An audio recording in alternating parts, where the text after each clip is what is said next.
Oh, baby, oh, baby, oh, baby. What is happening out there, Roasters? What's happening, everybody out there listening to 95.7 The Game here on a Warriors Wednesday, brought to you by Freedman's Appliance, a trusted name since 1922. Visit freedmansappliance.com today. Good morning to everybody out there getting off their graveyard shift. If you're at work, what is happening?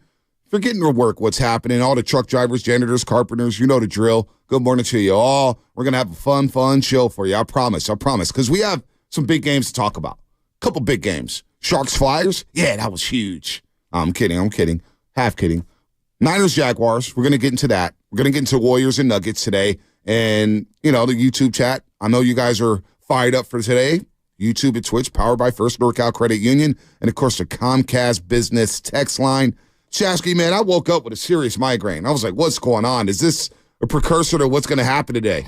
Am I going to be more Scottie Pippen today in Game 7 against the Pistons, where I couldn't finish? Or am I going to be Terrell Davis, where I take a couple vitamins, take some medicine? Vitamins is what we call it. Run in blind to the goal line, just faking it, and then going on and winning the MVP award. Which one am I going to be today? We shall find out. But be as resilient as the Sharks, man, getting their first win. How about that? They were 0-10-1, and they come out with a big-time victory? They given up 20 goals in their last 6 periods. If the Sharks win 2 games this year, does anyone notice? I think so, because they're that bad. It's kind of sad, but they were so good for so long. Honestly, though, we don't talk enough about their rabid fan base because they do have a very die-hard fan base. They do. They really do. But no, I took some Excedrin earlier today. Oh, good. Took a shower with the night light on. Drove very slowly. I don't know about you. Probably. Maybe, but I don't know if you get migraines. I get super hot. So I got to I get migraines since I was a little boy. Yeah, so no surprise with you.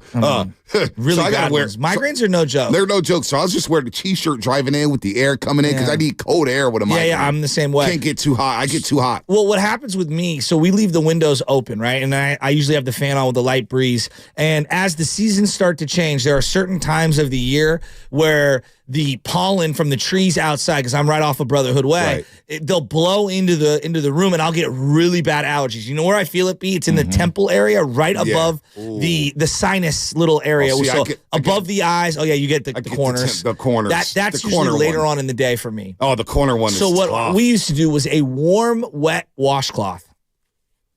And you put it over the eyes and you lie down, deep breathing. You know what works really good? If you put a cold towel on the back of your neck, I'll have to try a that warm towel on the front, and you just close your eyes and just sit in darkness for about 20 minutes. See, somewhere, Coach Peralta, Kenny Peralta, is sitting there going, you need chicken soul for the soup. That's what you need, Shasky. Shout out Sarah High School. Give me 10 push-ups. Reardon, dog. He's at SI I know, right. but he's at Sarah right now. Well, he's been all over the place. Yeah, he has. He's been at Reardon. He's been at Marin Catholic. He's been at Sacred Heart Cathedral. You know what it is? Now he's at Sarah High School. I was thinking about it. Your migraine was probably because the lights were way too bright for you. With David Stern as he's posting you on Instagram. You mean Adam Silver? Oh, excuse me. See, what's Adam funny? Silver. I'm glad you did that. Adam Silver. So Adam Silver walks into the box. That was like a total reflex. You know what's funny? So his security guards, right, at Chase Center. I'm like, I was like, I'm just worried that I'm going to call him Adam Stern. He goes, oh, people do it all the time. They call him David Silver.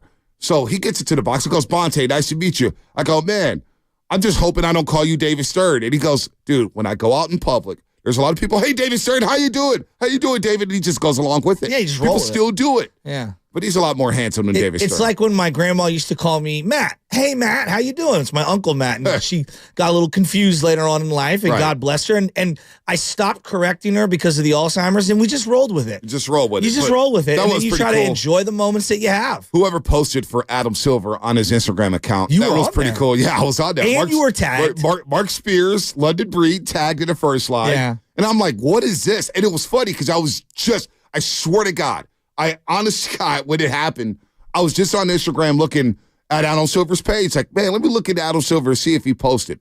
Literally 5 minutes later, there's an alert. Adam Silver tagged you in a photo. Now, somebody did it for Adam Silver, but it's Bully and I fake laughing about something. No, we weren't fake laughing. We were laughing about something. Yeah, That's all you we do. were probably thinking about what's this crazy guy, Joe Shasky, going to say tomorrow morning. I knew that's where it was going. I wake up just for Shasky's takes. I know he does. Chuckle. Chuckle. Shasky. He did get my name right, though. I'm surprised we didn't play the We Ready. Even though this is just, to me, a normal regular season game, it is a measuring stick game tonight for the Warriors. I am so excited for Nuggets Warriors.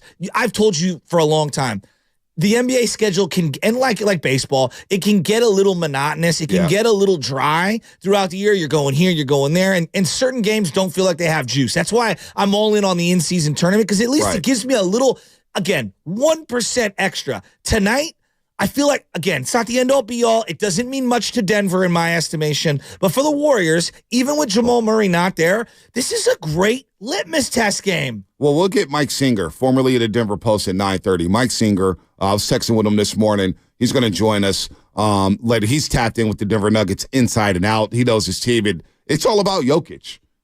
Jokic can go down as one of the best big men of all time. Yeah. Like, legit. Like, the heater he's on right now, and you got Aaron Gordon from San Jose, Archbishop Mitty alongside of him. He's bought all the way in. I thought his run in the finals, defending LeBron James, defending Kevin Durant, defending Jimmy Butler in the NBA Finals, who they play in the first round. I think he was trying to defend Karl Anthony Towns and Anthony Edwards.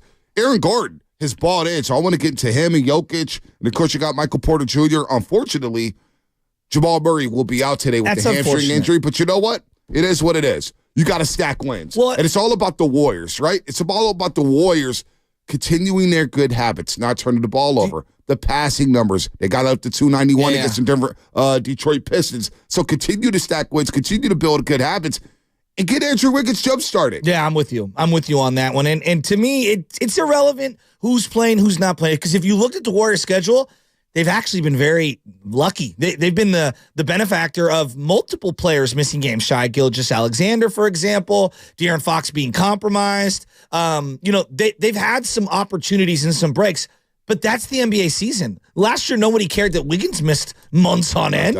Nobody cared that Steph Curry missed a lot of time. So as far as I'm concerned, you play with what you have, and let's see what we've got here. It is interesting. It doesn't feel like it because the Warriors have kind of changed their roster a little, but this should be billed as these are the last two NBA champs facing off. No doubt. Right? And I'm kind of surprised there isn't as much buzz about this is last year's champs versus the year prior's champs. Well, maybe because there was no basketball yesterday. There's no games on the slate. That's a good point. You know, and maybe today when we start the day, you get the NBA Live on ESPN, you get NBA TV, and then you get Fitz and Buki, and I'm sure Fitz is going to drop that. These are the last two champions on the floor. I definitely thought about that. These are the last two champs. And that first-round series between the Warriors and the Nuggets a couple years ago. Great series. It went only 5 games. And remember, there was no Jamal Murray and no Michael Porter Jr. He only played 9 games that year.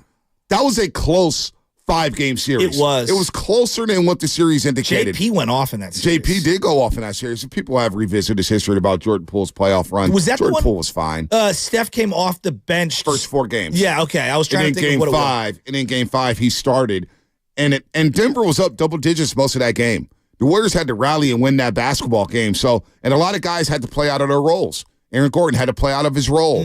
Kentavious Caldwell-Pope had to play out of his role. So they're going to be better. That series was close. And I'm sure Denver and Mike Malone, they've only got 1 loss.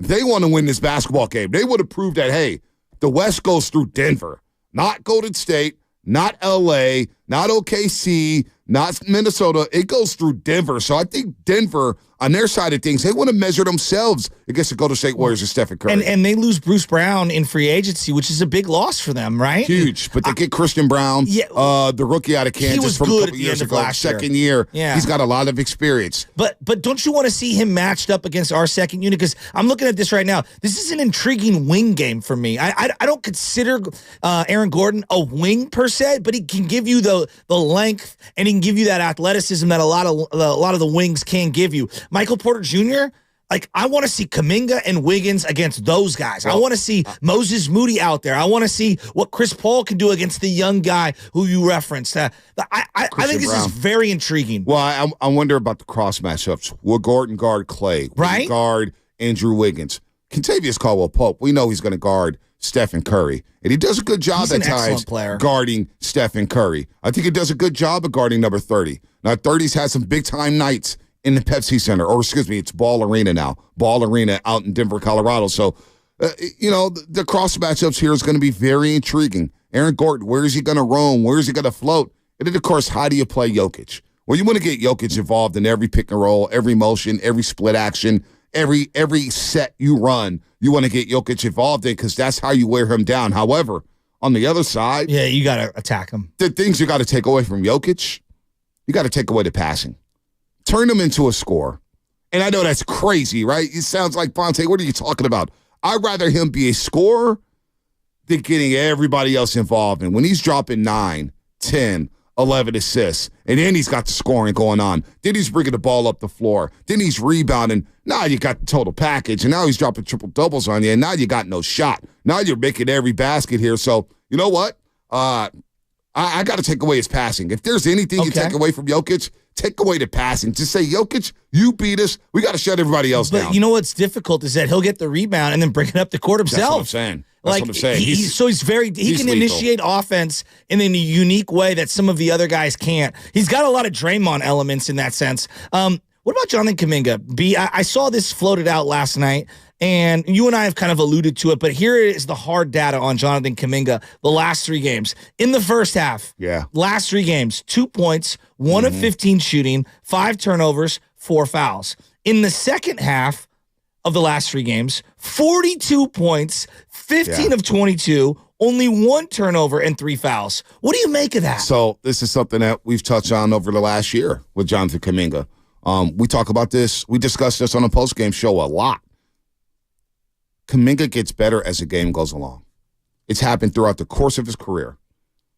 Early on, he's trying to get the flow. He's trying to get the feel. Goes for a couple pump fakes. He may commit some silly fouls, some loose ball fouls. He may turn it over a couple times, has some bad shot selections. But the more he plays, and this is why I say youngsters need to play. This is what's hindering James Wiseman. Now, James Wiseman may not be able to play in this league.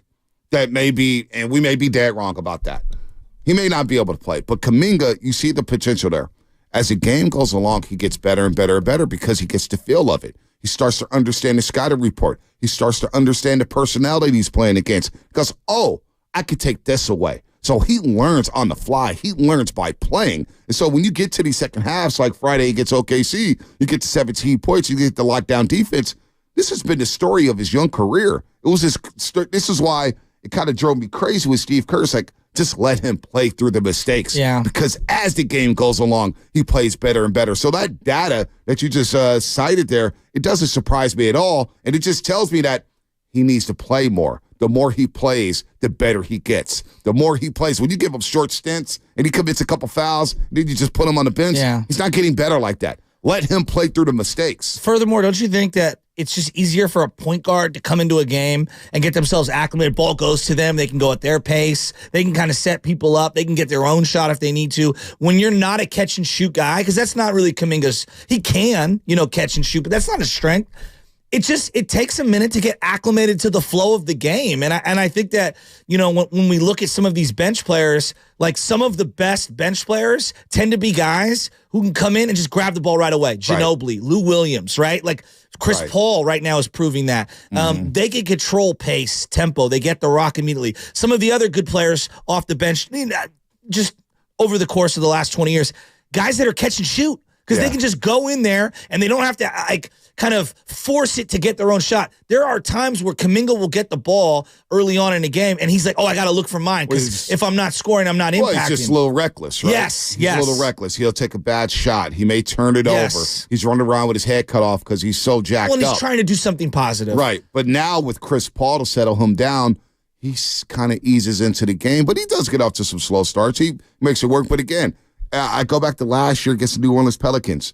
Steve Kerr stuck with Jonathan Kuminga in that game where the Pelicans were up 20 at Chase Center. Remember that when Draymond Green got into it with Herb Jones, got into it with Brandon Ingram? In that second half that got lost in the sauce, Kuminga was really good in the second half. Some breakaway dunks, some great defense on Brandon Ingram, and it's just another example of him getting better as the game goes along. So to me, it just says he needs to play. Give him his 20 minutes, we would agree. And you're going to get more good than bad. Yeah, no, I'm with you on that. Well, and I think that Moody needs to continue to play. Moody's giving me, he's a very different player, but he's giving me a lot of the same Iguodala intangible elements.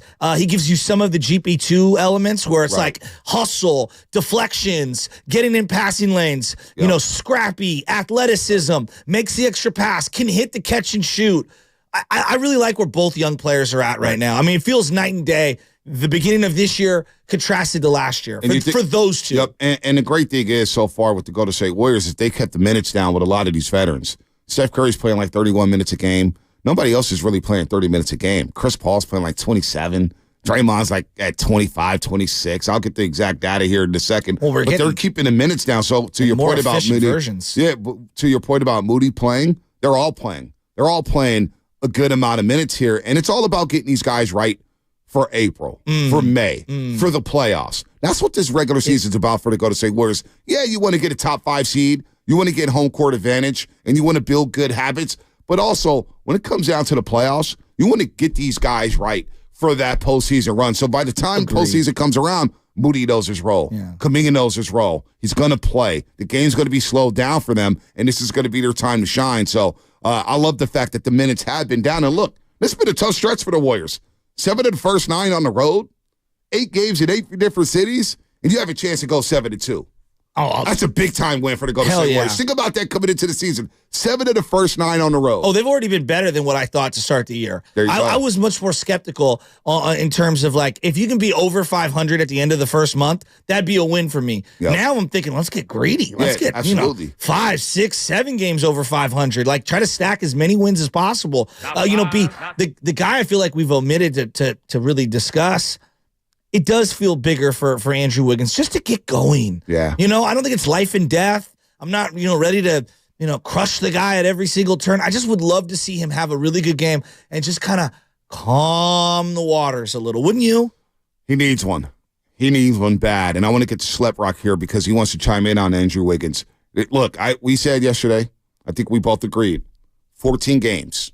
We'll come reassess Andrew Wiggins. Let's watch. These next 6 are huge for Wiggins. All right, we've already played 8 games, folks. Next 6, Denver, Cleveland, Minnesota twice, OKC twice. You got some big boys coming. Shai Gilgeous-Alexander will be back for OKC. Anthony Edwards will be coming around for Minnesota. Cleveland's got some. We saw their guards, Darius Garland and Donovan Mitchell, combining for 55 points and 14 assists. These next 6 are huge for Andrew Wiggins to get going here. And then we may have to have a different conversation about him. But let's get to Sleprock. Sleprock here on the Morning Roast on 95.7 The Game. What up, Sleprock? Hi, top of the morning to you, lads. I'm looking for me pot of gold, but here it is. Andrew Wiggins. He is what he is. I was telling your screener, he's the Jimmy Garoppolo of the NBA for the Warriors. He's mediocre. And we're trying to get this guy to be more than what he is. He's had more mediocre games than good games or great games. He is what he is. We can't take him off the floor because we need him, guarding in the wing position. But like I said, he's had a few great games, but most of his games are mediocre or even less than that. So we're asking him to do things that he's not. I'm not saying he's not capable of doing, but he's not capable of doing it on a consistent basis, and it doesn't look like he's trying to change anything about his game. So let me ask you this, Sleprock. Can the Warriors win big, and can they have a lot of success if Andrew Wiggins is mediocre? Yes, because of the fusion of these young players now. Okay. And I think that's a part of what's going on with Wiggins. He sees these young guys coming in and doing what they're doing and stepping up their game, and he's just like laying in the cut, being Wiggins. Like I said, we can't take him off the floor because of what he does defensively, but we can't assume that this guy's going to have 23 points, 12 rebounds, and 6 assists every night because that's not what he does. He's proved it for the last 3 years. And right. I don't know. It just. Well, I would go in a different direction with you. Like, I think for the call, Sleprock. Impact is for Wiggins, and I think most sophisticated Warrior fans who appreciate let's finish this conversation on the other side because I have a very specific Andrew Wiggins thought. 888-957-9570. I don't believe Andrew Wiggins is mediocre. I believe the Warrior now. Sleprock doesn't believe they need Andrew Wiggins to be great or good to win big this NBA season. When we say win big, it's winning the whole damn thing. I think the Warriors need Andrew Wiggins. And if he can't get good, he can't get great. We got to have a different conversation. But let's wait 14 games on that one. It is the Warriors game day, brought to you by Xfinity, the Xfinity 10G network made for streaming live sports. We'll get to everybody on the other side here on the Morning Roast on 95.7 The Game. Urgent Camp Lejeune settlement message.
sometimes that's not a good thing to have that third day off because they had to sit on a 10-2 loss here to the Pittsburgh Penguins. Kevin Labanc, the pass, and they score!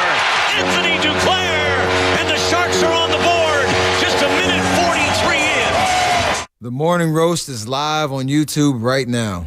Take it away, Bonte. Get my Ralph Barbieri on. Get Shanks. Dan Ruzanowski on the call. NBC Sports California. Sharkies win. Oh, excuse me. That was Randy Hahn. My bad. Randy Hahn. My bad. I'm sorry, Randy. I apologize. How did I mix that up? Randy Hahn. Scar.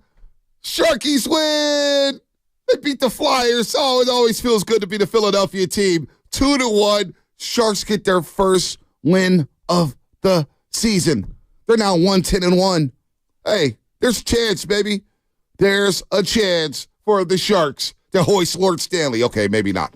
But this guy Duclair, he's scrappy. An assist, a goal, fighting at the end of the game. I'm optimistic, Bonte. Sharks win, baby. Now, I watched about 15 minutes of that game.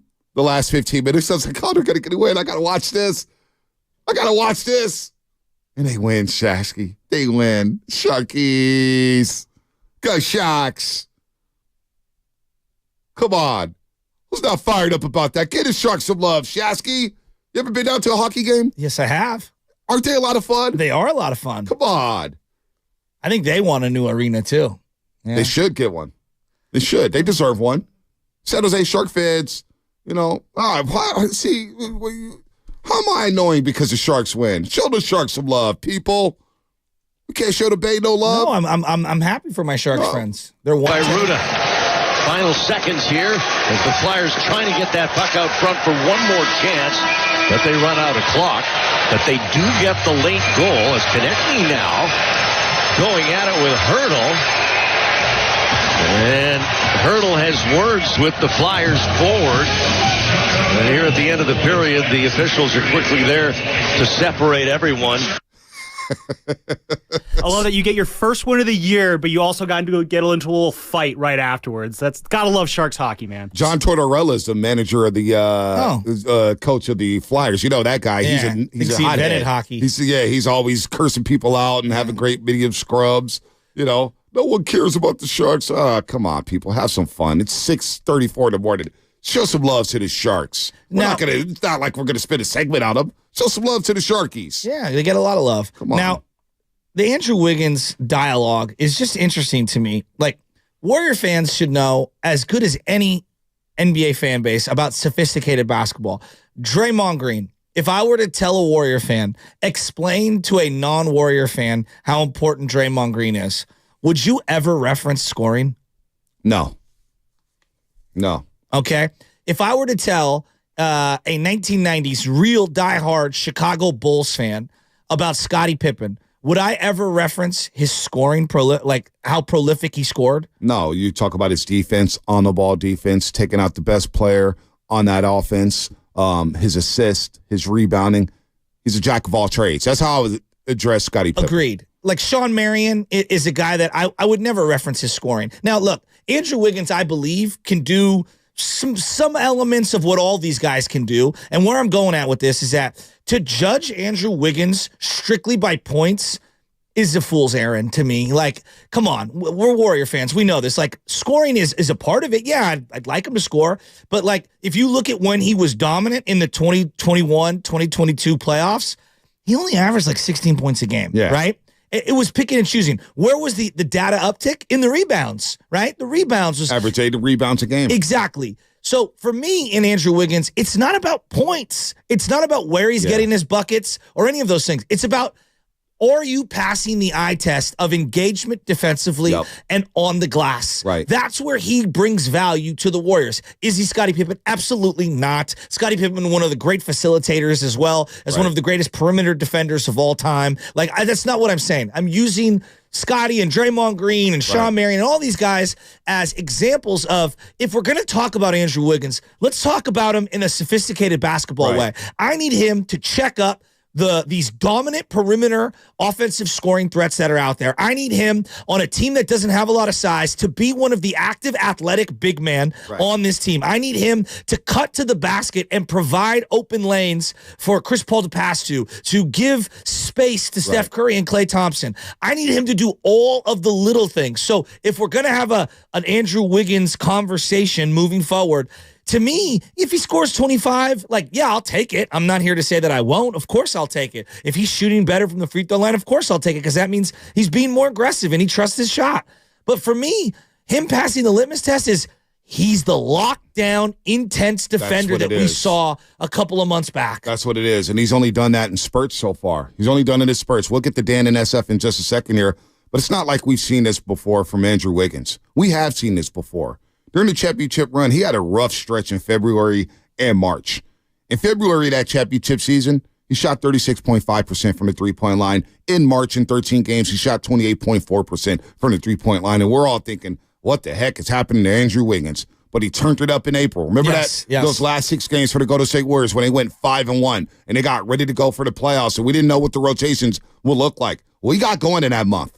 He got going, and he did not slow down. He shot 52% from the three-point line going into the playoffs in the month of April, and then in the playoffs, he took off. So, rebounding, and then just his aggressiveness in terms of finishing. That's the bothersome thing about him right now, and I want to see that change with Andrew Wiggins starting tonight.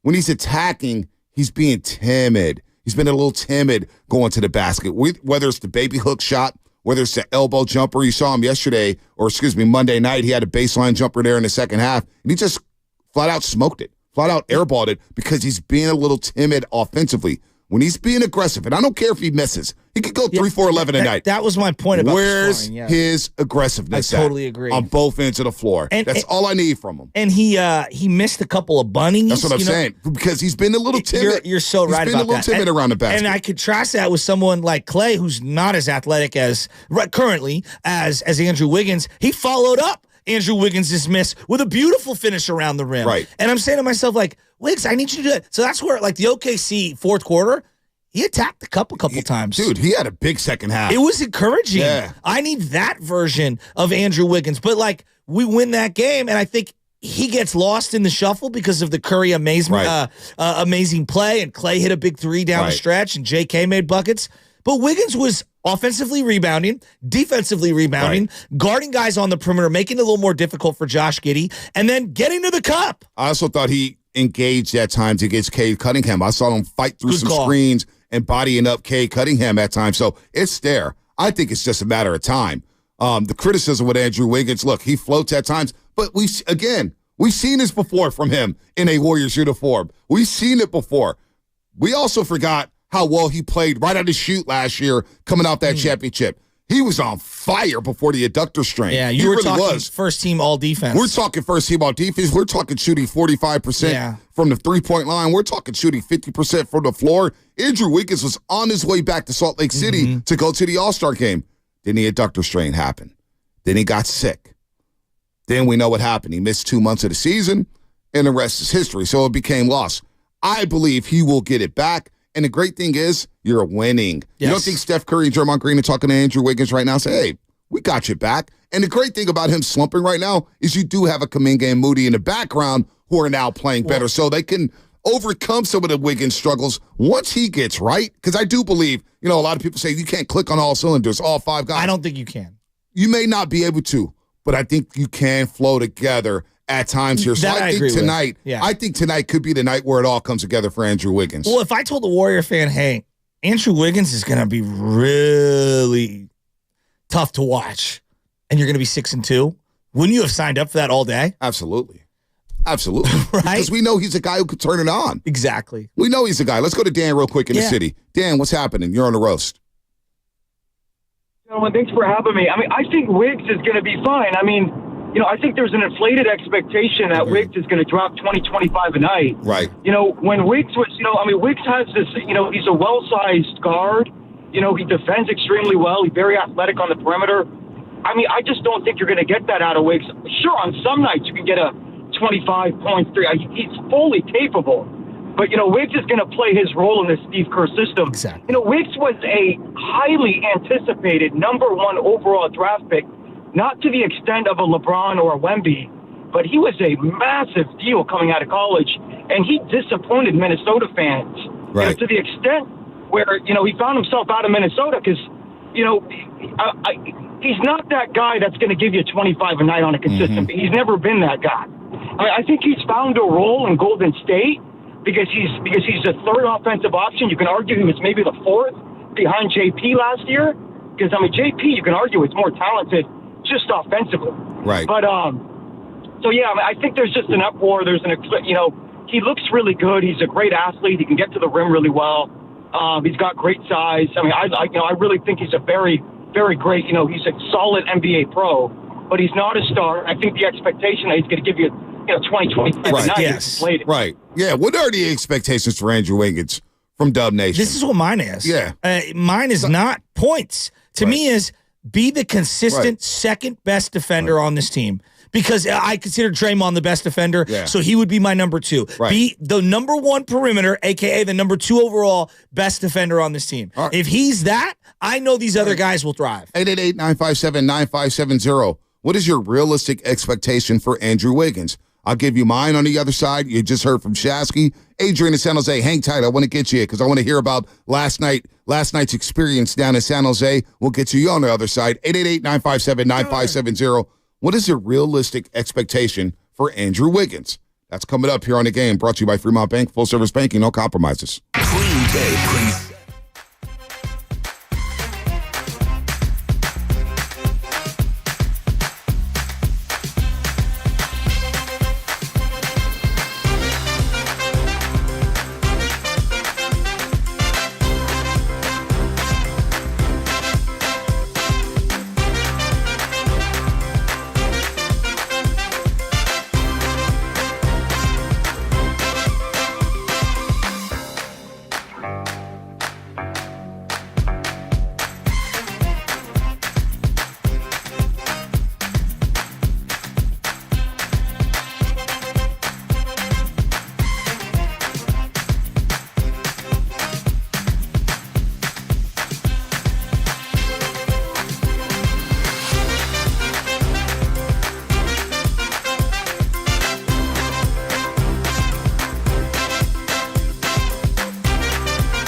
All right, Dub Nation, it's Draymond Green. Tip-off is coming later today with the great Tim Roy, and then tune into the Morning Roast tomorrow morning for the best Warriors coverage. All right, Day-Day. See you tonight defending Nikola Jokic. You know what I have not seen come into my podcast feed? Draymond Green show? Yeah. I wonder what's going on with that.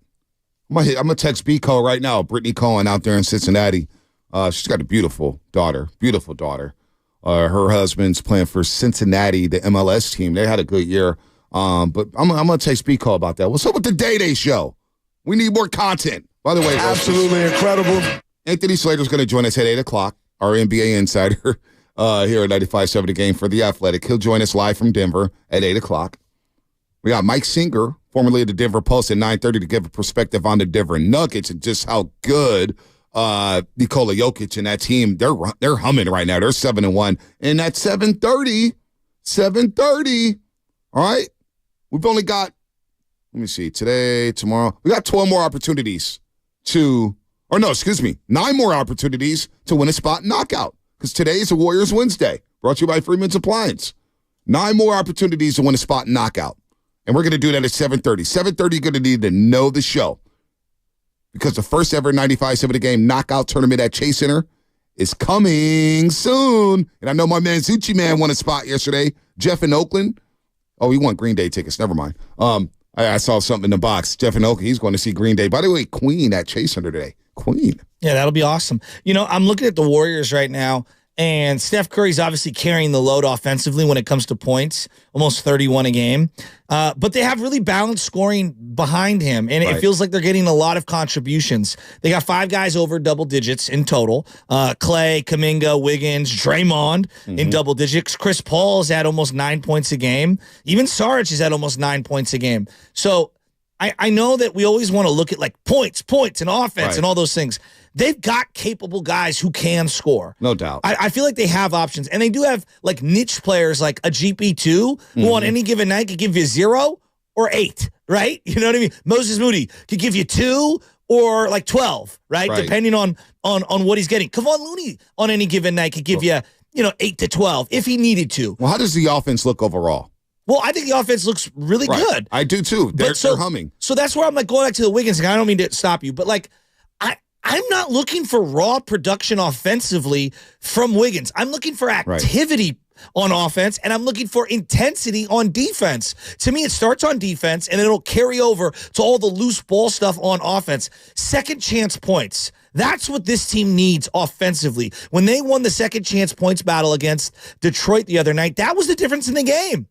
It was. So my thing is, too, I'm with you with the raw data, but I want to know from Dub Nation, what is your real expectation? What is your realistic expectation for Andrew Wiggins? Mine is, how's the effort level? Yeah, that's what I want to know. Where's the aggressiveness? Okay. If he's aggressive and he's going 5 of 15, sure, it's not the most efficient night, but just be aggressive on both ends of the floor. That's what I need from Andrew Wiggins. Right now, I'm not worried about the struggles. Guys are coming out of the blocks here. Guys are going to struggle trying to find their footing, trying to find their rhythm. Where is he at with the aggressiveness? Where is he at with the minutes? Where is he at when it comes to defending at a high level? That's what I want. But then as a team, you highlighted all these guys scoring in double figures and everything they like that. They feel very balanced after Curry. How's the offense flowing? Well, I look at Cleveland on Sunday. It wasn't the best game. It was a bit clunky. They still had 317 passes as a team. Remember, the Warriors want to get up over 300 passes per game. That means the ball's hopping around. That means nobody's letting the ball stick in their hands. At times it does with Chris Paul, but that's to be expected with Chris Paul. How's the ball moving? Last year, they averaged 321 passes per game. They had 317 against Cleveland. They were down to 291 against Detroit. A lot more one-on-one at times against Detroit. But if the ball's hopping around, that means the offense is flowing. Are you getting good quality shots? For the most part, this offense is. Andrew Wiggins, where's he getting? Is he getting quality shots? At times he is. At times he's not. At times he's forcing it. So let me see the ball hop around. But let me get the agent real quick in San Jose, and then we'll get to Sean in Oakland. 888-957-9570. What is your realistic expectation for Andrew Wiggins? And are you concerned at all? I'm not concerned. Shash is not concerned. Maybe you are. I want to hear from you if you are. AJ to San Jose, what's happening? Woo! What's going on, guys? What's going on, Adrian? My God. Oh my God! Last night's game with the Sharks. As soon as I turned on the radio, you guys were playing Randy Hahn last night. I was at the game. I swear to God, I am super happy that they won. After losing by 20 goals, the last 2 games, I was super happy. That's good. You and all 10,000 at the stadium last night. Who's your favorite current Shark? Whoa, My favorite current Shark? Yeah. It's going to be Hurdle. Always going to be Hurdle. That's good. But I'm so happy that they won. It's going to be a long season, but Thursday comes Edmonton, and it's going to be the first of the 10 bowls. But I hope we can win against Edmonton because it's going to be proving we're going to be a good team. But as soon as Anthony Duclair opened up that scoring, Anthony Duclair. Hey, Anthony Duclair, my new favorite Shark, 2 stars yesterday. That may be our first San Jose Shark call in the history of the Morning Roast. Have we ever taken a call on the Sharks? That guy's name is what? Anthony? Adrian. What? No. Oh, Anthony Duclair. Anthony Duclair. Because as you were saying, I thought you were going to go Andrew Duclerc. No, who ruled DeCourt from Florida, number 55. Was a Warrior. Yeah, I know. That's on the Chronicle when he got drafted by the Golden State Warriors. Right on the bottom of the Sporty Green, on the front page, it said, DeClerc rules DeCourt. Warriors select Anthony Duclair. Narrator did not finish that way. No, it did not. Anthony Duclair. He was fighting, too, at the end of the game. Had a goal, had an assist, missed a breakaway goal. At the end of the game, hit it off the post, ran out of real estate. But you know what? Sharkies win. Go Sharks. Yeah, see, my favorite Shark currently is Clark the Shark. Oh, yeah. Where's he been? Where's he been in South Carolina? I knew every Where's my time guy? that guy gets brought up, Bonte gets happy. I do love Clark the Shark. Clark the Shark's my guy. Remember he said when he first called it, he goes, I never call sports talk radio shows until you guys. Something about you guys made me want to call. I know. So look at this. And then Chris M., he said the same thing. My favorite Shark is Clark. Is that on Sean in YouTube? Oakland. That's on YouTube. Nice. Sean in Oakland, what's happening? You're on the roast. Hey, good morning, guys. How y'all doing? Good. By the way, real quick, Sean, Dada, this is pretty funny. My favorite Shark is Baby Shark, Baby Shark. Well, mine is Baby Shark. All right, Sean. Hey, Sean, you know what I'm talking about, Sean. Daddy Shark. You did a big shark. Oh, my God. Out of that shark crap. Come on, man. Go ahead, Shark. I mean, Sharknado. Yeah, come on, Shark. Come on. No, it's all good. Oh, man, I'm not really panicking about Wiggins. He's going to get his game. Probably, I'll say about a few games in the season and stuff. It's going to happen. There's no way somebody can just be in this little slump for so long. I mean, it's professional sports. It happens to everybody. Somebody just hitting a little block right now, especially all the stuff that he dealt with last year. So I don't have no really concern about him right now. Now, if he go within later in the season and it's still going like this, then maybe that's a little bit of concern. But right now, everybody just needs to just panic. Everybody just needs to just calm down and relax. Yeah. Right now, it's just like the Warriors is just flowing right now. It's like everybody's contributing. Everybody's being part of the team. It doesn't seem like somebody trying to put a circle peg into a square hole. It doesn't feel all uncomfortable like it did last year. So I'm liking how everything is flowing right now. Wiggins don't get his game back. Everybody just calm down and relax. Yeah. Hey, good call, Sean. I'm kind of with Sean. I'm with Sean. And if he doesn't get his game right, then we'll have a different conversation. But right now, that conversation is not appropriate. And I still think Wiggins is one of the more important Warriors on this basketball team. He is. If he's not defending at the level he was a couple seasons ago, and if he's not scoring at the level he was, and just his activity, and he's not aggressive, then yeah, we need to have a different conversation. And I'm not saying move him to the – I want him to start, no matter what. I like the role because a lot of people are ready to just start Kuminga. Oh, you got to start him. It's tough playing with Stephen Curry, number one. Yeah. You never know where he's going to move. Yeah. You never know where Klay Thompson's going to move. So I don't want to put Kuminga in that spotlight and that pressure to, oh, boy, I'm playing with the Splash Brothers, Draymond Green, and Looney. That could be a bit intimidating. And if you blow a defensive assignment, now you got Day all over you. Let Wiggins start. But if he doesn't have it, you can always yank him early in the basketball game and sub in CP3. I want Kuminga in this role that he's in now, averaging double figures. He's playing 20 minutes a night, coming off the bench. If he needs to finish, Let him finish. But right now, I love Kuminga in this role, and I want to keep Andrew Wiggins in this starting lineup. Well, and I feel like the paint is open for him to attack because Saric is a stretch 5, essentially. Exactly. And so I really like those two together, and I feel like when Chris Paul and Saric, that gives you two willing passers who can space the floor to give Kuminga freedom of movement in the middle of the key, and it's not as congested. I don't love him with Looney. I don't love him with Looney. Forget Dre. I just don't love him with Looney. I don't like him with Looney in the 2 big lineup. Yeah, exactly. Now, if Looney's out there solo as a 1 big, I like Kuminga at the 4. That works. I thought it worked at times last year. I don't have the raw data in front of me, but it just looked better because it's 1 big in a lineup. But there's 2 bigs, and you got Draymond and Looney occupying space that Kuminga likes to roam in. I don't like that. But if it's just one of those guys out there, Draymond or Looney, I think Kuminga can roam around. Let Kuminga come off the bench. He's fine with Chris Paul. Chris Paul gets the most out of him.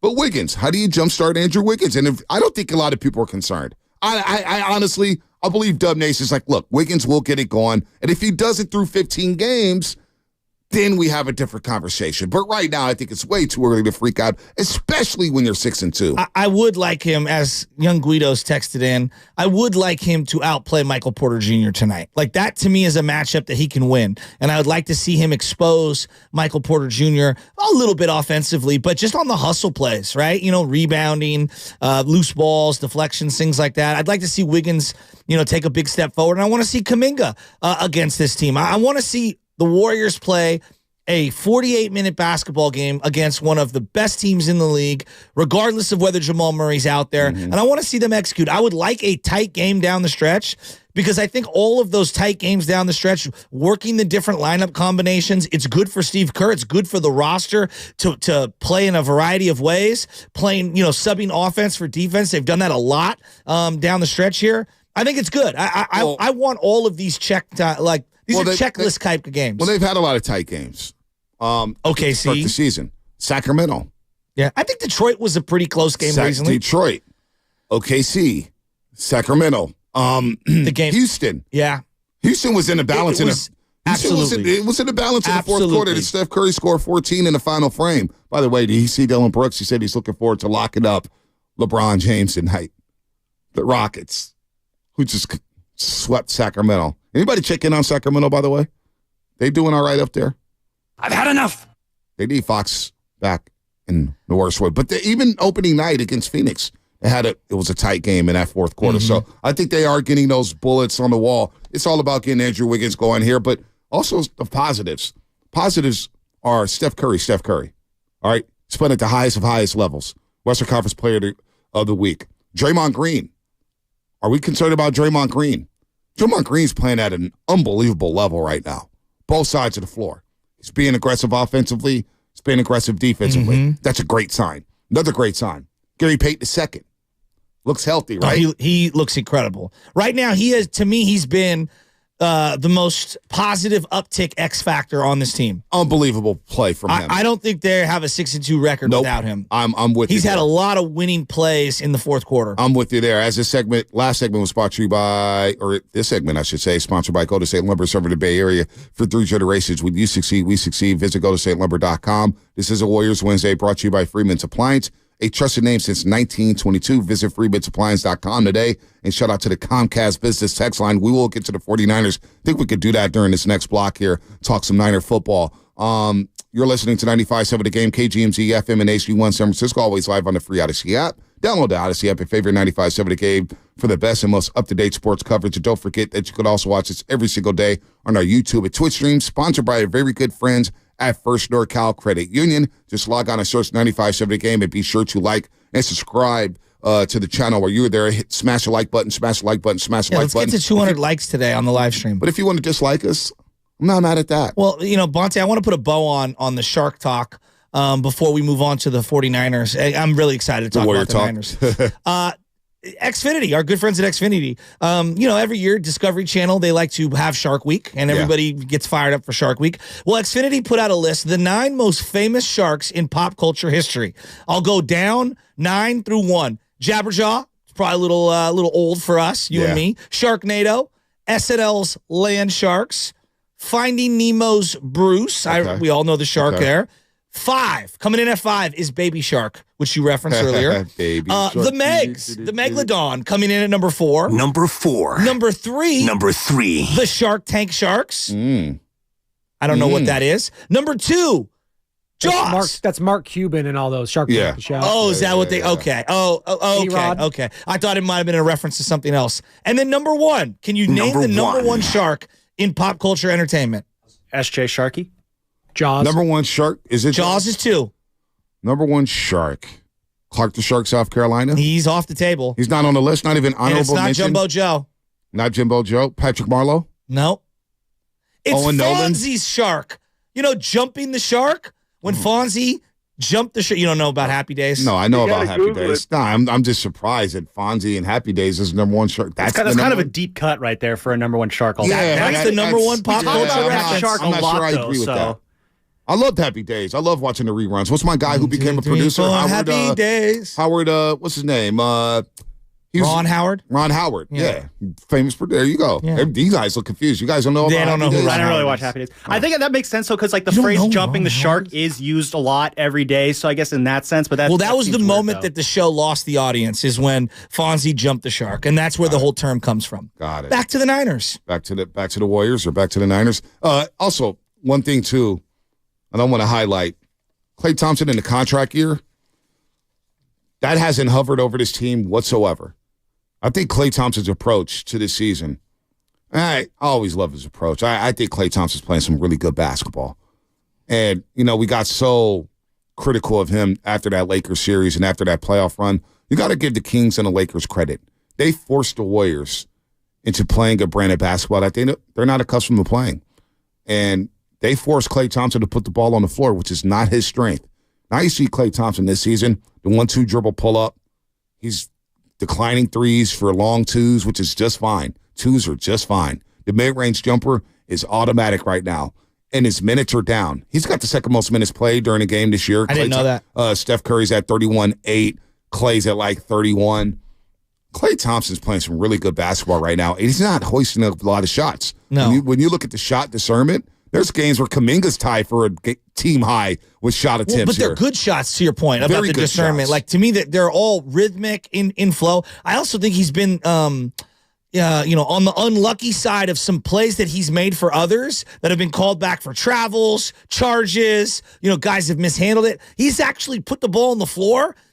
In better. He's been a better playmaker than the numbers would suggest. Yeah, the assist numbers aren't up, but he is making the extra pass. He's made some really good plays. Yep, he's made some really good plays. And I just feel like he's playing within the flow. You could tell he's very confident, and he knows. I think this is also the Chris Paul effect. If I make a pass, I'm going to get it back. You know, when you like again, I hate bringing it all back to JP, but there's certain guys that you play with. You throw it to him, and you're like, yeah, I might not see it again. Kelly Oubre Jr. You know, Kelly Oubre Jr., great example.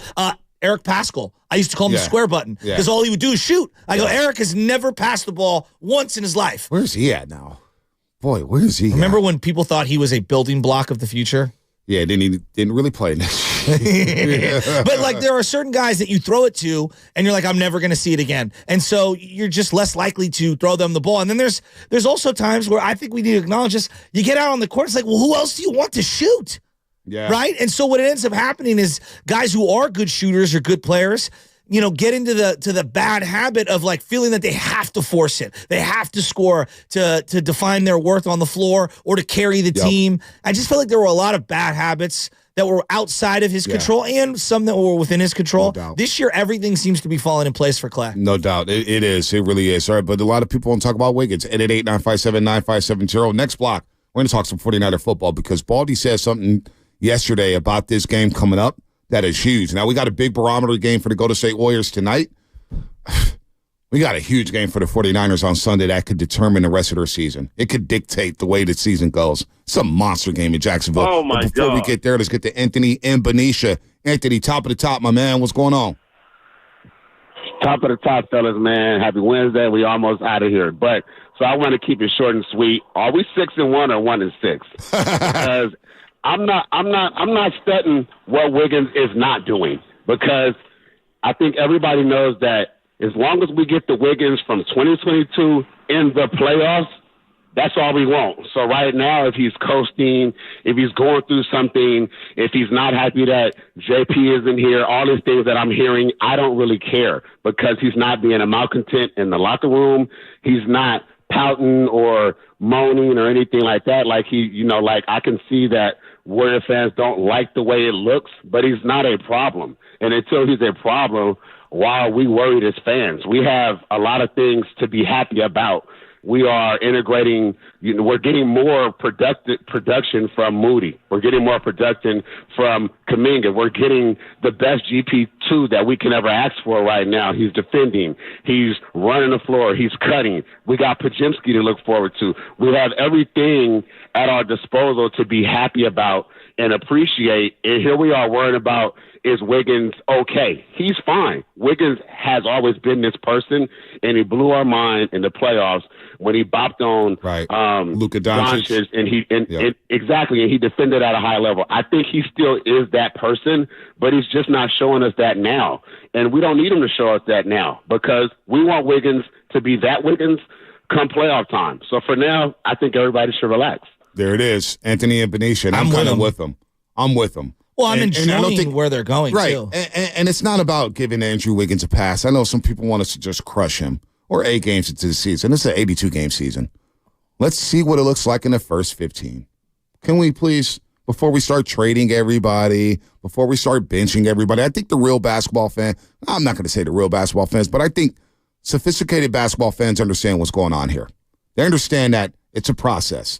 And Wiggins has shown an ability to be inconsistent at times.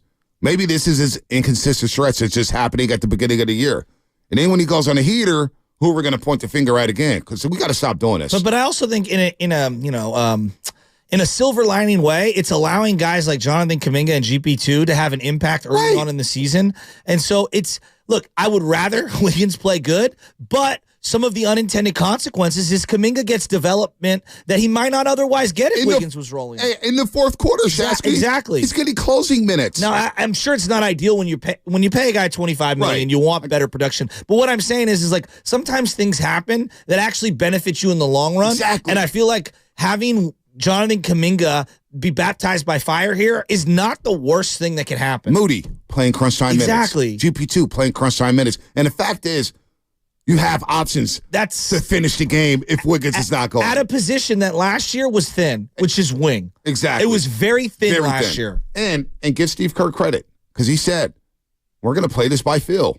And right now the feel and the flow is Andrew Wiggins is not finishing, and that's okay for right now. I actually think Steve Kerr has been on his P's and Q's in terms of lineups, timing, how to use the challenges. We'll continue the conversation. We'll continue it, and we'll shift to Niners. 888-957-9570. We'll get your Niner takes off. That's what's coming up, sponsored by BMW.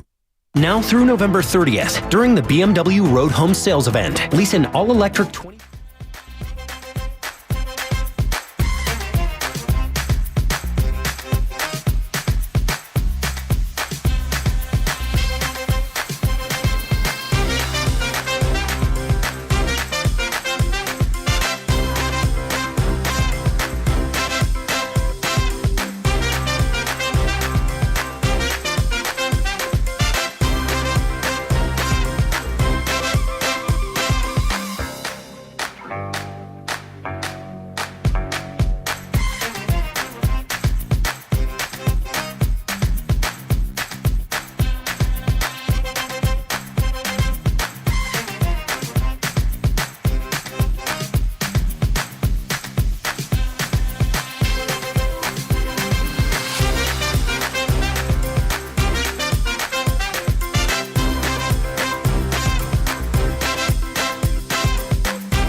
Hey,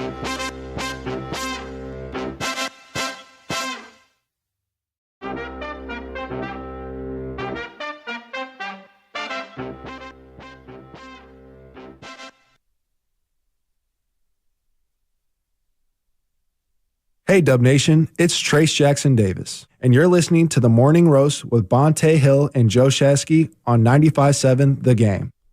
I wonder if we'll see TJD today. I think he's going to have more of a role as this season moves forward. He fits. Now, Jokic is down low. I already talk a lot about Jokic with Mike Singer at 9:30, formerly the Denver Post, but he's around the Nuggets every single day. I was texting with him this morning. Nikola Jokic. I mean, I always wonder, like I think about the bigs that I grew up watching, Patrick Ewing, David Robinson, Hakeem Olajuwon, Shaq, Lonzo Mourning. The list goes on and on. How would Jokic fare against those guys? I think he would hold his own. He's got every trick in the book. He can hit the three, goes down on the block, hit the midi. Well, he passes, he rebounds, he can handle the rock. Defensively, all right, he's a liability at times, but this guy's averaging 28, 13, and 10. Were you a big Arvydas Sabonis fan when he came here at the end of his career? I wasn't the biggest. I thought he was solid. I thought he was a little overhyped. You got him at the end. You got him at the end, so we didn't see the best of him. I mean, he was solid.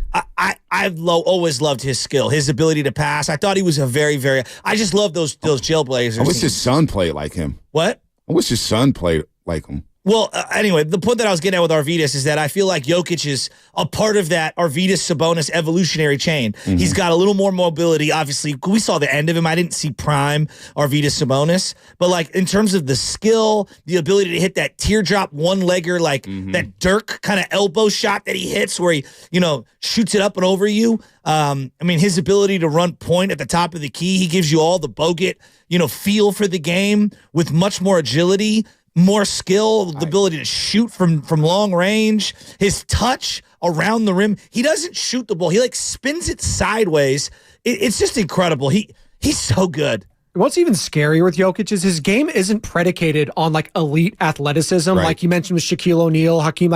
Those guys, once they started going a little bit, you know what though? Isn't his hand-eye coordination athleticism? The footwork. Yeah, that's what I was going to say. It's like Hakeem Olajuwon. I'm saying speed, stuff like that. He's talking about playing above the rim. I know, but there's more to athleticism. I know. Maybe that's not the right word. Okay. The physical attributes. Yeah, he's just not a physical really freak. Big. Yes. He's not a physical freak. No, that I agree with. You look at Shaquille O'Neal when he first came into the league. It's like, oh my God, this dude's a Greek god. This guy's chiseled, and he's super athletic, and he plays above the rim. Jokic doesn't play above the rim. He rarely dunks. You know what I'm saying? There's a lot of finger rolls, a lot of layups, but the fundamentals and the footwork and just basketball instincts, he has that.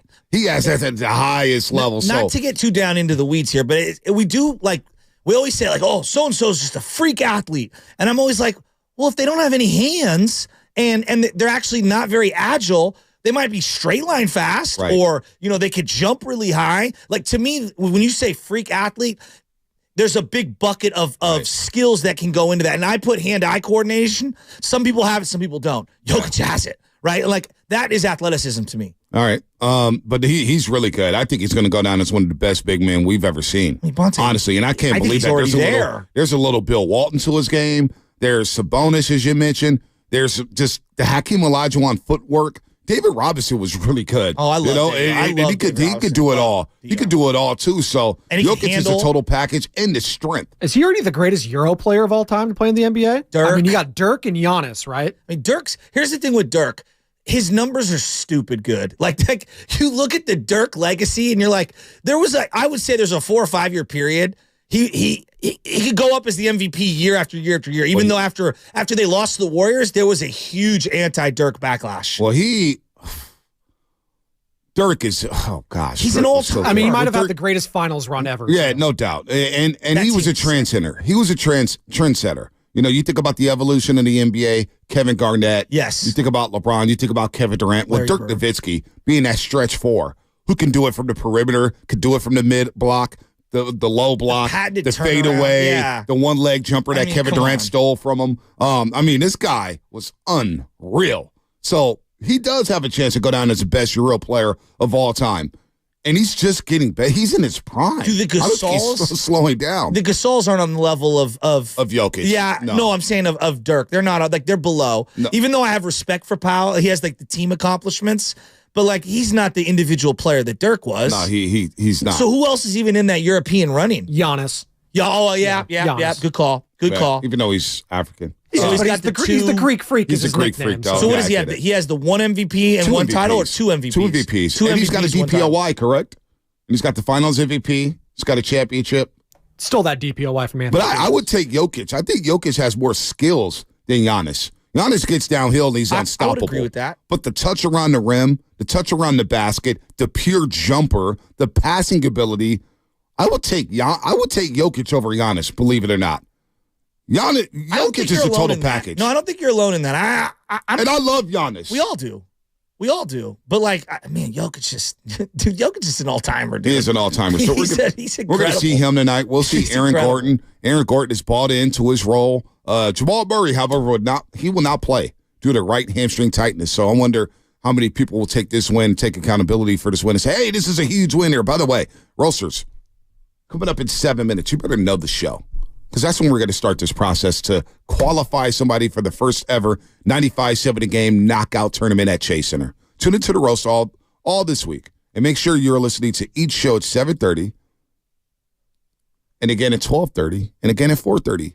You have 9 more opportunities to participate in the first ever 95-70 game knockout tournament at Chase Center. Know the show. Make sure you're locked in at 7:30, and we'll do it at 7:50. We'll ask you a question about knowing the show, because we will say something in that time frame in which you will have a chance to win a spot in the first ever 95-70 game knockout tournament, and you can launch shots from the very same spot that Steph Curry does. That will happen at 7:30. Know the show. By the way, Anthony Slater, our 95-70 game NBA insider, he'll join us at 8 o'clock live from Denver, Colorado. It's a big game for the Golden State Warriors on a Warriors Wednesday, and also a huge game for the 49ers on Sunday. And Brian Baldinger joined us yesterday. Brian Baldinger joined us yesterday, and he says the Jags are the ultimate test for the Niners. It's probably a good thing that they're going across the country to Jacksonville and playing one of the hottest teams in the league. Nothing can kind of bring you back to your winning ways than beating a good team on the road. Because when you beat a good team on the road, you get 6 hours with each other on the plane ride back. Like you're watching videos together and you're playing cards, and it's just, it's just a camaraderie that's just built, especially if you're like, you go and you beat one of the elite teams and an AFC team that's won playoff games and they got everything going for them, and you go into Jacksonville and beat them, like you're like, we're back where we belong. Right. And in one game, you could restore what we saw the first 5 weeks of the season. I just think this is a perfectly timed matchup, considering the Niners hadn't won a game in a month. And, Jacksonville's done nothing but win in the last month. It's the ultimate test right now for them. All right, Niner fans, 888-957-9570. Is this game going to dictate the rest of the season? We've got 9 games left, and I got a couple questions about these next 9 games. My biggest question, me personally, Shashka, I know you have some questions. I want you to get it off. But my question is, or what I'm looking forward to over these last 9 games is, what are we going to see from Brock Purdy? Is he our franchise quarterback?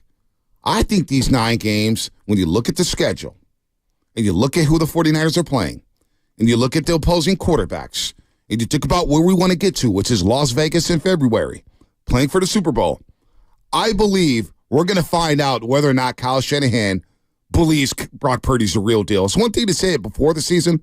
It's one thing to say it during training camp. It's one thing to say it during the preseason. It's one thing to say it at a podium after week 5. But I think these next 9 games are going to determine whether or not we know if Brock Purdy's the franchise quarterback for the San Francisco 49ers. And I'm okay with that.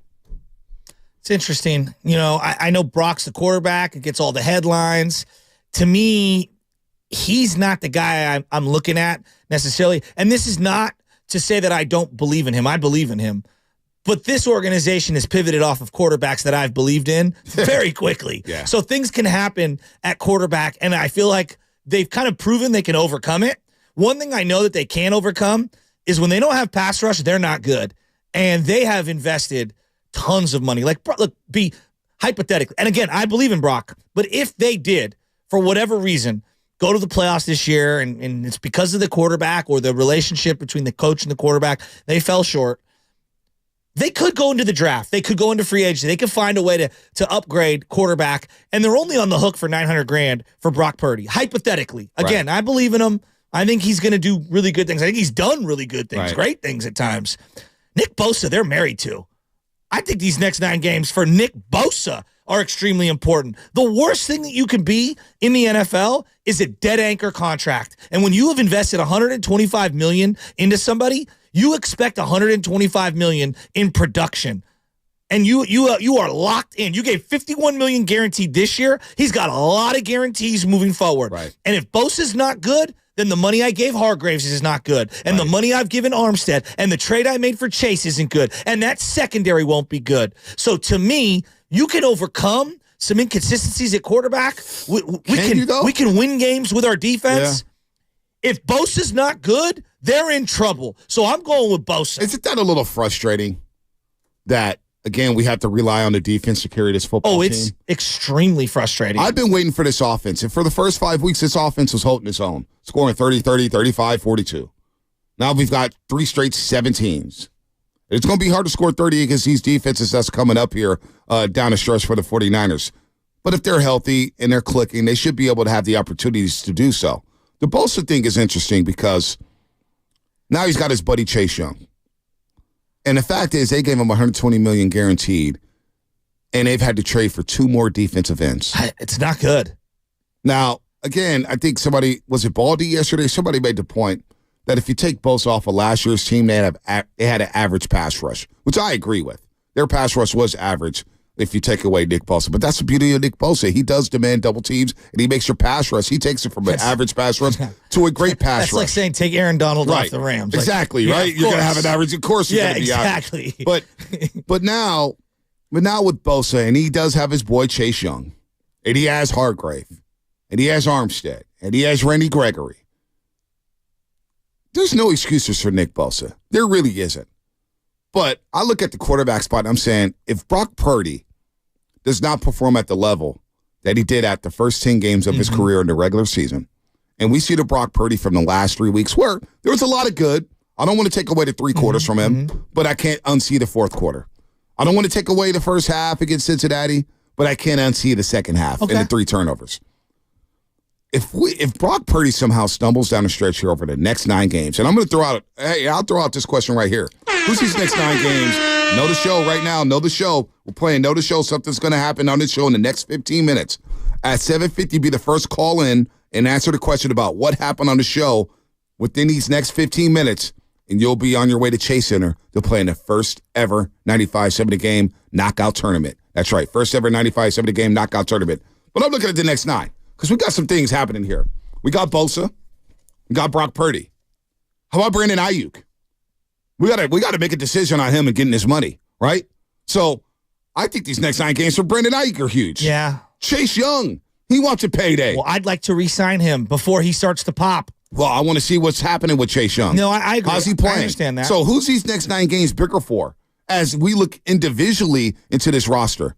Is it Trent Williams? Is it Deebo Samuel? Is it Brandon Ayuk? Is it Brock Purdy? Is it Nick Bosa? Well, here's why I'm going to take Bosa, because I think we would all agree that if the defensive line doesn't get home, the secondary is depreciably worse, right? Whatever team it is. But more in particular with the Niners. Their corners aren't great, but they're a lot better when Bosa's getting home. These linebackers, when they're able to roam and they don't have to blitz, aren't they better? How about these safeties, right? So to me, it starts up front in the trenches. I can make the argument outside of this Seattle game, okay, in the playoffs, 5 of the 6 playoff wins with Shanahan were defensive driven. Yep. No doubt. Okay, and it wasn't quarterback reliant. Nope. Not that the quarterback, whether it was Jimmy or whether it was Brock, didn't make plays. I think the second half from Brock was outstanding against Seattle, so I'm giving him the benefit of the doubt there. But I could make the argument the other 5 playoff wins were all run game, defense oriented. No, there's no doubt. All right? Minnesota. So to me, you can win high-level playoff games with not mediocre, but standard quarterback play. I don't think you can win playoff games with subpar defensive line play. You cannot. You cannot. However, to win the ultimate prize, that That's a different can't have story. mediocre quarterback play. That's a different story. You cannot, because you got great defensive line play in the Super Bowl against Patrick Mahomes for 3.5 quarters. Good point. And once the defense broke down, you got mediocre quarterback play. You weren't able to get it home. The defense, I thought, against the LA Rams played very well. Remember, they only scored 20 points. They were stuck on 7 going into the fourth quarter. So you got very good defensive play, but at some point the quarterback has to turn it up a notch. And they did not, whether it was Jimmy and whether it was Brock. And now, Brock, to his credit, had a very good fourth quarter against the Dallas Cowboys after being up and down in the first 3 quarters. Obviously, in the Philadelphia game, NFC Championship game, he got knocked out. So, 888-957-9570. We'll dummy it down. Who's these next 9 games bigger for? Is it Nick Bosa or is it Brock Purdy? Is it Brock Purdy or is it Nick Bosa? 888-957-9570. And I will take Brock Purdy because the fact that we're already hearing rumblings about Sam Darnold in terms of some media and some fan base, it's already percolating a little bit. That's so And that's why this came coming out of the bye week. Especially if Debo's back and Trent Williams back. And we'll get an injury report later on today when the Niners reconvene at practice, getting ready for Jacksonville. These next 9, in my opinion, are huge for Brock Purdy because Kirk Cousins is going to come back from an Achilles tendon. And Minnesota may move off of him. And you don't think Shanahan's thinking about that Monday Night Football game? And you don't think Shanahan is saying to himself, boy, if Brock is not the guy that I thought he was, he will pivot in a heartbeat. You just mentioned it. Niners will pivot off a quarterback in a heartbeat. So for me, I want to see Purdy ride it out with 9 games, but I think it's bigger for him in the next 9 to play at a high level so we don't have to go through this quarterback carousel once again next offseason. Yeah, because I know Bosa's going to be here. Not to cut you off, Jess. No. I know Bosa's going to be here. Whether he's a dud this year or not, he's going to be here. But when you invest that much into an individual, you expect them to be an elite difference maker. Premium money, agree. It's one thing. I get frustrated. It's one thing to give $17 million to Eric Armstead. It's another to give $125 million to a guy. No when you doubt. give that much money, this is why the Deshaun Watson deal in Cleveland is being scoffed at by everyone in the league because they gave him $200 million guaranteed, and he's not playing anywhere near it. And it's not just this year because I think he's only on the hook for a small amount this year. It's the guaranteeds going forward for Deshaun. Same thing with Russell Wilson. I look at Nick Bosa. Yeah, you gave him $51 million in guarantee this year. You still owe him another $70-something million in guaranteed cash over the life of this contract. That's a lot of money. It's a lot of money. And so when you're paying someone premium money and then you look at the rest of what the defense is making, 6 of the top 9 guys on this team in terms of salaries are on defense. Yep. 6 of 9. For them to reach their potential, we agree, they need pass rush. They do need pass Greenlaw rush. and Warner, Kinlaw, Armstead and Hargrave and all these guys. You have invested so much draft capital, so much money into the defense. They have to play better. And it feels like the league this year, just looking at it, feels like defenses are actually better than we gave credit to coming into the year. It's a defensive league because now you know about all these teams that are building. They know it's an offensive league. Quarterbacks want to throw the ball around the yard. Let's get big in the trenches. Because, again, the Super Bowls, and we talk about this, and I think it took a while for people to catch on to this. You got to have a very good front four. You got to win at the line of scrimmage. That's always been the rule in football for many, many years. And for some reason, people thought, oh, you could just throw the ball around and throw for 400 yards. And no, the game's won in the trenches. And if the trenches, you're not good up front, you're not going to win in the playoffs. So that's why we look at Baltimore. That's why we look at Cleveland. That's why we look at Cincinnati. Kansas City this year are really good in the trenches. No, this might be their best defense under during Andy the Reid. Mahomes era. No doubt. And then you got Philadelphia. We know about their front. And one thing about Shanahan's front, and Baldy talked about the Jaguars' defense getting better. We could play that cut in a second. Two teams have done this, and I wonder if opposing teams will catch on to this. The 5-man front. You know where I was going with that? Philadelphia run a 5-man front with Reddick and Brandon Graham on the edge, and you got the big boys in the middle, whether it's Fletcher Cox, Jalen Carter, Jordan Davis, whoever it is. Cincinnati, they came to Levi Stadium. They ran a lot of 5-man fronts. It really slowed that running game down. So I wonder how many opposing teams will start to run 5-man fronts against the 49ers At times, the Rams had 5-man fronts in that NFC title game. It really slowed down that running game. They were playing 8-9 in the box. Eric Weddle was playing in the box as a linebacker. Maybe that's a remedy to slowing down Shanahan's offense. I don't know. Do you think that's a byproduct of teams trying to adjust to Purdy and the offense as a whole, or is that because Trent was out? Well, I think no. Or both. But I think they know the running game is the key for the 49ers. Yeah. Everything stems off that run. Well, now you don't have Banks, and we know that they like to run to that left side in particular. That is the dominant side that they're going to run to, the Trent Banks side. And without Banks, I'm very worried. Yeah, no, Banks. Feliciano is a downgrade. It is a downgrade. And Brindle hasn't been playing well. And Burford hasn't had his best season. I think he's had a sophomore slump. Burford's been, I would say, more bad sophomore than slump. good. Yeah. Colton McKivitz. We know who he is. Don't let Josh Allen get over there off the edge. If there's one criticism to team roster construction, I think it's very easy to point at two spots on the team that feel very weak, and that is the secondary in terms of the cornerback spot and the offensive line. They have the highest paid offensive lineman, and then everything else feels very inexpensive and not thought out. Although Banks was a second rounder. Let me ask you this, because I see a text here on the Comcast Business text line. Now, I'm with you here on that one, but going back to Purdy. 650, so tired of hearing people questioning Purdy. He's first in all of football in EPA and second in QBR. He's not going anywhere. Anyone who says the name Sam Darnold is telling on themselves that they don't know football. Now, when it comes to EPA and QBR, you kind of lose me there. To me, EPA and QBR, it's just to me, I'm just saying, watch the game. And when I'm watching the game the last 2 weeks, I see a quarterback who's turned the ball over 5 times in the last 5 quarters. Now, if you want to blame the 2 interceptions on a concussion, fine. If you want to blame the turnovers on a concussion the next week against Cincinnati, fine. But the facts are, when you get on the field, as Tony Romo said, and Tony Romo had to cut, once you get on that football field, all excuses are out the door. You're healthy, right? We use the same analogy for Stephen Curry in 2016. Nobody gives us a pat. Nobody allows us to give Steph Curry a pass for the knee injury. Once you step on the court, everything's fair game. So with that, I'm looking at Brock Purdy over these next 9 saying, you don't believe Shanahan if Brock Purdy's just playing mediocre or if he's playing average and he's just doing just enough to help you win games. You don't think Shanahan's looking for the next best thing? Jimmy Garoppolo led this team to a Super Bowl. It was defensive led, but Jimmy played well in 2019. I want to give him his credit.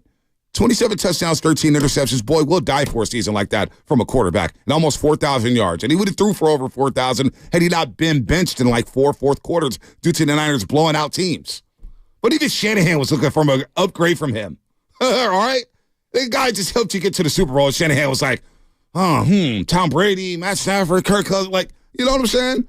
So who's to say if Brock Purdy doesn't play at that level, the same level as Jimmy G did in 2019, you don't think Shanahan's going to be searching? I don't care about EPA. I don't care about QBR. I care about you taking care of the football. So Steiny said something yesterday, Shasky, and I want to know your opinion about this. Before you continue on the EPA, I'm just looking at 2021, which wasn't the greatest Jimmy Garoppolo season. Stafford, Garoppolo, and Aaron Rodgers were out producing everyone in that particular EPA. Stat. See, that stat is bogus. Drop back efficiency on early and late downs. Again, Cincinnati Bengals, the Rams, and the 49ers, as well as Green Bay, tops in the league. Jimmy Garoppolo. I'm not trying to be mean and rip the number, but it doesn't hold a lot of water to me. Boom. It reminds me a lot of war. It's a way to put a number to attach someone with it. I don't need EPA to tell me Patrick Mahomes is throwing to nobodies and he's still a superstar. Yeah. I don't need the EPA and the wars and all these things to quantify to me to put into numerical value that Joe Burrow dominated the 49ers and the Buffalo Bills in back-to-back weeks. I'm with you. The QBR stuff and the EPA, that's silly. Here's the thing I would say that's why the whole thing, real quick, Shasky, the whole thing about Purdy's been great. Yeah, he's been solid for the Niners. He's been I can't call you great when you turn the ball over. Okay, but I thought the first 5 weeks was great football. Really good. Great football. And I thought Cleveland was by far his worst game. I thought in the Minnesota game, depending on how you balance things out, I thought he was really good for 3 quarters and then not good in the 4th. No doubt. In the Cincinnati game, I thought he was excellent for 2.5 quarters. Late 3rd, the red zone pick was bad. And then the fourth quarter wasn't good. So, what's the stat a couple weeks ago? Oh, DVOA. The Niners had the 8th best passing offense all time, according to DVOA, through the first 8 weeks of the season. And I just think that's laughable. That's nothing about this offense. We watch the passing offense. First of all, I think they're like 27th in pass attempts anyway. But there's nothing. And you've been on this about the drop-back passing game. It's a very astute point about the drop-back passing game. The drop-back passing game in the 49ers at times looks outdated. 100%. The route combinations, the ability to spread people out wide. It just kind of looks outdated at times. 100%. It's all, like, if you watch the way that they complete passes, the majority of them are at near the line of scrimmage or coming out of the play action. Now, it's effective, and Purdy's been excellent at it. He's really good. I think Purdy can do more in the 4 and 5 wide receiver sets. I don't think Kyle lets him. No, I don't either. And he did a lot of that at Iowa State. Yeah, the DVOA, the EPA, the QBR stuff, that kind of just falls off my shoulder. I don't put much stock into that stuff. I'm sorry. But Steiny said something yesterday about Brock, and I want to get your opinion on this because I saw this on Twitter. I was like, whoa. So Steiny said, to me, Brock Purdy is now on the same level in terms of how we judge him as Josh Allen, Joe Burrow, Jalen Hurts, Lamar Jackson, Tua Tagovailoa, and Dak Prescott. Those guys' reputations are established, and to me, so is Purdy's.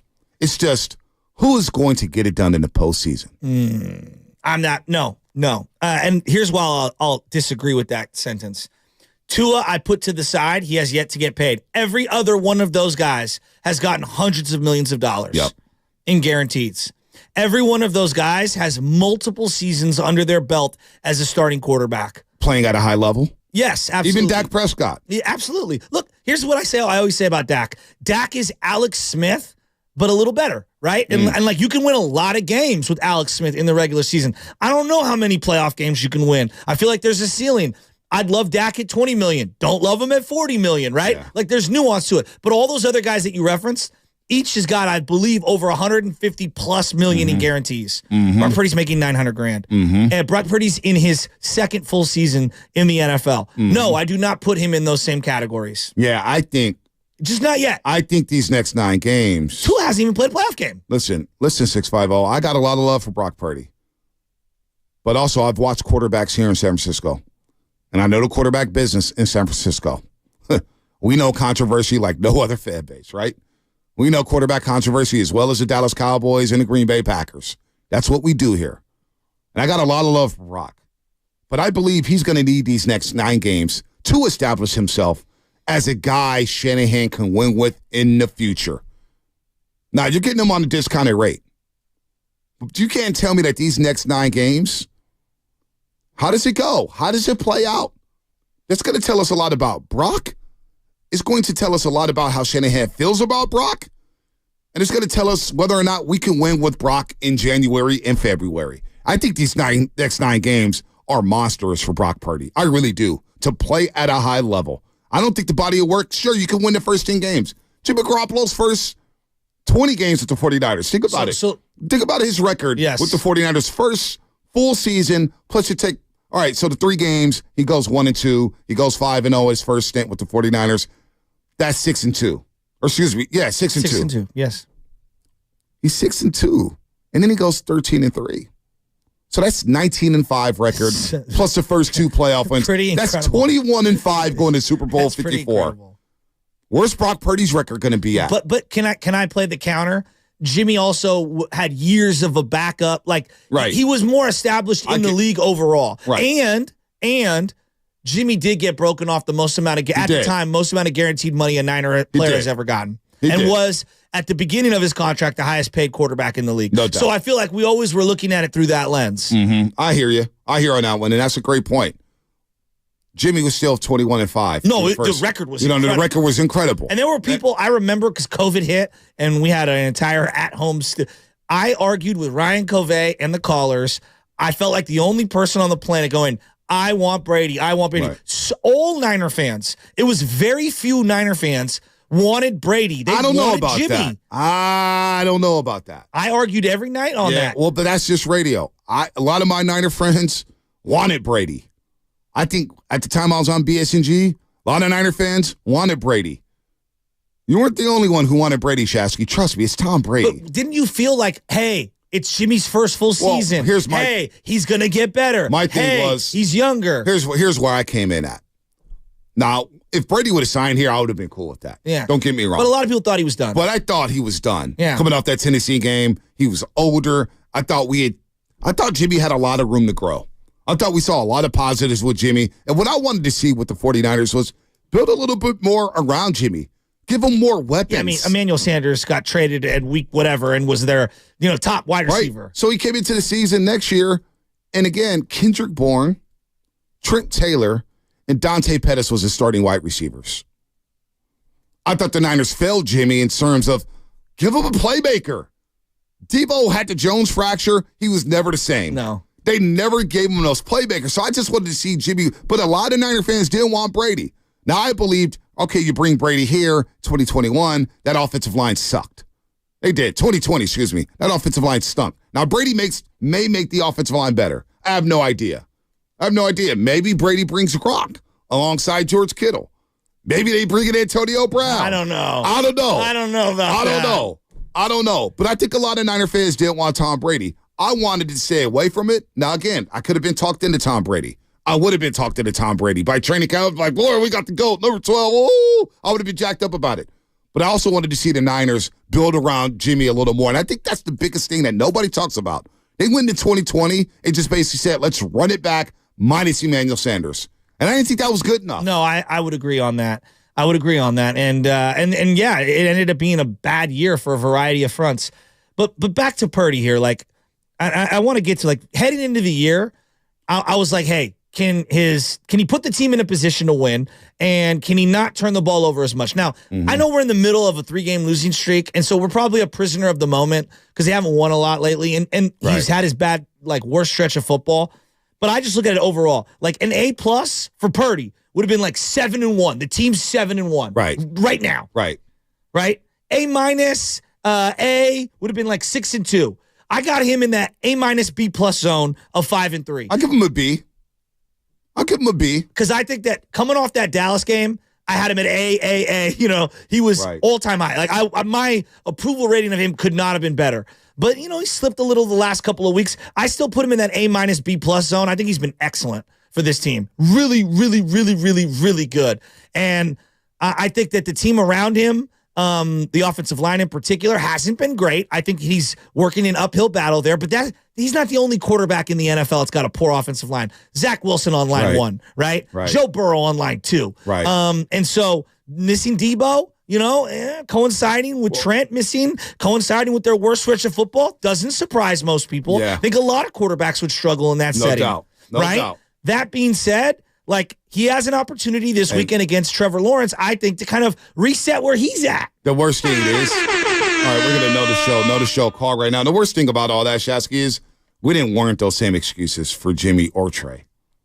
They both play without multiple guys multiple times. Yeah, that's probably on us. And that's not. And so we were looking for Brock to step up. It's no excuse. Anyway. But I'm trying to give him grace because I think he played at a level better than Jimmy ever did during a stretch, and I think he clearly has shown way more than Trey's ever shown. All right, there it is. There's the sounder. First person to answer a question about the show correctly will win a spot in our knockout tournament. Be sure to call our contest line right now, 415-523-4652. Gentleman behind the glass.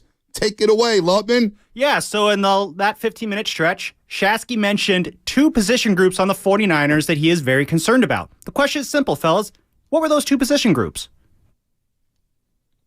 Call now, 415-523-4652, 415-523-4652. Again, that is 415-523-4652. Save it in your contacts if you can. Be the first caller right now.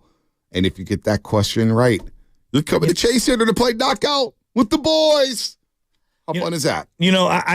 I'm looking at this week off for the Niners as an opportunity for everyone to kind of recalibrate. And look, I wanted them to be 7-1, 6-2. Mm-hmm. They're 5-3. Okay, they're slightly below what I wanted them to be. It's not the end of the world. I don't think the season's over. I still think they're in a really good spot to get what they need to get done, which is win the West. And we'll see. I don't know. Maybe the number 1 seed's out the door. It's a long year. Let's see. Dallas. The Eagles have a tough stretch coming up. They got the bye: Kansas City, Buffalo, Niners, Cowboys, Seahawks. That's a stretch. That's a stretch of football. Could they lose a couple of them and the Niners find a way to win that game in Philadelphia and we're looking at this totally different? Sure, but we're a little ahead of ourselves.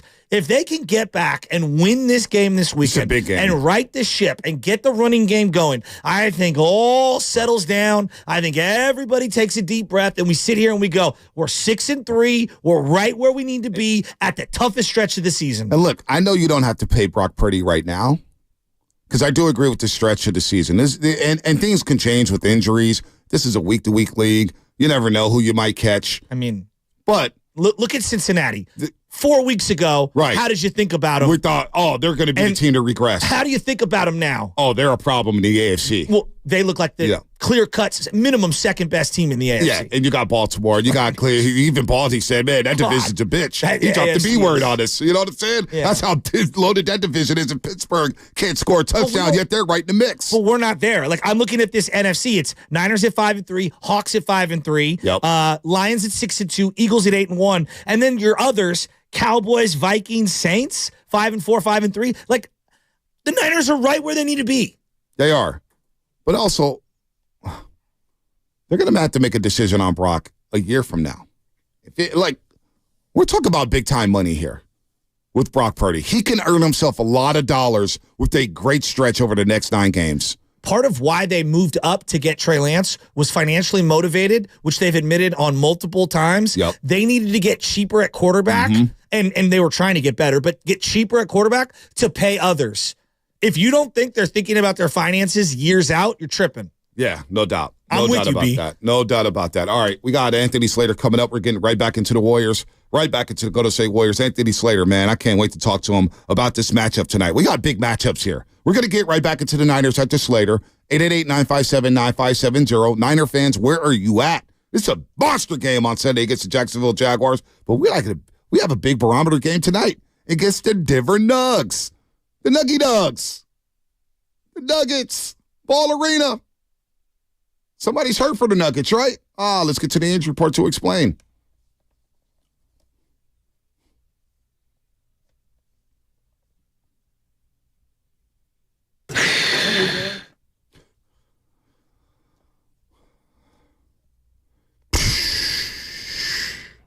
James Harden.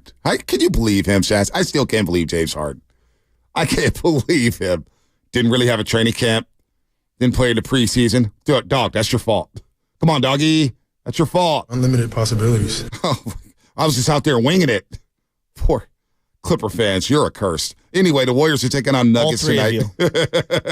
But they'll be without Jamal. Clifford Darrell. Clifford Darrell. Sorry. Frankie Muniz. Oh, who's that? Frankie Muniz. Remember the child actor of Malcolm in the Middle? I saw him. He was selling like Rogaine-like stuff for the hair. He looks so old. He's got a lot of money. He is. He's not a kid anymore. Old and rich. And bald. I'd love to be old, rich, and bald. When you're rich, who cares if you're bald? You're rich. I'm you can buy rich. hair plugs for crying out loud. All right, Jamal Murray, he's going to be out tonight for the Denver Nuggets. He's out with a hamstring injury. Murray suffered the injury in Saturday night's contest against the Chicago Bulls. Nuggets head coach Mike Malone, who's been chirping all year long, said earlier this week that the injury is not expected to be a short-term one and that they will not try to rush Murray back. There's no timetable for when he will be back on the court, so the Nuggets will be shorthanded tonight, but it doesn't matter. They have Nikola Jokic, and he makes everybody better. Denver, they're a problem. They're the defending champs. It's going to be a big game tonight in Denver, Colorado. The injury report brought to you by Boxer & Curzon, Northern California's premier workers' compensation law firm, helping injured workers get their lives back for over 40 years. Shout out Hillary. Shout out Justin. Hillary, Raiders, Antonio Pierce. It's a new day in the Raider Nation. Let's go. Go ahead, beat those Jets. Jets. Come on, Raiders, make it 2 in a row. The Raiders win, they could be 5-5. Look out, AFC. Look out now. Here come the Raiders. What's coming up in a game sponsored by Fremont Bank, full service banking, no compromises. Anthony Slater to talk about the Warriors and Nuggets. It's a big game here. Anthony Slater to break down the Golden State Warriors. That's coming up on the roast. Green Day present the Saviors Tour. Live in San Francisco. Welcome to Oracle Park, Friday, September 20th. Celebrating 30 years of Dookie and 20 years of American.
To everybody out there getting off their graveyard shift.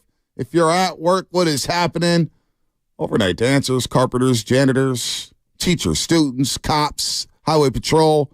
A lot of cops out there. A lot of love for the cops. A lot of love for the security guards. A lot of love to Dub Nation. Good morning to Dub Nation. Big game for you. Good morning to the Niner Empire as well. Speaking of the police, your boy joined the Police Athletic League, or the Activities League board. Who, you did? Yeah, I did. PAL? Yeah. For football? Yeah. Well, no, they have a football team where they're always looking for coaches and volunteers. Yeah. So we got to get you out there, B. They got a flag football team. They got a regular football team. And I would love for you to get a part of that. Who stretches themselves thin?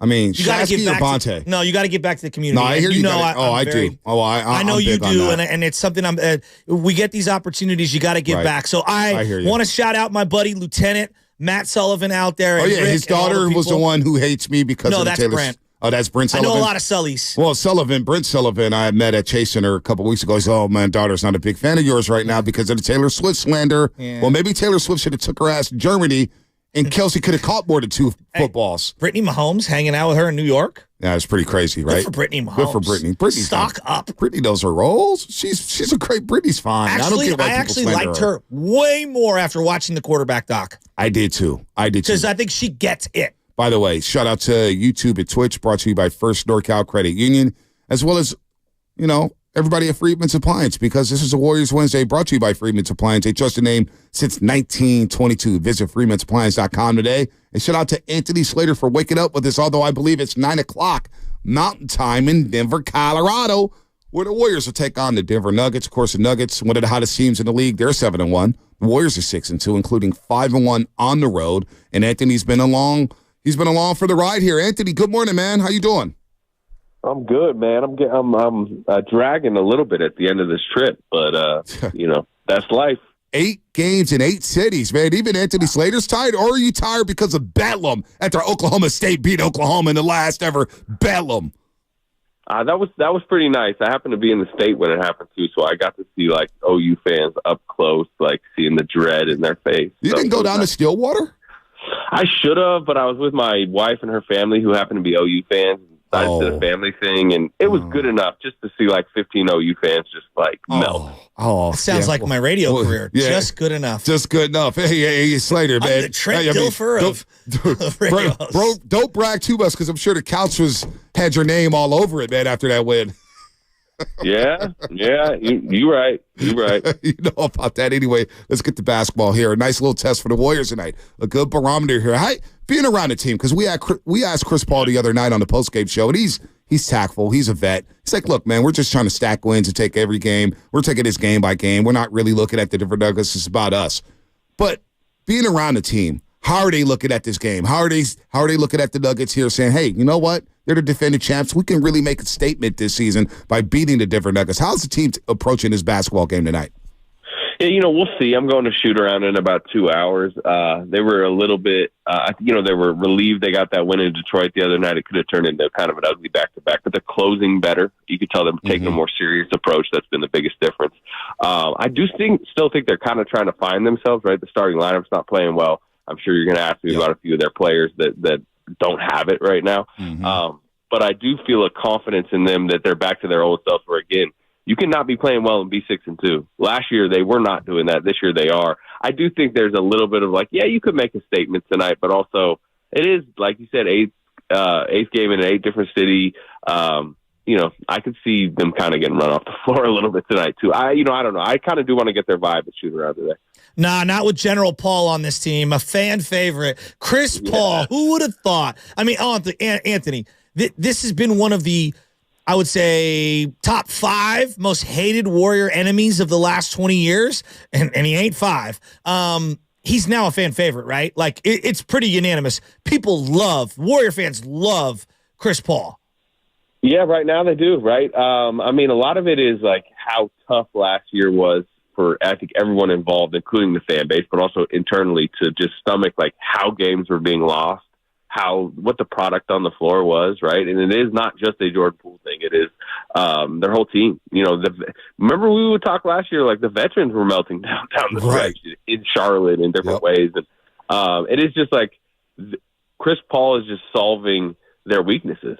I just think it's easy to tell. Bonte, you mentioned like the tactful approach. Like, he does bring a professionalism that is pretty easy to see on the court and off the court. And it comes at a time where, they are trying to get one more in the Steph Curry era, and it's becoming pretty clear like he's a big part of that. And, I think Warriors fans do like that. And it did not take him long. Like, how long did it take him to win you over, Shasky? 1.5 games.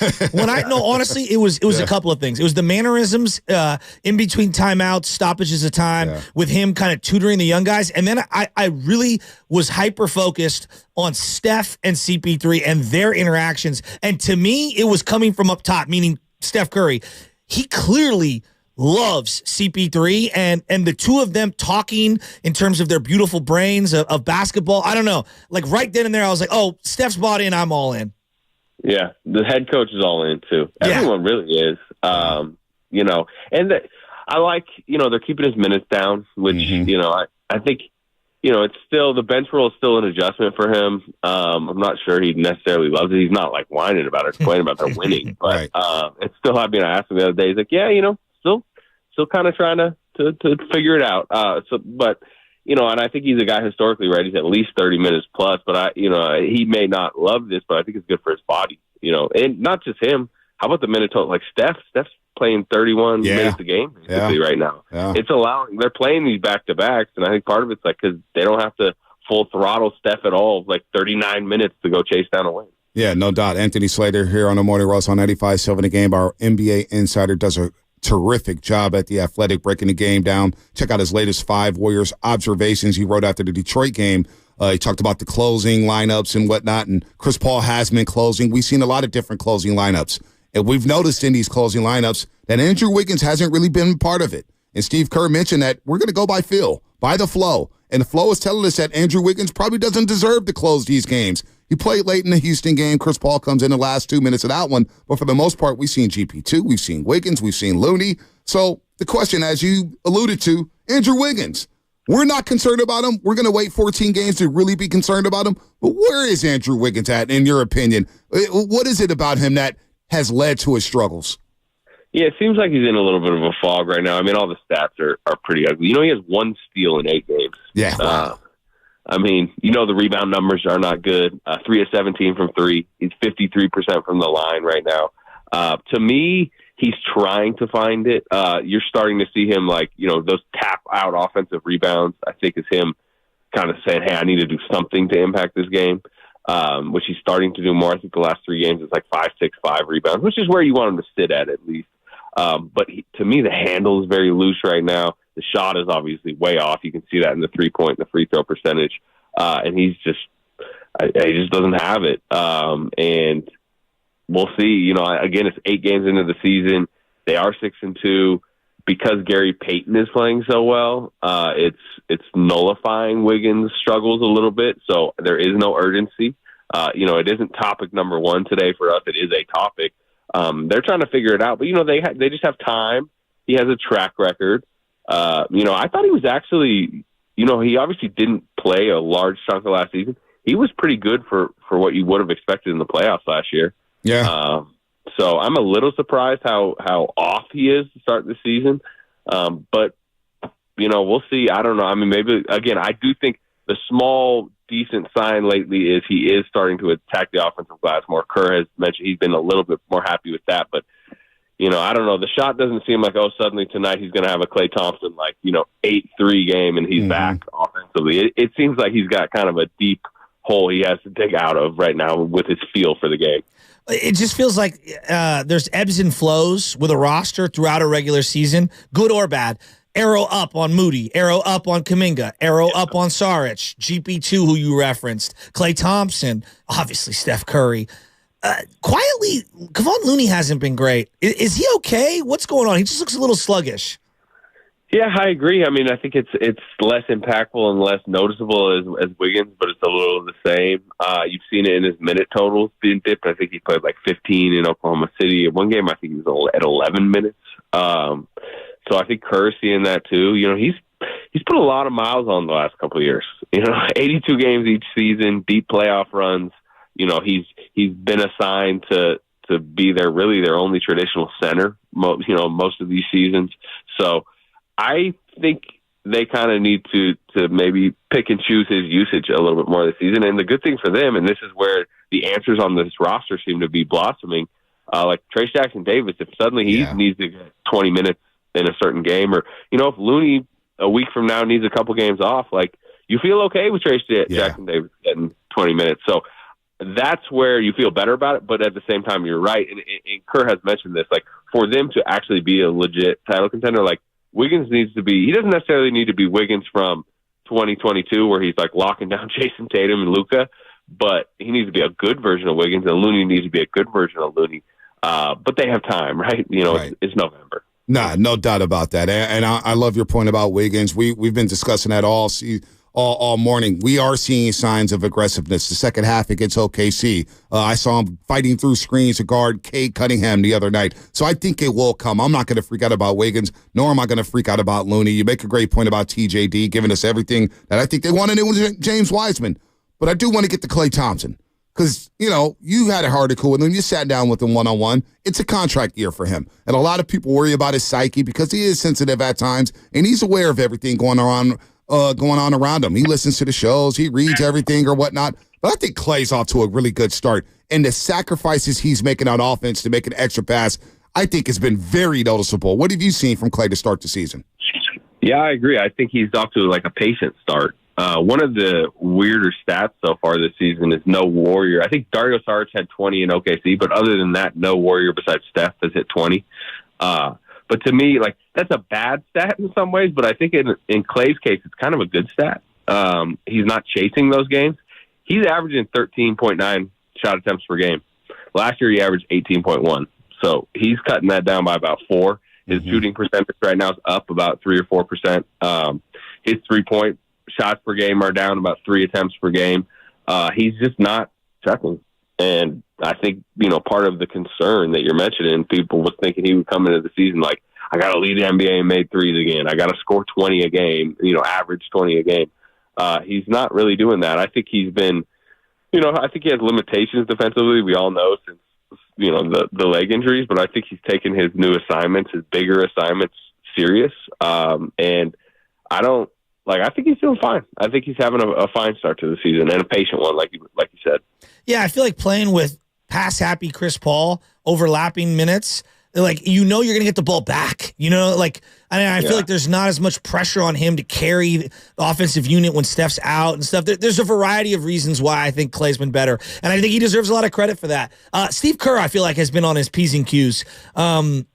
The biggest adjustment for me is like he's allowing the young guys to kind of play through some mistakes. And then secondarily, it feels like he's much more quick with switching up the closing lineups based on offensive, defensive, possession, based on feel of how a player's playing within the fabric of the game, who the opponent is. Has he touched on maybe how good his rotations and his feel for the moment has been versus last year? He hasn't really talked much about it because I don't know. I don't think he was going to want to come out and be like, man, I took last year not as serious or, whatever. But it feels a little bit like, remember there was the we're not chasing wins season. And then at the beginning of the championship season, he even did that wink comment where he's like, we're chasing wins this year. It kind of feels like a mirror of that, where last year, I agree with you. Like it was kind of rigid rotations that, there was a pecking order. There was maybe a lack of seriousness organizationally about just the approach to the last regular season. Obviously, everything was kind of thrown in the air during the preseason. But this year, I mean, it's not even just the rotation patterns, the flexibility, but I think the quotes too. I think he's been kind of firm this year, not like killing his players, but like being like pretty real about it, about struggles, about how about the thing of he got kind of mad at us for keep mentioning it last year. Right. He's like, we're not doing that anymore. Like, put it in the rear view. And, that's messages to his players. He backed up Jordan Poole, like, stop criticizing Jordan Poole. Like, he did that, I believe, on your network. I don't know. He just seems locked in. That's a big year for him. It's a contract year for him, which you could say also he's got the Team USA Olympics coming up. I just think he's, like, really just, like, and I've heard this from people around, like, he's, like, just really locked into his job right now. No doubt. 30 seconds or less later, because I want you to get to shoot around, and we appreciate the time as always. Draymond Green came into the season saying this is the biggest year of his career. We kind of laughed like, man, what is he talking about? But you know what? The guy's playing like it right now. I think he's been engaged, and offensively, he's been very, very aggressive and very good. 30 seconds or less, your thoughts on Draymond Green to start the season. Well, first of all, he says it's the biggest year of his career every year. So whatever. He was pretty good. He's hitting his threes. I like the aggressiveness. I think the defense needs to get there. He would agree with that. His conditioning's not there. So, and you see it where he's trying to take charges against like Chet Holmgren, like just strip Chet Holmgren.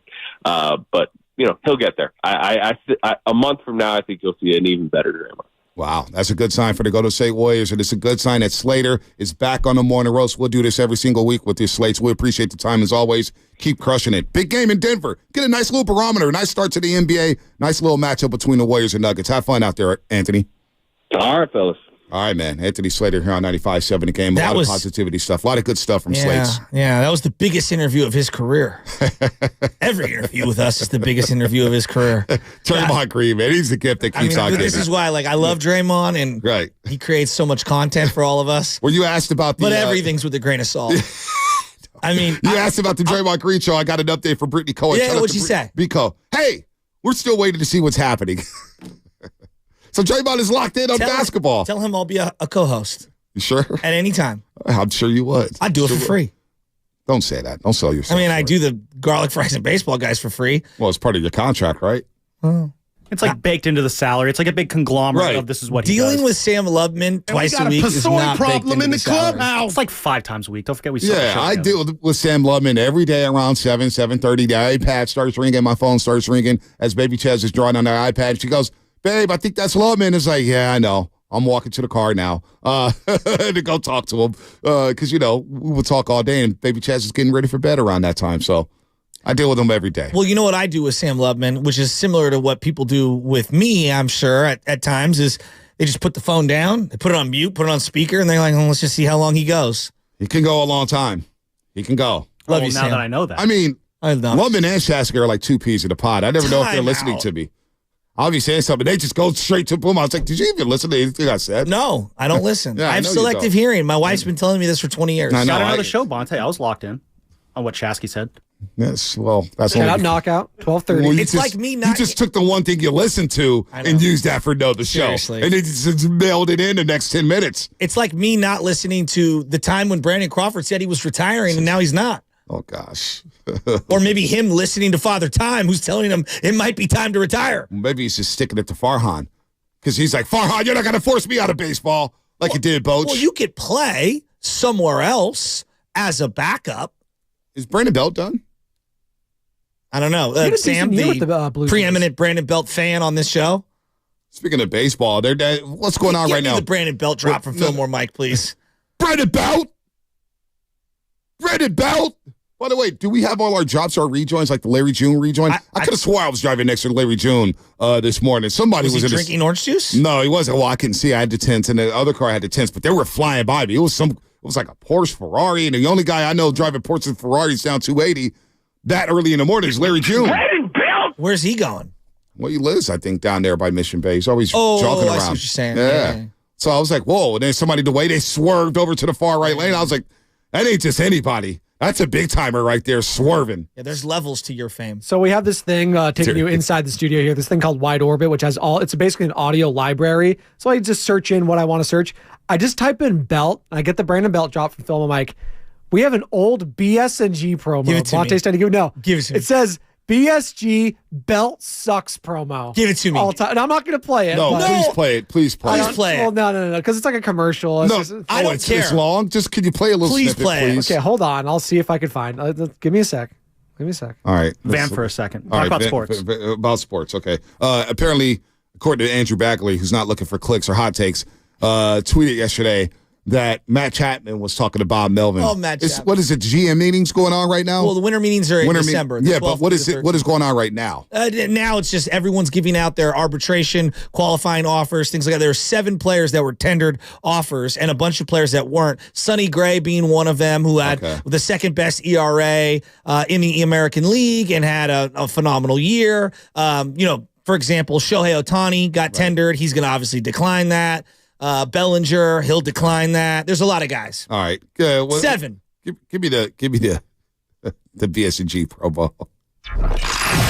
Bonte, Steiny, and Guru bring you passionate sports talk. Brandon Belt's the guy who's got to go. $17.2 million. Body language.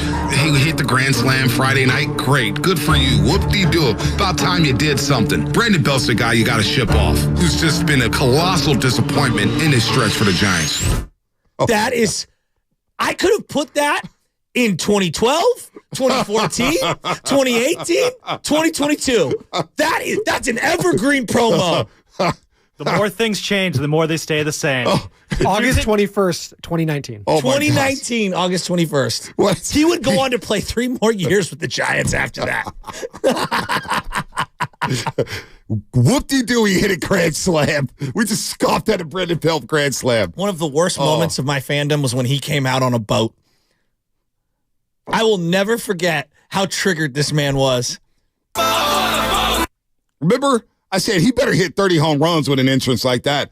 And he hit a home run that day, opening day. By the way, that opening day was a nightmare because I believe the everybody working in the food concession stands, they were on like strike or something like that. And the lines were backed up.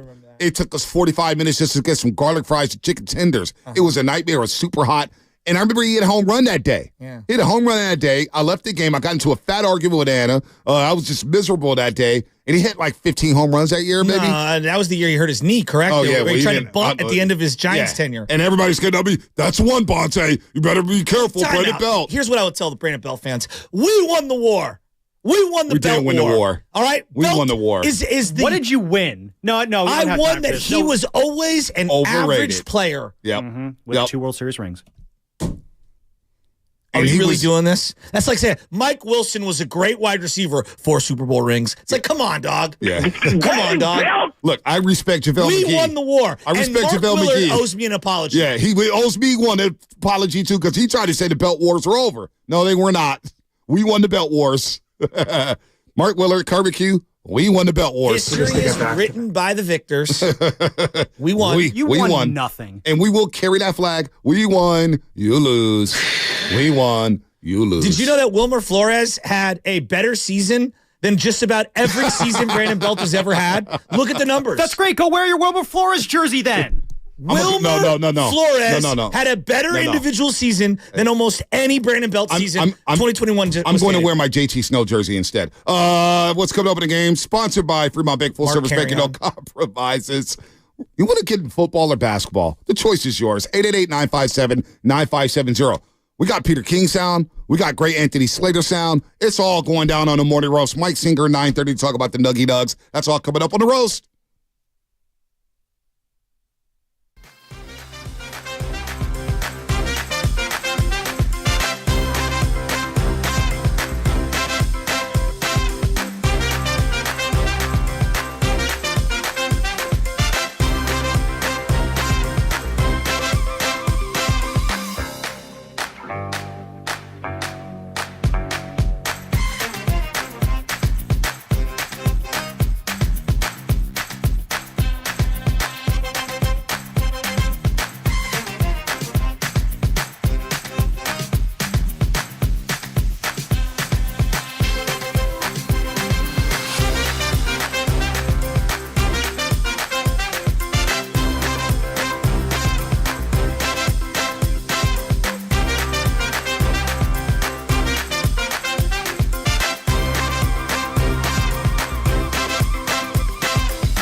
All right.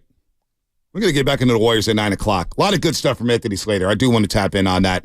He's not worried about Andrew Wiggins. Shasky's not worried about Andrew Wiggins. I'm not worried about Andrew Wiggins. Are you worried about Andrew Wiggins? And when is it time to become worried about Andrew Wiggins? We could do that at 9 o'clock, but I'm not here to slander him. Wiggins is going to be, in my opinion, going to be fine. But we'll see. We'll see. Maybe you know what I am worried about? What's that? Brock Purdy and Nick Bosa? I'm just worried about my Niners. And not that like the sky is falling or anything like that. I just think this game this weekend is a really big one. It's a really big one. The context, the backdrop of having a week off to prepare, as do the Jags, being able to reset, kind of get things stabilized. They need to stabilize themselves. I don't care what it looks like on Sunday. They need to find a way to win. It could be 3-0. 2-0. Get a safety at the end of the game for all I care. Win the game and just stop the bleeding and get things stabilized. If you come out of the first 9 games and you're 6-3, and then you got Tampa Bay on deck, you're feeling a lot better before you get into Seattle, Philly, Seattle. Because let's call it what it is. Jags, Tampa Bay. So Tampa's no slouch, but let's be real. Seattle, Philly, Seattle. And the first 2 legs of that, Seattle, Philly, are on the road. Yep. And then, and it's a short week against Seattle. Thursday Night Football, because you got the Sunday game against Tampa. You got a short week, quick turnaround, Thanksgiving night against Seattle. They're going to be fired up for that. Then you go to Philadelphia, as you mentioned. Then you get Seattle again. That's physically taxing. And then who's after Philly? Is it Arizona? So I've got it right here for the 49ers. Philly, Seattle, goes Jaguars, Tampa, Seattle, at Philadelphia, Seattle, week 15 at Arizona. Against Kyler Murray and James Conner. Will be back. And it's never easy winning in the desert. Week 16, Christmas night, Baltimore at home. You know that's going to be tough. Oh, yeah. That's a Monday nighter. And then at Washington, who knows where they'll be at? That's way down the line. That's on the road, on the East Coast. I know, but who knows where they'll be at as a team. Still, I'm just saying, it's still a road game. It could be cold. Right. It could be snowy. You don't know. And then the LA Rams at home, which the game still has yet to have a decider. Now, when I look at some of the teams down the stretch, Niners are 5-3, Hawks are 5-3, Lions are 6-2, Eagles are 8-1. Right. Let me give you the softest schedule of the teams remaining. The Detroit Lions. By far. And they're going to get the second seed. The Detroit Lions will be the number 2 seed in the NFC. They got at LA, then it's Chicago, Green Bay, at New Orleans, at Chicago, Denver, at Minnesota, at Dallas, Minnesota. Yeah.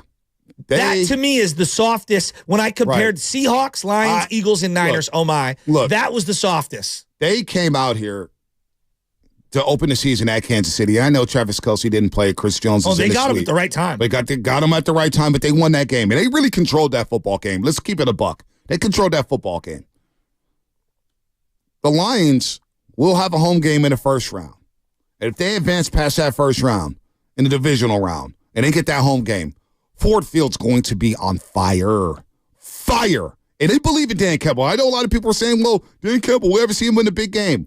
Well, I've seen them against Green Bay in the last game of the season, in a game they didn't have to win. They were done with the playoffs, and they went out there for personal pride, and they won that game. And you see them with the fake punt against Kansas City in week number 1. And you see them go for it on 4th down.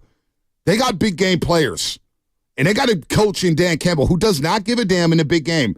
He will go out there and play hard, and he will have that team ready to go in the big game. Jared Goff, he's a big game quarterback. He's playing a lot of big games. Amon-Ra St. Brown is a big game wide receiver. They got some ballers on that team. And Aiden Hutchinson on the other side and Aaron Glenn, they've got a lot of experience. So I like this Lions team. So they do have a soft schedule. So the 49ers, when we think about the 49ers and how imperative it is to win this game, here's Peter King, who joined Willard and Dibs yesterday. Here's how he feels about Sunday's game against the Jaguars.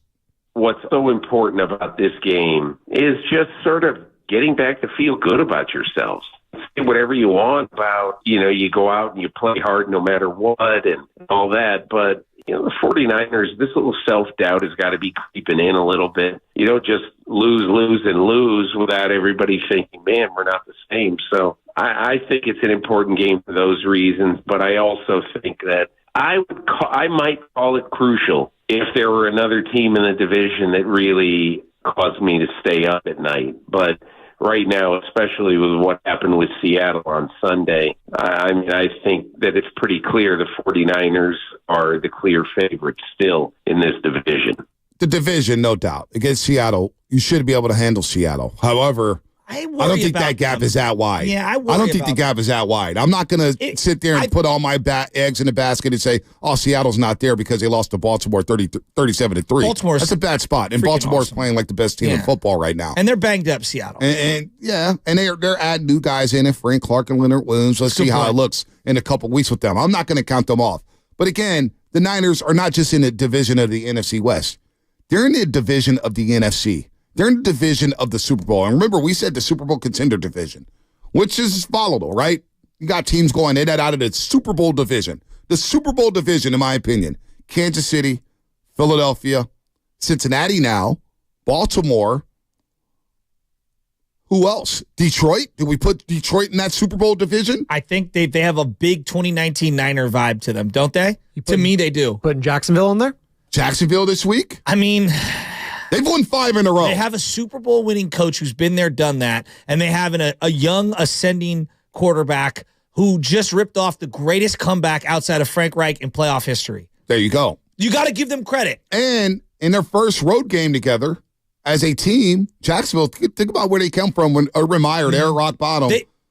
They gave Kansas City all they could handle. And your boy, who fumbled at the end there? Was it Askew? Yeah. Who fumbled? Yeah. In the fourth quarter they to knocked make that out Mahomes. Dude, that's a tough team. So, all right, so you want to put them in the Super Bowl? I'm not going to put Miami there. They got to beat a good team before I could put them there. Yeah, Buffalo is no longer in that Super Bowl division to me. They're a little flawed. I feel validated. They're a little flawed right now. The injuries on defense have caught up. They've caught up to them on defense. And they can't run the ball. And they don't see. I think they can run the ball. They don't commit to running the ball. That I agree with. They don't have a commitment to that. They just want to throw it around with Josh Allen, and he turns the ball over left and right. Dallas is close to being in that Super Bowl division. I actually think we're sleeping on Dallas. Yeah, I think they're in that. Martavis Bryant, they just signed him. What does he have left in the tank? I actually think that Dak, if he makes plays like he did against Philly, like you can't take the sack that he did. Like him moving around, he looks a lot more agile the last couple of weeks. I'm not ready to put a pin in Dallas yet. I think that they're still in the mix. So I do think this is a very huge game for the 49ers. However, Peter King said this, Shaska. I want you to react to this. Okay. Because we'll get to the defense in just a second. Because I know your thoughts on Nick Bosa. Bye week in particular. I know you got your thoughts on Bosa in the bye week or whatnot. But here's Peter King, his thoughts on the offense. For those who say Brock Purdy has a noodle arm or he doesn't have a strong enough arm, to be a really good quarterback in the NFL or to run Kyle Shanahan's offense, they're crazy because we've seen it over and over again. He does have a good enough arm. And that's why, to me, when I look at this team, obviously Deebo Samuel and his presence is really, really important. I think the bye week came at a very good time for this team. That back end part, forget the Purdy part with the noodle arm. Purdy's fine. He's totally fine. He's been doing a really good job. The bye week coming at the right time. I just want to go through the history real quick of the bye weeks and what it's meant, not necessarily for the game, because you'll see a lot like coming out of the bye, Andy Reid is 10-1. Forget that. I want the team and how do they perform the second half of the season. Right. All right. Pre-bye 2017. 1-9. Mm-hmm. Obviously, you acquired Jimmy Garoppolo, so that's baked into this. Post-bye, 2017, 5-1. Right. All right. Pre-bye, 2018. Now, Jimmy was hurt. 2-8. Post-bye, 2-4. All right. Let's go to the big year, 2019, when they put a big run in. Pre-bye, they were 3-0. After the bye, 10-3. Right. No doubt. Well, they started the season, 8-0 before losing to Baltimore? Was that first loss? No, who's the first loss to that season? Seattle overtime. Seattle overtime, Monday Night Football. 2020, a lot of injuries. Pre-bye, 4-6, post-bye 2-4. Now that season, throw it out the window. You went finished the year in Glendale, Arizona, finished 5 weeks. You had no quarterbacks. Who they play? C.J. Beathard, Yes. Nick Mullen. Who else? Did they have another quarterback that year? I feel like no. Mullins. Nick Mullen. Was it just Mullins and Beathard? Yeah. That was a lost year. It was a lost ugly. year. But 2019, you can see 10-3 after the bye. 2021, pre-bye 2-3. Post-bye 8-4. That was when they made the decision to utilize Debo in a variety of ways, and it totally paid off for them. 2022, last year, 4-4 at the bye. Operation 4-4. Remember you said that? Yeah. Post-bye, 9-0. Undefeated. 9-0. What are they going to do this year? Yeah. That to me is like, forget just the Jacksonville game. You're talking about the 9 games after. They're 5-3 right now. Mm-hmm. If they go, 6-3, 7-2, is that acceptable? Yeah, absolutely. That's 12-5. That's a great year. And this is why I asked you coming out of the bye, because I know everybody was red hot after the Cincinnati game. I just got to stop the bleeding. Listen, I know how much everybody was fired up after Cincinnati, and we're all doom and gloom. It's the way you lost. And look, I took some positives out of it. 17-10 game, early fourth quarter, and you did not play well all game long. I know. And you didn't have Trent, you didn't have Debo, and to me, that was a scheduled loss, in my opinion. Agreed. The way it happened, the way Minnesota finished. The way you didn't win that game, you fly home, you don't get home till 3:30 something in the morning on a Tuesday. Then you got to get ready for Cincinnati, who was rested and rolling, and you're in the fog. You don't even know who your quarterback. They didn't know who their quarterback was going to be until Saturday. All right, we didn't know whether it was going to be Darnold. Remember, we spent the whole show Thursday talking about Sam Darnold, and he didn't even take a snap. Well, all right, one thing we haven't heard is where's Purdy at with the head. Well, we haven't heard anything about that. Well, it sounds like he's good to go. Yeah. I haven't heard anything about that. But so you're right. But before the season, and I asked you this. I asked you this coming out of the bye week or going into the bye week. I said, if I told you, Shasky, that you were 5-3 before the bye week, and you had a chance to go 11-6 or 10-7. Yeah. Before the season, we all would have took that, right? No. Because before the season, I thought that it was about Operation number 1 seed. Okay. Now that the season has gone on, I feel like I've had to recalibrate. See, I'm looking at Philly and I'm like, I don't think you're going to get the number 1 seed. So now it's like win the West. I trust me. Operation number 1 seed was there for me too, but at the same time, I would have taken 11-6. But aren't you the author of Eddie DeBartolo? This is about Super Bowls. It is, and the standard what of does that number have to 1, do? and it's Super Bowl or bust. What does that have to do with 11-6? Because Super Bowl or bust. The way I look at this is 11-6. Your chances of winning 3 straight road games to go to the Super Bowl are just harder than getting that. But if bye. you're 11-6, you don't have to play 3 straight road games. 11-6 may lead you. I'm saying it may lead you. You're going to have to play 3 games. It is what it is. That's hard. But it's very hard. But this team has proven they can get it done. They've proven that. Well, but right now, there are 2 teams ahead of you. So, like, the Lions would host, Philadelphia would host ahead of you. And I just, yes, they can do it. I'm not saying they can't. But you're talking about at the beginning of the year. That's why I've recalibrated. The beginning of the year, I was like 13 wins. Now I'm like, okay, I'll take 12 or 11. I would have taken 11-6 knowing I'm healthy going into the playoffs at 11-6, knowing that I have a talented roster and that outside of Philadelphia, I'm as talented as anybody in the NFC. And Peter King, listen to what he said about the 49ers going into the playoffs. All I can say is I really don't care what seed, whether you have to play home, whether you have to play road. I don't care. If Debo Samuel and Brandon Ayuk are healthy, if Christian McCaffrey is healthy, I will take them in a game against anybody in the conference. Now, it'd be a tough win to beat Philadelphia. We all know that. But still, I just want to see those guys standing when it counts the most. Well, that's kind of where I'm at with the 49ers. Although, listen. I just feel like Philly feels so insurmountable. Let me finish for a second. Okay. All right? We saw how it ended in 2021, and we saw how it ended in 2022. You lost your quarterback 6 plays into the game. Give credit to Philadelphia for knocking the quarterback out. Hell, knocking 2 quarterbacks out. And you may not have won that game. Although I thought that game was really close going into the half, and then everything just fell apart. You couldn't throw the football in the second half. Rams game, you blew it in the second half, but you had a 10-point lead in the fourth quarter of that game at SoFi Stadium. And I thought some of the play calling, I thought the Jaworski Tart drop really cost you the football game. You're a couple plays away from going back to the Super Bowl despite playing 3 games in 3 weeks. It's a tough deal. But we've seen 2 years of this format, right? Just 2 years of the 7 teams in each conference. The first year, you had 2 teams who played 3 games in 3 weeks. And you think about Cincinnati. They had the 1 home game. They had to go to Nashville, Tennessee on a short week. And then they had to go to Kansas City, and they were able to go to the Super Bowl. Hell, they were a play away from winning that Super Bowl. And they think that they concussed Mahomes in that second half. Exactly. The Rams, they had the Monday Night Football game, right? The Monday night game against Arizona, they smoked them. They had to fly all the way cross country to Tampa Bay and beat Tom Brady in Tampa. And they did that. And then they came all the way back home and they beat their. So they showed that, hey, the first year, you had 2 teams in the Super Bowl who had to play all 3 weeks. Now, last year, you had 2 teams who had to bye week. So it worked out. So we've seen both ends of the spectrum here. Yeah, but I'm looking at the Niners, right? So, like, in both divisional round games in 2021 and 2022, the physical toll that game took on them carried over to the next game.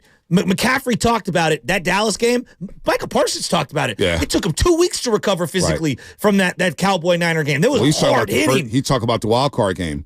I mean, that's what he was talking about. But even last year, yeah, it was hard hitting. And then I'm talking about, the year prior, Debo's elbow and his arm and Trent's ankle, like those things carried over into that NFC Championship game. But Shasky, they were up 10 going into the fourth quarter. They were up 10. But they looked gassed in that fourth quarter as a team. I thought Shanahan didn't help them. And I thought the tart dropped. Of course. The tart dropped. There still was 6 minutes to play in that game. Right. And I just thought Jimmy just laid an egg. But it's doable. I think the point is, yeah, sure, it's not ideal to play that wild card weekend. It's not ideal, but it's doable with this team. But you were asking about the beginning of the year. And now we have to recalibrate. So forget now. But at the beginning of the year, if I said you were the 3rd or 4th seed, would you say you met expectations or fell below expectations? Well, it depends how the season ended. I don't care about the seed.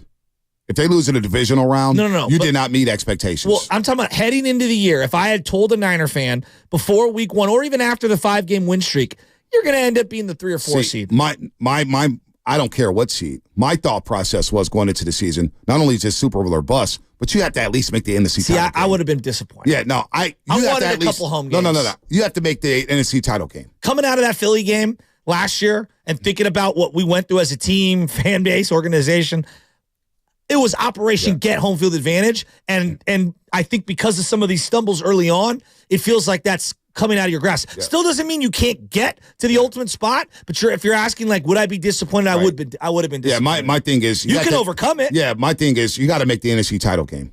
That's what I have to do. You have to at least make the NFC title game to beat expectations from last season. Because if you don't make the NFC title game, whether you have a home game or not, that to me is a disappointment. I don't know if that's my mindset. That's my mindset. That's it's okay to disagree on this one. My mindset was you have to at least make the NFC title game with this roster, with this money invested into these premium players. If you don't make it past the divisional round of the playoffs, to me that's a massive disappointment. Whether you're a 1 seed, 2 seed, 3 seed, 4 seed, 5 seed, 6 seed, to me it's kind of like the Golden State Warriors. I don't care what seed you are. You get to a playoff series. I have Stephen Curry, you do not, and I feel good about my chances and outlasting the team in 7 games. And hell, you almost made the conference finals last year.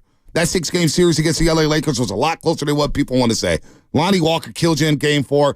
You're coming back home with a 2-2 series lead or a 2-2 series, game 5, pivotal game 5 at Chase Center. I'll take my chances with that. But I think the same way with the 49ers.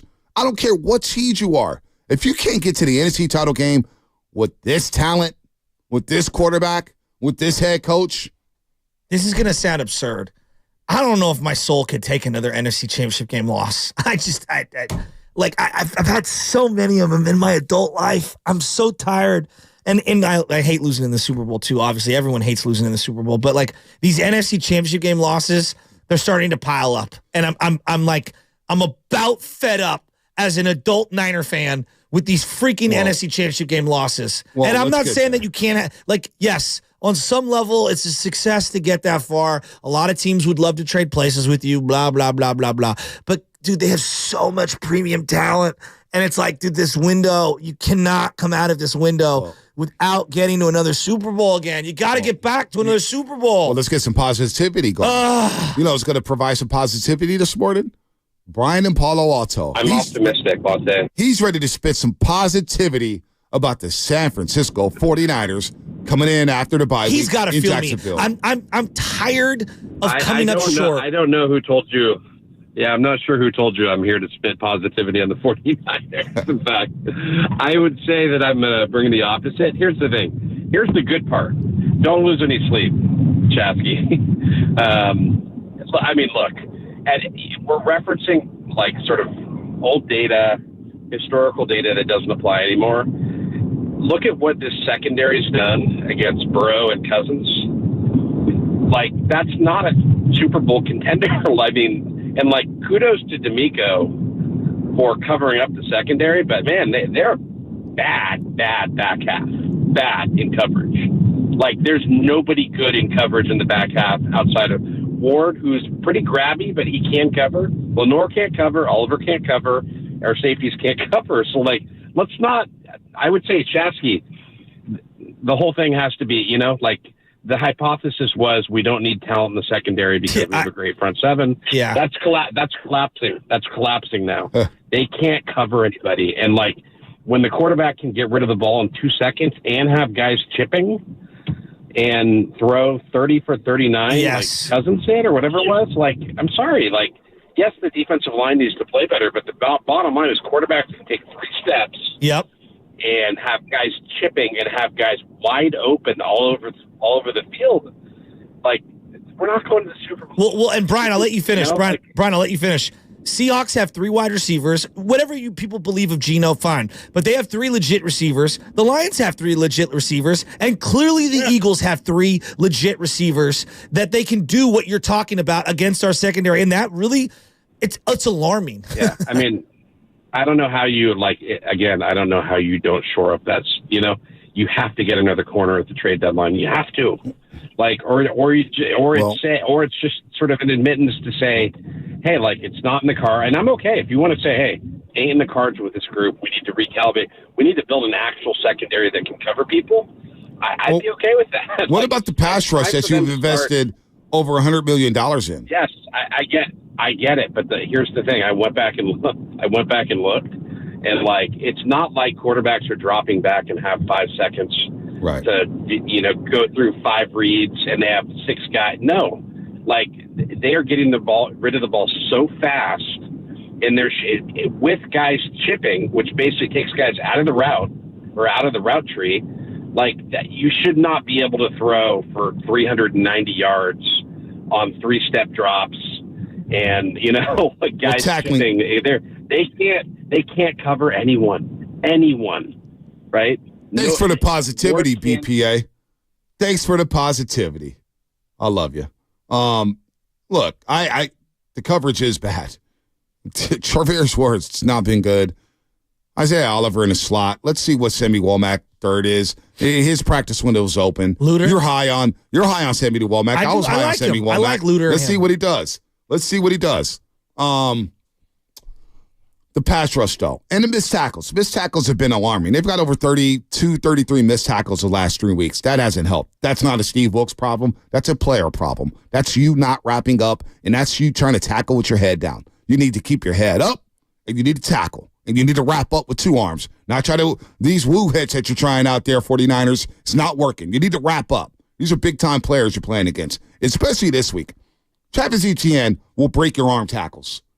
He will break through them, and he will run for a long, long way, and you'll be weary of him in the pass game. I was going to say, I'm really worried about Ridley busting out because he's been kind of quiet compared to what the preseason, like the synergy in preseason for Jacksonville, if you follow fantasy at all, because Lawrence has been my quarterback. Dude, Ridley should be doing more. I think most of my teams have Etienne, Trevor Lawrence. Some of them have Evan Ingram. How about Christian Somebody Kirk? have Christian Kirk. Yeah. I traded for Kirk. He's good. I traded Sam He's a Laporta good for player. Christian Kirk because I had Dallas Goedert. Now Dallas Goedert's hurt, so don't get me started about that. But I needed a wide receiver. Christian Kirk is good. He is good. He's a security blanket for Trevor Lawrence. Very good offense. So, again, to me, it starts up front.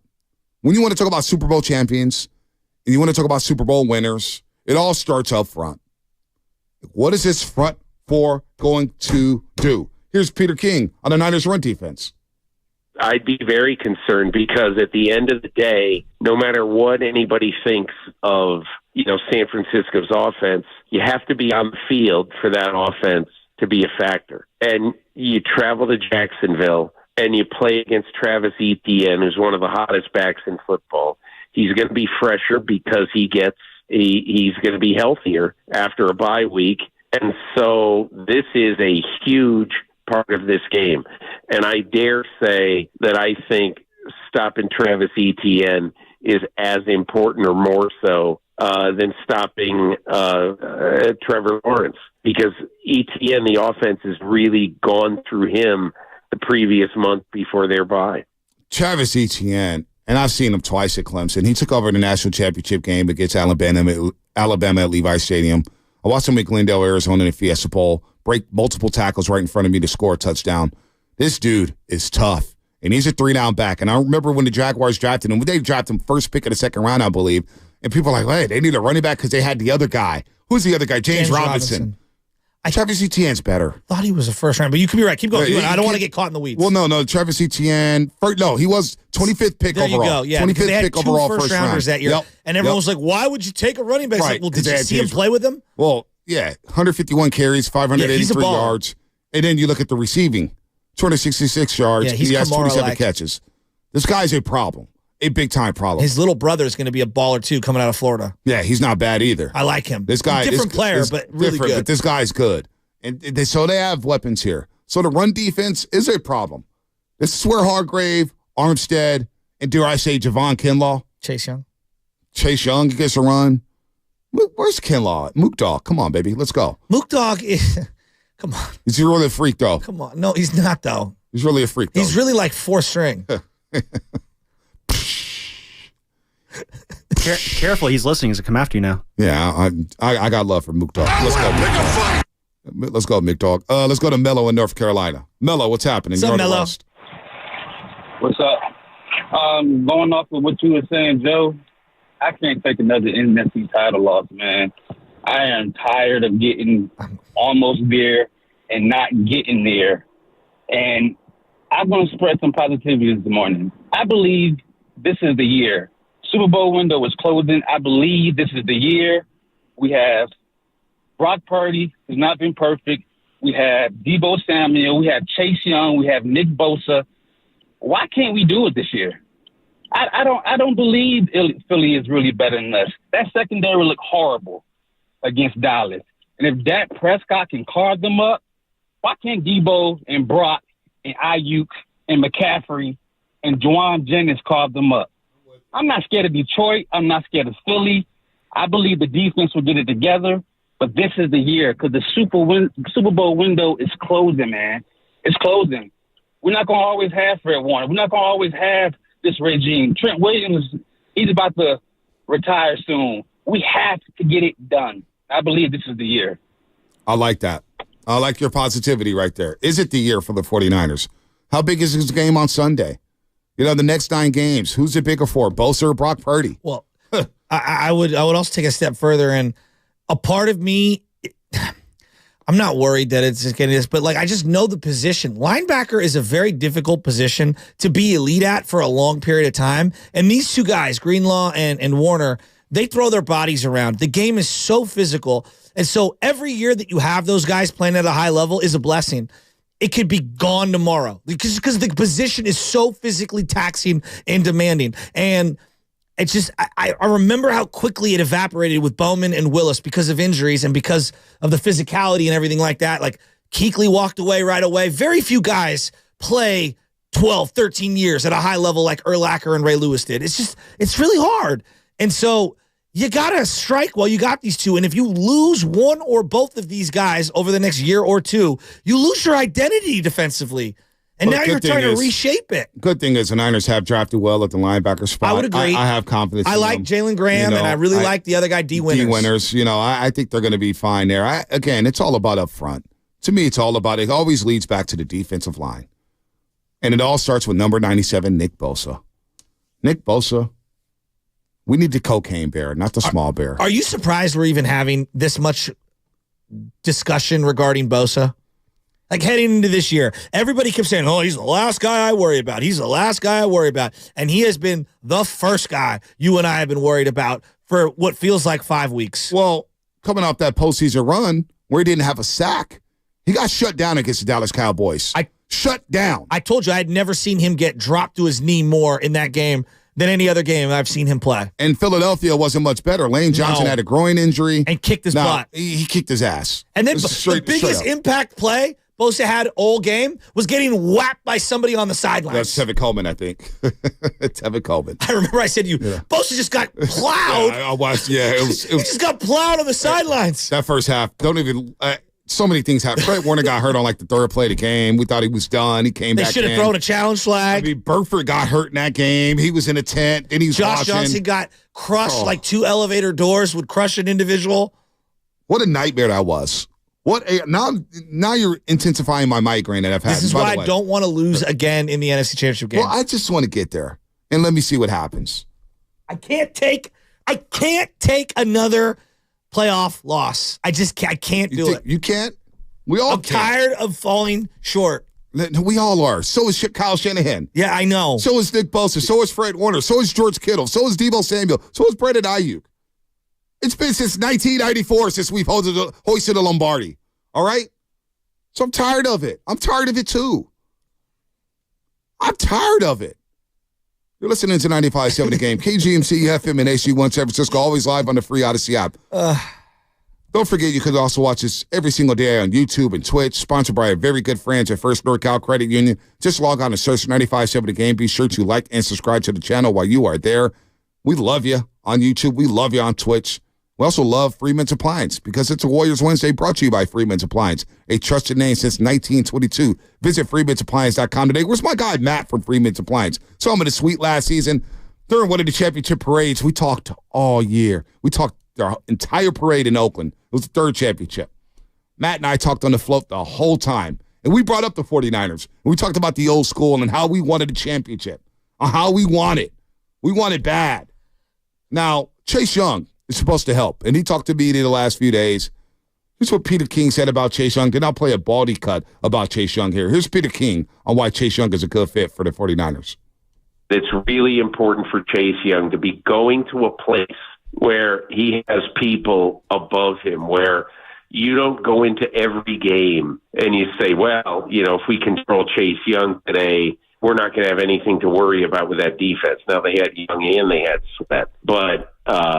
But in this particular case, I believe that he's really going to benefit from a guy like Fred Warner, from a guy like Eric Armstead, from an old friend, like Nick Bosa, because he's going to see, in the immortal words of Mike Tomlin, that the standard is the standard. Baldy on how Chase Young fits in with the 49ers. I would expect Chase to start. I mean, I think it's an upgrade. His movement is elite. I think he needs to learn a lot. I think Coach Kaczmarek can really help him. I think he needs to learn a lot about pass rush. I think he has relied on his athletic ability for too long, which is considerable. Because if the quarterback gets flushed, Chase can literally chase. Right. He can chase with some of the best of them in this business. And that's when he kind of comes alive. But if you're saying line up, put your hand in the ground, and come off the ball and go beat your tackle one-on-one, he has not been able to do that consistently. In fact, Warren Sapp worked with him in training camp this year. And he's he was a stand-up 2-point pass rusher. And Sapp's like, put your hand in the ground like a jet and take off. And, when he does that, he's better, but he says he doesn't see as well when his hand is down and doesn't see what's going on behind the line of scrimmage. Now, I mean, I understand there's restrictions and limitations, but I think Sarah could really work with them to get the most out of him. Put your hand in the dirt and take off. Since acquiring Bosa in the draft, this is the most intrigued I've been to see a defensive player play for the Niners in terms of new acquisitions. Right. Draft picks, trades, whatever. What's I wasn't even this juice for Hargrave. Really? Dude, because we've been looking for that opposite edge rusher since D Ford. Since the second Bosa emerged as a player. Well, since D Ford, right? Because D Ford, we saw it. And he got hurt. He got hurt. But D Ford, when he was on the field, I know. D Ford looked good. Did he got hurt? Did he came back against Detroit in that first game of the season? D Ford looked good. For then 5 Philadelphia, seconds. He looked okay. And then D Ford got hurt. And like D Ford told us, he said, hey, man, we need you on the roast. He goes, let me get right. Well, you never got right. What are the best bookend DNs or outside rushers that the Niners have had in the last 25, 30 years? Well, Charles Haley.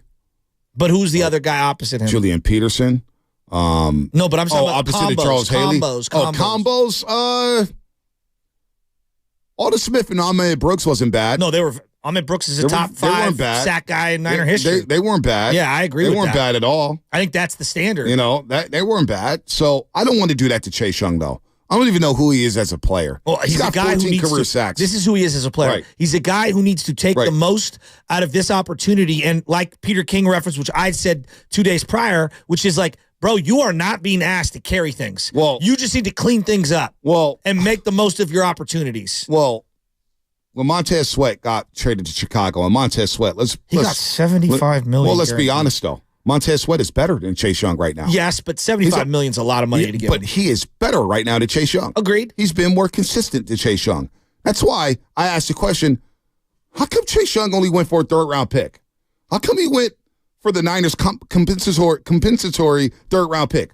Why didn't anybody else step up to the plate? Chase Young wasn't worth more than a third-round pick? Chase Young? Why is that? And then when you break it down, and we had Grant Paulson on from 106.7 FM in Washington, D.C., and Grant Paulson said, well, he's only had one multi-sack game over the course of his career. One multi-sack game. And it didn't come against Philadelphia. Against Philadelphia in 2 games this year in 8.5 quarters of football, because one of the games went to overtime, Chase Young had 4 tackles and 1 sack. And before Chase Young got traded that day, and I'm not saying this to get on you, Shasky. I'm saying this because I think a lot of people felt like this, including yours truly, Vontae Hill. He was more Jadeveon Clowney early in his career than he was the number 2 overall pick. And when we say Clowney, we say an underachiever. Yeah, but Clowney still is having a great year this year in the right situation. Still going to have like a 12, 15-year NFL career. Right. It's no doubt. Dominican Sue, same thing. Yeah, same thing. But Sue actually had more. I would say Sue had more of an impact on a game than Clowney. But both were when we think about underwhelming based on where they were drafted in terms of. But we do this in every sport. Like think about this. Like Randy Moss with the Raiders underperformed, and then the Patriots got Randy Moss is great. Randy Moss was great with the Vikings. Oh, I know. All-time great. Yeah, I understand Clowney that. But never why had didn't an anyone else? all-time great year. Why did he go for a 4th-round pick? But no, my point is, Clowney has never had an all-time great season. Why did Christian McCaffrey last year go for a second and a third? But McCaffrey had great seasons before. No doubt. My point is, Chase Young has never been great throughout the course of a season. Yeah, I know. Clowney has never been great throughout the course of a season. Well, we talk about Clowney. Been good. He's had a couple games. Yeah. The playoff game against the Raiders against Connor Cook. Awesome. And he had the Monday night game against the 49ers where they had backup tackles. All right? He's had we can pick on 2 hands how many games Clowney's had. When you bring up Randy Moss had one of the greatest rookie seasons in NFL. I'm just talking about history. Depreciated value and why one team values you one way. Wes Welker was a nobody with the Dolphins. He goes to the Patriots. He's one of the greatest Patriot receivers ever. Right? So we can do that till we're blue in the face. Right. I would just say this. To find out if Chase Young is good or not, will be here in San Francisco. Yep. We're going to find out. We're going to find out. And this is his best opportunity. But right now, he enters the team as the sack leader on the year. But you know what? That means there's a lot of pressure on Chase Young to come in to save the day. We're asking him to elevate our pass rush that has a $120 million man on the offensive highest paid guy on the line. Right. But he was the number 2 overall pick, and we're asking this guy, hey, contract year, Chase Young, we need you to save us. I don't know about save. But just think about how we looked at Chase Young before he got traded here, though. My whole point was, we looked at him as an underachiever. But I did the same thing with D Ford, whose back gave out in Kansas City. I was like, this is a horrible trade. Basically a 1st-round pick and money for a guy who didn't play last year. But you know what? I give D Ford credit. He was good until he got hurt. When he was healthy, he was good. His body gave out on him. Sometimes you can't do anything about that. Brandon Roy was great until his body gave out on him, right? Grant Hill was great until his ankles gave out on him. Injuries happen. Penny Hardaway was great until his ankle gave out on him. Chase Young hasn't been great yet. And he had a really good defensive line around him, and he underachieved. Great opportunity for Chase Young to prove us all wrong that he could be that guy that he was out of Ohio State. All right, what's coming up in the game presented by the Downtown Los Altos Holiday Stroll? Get into the holiday spirit earlier this year at the 20th Annual Downtown Los Altos Holiday Stroll this Friday, November 10th. That's Friday. Maybe I don't have to work Friday. Maybe I could talk to family into going to downtown Los Altos, a sparkling opportunity to discover beautiful downtown Los Altos while you shop, dine, and explore. Find out more at downtownlosaltos.org. The holidays are always hectic.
Steve Kerr calls a timeout, and this game is out of control for Golden State. They're down by 16. This is Klay Thompson, and you are listening to the Morning Roast on 95.7 The Game. It better not be roasting me if I'm giving them all these intros. Not. Hey, Clay, this is Bonte Hill. Bonte Hill, co-host of the Morning Roast and co-host on Warriors Pre- and Post-Game Live. Klay Thompson, will never, ever roast you.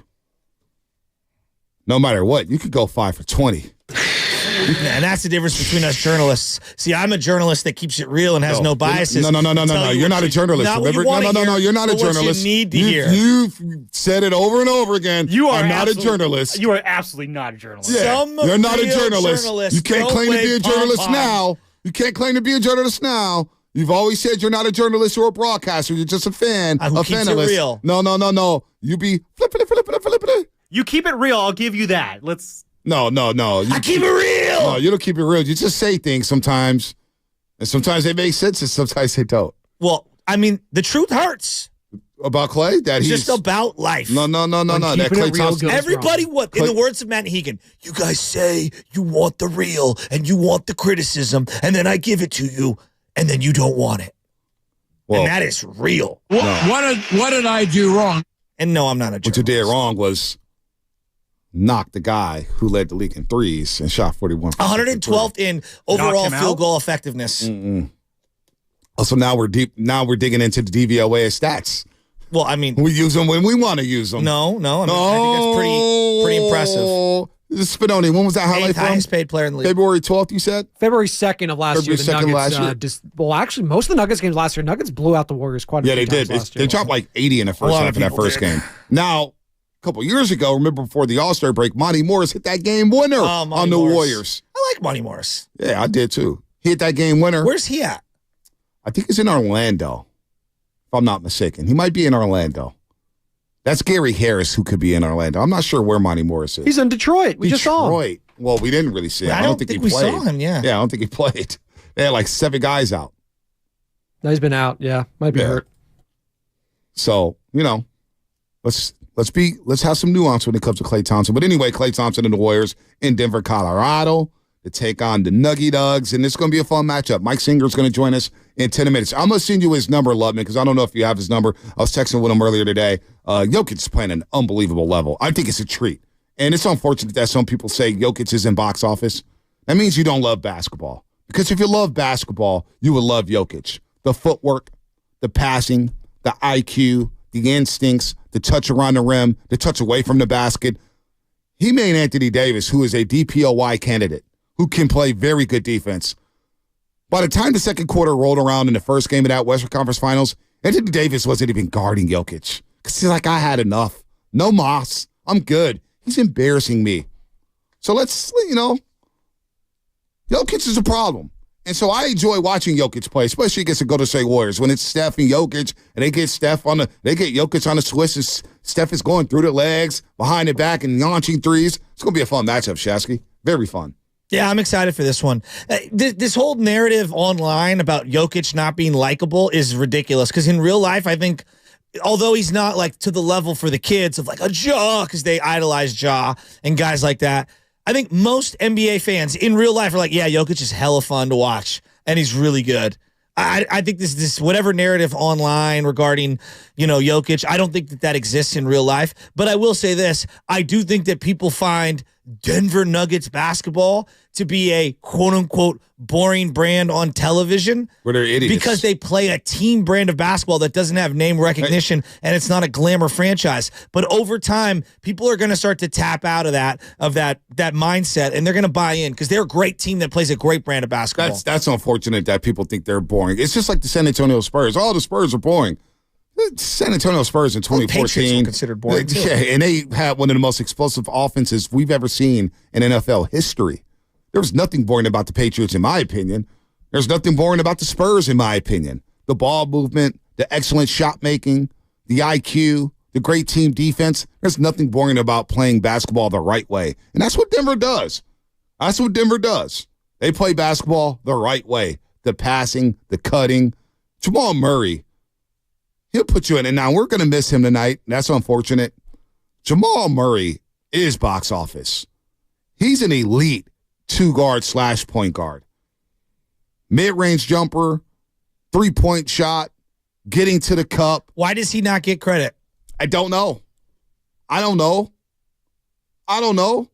You tell me. Because I think if I were to say, like, list the best, point guards, because I consider him still a point guard, even though he's more of a scorer, most people wouldn't come up with him as a top 5 guy. That's unfortunate. Who would they come up with, do you think?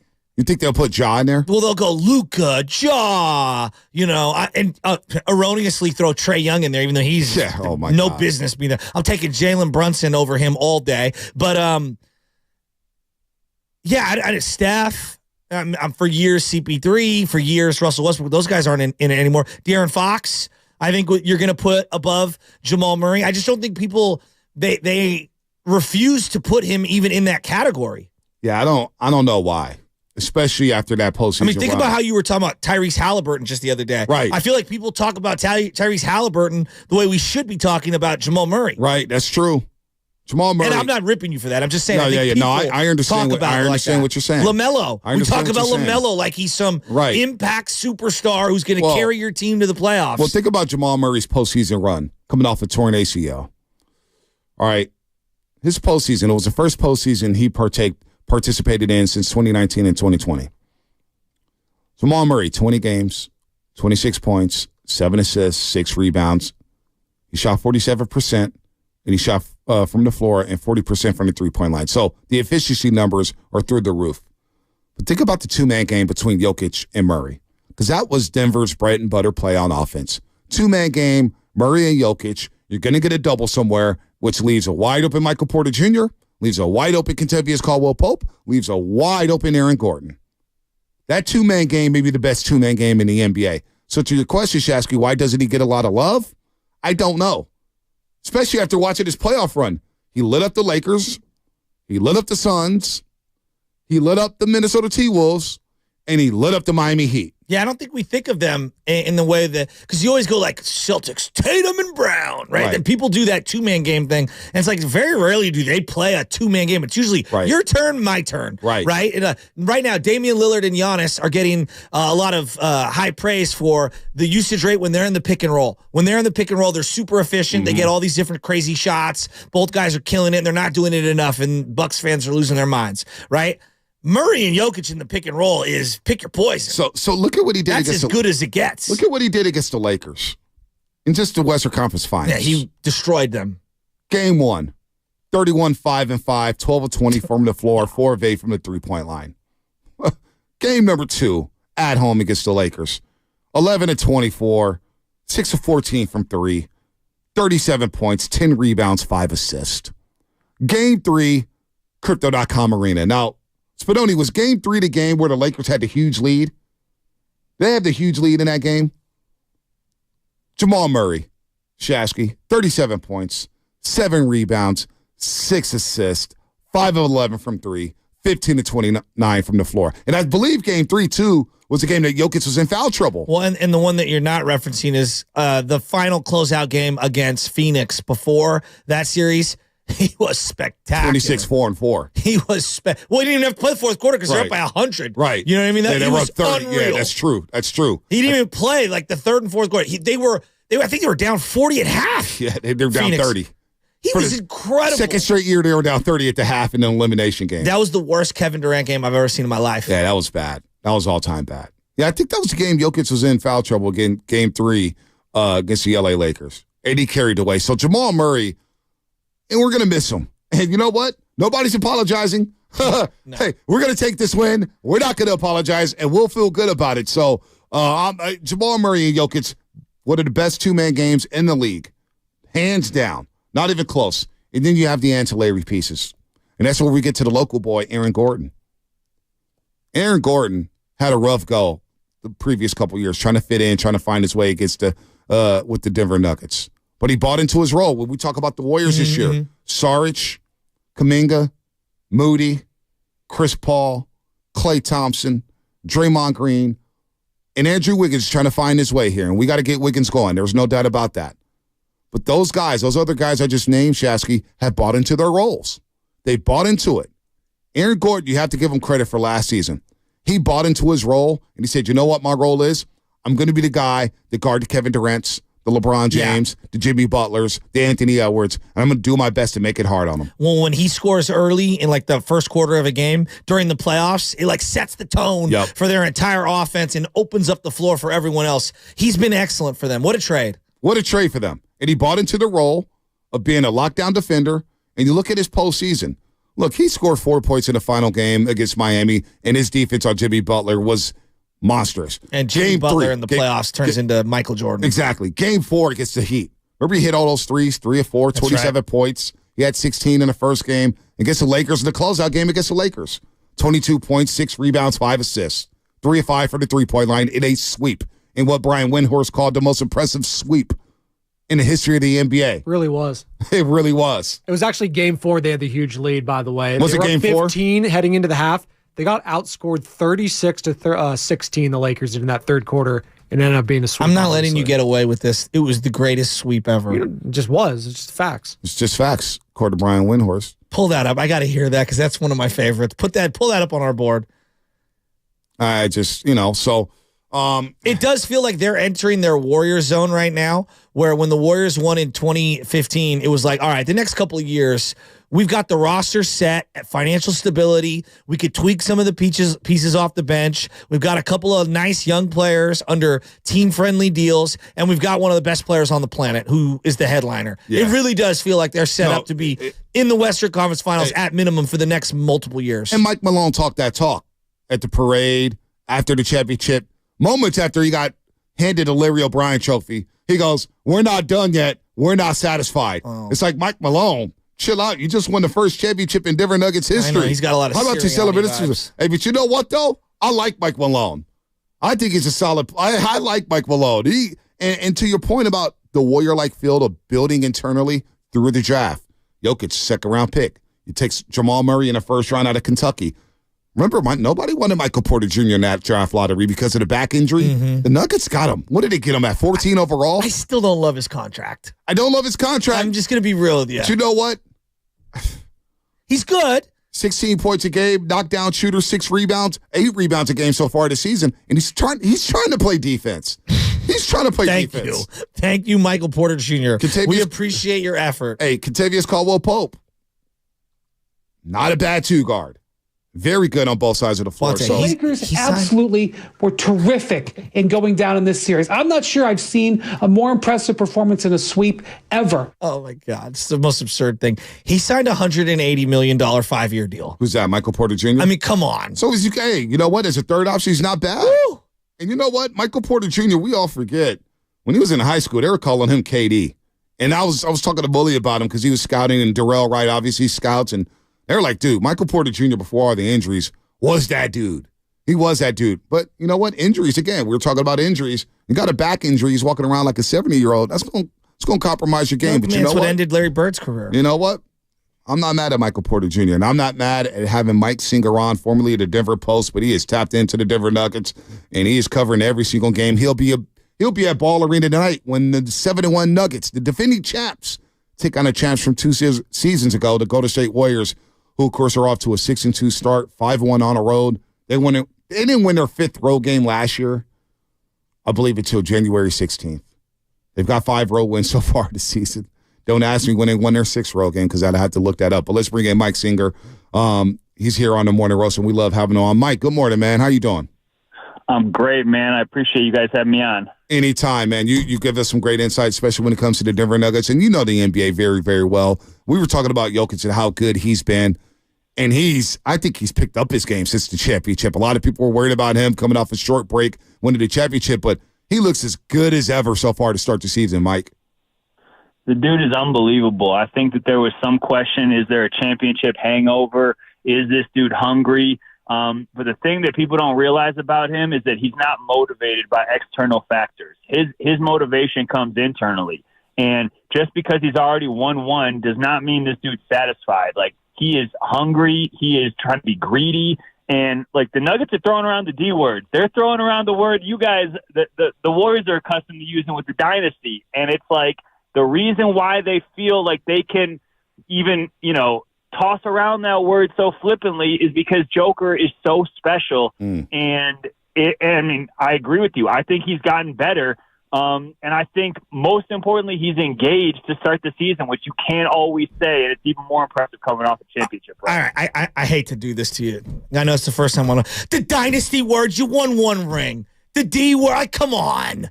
One ring, we're throwing the dynasty word around. I'm sorry, it triggers me.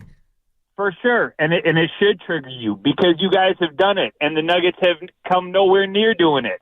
I'm saying what the Nuggets have said, not what I have said. Yeah. Michael Malone, Calvin Booth, they have used the D word openly. They have, and they feel justified in doing that because they recognize this window that Joker's put them in. Can we get to the second leg of the ladder before we start talking about what's on the roof? I mean, come on here. All right, you follow this team inside and out. We've been praising you for 11 minutes. All right, the team and how well built they are. What's their fatal flaw? Where are the cracks on this team? Because they feel like they're in their prime. They do.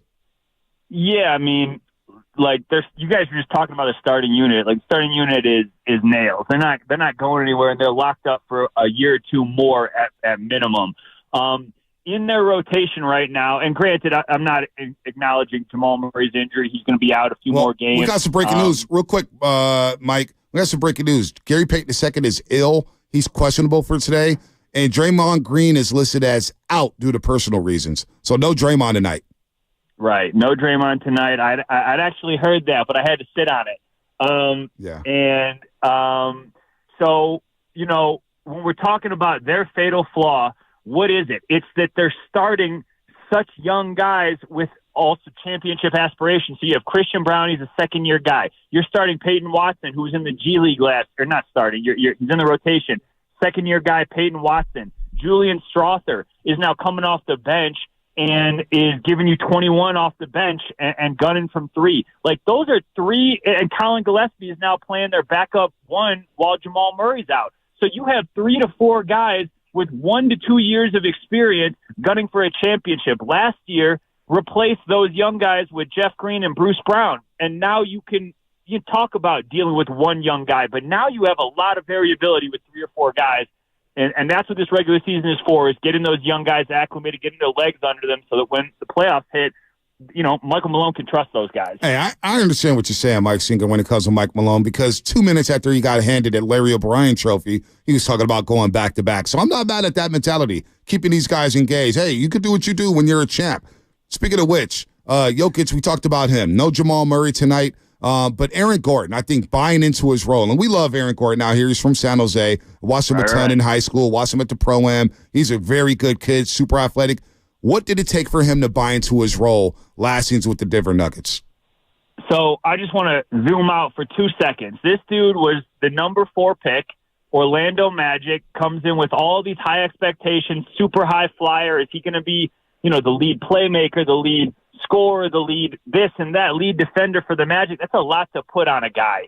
And so when you talk about fit and you talk about ideal fit, it's hard to ask of that of a high lottery pick to do all those things. But when you get traded to Denver and you fit into a role, he's probably the 4th option, probably the 4th or 5th option in the Nuggets offense. But he takes he defensively protects Joker in the front court. He plays well off Joker. He moves well. Hits the glass. He does all those things that they didn't necessarily need him to do in Orlando because they needed him to do everything else. He does all these things where he just settles into his role and fits in because every other hole is filled because of all the talent that they have around him. So that takes a level of sacrifice. That takes a level of buy-in. That takes a level of acceptance that who I was as a basketball player is not who I ultimately will be as a basketball player when the situation fits perfectly around me. Yeah, well, we've all been rooting for him, and seeing him accept and adapt to the role it's been really cool. And it really was. I mean, people are really rooting for that kid and have been rooting for that kid, and now he's obviously a grown man. So good for him. The Jokic brothers, man, Nikola Jokic and his brothers, they fascinate the hell out of me. Give me something about them, because like obviously all the stuff that was made about Jokic not celebrating a championship, I think we made way too much of that. Like, are they still traveling with the team? The brothers? They don't travel with the team, but there are certain games that they go to, but you can find them at every single home game. They're sitting there, center court. They'll be there tonight. I guarantee it. The thing I can tell you about the brothers is that I can't tell you how much investment they have in their younger brother. They've sacrificed for him. They have paved the way for him. They showed him what not to do, and they protected him. In so many different ways.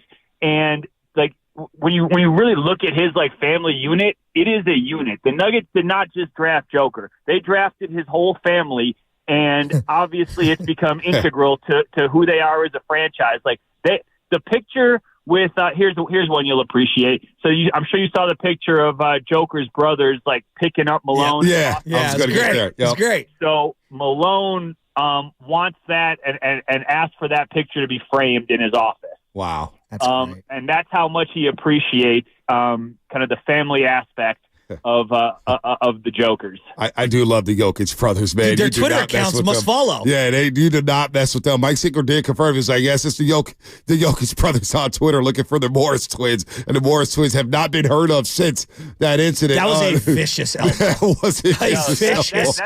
That's the biggest news I ever broke. And I had COVID at the time. I was sitting in quarantine, and I get a text from Joker's brother. Hey, Mike, this is our account. Can you please share this?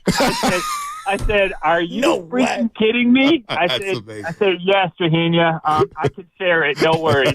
Yeah, and if you don't share it, they're going to be knocking at the door here. What do they do for fun? Yeah, what do they do? I want to know more about the Jokic brothers. They wear the jerseys, and they wear the short sleeve shirts. They'll wear the Adidas sweatsuits. Right, yeah. They got the whole outfit. They look like mob figures. Yeah, tell me what they're like away from the arena. Just the whole family. I mean, Strahenia, he works out a ton. He goes to the gym. Shockingly, he can toss some weights around. Nemanja, I mean, I think he practices MMA, which is also shocking. And I mean, these dudes they're characters, but they groomed Nikola. It's not like how competitive he is, how tough he is. It's not a surprise. Like, look at the full context. These dudes, and they're a lot older than him, so like they were tough on their younger brother. And they messed with him, and look what it yielded. It yielded a generational type player who's not scared of anybody. He looks at everybody and says, "You're not better than me. We're good here." Wow. Last one for you, Mike, and we appreciate the time today. Well, I heard rumblings that maybe the Nuggets, when they were looking at the Warriors-Lakers series, that they would have preferred to play the Lakers, and obviously they swept the Lakers in the Western Conference Finals. How would that match have gone? Were the Nuggets a little weary of the Warriors in the Western Conference Finals last season? Was there a little fear towards that because of the championship pedigree? I mean, I think that you could definitely look at the prior year and just say, "Hey, we gave them a fight in 5 games. We put up something while we were very undermanned." So I really don't think they were scared of anybody. Right. I do think that. I don't really know who matches up better. I mean, the Lakers are big in the front court, but a lot of teams are now playing Joker with a smaller guy on him, so Draymond and Looney probably would have handled him. Like, I do think that just the history, maybe there's a little bit like, hey, they got us last year, maybe we can get them this year, but I don't think that they're scared of anybody. I don't think they have reason to be scared of anybody, and, I think that they have a very healthy respect for who the Warriors are, and I don't think by any means that they think just last year was any kind of aberration. Like, the Warriors are still here. They're still relatively healthy, and I think that there's a very good chance tonight could preview the Western Conference Final. Oh, we shall see. Unfortunately, some injuries here. Jamal Murray out with right hamstring tightness. We no timetable on him, and of course on the other side, Gary Payton II questionable due to a sickness, and Draymond Green out due to personal reasons. Maybe Hazel, I know Hazel's, his wife was walking around preggo at Chaser, so maybe baby's coming. We'll see about that. Well, this is a tough one. I mean, the startup Warriors against the dynastic Nuggets. I don't know. I'm a little worried. Here you go. I see what I got to deal with, Mike, over here. I love it. Hey, Bonte. By the way, a little birdie told me you killed the Commissioner Adam Silver press conference. So way to go. Oh, I appreciate that. I just told Joe Lacob, man, you're paying so much luxury tax. You can't afford Ahmad Rashad or Malika Andrews. You had to scrape at the bottom of the barrel, man. They were desperate. Man. So I was hanging on by a thread up there. The startup Bonte Hill against the dynastic Ahmad Rashad. Exactly. What now that? Chef's kiss, my friend. Oh, Mike Singer, you're the man. I can't wait to see you again, stuff, brother. Mike. Keep killing it out there in Denver. I love it. All right, we'll talk soon, guys. Tell Mike Malone to dial it down. Maybe win a second before we start stunning like we're Kirk Cousins with our shirt off in the airplane. Do we have sound of Mike Malone last year? I'm so out on him. Oh, I love Mike Malone. So out on him. I love Mike Malone, man. By the way, I do want to say this. The other day, Monday, I didn't say much around here because you know me, Shasky. I hate talking about myself. I do. No, seriously. You know, when you get to sales meetings and Shasky's like, you're in the face of words, and I try to downplay everything because I just try to take everything in stride. Truly, that's who I am. That's truly who I am. I don't like to brag about things and this and that. I love doing what I do. I love my job. I love being a sports geek. That's all I wanted to do. I didn't know I was going to do it in this capacity, but I love it. I appreciate all the love that everybody showed me the last 24 to 48 hours. It truly was one of those moments where I don't know what the hell's going on, man. It's NBA TV. It's an all-star announcement. There's all these bigwigs, and there's me, right? The mayor, the commissioner, the owner, and there's me. Like, Joe, we're two peas in a pod, man. We're sports geeks who like to wear hoodies and sweats Monday through Friday. I was on the couch watching you. So, no, I'm not like you. No, but I was very yes, proud are. of you. No, Yes, legitimately, down to earth, very proud of you. I texted you the same thing. I know. I mean, think about it. A kid growing up here in the city who went back to school later in life, all right, watching these things from the sidelines like me, from the couch like me, and you're up there with the mayor of the city you grew up in, announcing that the All-Star Game's coming with the commissioner of the sport and one of the most dynastic owners of all time? Come on, dude. Pinch me? No. Yeah, no. Bro, wake your ass up. Because that was not a dream. Yeah, no. That was unreal. I told Dumas this because Dumas texted me too. And a lot of people, man, a lot of people showed me so much love. And I truly appreciate it from everybody from the bottom of my heart. It was hard not to shed some tears. It was hard. Like, it still hasn't sunk in yet. Honestly, I was floating that night. I was floating yesterday. It's like, what happened? Because I was a nervous wreck going into it. It's like waking up in the middle of the night trying to get the script right and everything like that. It's like, God. And Dave Bernstein and Matt Higgins goes, boy, it's going to be broadcast worldwide, dude. You better be okay. I'm like, oh, my God. I know. God, I'm going to freak out. And all I was thinking about, Shasky, was like, don't turn into a meme. Don't be a meme. Because I remember the first time I ever public address announced for City College of San Francisco. Justin LeBall called me. It's like, hey, we need somebody to announce our tournament, be a PA announcer. And I remember I had a dream going into that first day of the games. I had a nightmare. I woke up and my voice went out right when it was time to talk. I was like, what would you do if you couldn't talk? I know. I was thinking I was going to have a B-Rabbit moment. And the same thing happened. What would I do? I don't know what I would have done. But I was having a B-Rabbit moment. Seriously, in my nightmare, it's like, oh, I'm going to choke like B-Rabbit did at 8 Mile. I was having the same nightmares going into the Monday night announcement like, oh, my God, I'm going to choke. I'm going to choke. What's going to happen here? Everything's going to go wrong. But I appreciate all the love from everybody, truly. I wanted to get that out there. Yeah, whenever there's somebody very successful, there's always like that family member that kind of like brings the vibe down, It's you. Well, no, like, the Bidens obviously have, their own people. Jed has, obviously George. I'm not going to the politics. All right. And so I'm going to be like you, Bonte. Like, can I hold something? Can I borrow some money? What money? Can you throw your boy a bone? What money? You think I got paid for that? I know people. Founder said the other day, I was like, all right, fine. We'll just find somebody else. I got to anchor you down a little. Maybe you can be in the car with me when I get a speeding ticket. Oh, man. Oh, do you have something that might? Yeah, play me arrogant Mike Malone. He is becoming a fast riser on my Sean Payton wheel of hate. So this was coming after game one of the Western Conference Finals last year. Obviously, the Lakers, they didn't get it done, but they didn't play very well, and it was a really close game. And everyone was talking about the Lakers. Oh, if the Lakers play like that or they're going to play better, they're going to win this series. Well, Michael Malone didn't really appreciate it. A lot of our guys, to be honest, they may not admit this or not. You win game 1 of the playoffs, and all everybody talked about was the Lakers. They did. Let's be honest. That was a national narrative was, hey, the Lakers are fine. They're down 1-0, but they figured something out. No one talked about Nikola just had a historic performance. He's got 13 triple-doubles now, 3rd all-time. What he's doing is just incredible, but the narrative wasn't about the Nuggets. The narrative wasn't about Nikola. The narrative is about the Lakers and their adjustments. So, you put that in your pipe, you smoke it, and you come back, and you know what? We're going to go up 2-0. Hey, I love that. I actually love that. There's a funny text here on the YouTube. Uncle Looney, how can you not like Mike Malone but like BPA? We love BPA. We love Mike Malone.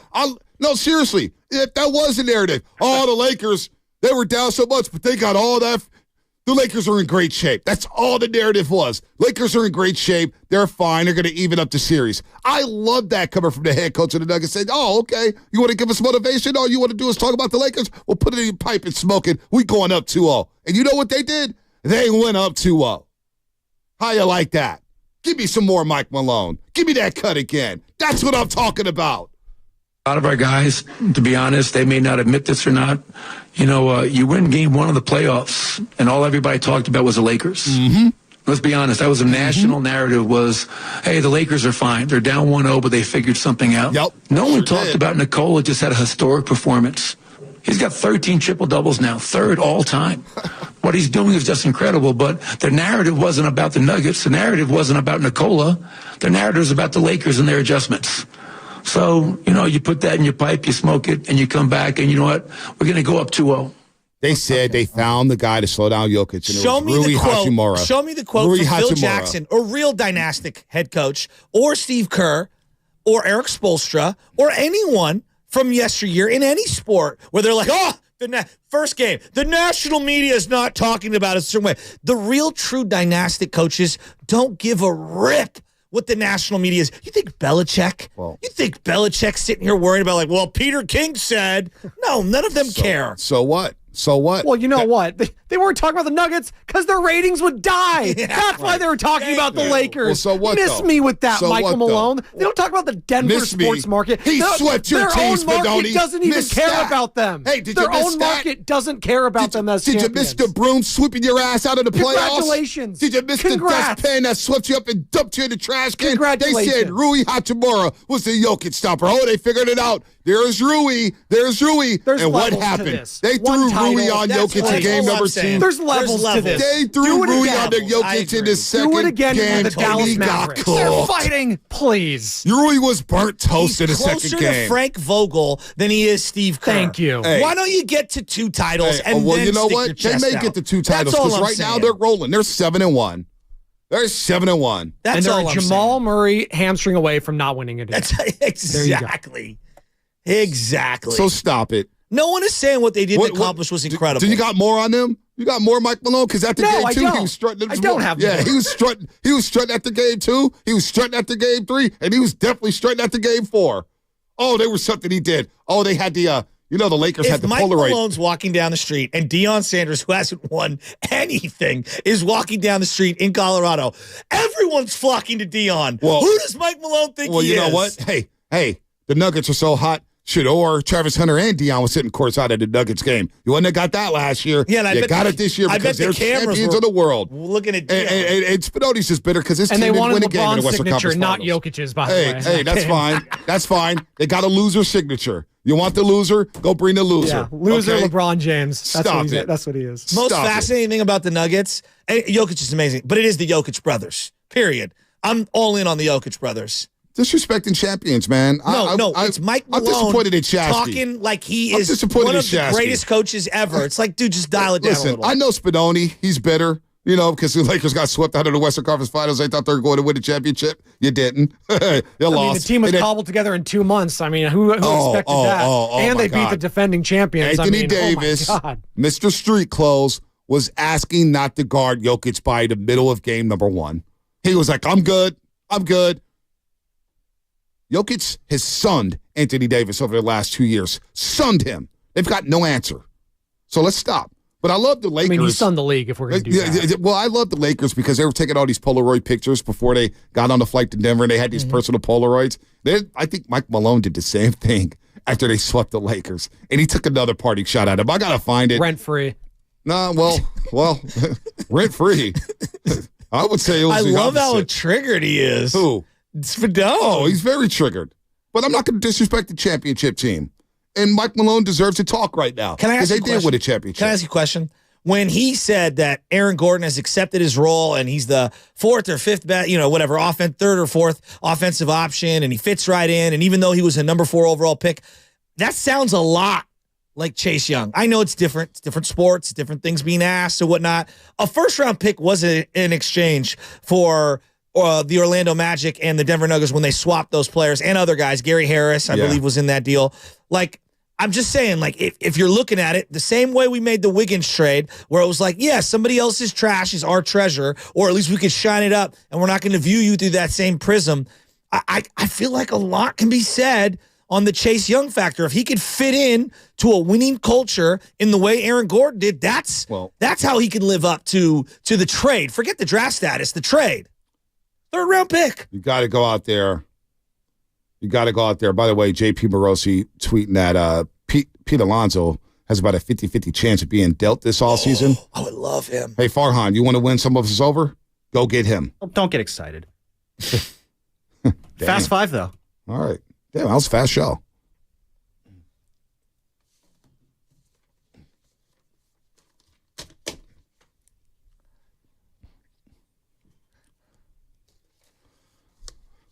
Oh, my final thought is, Mike Malone, talk your talk. You swept the L.A. Lakers and put that in your pipe and smoke it.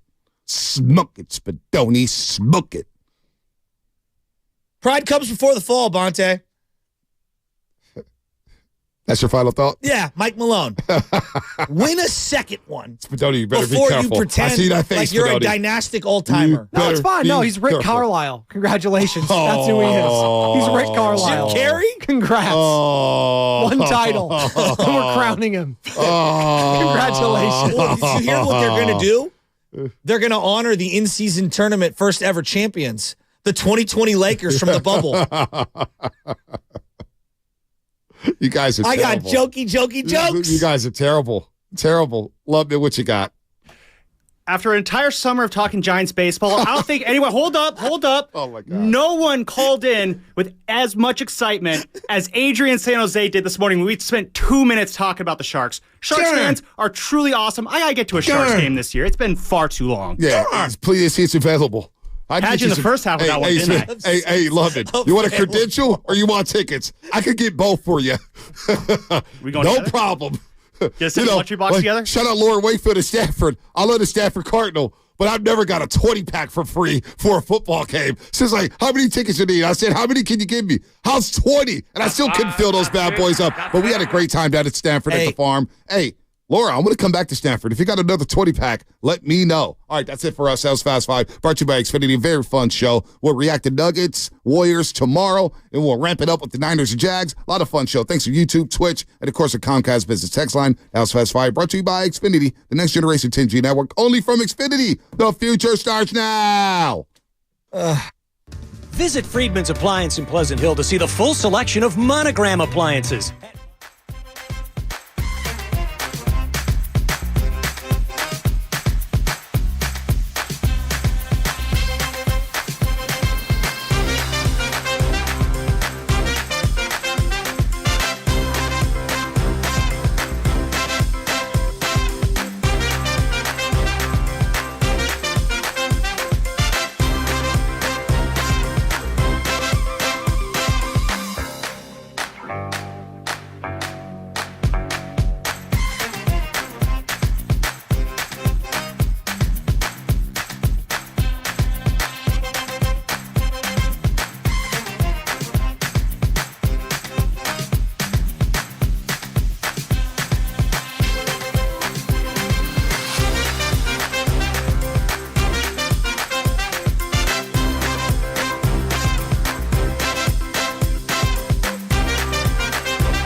Hey, Goo. Well, let me turn it on. What's up, baby? Happy Hump Day. Yeah, how are you doing so far? Do you really want to know? Let me get my levels right. All right. Do you, Spadoni, and Evan really want to know? Yeah, I do. I'm embarrassed.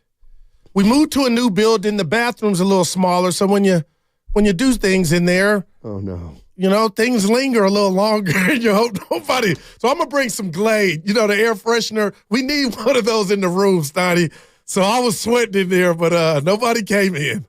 Yeah, don't go in for about 45 minutes. Yeah, but I'm okay now. Yeah.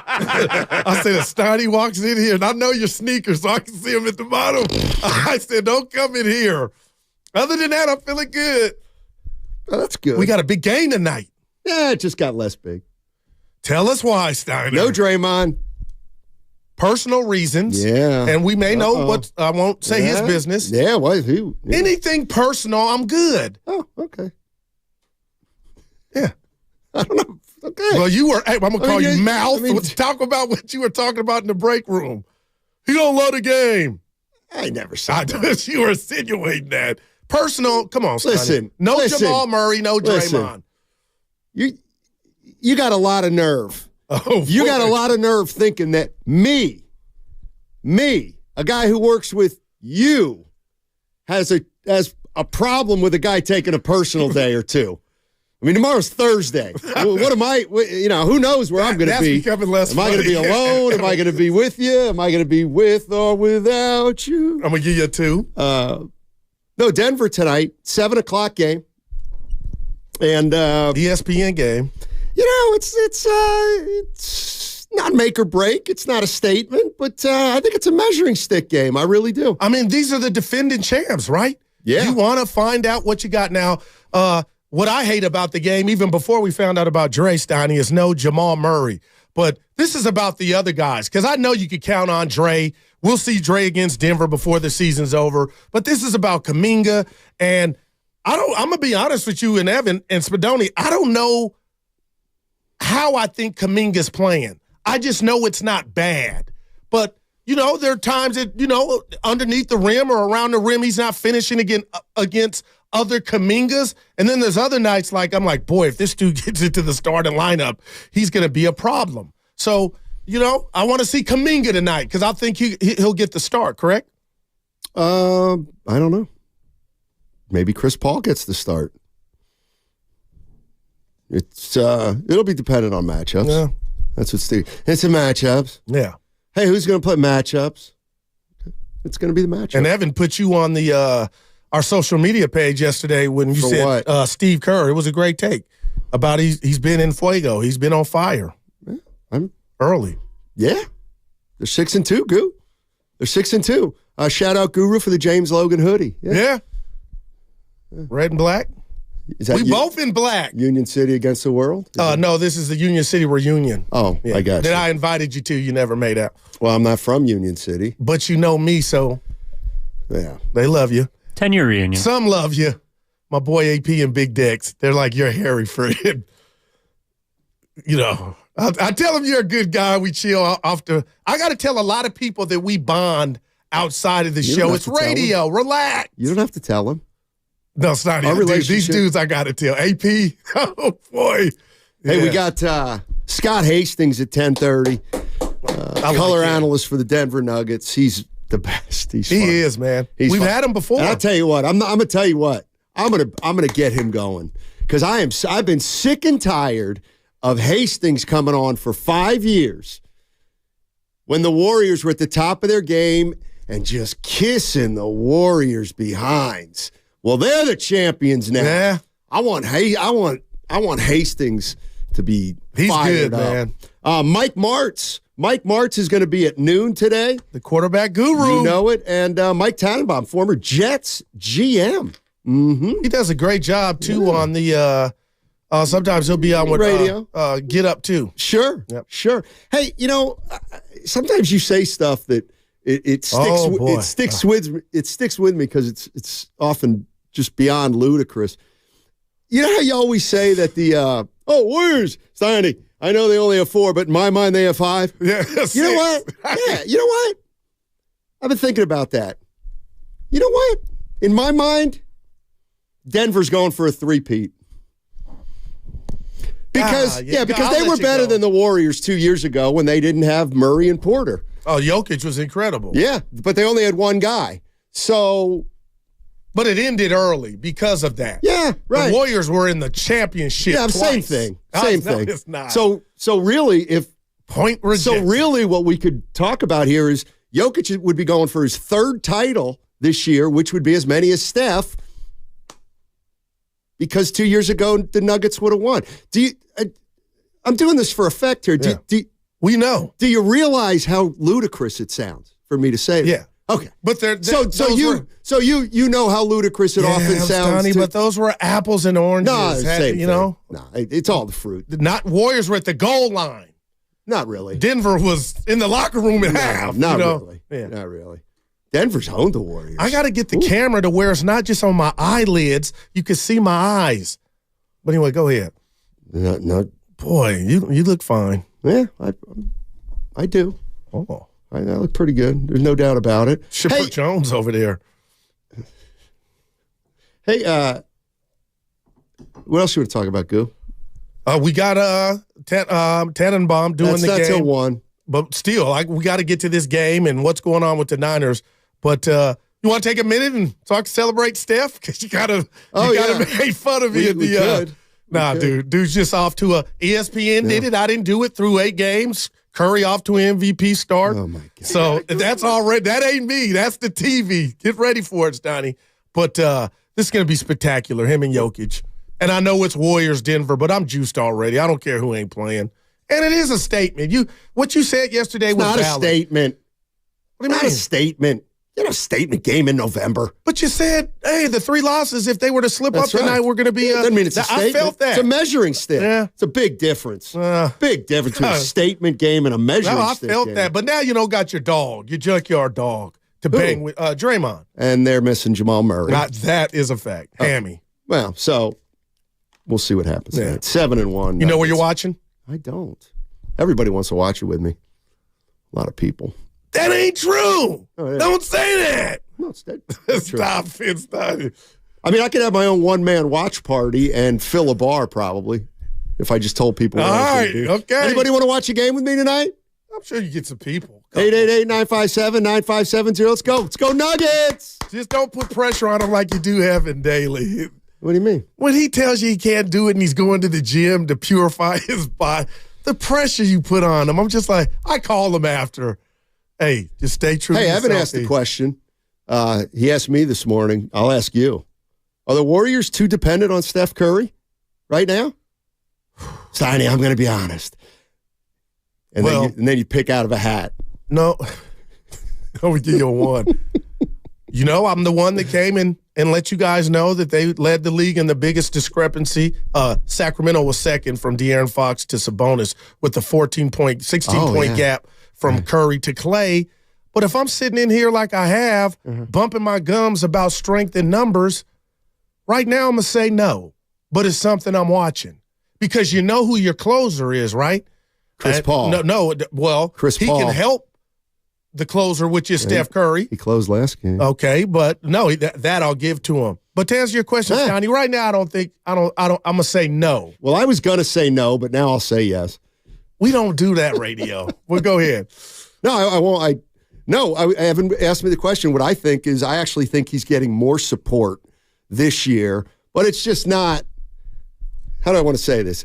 Okay, what was it years past? Steph would average 30. Yeah. Clay averaged 22. Wiggins averages 18. There you go. Okay, well, this year I think it's going to be Steph averages 30. Clay averages 17.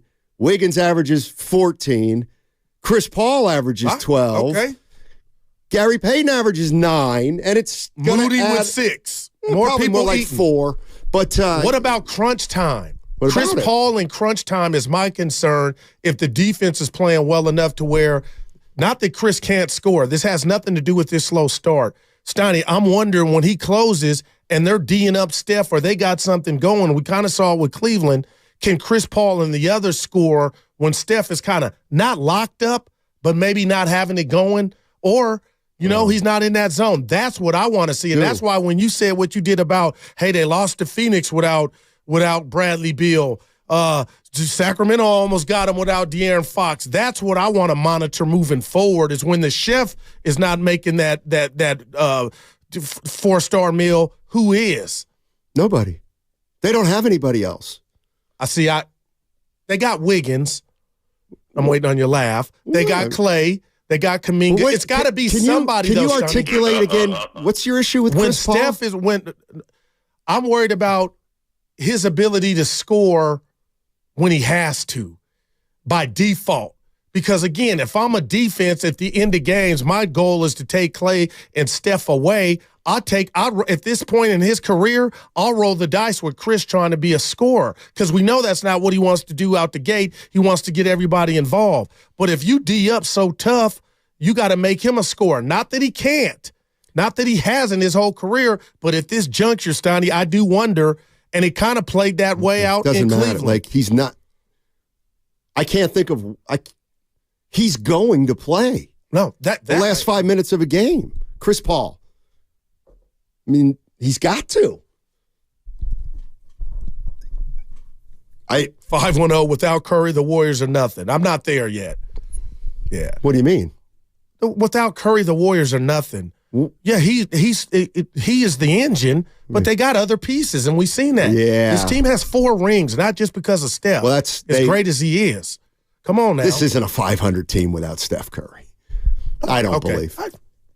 I give you that. Okay. But that's fictitious because we'll never know. We found out that one year. When they won they tanked 15 for games. Wiseman. That was a tank for Wiseman. Oh, God. Oh, boy. This is James Wiseman. Yeah, I mean, I'm having a tough. I'm getting a tough read on you again today. This has been all week. Well, I'm not a toy. Shout out Richard Pryor. What does that have to do with I'm getting a tough read on you? Because you're trying to press a button. And you're supposed to just come in and let them hang, and let's chop it up. But you come in with preconceived, I want to stick it, I want to press this button. I ain't a toy. It just bothers me that Chris Paul's been Chris Paul his whole career, and now what bothers me is his ability to score. He's a point guard. That is not how it came out. He's a point guard. That is not how He's been the best point guard in the league. Now we're worried. And then you know what? It's like, I'm not. The 8%. No, I'm not worried about his numbers. Okay, well then. Yeah. And I'm not saying advocating him not being on the. He has to be. I love the CP3 experience. Say it. Chris Paul has to be in a closing lineup. You're telling me to say it. No, say it. No, I'm not. There's no way Steve Kerr would ever not have Chris Paul on the floor. He's the smartest player on the team, and I'm not disputing that. Yeah, way smarter than Steph and Jordan Poole. Might even be smarter than Draymond. What do you think the personal issue is, Goo? No, you think everything's okay? He's got kids. He's got a wife. Maybe somebody's ill. It's personal. That's what you do is you just blow past the how much do you make? You ain't supposed to ask that. What do you mean? You ask people how much they make. You're comfortable doing that. Somebody's going to knock you in the kisser, and you're going to be in the wrong place asking that. And then personal is when you can't say it out loud what you want to know what you think it is. It's personal. Well, I don't know what it is, but you wonder whether it's legit or not. Well, you saying what a lot of people are thinking. Listen, how many people in here over the last week, have asked, what's going on with Dibs? Oh, I know. Yeah, because he's my friend and a coworker. I keep in touch with him. Okay. Do you know? It's none of your business whether I know or not. Well, I feel like I know you don't know. There's an undertone here that's affecting our chemistry because people don't know what's going on with Dibs. What's been excused, what's not been excused. He don't knows you see? Draymond still is a chemistry issue. Dibs is accounted for. That's pretty good. Dibby. Yeah, he gonna come in on fire today. You got who? Dibs been on vacay. Do the analytics of radio hosts first show after vacay. They come in hot. Do they? I don't know how you do. Well, I try to treat it like a job and not get too high or too low. You know what I mean? I try to be professional everybody. Draymond's wife's in labor, Steiny. Oh, well, there it is. Because a dude on the text line said it? Well, somebody else we know said it. Great. Yeah. Congrats, Draymond. No doubt. There you go. Gaga goo goo. Ooh, yeah, it's going to cost us tonight, though. And Jokic. Who's going to guard Jokic? Forget about the little kid. Sarge. That's Go zone. That's cute. Put CP3 on him. Hey, you know what? I was going to do this later in the show, but I'm doing it now. So, allow me to be serious for a minute. I didn't even tell you I was going to do this. So, we talk about the legends in the Bay, like Bill Walsh, Willie Mays. Who are some of the biggest legends, like ever? Walsh, Montana, Mays. Who else? Throw some Ricky Henderson, Bill King. I'll put him in there. Chad Pinder. Okay, so it's always one guy who wants Barry Bonds. Who wants to ruin Barry it. Bonds. Yeah. Cherry Rice. Right. So T.O. we have a gentleman that I want to single out. Oh, wow. Because we have a legend that's still among us that doesn't get the respect that he should. He turned 87 yesterday. Alvin Attles. The Golden State Warriors ambassador. He was their championship coach in 1975. Hall of Famer. He's been with the Warriors for over 60 years. He played for the Warriors in 1960, and he's been with the organization ever since then. He's the longest tenured employee ever under one franchise. Wow. Anyway, Al turned 87 yesterday, and I love you for this. He is among the classiest men that I've ever met in my entire life. So, and he Alvin delivered this Attles. team their first chip. He was a coach. Alvin Attles, happy birthday. He's 87 years old. He's one of the great ones. Class personified. This is why I love doing radio. Sometimes I don't, but today I could hug you. Let me get my give my Al Attles story, Sonny. We can go to my iPhone 14 Pro Max right now, and there's a picture in 2012 with Al Attles and myself. I was given, as soon as I'd won the contest, my first Warriors credential. Of course, I sat in the wrong place. So this was a chair right next to Al Attles, almost where Roy in the game called the game, Stoney, where you used to sit. So when I found out I was in the wrong place, I got up, introduced myself, that Al Attles, told him what I thought of him. He said, young fella, then I was young, Stoney, sit down. And not only did he let me sit down and we chopped it up throughout the game, I came back and they told me, Mr. Johnson, you can't sit there. Al would wave him off. He's good. And I would be able to chop it up and watch the games without Attles. So not only is he a legend, Stoney, he's a real one. And I ain't shocked. I love that you gave him some love. Yeah. He deserves it. He deserves it. He deserves it. Because he was with the Warriors when they weren't very successful for a long stretch, and he was always rock solid. Man. I always say that, like, what? And he's a man. Go ahead. How come you didn't wish him a happy birthday on his birthday? Because I found out yesterday was his birthday, and it was after the show. I'm not saying I'm best friends with him. Just saying. But happy belated birthday. I'm kind of mad at Evan. I don't. Evan, wow. I mean, that's something that I would do. Evan came in like the birthday police. That's something that I would do. I'm shocked Evan did it. Like, he had a great moment. He goes, you're a little late. But, hey, way to give him some love, Steiny. Hey, good job, Steiny. Yeah. Evan, you know you my dog. Shut up, Evan. How'd this date go? He'll tell us later. Why don't you ask him now? Evan, you how'd already the date made him go? uncomfortable. Yeah, well, I guess if we're airing out people, it didn't happen. What happened? She canceled. Steiny. You hate to see it. You do hate to see Evan, real quick, what was the reason? Personal reasons. Draymond Green. She Draymond me. Evan, shake it off. Mariah Carey. She'll be back. That's worse than an illness. The personal reasons. Oh, boy. I mean, that's the old Marcia Brady, something suddenly came up. Oh, boy. Yeah, you'll be all right, E. Yeah. Yeah, just like the Warriors. This happened to all of us back in the day. Well, boy. I guess so. Well, anyway, Al, yeah. Al Attles, you got me fired up, man. Yeah. Okay. Well, I'm glad, I guess.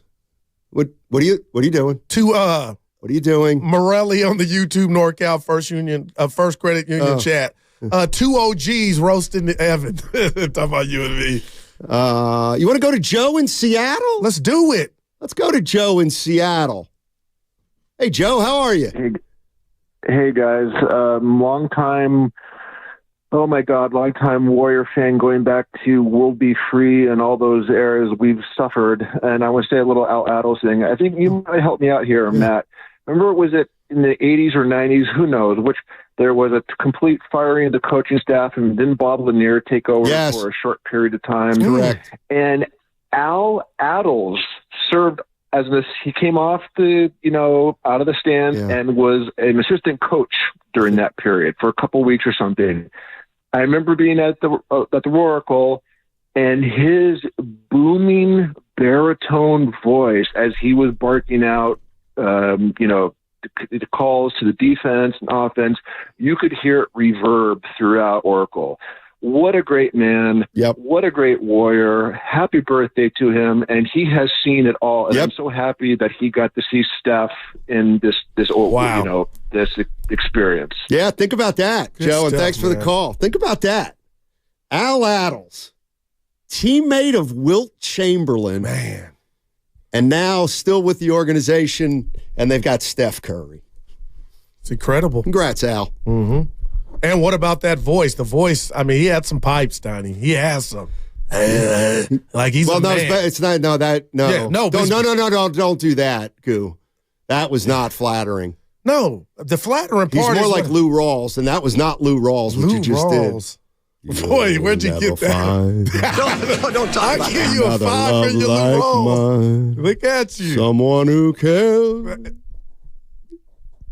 I don't know what to do right now. That was a good way I do. Hey, but yeah, he has. I'm not trying to make. No. It does have a baritone. Yeah. Scott Hastings. Scotty. He's on cloud 10, huh? They're the champ. No, they're not. You don't count it. You don't count it. It's the Warriors. They've won 7 in a row, according to you. I swear I'm requesting hazard pay. You know what I'm saying? HAC. Oh, you got to Google it. All right. Mother. Scotty Hastings on the other side. By the way, we're gonna talk quarterbacks too at some point. Oh man. Today. And I don't want to. Hey everybody. Don't forget knockout. I'll tell you how in 2 hours. But first, this segment was brought to you by Friedman's Appliance. It is a Warriors Wednesday, a trusted name since 1922. Visit friedmansappliance.com today. And once again, coming up at 12:30 today, 12:30, we will give you an opportunity to play knockout on the Chase Center floor. That's at 12:30. I'm in. Your chance to win. I don't need him to fill. I can fill. You can take those off. You can take your. You can leave. Nah. I saw what happened there. Yeah. Evan started to panic because he thought I was going to get out early, and so he gives you the headphone signal like, "Hey, save him." What happened? Now it's 10:25. We have 11 seconds. Dude, we're going to get it done because I still haven't finished up the promo about knockout. We're basically 3/4 filled of the spots. You want to play basketball on the Chase Center floor? You're going to have an opportunity at 12:30. That's in 2 hours. Coming up on the other side, he is a boatload of fun. Scott Hastings, Denver Nuggets color analyst. I played in the league 11 years, and he is, to me, a lot of fun to talk to, and he knows the game. Scotty Hastings, other side. The season's greatest gifts to your 9 to 5 are the brand new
This is Kevon Looney. Welcome back to Steiny and Guru on 95.7 The Game. Take it away, Steiny. Hold on. What did I do wrong? Let's see. There you go. Okay. Dude, that haircut looks like you gotta. I need one tomorrow. I go see Marky D. The barber cops are looking for me. I'm running from them. Dude, every day you come in, it looks like you just got one. That's when she put whoever cut you put hands on you. That's what we say when you get a good haircut. Somebody put hands on you. That's a fight. That too. Yeah. Oh, well, this is Lucia. Lucia. Tell her to call the show. She's working. Oh. She also doesn't start till the afternoon. I was about to she in there early. Does the program reset every day for the camera? Get this, 408. Thanks for asking. That is, man. It's every break it goes off. But you're doing something to make it. Yeah, I get up out of my seat during the break to either get a coffee or to use the men's room. Yeah. How was that? I didn't use the men's room this particular. You should be okay. This particular day. Warriors at Nuggets. Why is it a 7:00 game? And I told you it's a doubleheader. We got Wendy at New York. Lock of the day is back. I put it on my IG, Daryl Guru Johnson. I took over 18.5 points for Julius Randle because I think he'll try to send a message to Wemby and the rest of the game. Okay. So they're the first game. And then 7, you got the 2 MVPs, Curry and Jokic. Neither of them are MVPs right now. Curry has 2 in the cabinet. Come on, man. Just saying. That's why they moved it back. It's special. Move what? The game. Normally it'd be at 6. Denver plays at 6. Warriors been playing a bunch of games early on. I love it. Oh, we do? Could everybody just hear what you just said, Evan? No, they can't. Okay. All right, let's go. Our guy. Let's go say hello to Alvin Adels Jr.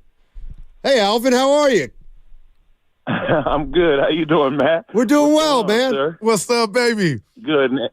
Hey, Guru, how you, man? I go back to the Pete when you Pete. Come on, Pete. I go way back when you used to be arguing with Pete on the radio. Well, let me tell you how far you and I go back. I hope I don't sound like a stalker. I follow you on Facebook, and I'm like Alvin Adels Jr., man. Man. I appreciate you guys. So a good friend of mine told me that you guys were just speaking, warmly about Pop, and I just wanted to call in and just really just with genuine thanks, just tell you thank you for the words. Pop is good. We went out for his birthday yesterday, and he's still got his wits about him and doing his thing, and I just wanted to thank you guys so much. Absolutely. Alvin is, Alvin, I always tell people, I covered the Warriors when they weren't very good, before, 2000 and you lose season after season. It kind of brings out the worst in everybody, but your dad was always, he was so steady. He was the same guy day in and day out, class act, and he made an impression on me, that's for sure. Well, thank you. And to date myself, I go back with the Warriors were never good coming up, right?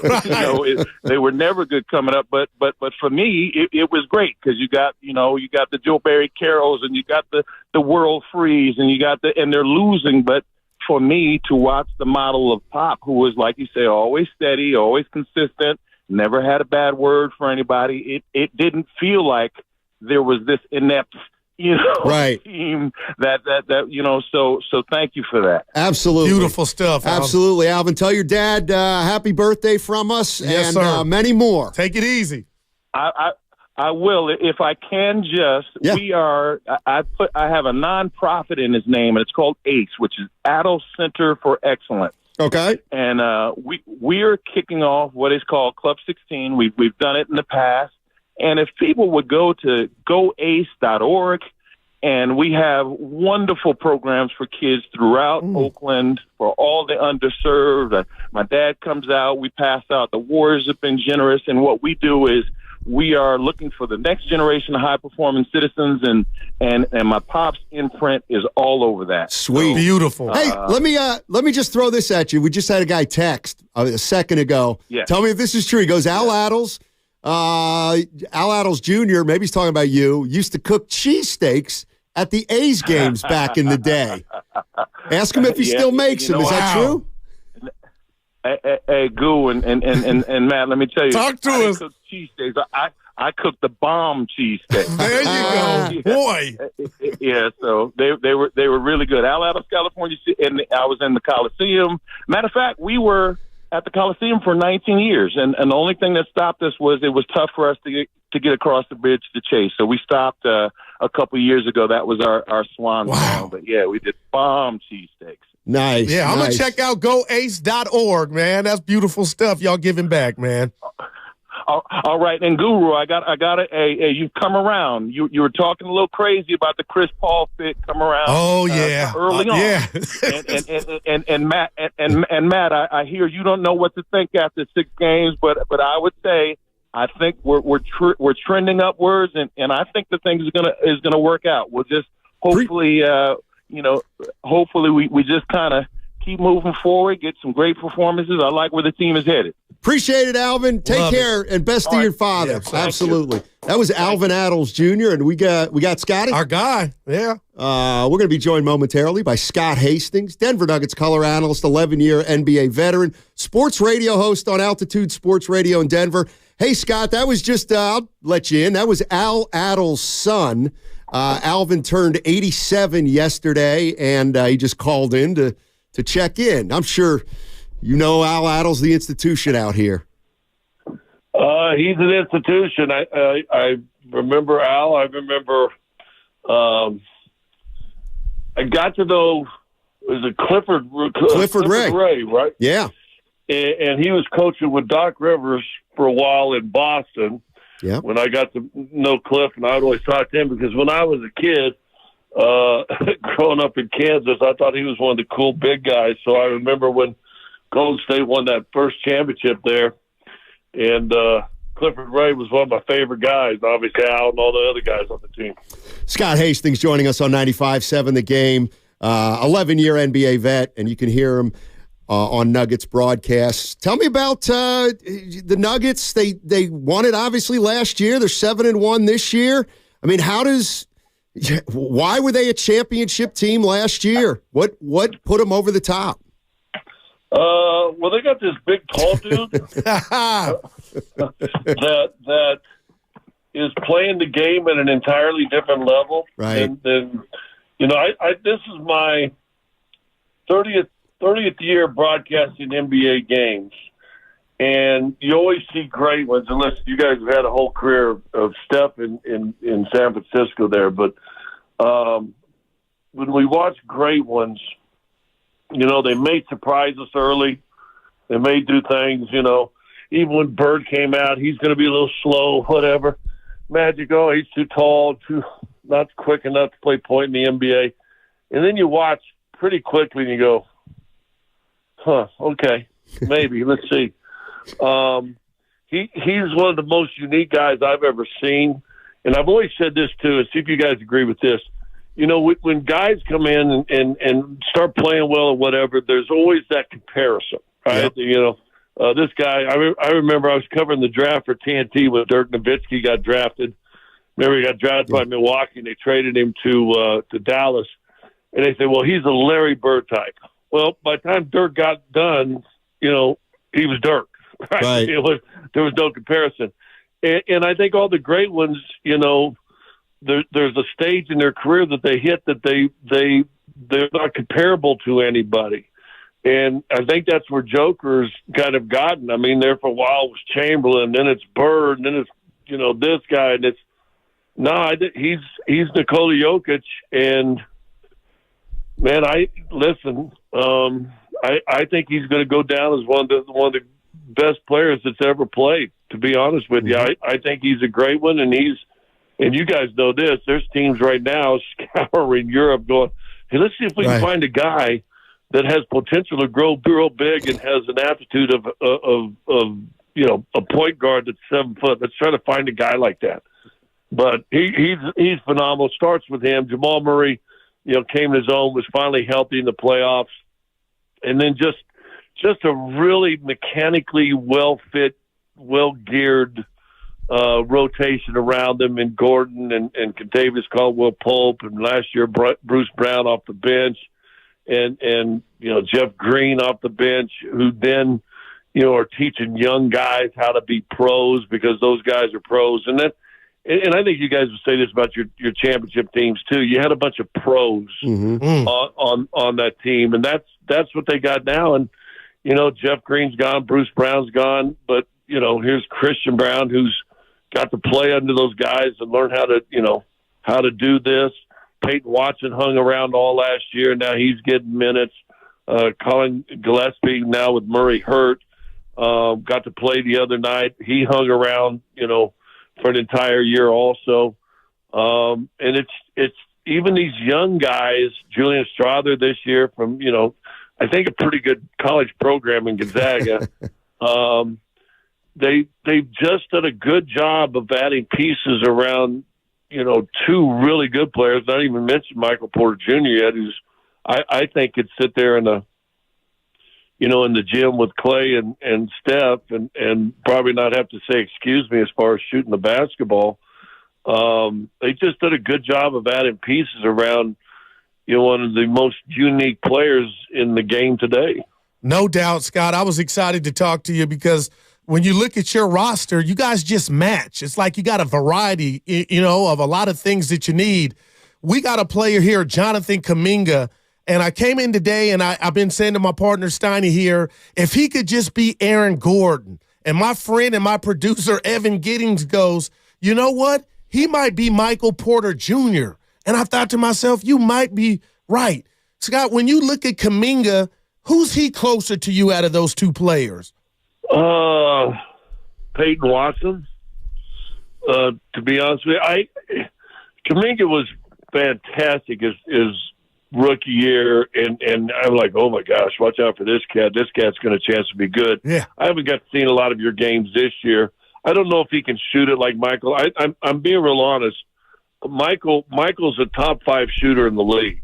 As far as just pure stroke. I don't think he could shoot like that. I don't know. But he's got the energy. And I'm telling you, maybe Peyton Watson could be a Kuminga. He surprised you with his length, his quickness to the basket. He can finish around the rim. Will block shots when you're not expecting him to block shots. So that's where I see. Here's what people don't realize. We played New Orleans Monday, and they jumped out, shot the ball well, got up 20 at one time in the second quarter. But Aaron Gordon was on Zion Williamson. Now he's a couple inches taller than Zion, and maybe not as heavy, but hey, Aaron Gordon's thick now. I mean that's a man right there. Right. I mean, 49ers might look at him and say, hey, we could probably get another pass rusher. Why not? Boy. But he's thick. And listen, Zion didn't do anything till late in the game. The kind of game's fairly in hand, and he got 6 or 8 straight baskets driving or whatever. But he was shutting Zion down because Zion, you know how Zion plays.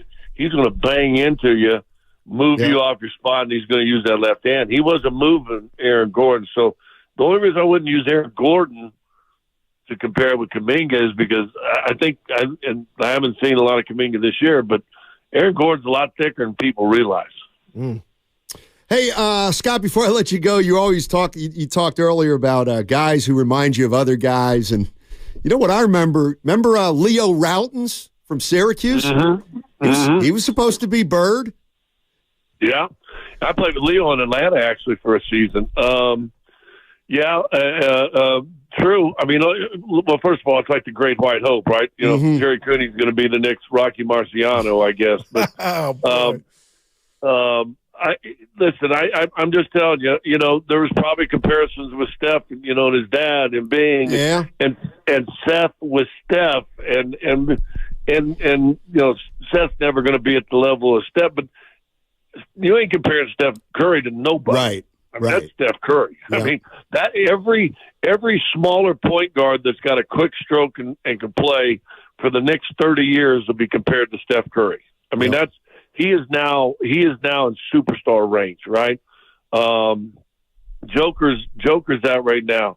LeBron obviously is that right now. KD's right there in that group.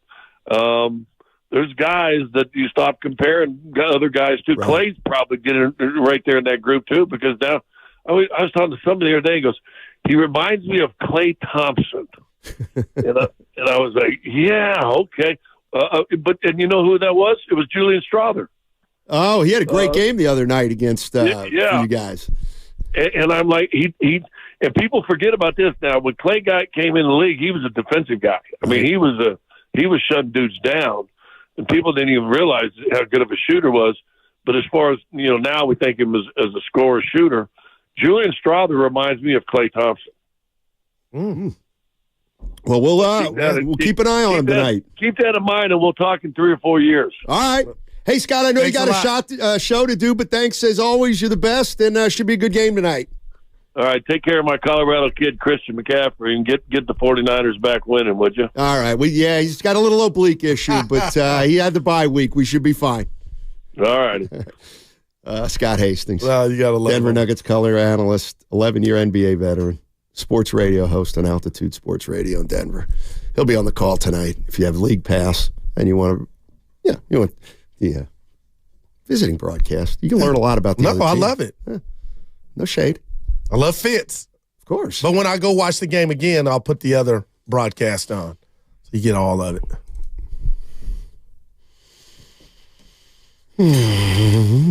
What a morning. Al Addles Jr. to call in, and you started off with happy birthday and Scott Hastings. We should also mention no Draymond Green tonight, personal reasons he's going to miss the game, but also Gary Payton II, questionable with illness. Well, they're going to need him. Well, they're going to, this is all hands on deck. Next man up. There you go. Next man up, Goo. That's a strength in numbers. Exactly. That's what we do here when you're out. Okay, I wasn't gonna do this, but why is Evan laughing? Because I know and this is mostly, and we heard Alvin Addles Jr. mention this specifically and address Goo about it, and I'll just answer or ask it too. I was like, boy, what were you so worried about with Chris Paul? And what were you so worried about with Chris Paul? I'm going to tell you. You didn't do your homework, clearly. I did do my homework. You didn't. I went Russell Crowe. He's a gladiator. I didn't think he was going to say or take the role of, coming off the bench. This dude has come in and done that times 1 million. He's coaching when he's not in the game. Yeah. That was what were my you worried fear. about? It was never, and I'm still, my biggest worry is in April. His availability. The best ability is availability. And I don't want to jinx Chris Paul. I told you, I'm mad at him because I've rooted for him so much to try to get a ring. But listen, Steiny, that's all it was. I didn't think he was at a spot to where he's like, I'm going there? Y'all want me to come off the bench? Man, shame on me. And I've admitted it, Alvin. I kicked me rid of that. Like, this has been a godsend thus far. I just wish you'd. And Kuminga can't shoot it like Porter Jr. He is. Porter's got a stroke, Stoney. He looks like young Klay Thompson when he rises on that shot. Not saying Kuminga can't shoot, but what do you think? More Aaron Gordon, and if everything went right, he could be more Aaron Gordon than PBJ? Or PBJ than Michael Porter Jr.?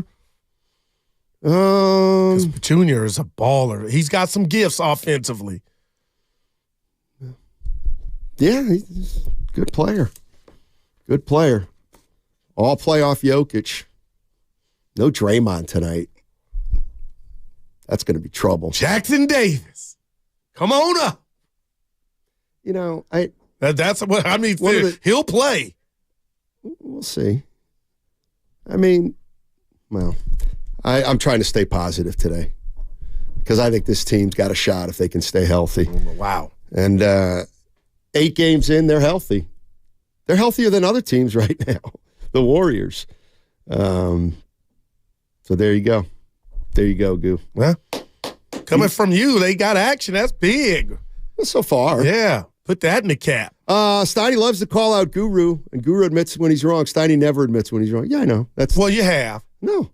You never. Well, I was wrong once. I'll hold you accountable when need be. And it's a fight. Because you don't like being held accountable. Oh. What we got? Do you have a text line? Go ahead. Guru. Did you write that? No, I didn't. Okay. It's a from the 415. Comcast I'm 510. Text line.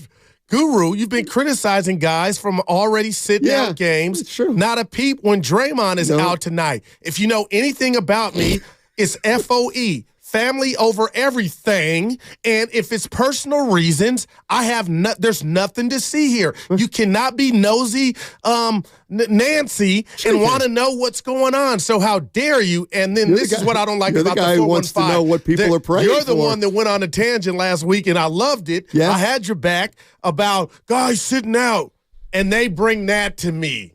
You're the one criticizing people for not playing. I have too. No, but it's a good point.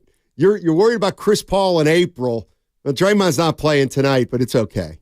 He may have an addition to his family. Yeah, it would be beautiful. It's personal. Even if it's not that personal, you can take all the time you need. Andrew Wiggins on line one. When it's personal. People have parents and kids and spouses. And some people take advantage of it. I see that. Some people do. And you're such the softest, nicest guy when I'm out, and you'll send a text like, Goo, whatever you got going on, and then I'll tell you because I'm motor mouth, and you'll be like, you put it in perspective of what's important. But then you turn into this guy. What do you mean? Oh, somebody could be you playing the system. Oh, my gosh. Oh, he's abusing it. Let's go to Big Smoothie. Oh, okay, Big Smoothie, hang in there. We'll get you to the other Vic side. Alexander. It's 10:54. You know what? I almost feel like going to break right now.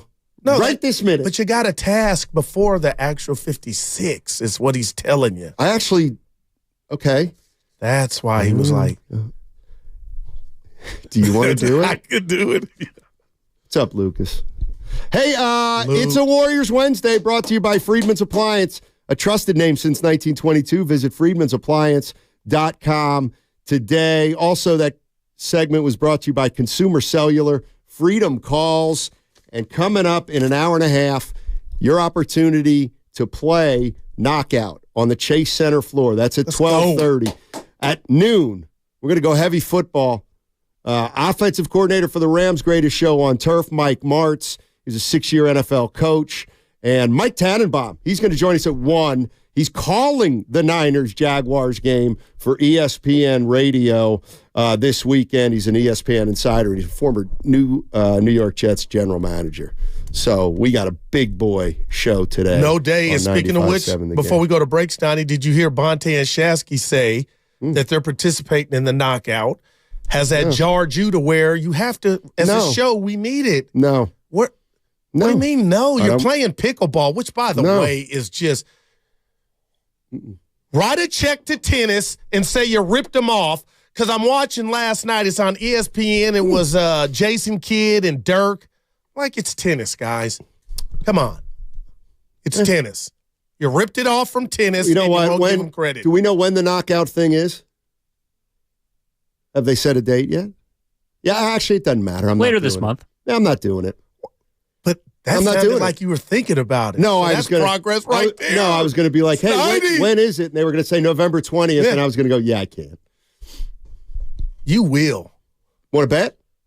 That's going to be the second thing you think I'm going to do. I'm going to get you at the ship, and I'll get you. Watch. There's no chance. I didn't play myself by There's no chance. My strategies out the window. There is no chance I play a knockout. It's None. not full court. I don't care what You're it hurting is. the show. I don't care. See, and that's why you are who you are. You don't care. That's right. Selfish. That's right. I'm not getting hurt. It's knockout. Taking a free throw. What are you talking? Maybe a 3. Hey, you don't miss a shot. You don't have to go get it. You can play pickleball. I'm not letting a bunch of non-athletes put me in jeopardy. Sorry. And by non-athletes, yes, I'm lumping you in there. Please. I don't want to get hurt. players who guys who try to play basketball, but they're not really This players. is a shooting but they're not really exhibition. players. They get people hurt. I want to see your. I seen your jumper. You don't when have I to beat see you in your it. backyard. You know Ain't what? told Evan that. Go to Microfiche. You can find my jumper. 888-957-9570 is the number. Steiny and Guru with you. We're going to turn a little bit toward football.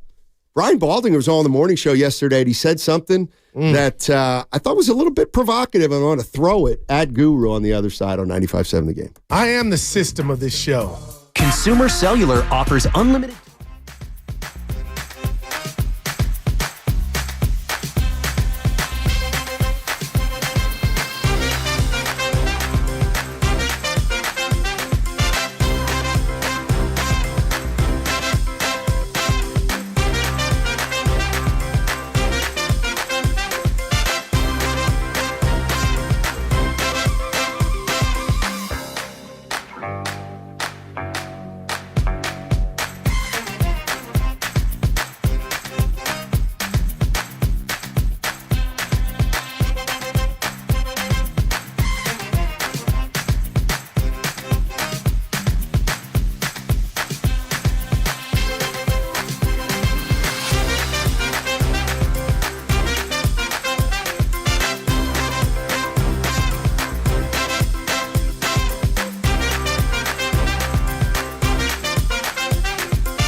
all those errors we've suffered. Now, back to Steiny and Guru on 95.7 The Game. Can we run that back? What was that? All those errors we've suffered. Wow. That's from our caller earlier. Oh, I thought that was Bosa. All those errors we've suffered. Oh, we got breaking news, too. Steiny questionable for knockout. Is it really? Yeah, we got you as questionable. There's no People say, what are you scared of? Nothing. And Achilles. Dude, his calves look like they're pregnant. You're fine. You got a jumper. Dude, you will play. You will play. My father had a big influence on my life, for better and for worse. And he had a phrase for the people who are going out to play knockout. And it was high school Harry. Okay? I just go have fun. I'm not judging you. I'm not judging you. I am, but I won't do it in public. Well, you and I have shot in your backyard when I beat you. Go play. We had some drinks, but I beat you. Go play. But why won't you shoot I don't want to. You got to follow him. Because people are going to play too hard. I predicted exactly what was going to happen, the disgrace at Chase, and I was right. They played hard. That's right. Oh, and Dibley was hurt for 2 weeks. He played his ass off. Daddy Age. You are going to play too hard. You're going to take you're going to take it too seriously. My shots. Let me be honest to the Bay Area or anybody you're really who may bothering me. No, I'm really serious. It ain't full court or I'm 1-on-1 not or 3-on-3. It's a shot. Playing. You are. Want to bet? No. That'll be the easiest bet I've ever won, and I've won them all. Well, you tricked me into the king bet. They're a mess. It's early.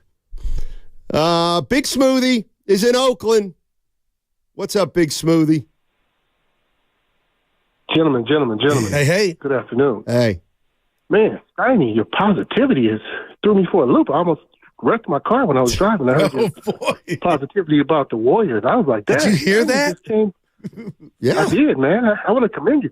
I'm like, he's not doing his normal pessimistic shtick today. So who is this guy? I just wanted to call hang up on this guy soon. Yeah, I like him. Don't hang up.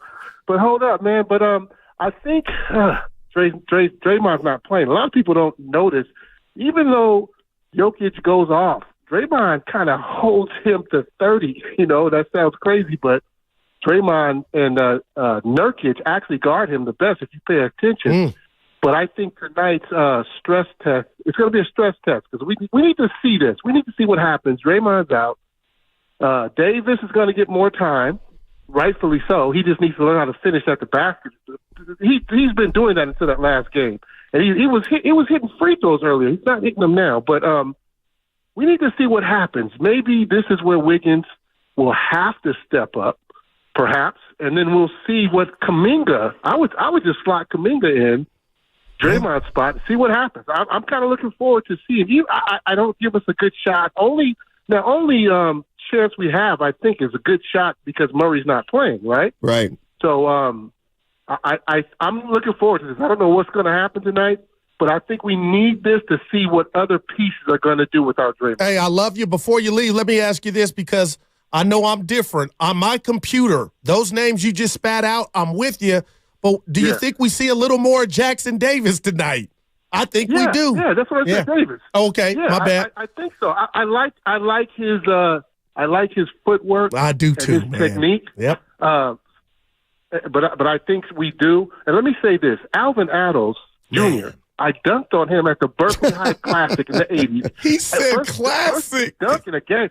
Hey, Big Smooth went to work on he went to St. Mary's High School. So I'm sorry, Alvin. I have to bring this up, man. But I dunked on him, man. What school were you at? Anyway, what school did you play for?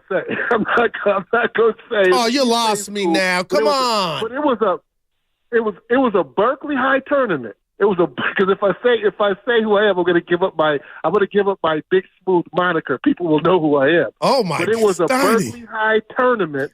Oakland Tech won that tournament, but Alvin Adels, man, I'm sorry, Alvin. I still feel bad about that after all these years. Oh boy! I caught him with one goo. I caught him with a hard one too. So I wish you would reveal your identity, Steiny. This is Dr. J. Do that, man. Who is he? I'm not going to do that. All right. Hey, thanks, Big Smoothie. Appreciate it. With hops. Al Addles' kid went to St. Mary's? Oh, he's a Panther. That's awesome. That sounds right. Oh, Evan might. Yeah, we got something in common. Hey, what are, I realize I haven't done one of these in a while. One guy asked another guy, hey, can you name 2 things that contain water? The one guy thought and said, well, damn. Honestly, get it? I didn't know where you were going. Well, damn. That's a 3. You're welcome. Oh, boy. All those errors we've suffered. Did I do the one about the kleptomaniacs? Yeah. You didn't, but I'm going to say yeah. The problem with kleptomaniacs is they always take things literally. 2.5. That's all right. Why don't you tell my mom that? Why don't you do it in front of Willard and Dibbs? They're not our show. When we do the crossover. I'll do it. I think everybody, for the most part, like dad jokes. I love them. There's nobody out there that doesn't like a dad joke. I think the boss. I wish the guy happy birthday. Couldn't even respond back. I called him out on it. Yeah. Oh, boy. You shook him. He really shook Nahegan up. I'm tired of getting pushed around. The same guy like, oh, you owe him your whole career, Steiny. All right, mouth. Like you hate when I was. Tell him what you said when Danny Freisinger came in here, our former boss. I asked him about Chris Paul, and I said that I totally was wrong when it was announced. I asked how he felt. You didn't say that. And this is why I know you don't love me, because you go, why don't you take that on air? Yeah, exactly. I've told you. I've already apologized to CP3. I'm he going didn't to Chris accept Paul it. to the percentage from 3 go. But Chris Paul, Steiny, he's been a godsend. My whole thing was, and I just told you this in the first block. You didn't think he was going to be? No, You thought he was going to be a problem? No, I didn't think he would hit the role of coming off the bench. Well, why not? You said that about Draymond last year, and he went to the bench. You were dead wrong about that. Well, remember how staunch you were that day? Steiny, you cannot ask Draymond Green to come off the bench. I'll give you that. I wouldn't be surprised if he suggests it. He suggested it. There's another thing for my hell of a year. But we've realized the coaches suggested it. Come on, wink, wink, Steiny.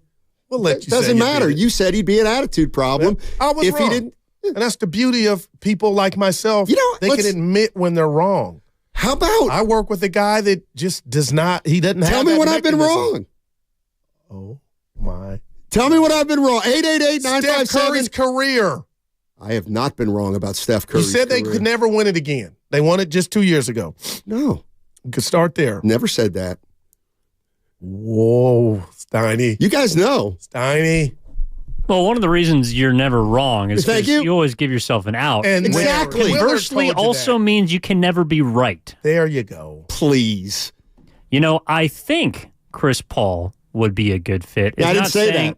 I didn't say that. Yes, you did. No. I said, look. I said, what don't you get? Oh, Chris Paul's he might gonna be fit. Great. Chris Paul. Is that Evan, correct? I am. I got my popcorn. I'm Kermit the Frog. What's new? Tea. Hey. Hold on a second. Hold on. So, let me get this. You are so I can't stand when you do got that. ADD. I'm distracted. You're waving to people in the hallway. You're talking to Evan. I'm listening. No. Like a little kid. He can't miss nothing. I tell you what, guys. You know who'd make a lot of sense for the Warriors? I'll tell you what. Chris Paul. Oh, yeah, what a joke. You're a joke, Steinmetz. You're a joke. You're a joke, Chris Paul. What do you know? You're a joke.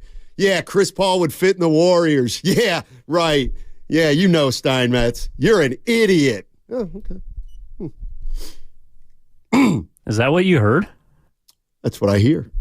Because we heard something totally. Oh, what'd you hear? Oh, Steiny, great suggestion. Tell him, Evan. Never. Evan told you. Never. Steiny, Willard and Dibbs did it from Chase when they were on remote. What? They put you're having a good year thing on autopsy. They put it on the table. Well, of course, but they don't know. You're jealous. No, you just hear the haters. You need to block them out, Steiny.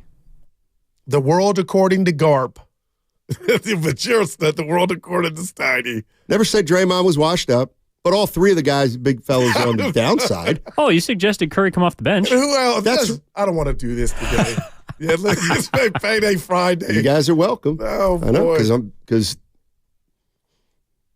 You guys didn't get that either. Sometimes I have to do a show and then explain the show. Oh, you said the Giants were a playoff team. I said to compete. No, you and I bet on air. Find it. July 19th. It's such a made-up date. Let's go. Oh, I got to read this. 707, Comcast Business Text Line, all caps, Starty. Edison and Benicia, Guru. Maybe Stoney doesn't want people to see him shoot because he doesn't want people to see that he shoots on his tippy toes. Wow. I'll leave that there. You're covering something. There's only 2 Division III athletes that I'm looking at in this room. I love Evan and his career. Technically, I'm in the other room. Well, yeah, it's not. If you ain't D1, you can't talk. And that had nothing to do with you and Evan. Spadoni and I are D1 just as much as you guys are D1. Well, there were two things. You couldn't have played on the Division III level, and you probably couldn't have gotten into the university itself. So there were 2 obstacles. You know why I didn't go pro. I'd like the ladies, man. I'm the real LL Cool J. I'm telling you what happened. After practice was my time before I got home to Norm and Daisy. It's starting to hit me. No, it's real. No, it's starting to hit me what he just said. What, I'm LL Cool J? No, he said Division III doesn't count. No, I didn't. All my friends now Basically with said the D3. Division III doesn't count. Well, Stoney, as you know, there's a lot of people that believe that. Believe what? That D3 doesn't count because... Because why? Because they didn't play sports in college. Right. No, exactly. That's exactly right. Oh, how did we get here? The people that denigrate Division III. Did you went to college? You and Evan. They couldn't play. After. Can we go to Chucky in Oakland? Yeah. Let's talk about the Warriors. Now, What's Chucky going on would play now? knockout. What up, Chuck? Hey, how you guys doing, man? Hey, what's up? Hey, first I want to give a shout out, man, to my boy Al. You know, Yeah. Evan, Al did go to St. Mary's, man. Me and Al went to St. Mary's at the same time, man. Real good dude. Not only did he make cheesesteaks, but Al used to have a pizza joint over there for 14th and Broadway, man, in Oakland. Sure did. Wow, good knowledge, man. Yeah, but what I wanted to say is, when you guys shared some information, man, a couple of weeks ago about how the league rules have changed and said something about load management, but you guys did put a stipulation on it saying that certain people could load manage. But now when these guys be taking time off, I don't think Draymond Green is qualifying as one of the people that could take time off. But when you guys say like he taking time off and other players be taking time off, now I just be thinking that guys, because Stoney had mentioned that, now they just go, it's a way to go and get around it. I think what they're doing is just making up excuses instead of just saying officially that they're taking time off. I don't know. Yeah, I think, and thanks for the call, Chucky. Appreciate it. St. Mary. No, I think if personal reasons are personal reasons. Yeah, that don't even go to that. You would think, you would think that that would be the case. Hey, let's rewind. You okay? You're a baller, so is Evan. You know I know D3 is real. Doesn't matter. I would give my right arm to play any college athletics. That doesn't. Damage is done. I got a song for Stardy. Badger Brian might be able to cheer me up. He's got Wisconsin. He's got a dad joke for me. What's up, Badger? How you doing, man? Good, guys. Yeah, by definition, everybody should roll their eyes after this one. But picture an old western town. The sheriff's sitting outside in his rocking chair. Here's a commotion. He looks up. He sees a three-legged dog. He goes, "Hey, three-legged dog, what are you doing in my town?" Dog looks at him and says, "I'm looking for the man that shot my paw." Okay. All right. Thanks, Badger. Appreciate it. Was that a joke or a movie? I couldn't keep up. It was hella characters. But the shot my paw was pretty. I'm going to give him a 1, Stardy. E for effort. Well, Gary Payton II might not play tonight. Now illness. That's what you said? Yes, exactly. Exactly. Well, they'll miss that. Damn. Well, we'll see if he plays or not. 925. I played at Division I at the University of Idaho. We would have killed your little weak Division III team. Now, see, that's the stuff I didn't Idaho. Were they Vandals? It sounds like a Vandal. Is that the Vandals? The Vandals. Where's Idaho? Is that in Boise? No. Don't tell me. Don't tell me. Ketchum. The University of Idaho's in Ketchum. Pocatello. Don't tell me. Twin Falls. Nope. It's a capital. I don't even like the name of the city. Boise. Ketchum. In another country. Oh. Moscow. Yes, sir. And notice it's Moscow, not Moscow. Yeah, like Timothy.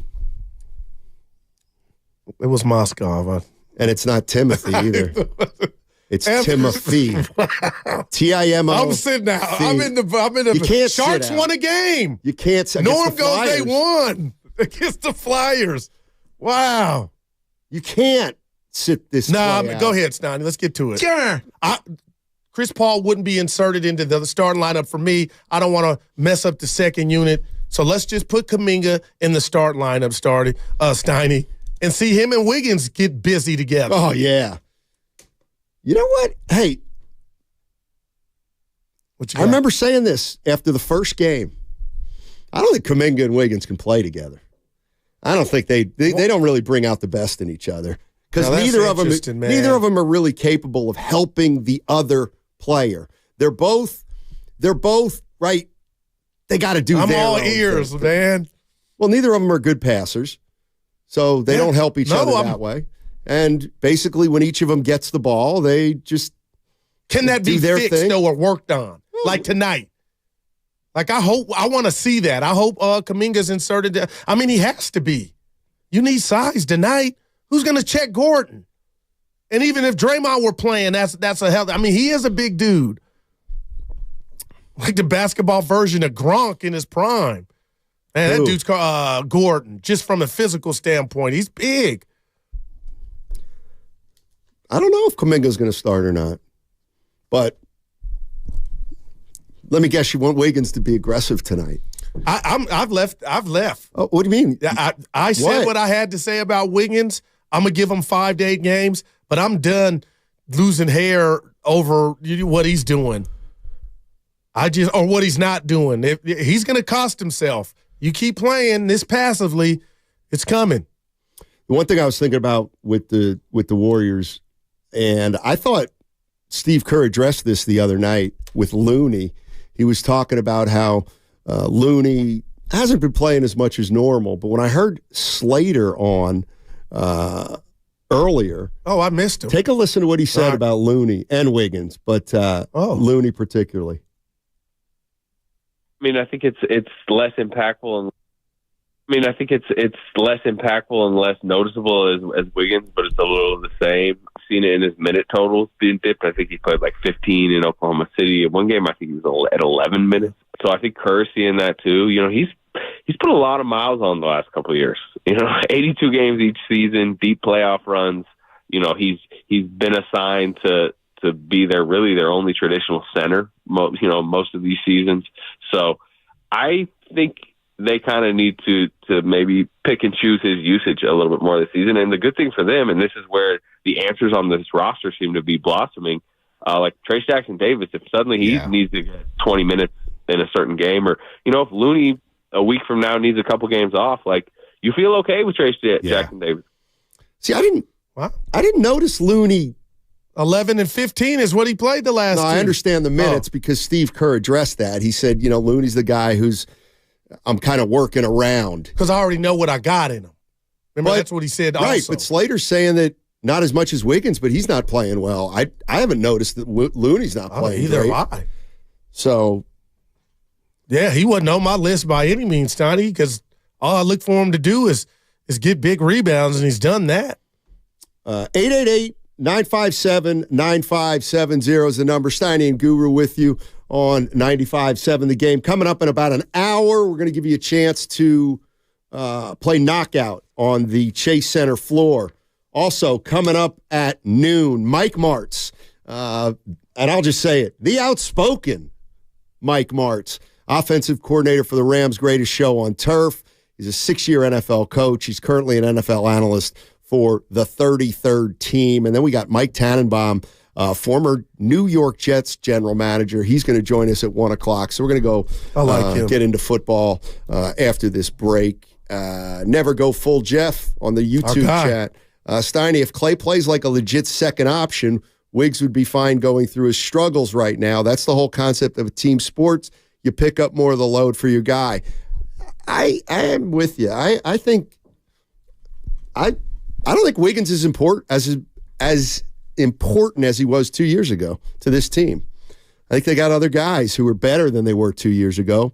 Kuminga, one of them. Saric is another one of them. Peyton II looks like he's getting back to the form that he played in 2 years ago. But how comfortable would you be starting? Because, like, the nightmare scenario is you telling me if he's not that important, can he be replaced? Can he be replaced in the starting lineup? Maybe. Yeah, sure. Why not? Oh, man. What I mean, we can't just gift him a starting position. Yeah, and I'm not saying that, and I feel like he's already earned that. Like, something's going on. We talked about it, you, Kruger, and Willard Steiny. We talked about the talent is obviously there. The dude's in his prime physically. And let's be honest, this is one of, if not the oldest team in the league. You're going to tell me we can't milk Andrew Wiggins, his craftiness and athleticism defensively and offensively? Like, come on, Wig. You got to step up. Here we go. That was Kieran. Well, that's great. But there we go. What? I'll tell you what. Let me tell you something about Andrew Wiggins. He leads the league in getting pep talks. Hey, Andrew, please, that's funny. Hey, Andrew, what do you say? Any chance you play hard tonight? Nobody's asked him about that, though. That's what's crazy to me. Andrew, people think you're playing soft. He is. But you keep sticking up for him.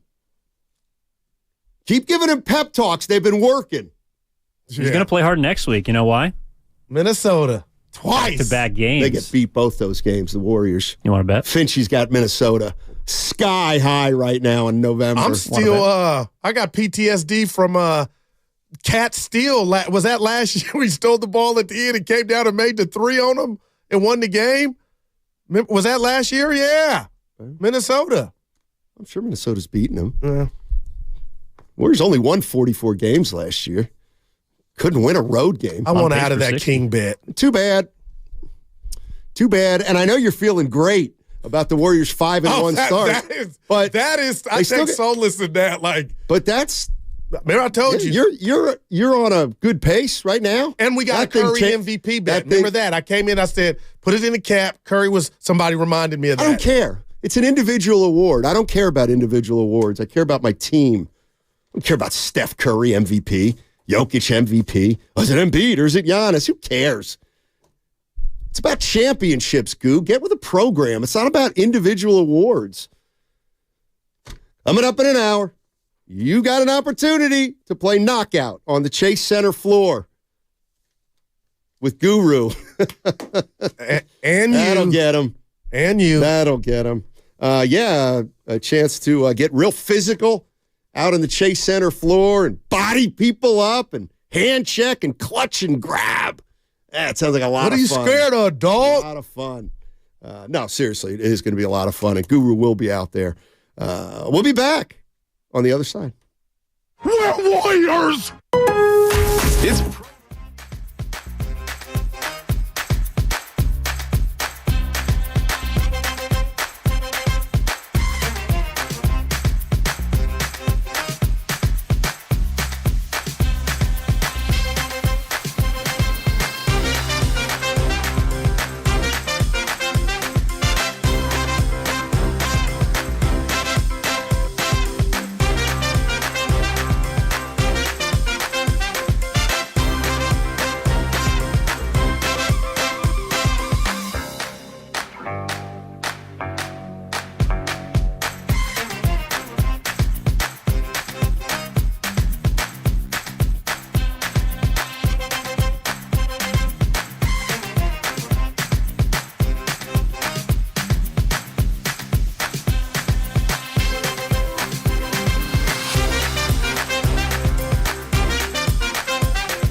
Draymond go bye-bye. Now, back to Steiny and Guru on 95.7 The Game. No Draymond Green That tonight. is- Draymond for the go Warriors. bye-bye. Personal reasons.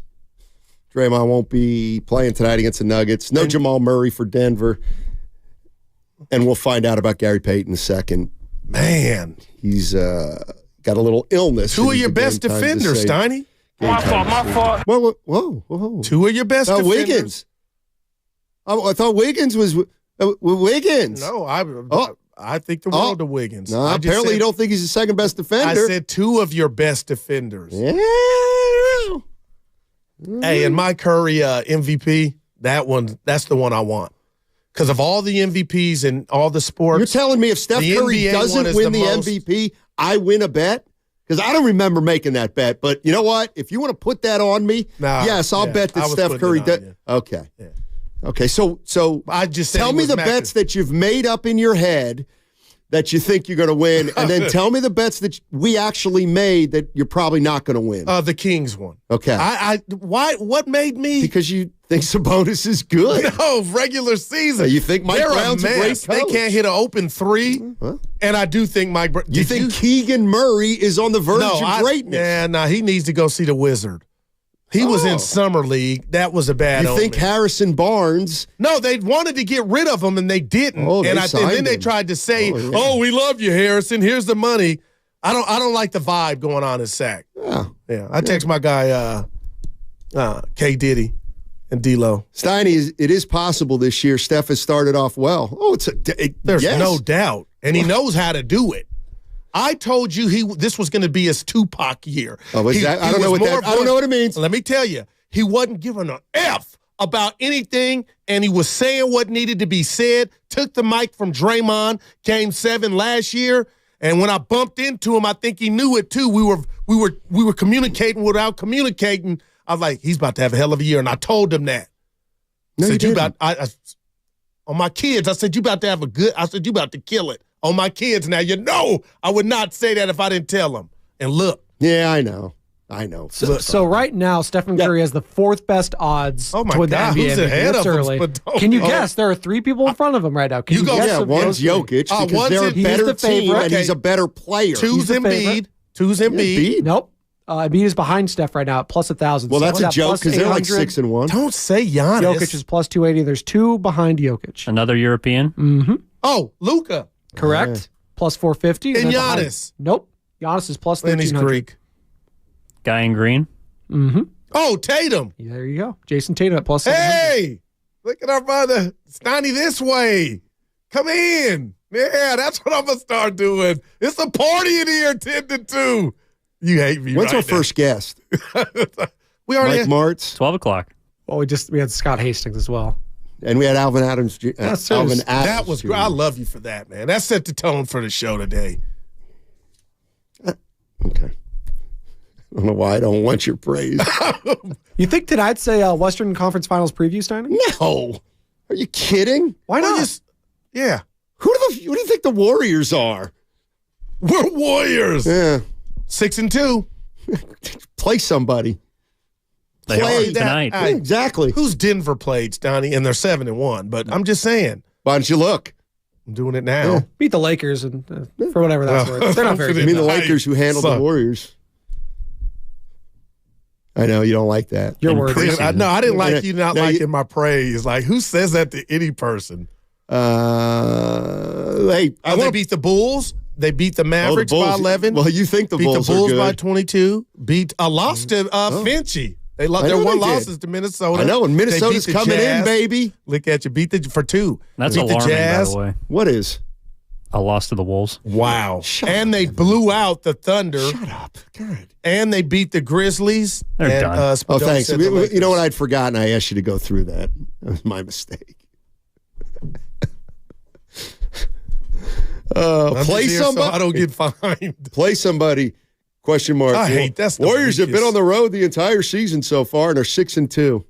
No doubt about it. Those are facts. Yeah, they are. They're 6-2. You can't change the history.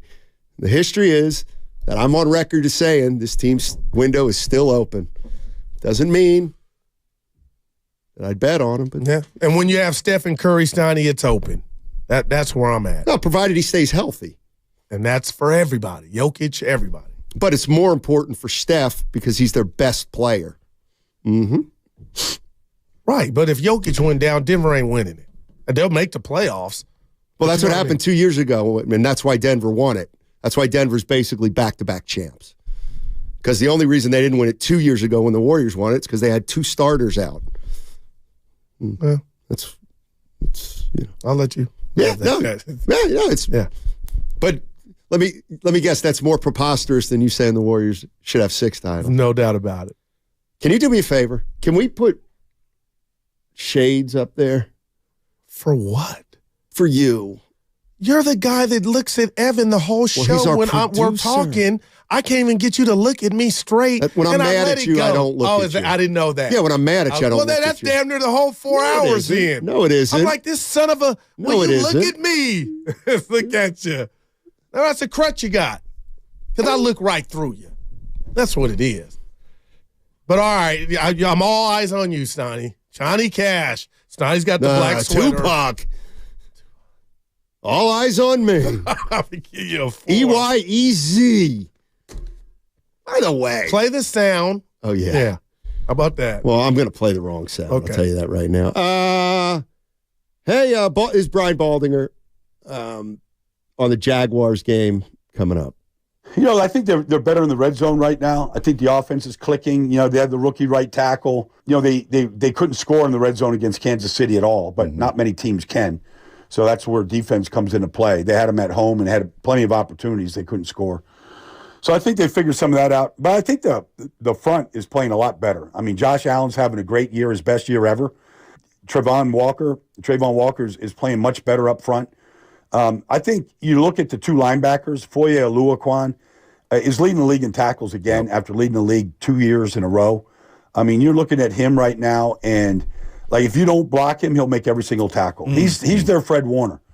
And so, and then on the back end, you look at a guy like D. Williams, number 31.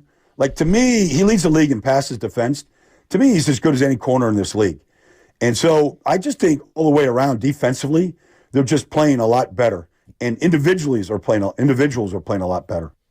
All right, that was Baldy breaking down the Jacksonville Jaguars. But here's what he had to say about the game itself. All right. Jacksonville's on a 5-game winning streak, 49ers on a 3-game losing streak. It's probably a good thing that they're going across the country to Jacksonville and playing one of the hottest teams in the league. Nothing can kind of bring you back to your winning ways than beating a good team on the road. Because when you beat a good team on the road, you get 6 hours with each other on the plane ride back. Like, you're watching videos together and you're playing cards, and it's just, it's just a camaraderie that's just built, especially if you're like, you go and you beat one of the elite teams and an AFC team that's won playoff games and they got everything going for them, and you go into Jacksonville and beat them, like, you're like, we're back where we belong. Right. And in one game, you could restore what we saw the first 5 weeks of the season. I just think this is a perfectly timed matchup, considering the Niners hadn't won a game in a month. And, Jacksonville's done nothing but win in the last month. It's the ultimate test right now for them. All right. That is awesome. I got a question for Goo and then for 49er fans. Do you buy it? We're back if the 49ers beat Jacksonville, we're back where we belong, and that will restore what happened the first 5 games of the season, which is when they went 5-0. One win over Jacksonville, back on track. Yes or no? Yeah, Steiny, hell yes. And this is what and I'm not ashamed. This is the new NFL. We say we don't do it, but we do it. This is an ultimate test against a team that's as hot as firecrackers.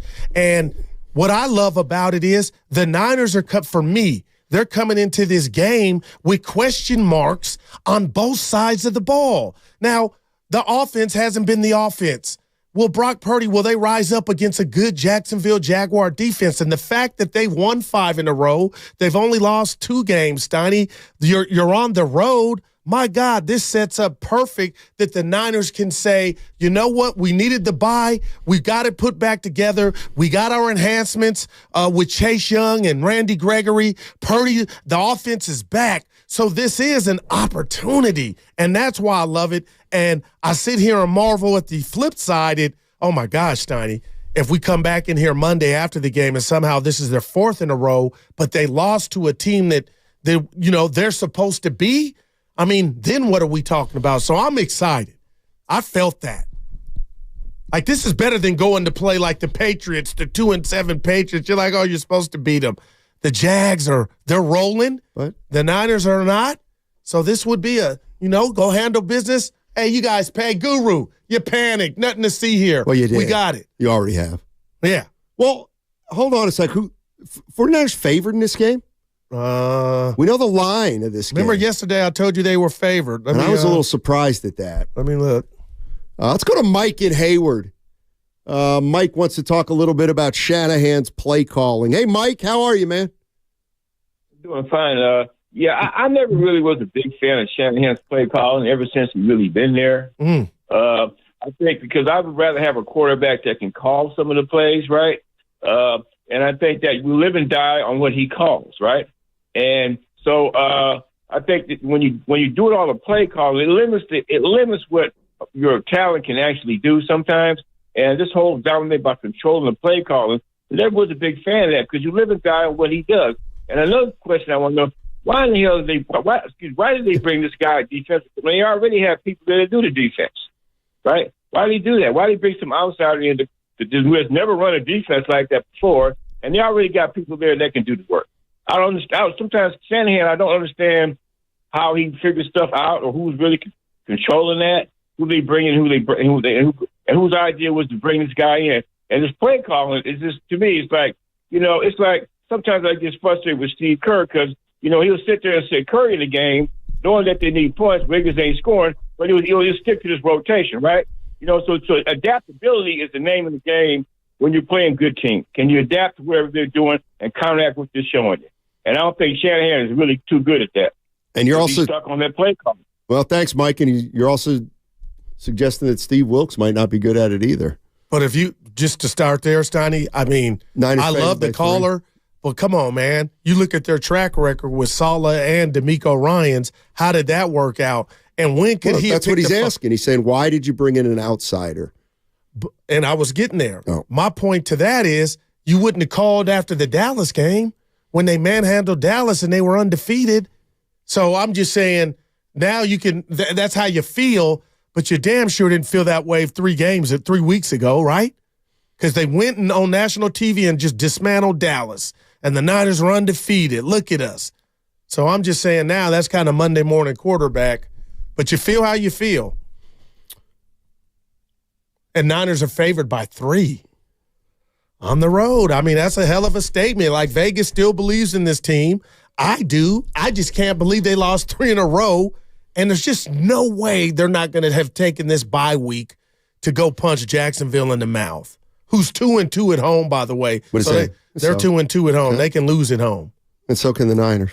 But they're not playing this game at home. But they can lose on the road, too. Right. I'm just telling you, let's not make the Jags out to be the 85 Bears. They can be had. And maybe that's why the Niners are favored by 3. I mean, that's a testament. Isn't Jacksonville the hottest team in the league right now? Yep, you're right. 5 in a row. So the question is, if they win, is there nothing to see here with the Niners? They'll be at 6-3 at that point. And then they'll be, they got, Seattle 2 of the next 4 weeks? We'll see. Before you grab the call, let me read who they've beaten. You tell me what you think. Steelers, Saints. Jacksonville? Oh, Jacksonville. They're from Steelers, Saints, Colts, Bills, and Falcons. That's a one quality win in there. Yeah, and that's who's on your schedule. I don't get into who you. I'm telling you. Well, I know, because you don't like to dig deep. You just want to stay on the surface. No, you can't. It's not fantasy football. That's right. It is absolutely positively fair to note when a team has had a tough. Like, you've done it. You or anybody you've done it else already with the Eagles. To judge a team because you've already said it with the Eagles. But who are you to tell somebody that Jacksonville's 5-0 is I'd like, who are you to snub your nose at that? I just said they're the hottest team in the league. Right. Well, so who are you to say that I'm just don't talking make about for Jacksonville all the people out to be the 85 there. Bears? You did it with the Warriors. Like, you play who's on your schedule. Right, but you can note if the schedule is easy or not. Well, you can't change reality that you only can play and handle your business on the schedule. You know how many times I've heard already the last 4 weeks? Look at who Philly's got coming up. The Chiefs, the Bills, the 49ers, somebody else good. Well, and you could do that with the Niners, too. I'm with that. No, you can't, is what I'm saying.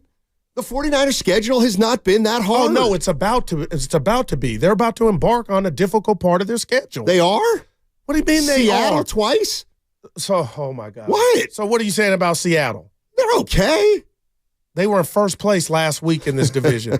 How about Baltimore? Can I interest you in the Baltimore Ravens? Baltimore's good. All right.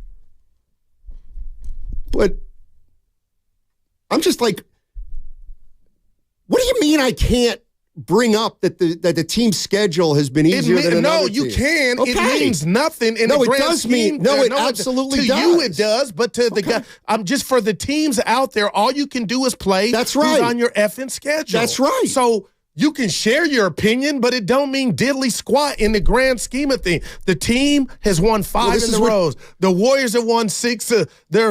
Dude, come on now, relax. Let's go to Leanna in Union City. What's up, Leanna? How you doing, man? Hey, Leanna, how you doing, man? I can't look out the window. Relax. Grow up. Leanna, what's up, man? I called in to calm you guys down. But why I was calling was I believe that the next 3 games are going to really tell the season of our Niners. I think that if we go 3-0, then I will say that they are back to what they were at the beginning of the season. But if we go, if we lose to Seattle and to Jacksonville, then I think we're in deep trouble. I would agree. Thanks, Leanna. What's going on? 415 Stein. Oh, that's on the Denver Nuggets. Steiny, stop Denver. Also, yeah, I know. 888-957-9570 is the number. Steiny and Guru with you. Mike Martz coming up at noon. Offensive coordinator for the Rams. Greatest show on turf. 6-year NFL head coach, and he's currently an NFL analyst for the 33rd team. I can't wait to ask him about Brock, because I'm going to admit to him, just like you pointed out, and I don't run from it. I mean, Steiny, this dude, Brock Purdy, has been perfect. The bar Tiger Woods like, and it's just odd watching him make some mistakes. And now we can have another pair of eyes that I'm going to ask Mike, has something changed in your viewpoint on Brock Purdy? Because to me, again, I knew it was coming. He couldn't keep that up. But what is he? If Kirk Cousins is available, if this keeps up, is Shanahan going to fall in love with that again? Like, all that stuff is still on the table. Vaughn in Oakland. Hey, Vaughn, what's going on, man? How you doing? What's up, guys, man? How you doing? Big time fan, first time caller. Thanks. I'm gonna lead with full disclosure. Born and raised in Denver. I'm a Bronco fan and a Nuggets fan first. If we're not playing against each other, I root for the Warriors. I root for the Niners. Watching Brock Purdy, I don't understand why he doesn't get more criticism right now. Like, the 49ers team has everything that they need to be successful. And he's had the ball in his hands with chances to win the game. You can bring up the play call at the end of the half against Minnesota. You can bring up injuries, but, like, this dude has had chances to go and, like, to silence the doubters, And multiple games in a row with the game on the line, the throws have just been insane. Like, the picks at the end of the game in Minnesota and the picks against Cincinnati are, like, these are back-breaking plays, man. The defense can only do so much, and he's got the skill. You see him make the throws. Sometimes you see him make a throw, you're like, this dude, he's got it.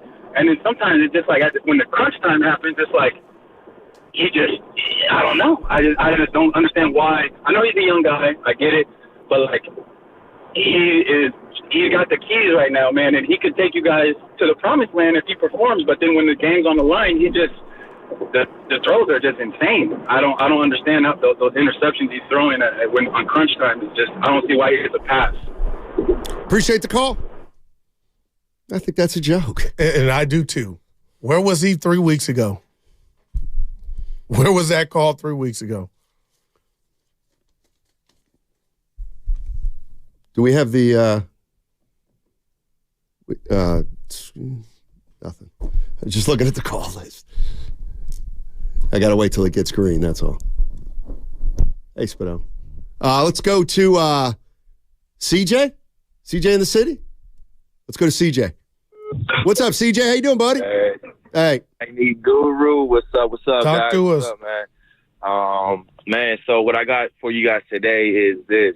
The reason why I feel like Brock Purdy gets a lot of like criticism, a lot of quote unquote hate, or people say not enough, but the reason why I feel like he's under the spotlight a lot is because there's people out there saying very outrageous things about Brock Purdy.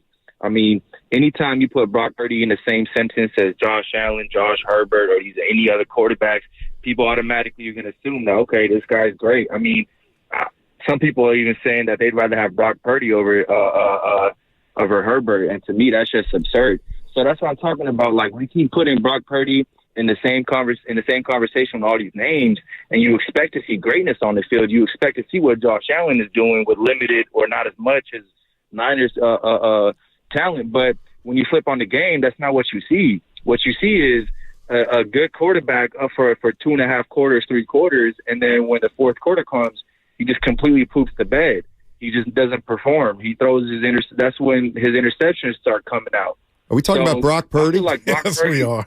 Yes, I am. This is 100%. Brock Purdy. Wow. So, but that's all I got, man. I feel like the more we keep, and one last thing. Sorry, Stein, Yep. not to cut you off, No, it's all but good. like I remember week five on the radio, Mark Willard was asking this one dude. He's like, as of right now, which quarterback would you rather have? Would you rather have Josh Allen or Brock Purdy? As of week five, like look at this at week 8. Now, would you rather have Josh Allen or Brock Purdy? Like, you see what I mean? Like, keep having these like small, and they keep like digging for these stats. Like, they keep digging so hard. Like, oh, there's a stat. He leads the league in this stat. Look at that. What do you have to say about that? And it's like, okay, what do you have to say about his fourth quarter efficiency? Where it all matters. That's where it matters in the Super Bowl, right? Fourth quarter, crunch time. That's all I got. Thank you. All right. Josh Allen with 9 interceptions to 18 touchdowns. You want that? I want people to put their name. So Brock Purdy can't get it done in the fourth quarter. Is that what we're talking about now? Not me. Well, I mean, you've been critical of his last 3 games. Right. And said that. And I gave him love in the first 5 games. But I'm not going to what that caller was. That he's never been on board. 510 says first caller with some sense. Okay. Wow. Hey, coming up in a half hour, we got a shot to play Knockout on the Chase Center floor. Knockout on the Chase Center floor. That's coming up at 12:30. Also, that segment was brought to you by Fremont Bank, full-service banking, no compromises, and by the Consumer Cellular Freedom Calls. Mike Martz joining us on the other side. The opinionated Mike Martz, offensive coordinator for the Rams, their greatest show on turf, 6-year NFL coach, and he's currently an analyst for the 33rd team. Mike Martz on 95.7 The Game. iPhone 15 Pro on Verizon.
Now, back to Steiny and Guru on 95.7 The Game.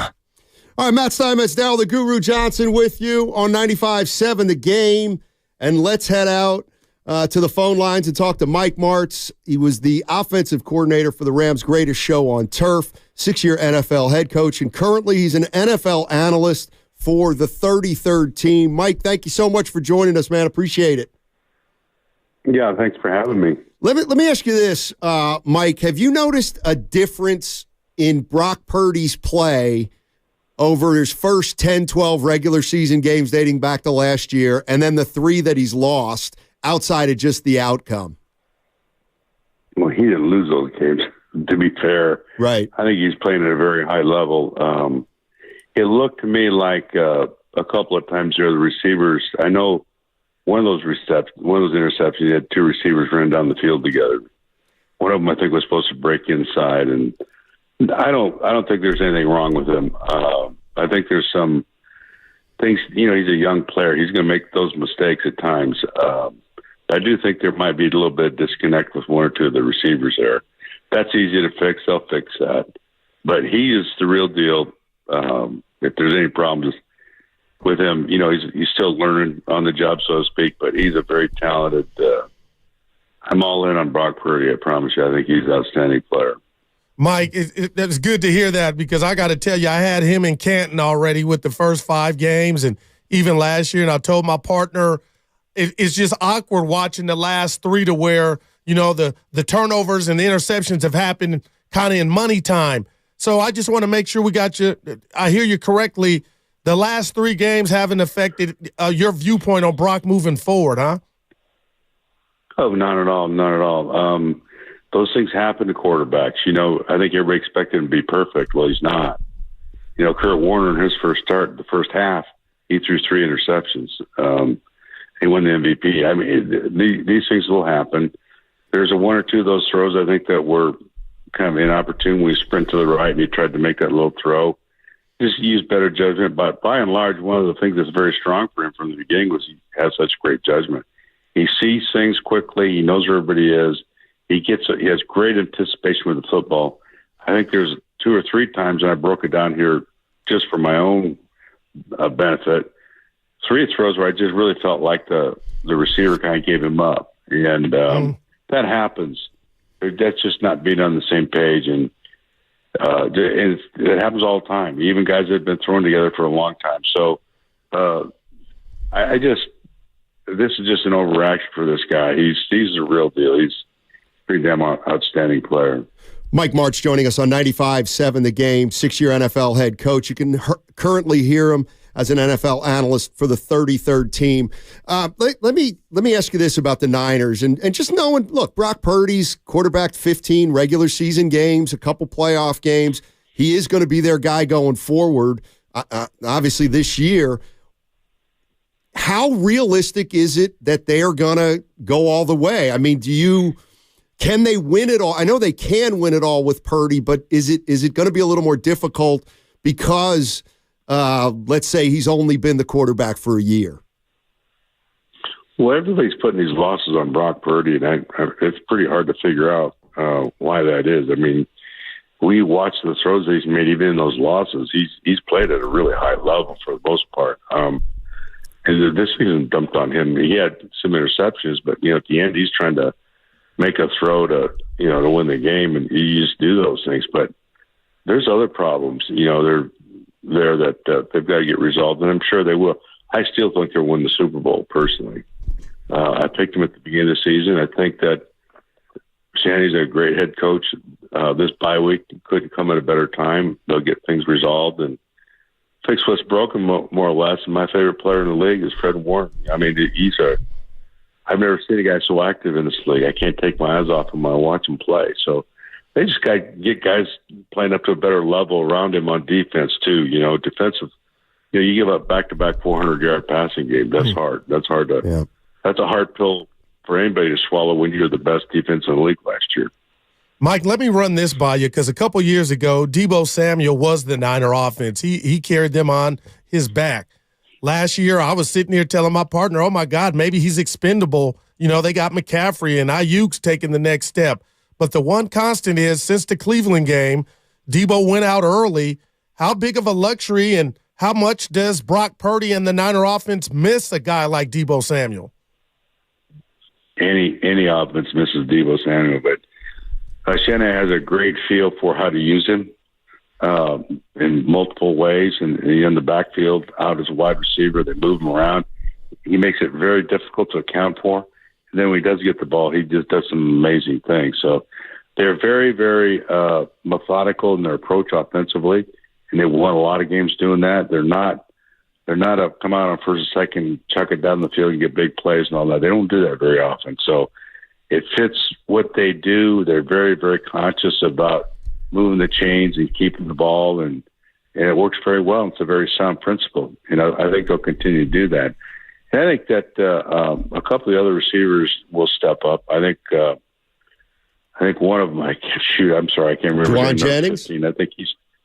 Jennings, I think, struggled here a little bit. And I think he kind of fooled the quarterback a little bit at times. And I hope I'm not outstepping my bounds on that, but it just looked like they were on the same page on a couple of the throws. So, and that's easy to fix. That happens. Mike Martz joining us on 95.7 The Game.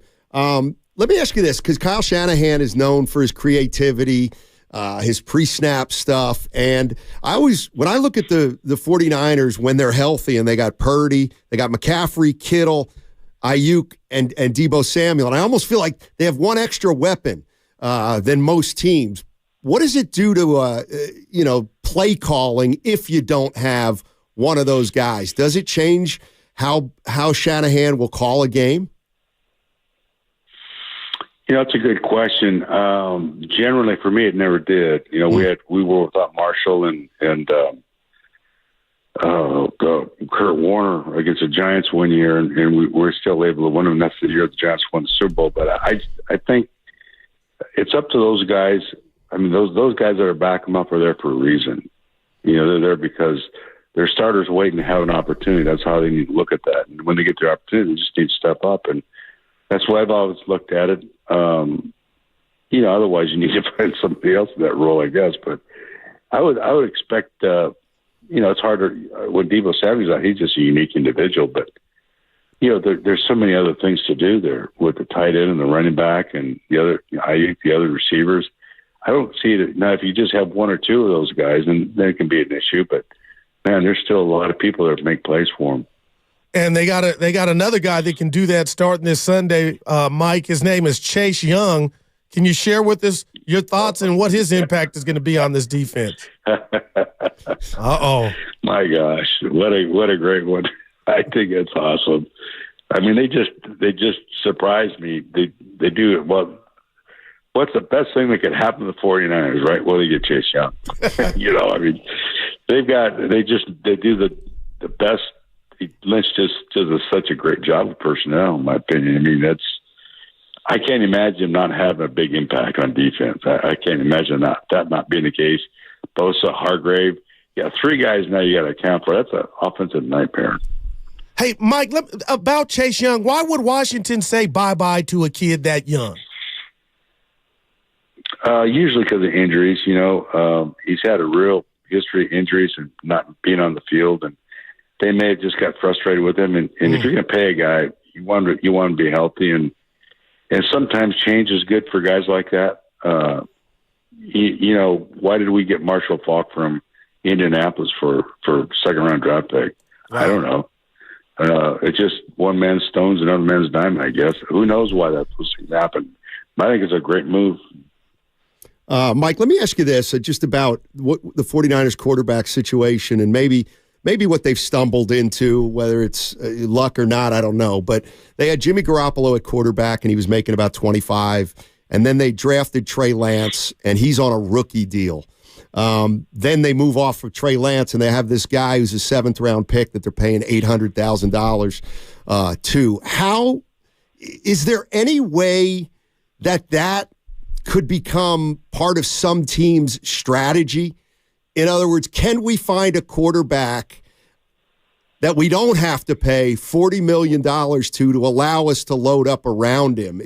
Or is that just something that the Niners may have stumbled on and it's an outlier? I think it happens all the time, but there's still the Joe Burrows of the world, right? And T.J. Stroud, those guys are real. Herbert, I mean, those are bona fide, worth every penny that they get paid kind of guys. Unfortunately, you miss more often than you hit, and to your question, Tom Brady, Kurt, Warner's another great example. We had Green and Mark and those. I've always had quarterbacks that were either late round picks or free agents that went on to be good players, and I've always believed that guys that get kicked around down there a little bit that are very talented, they have a certain toughness to them. They are resolve that gets built up, and you just kind of feed on that. But yeah, I think they're out there. That's why we drafted Fitzpatrick in the 7th round. My last year there, I thought he was that kind of guy. Mike, you're the quarterback guru. I couldn't let you go without asking you a random quarterback question. A couple weeks ago, Joe Burrow came in here and looked like one of the top tier quarterbacks, and it got me thinking. I want to ask you this: How big is the gap between Mahomes and Burrow, if there's even a gap? Well, they're just different kind of players, really. They just operate differently. The systems that they operate in are a little bit different. I think Mahomes has a lot of latitude with the tight end there and some of those things, and they just morph and change all the time. Burrow's a little bit more regimented. But that performance by Burrow, he's finally healthy. Man. I would have taken the first 4 weeks of the season, I would disregard if I'm preparing for him. Because when he's healthy now, I don't know if anybody's better than that. He might be an equal with Mahomes, but the way he's playing right now, the 49ers unfortunately hit a perfect storm. Right. Had they got him 3 weeks before that, it'd have been different. And now I can't remember who they have this week, but they're just now catching their wind and getting going. And yeah, Buffalo. They're a scary team to play right now. Yeah. They're a scary, scary football team to play. Yeah, 28 for 32 against the Niners a week after Kirk Cousins went 35 of 45. Hey, Mike, thank you so much for joining us. Great stuff as always, and we always look forward to talking to you. Thanks for having me, guys. Appreciate it. All right, Mike Martz, currently an NFL analyst for the 33rd team. Steiny, he says it's on communication. He ain't worried about Purdy. No. And the interception. So, I mean, man, he ain't got no skins in the game. I mean, that's as fair as anybody could be, but he's not worried at all. Let's go to Money Mo. Money Mo's in the V. Let's jump in here. All right. Hey, Money Mo. What's going on, fellas? Talk to us. Hey, a lot of this talk about getting Chase Young, and I think that was a steal. A third-round pick for that guy was a great move, great front office move. But, it's not the D-line to blame. Where are Greenlaw and Warner at when running backs are averaging almost 5 yards a carry against that defense? No one has brought their names up, and I'm just kind of wondering why not.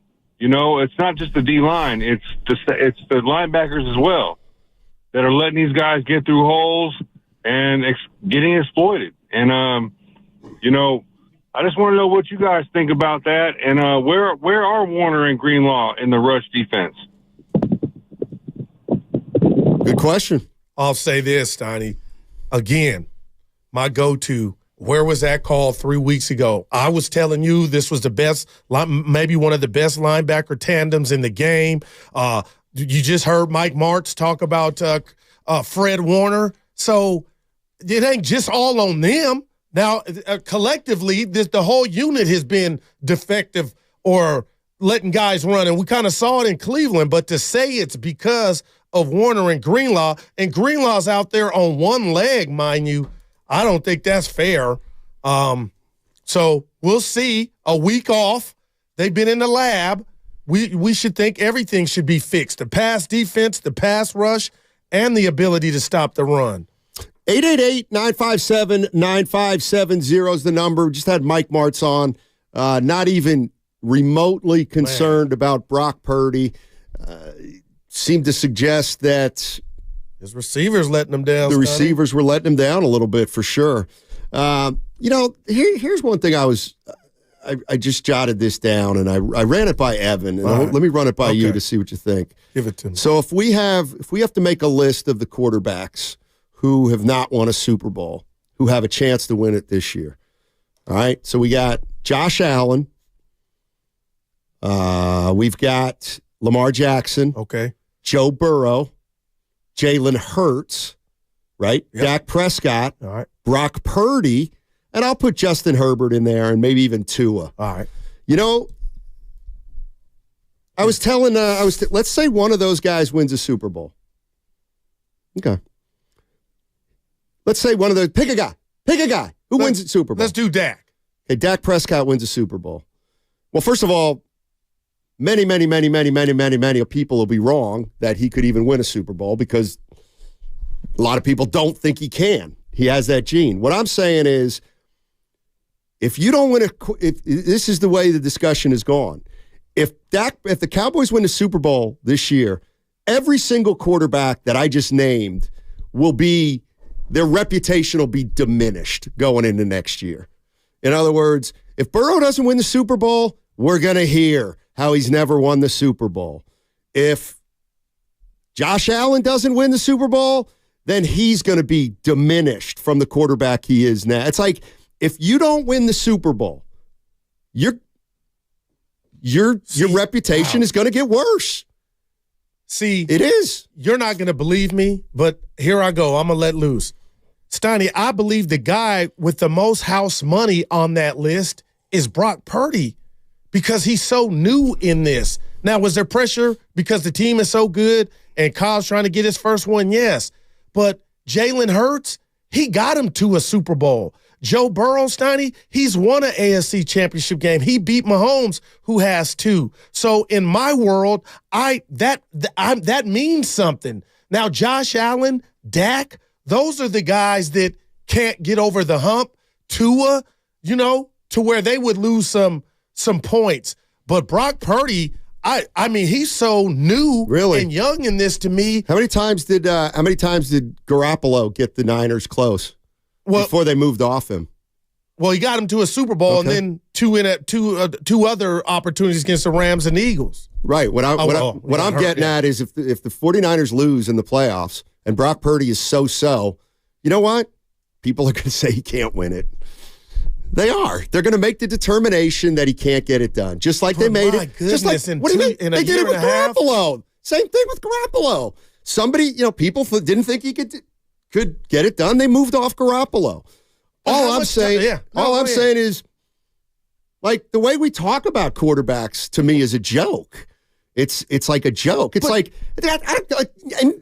if you want to pick Burrow, he doesn't want it.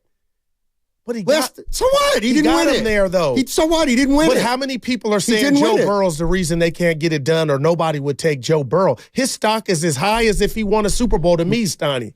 But it isn't. People want to know if Joe Burrow can win a Super Bowl.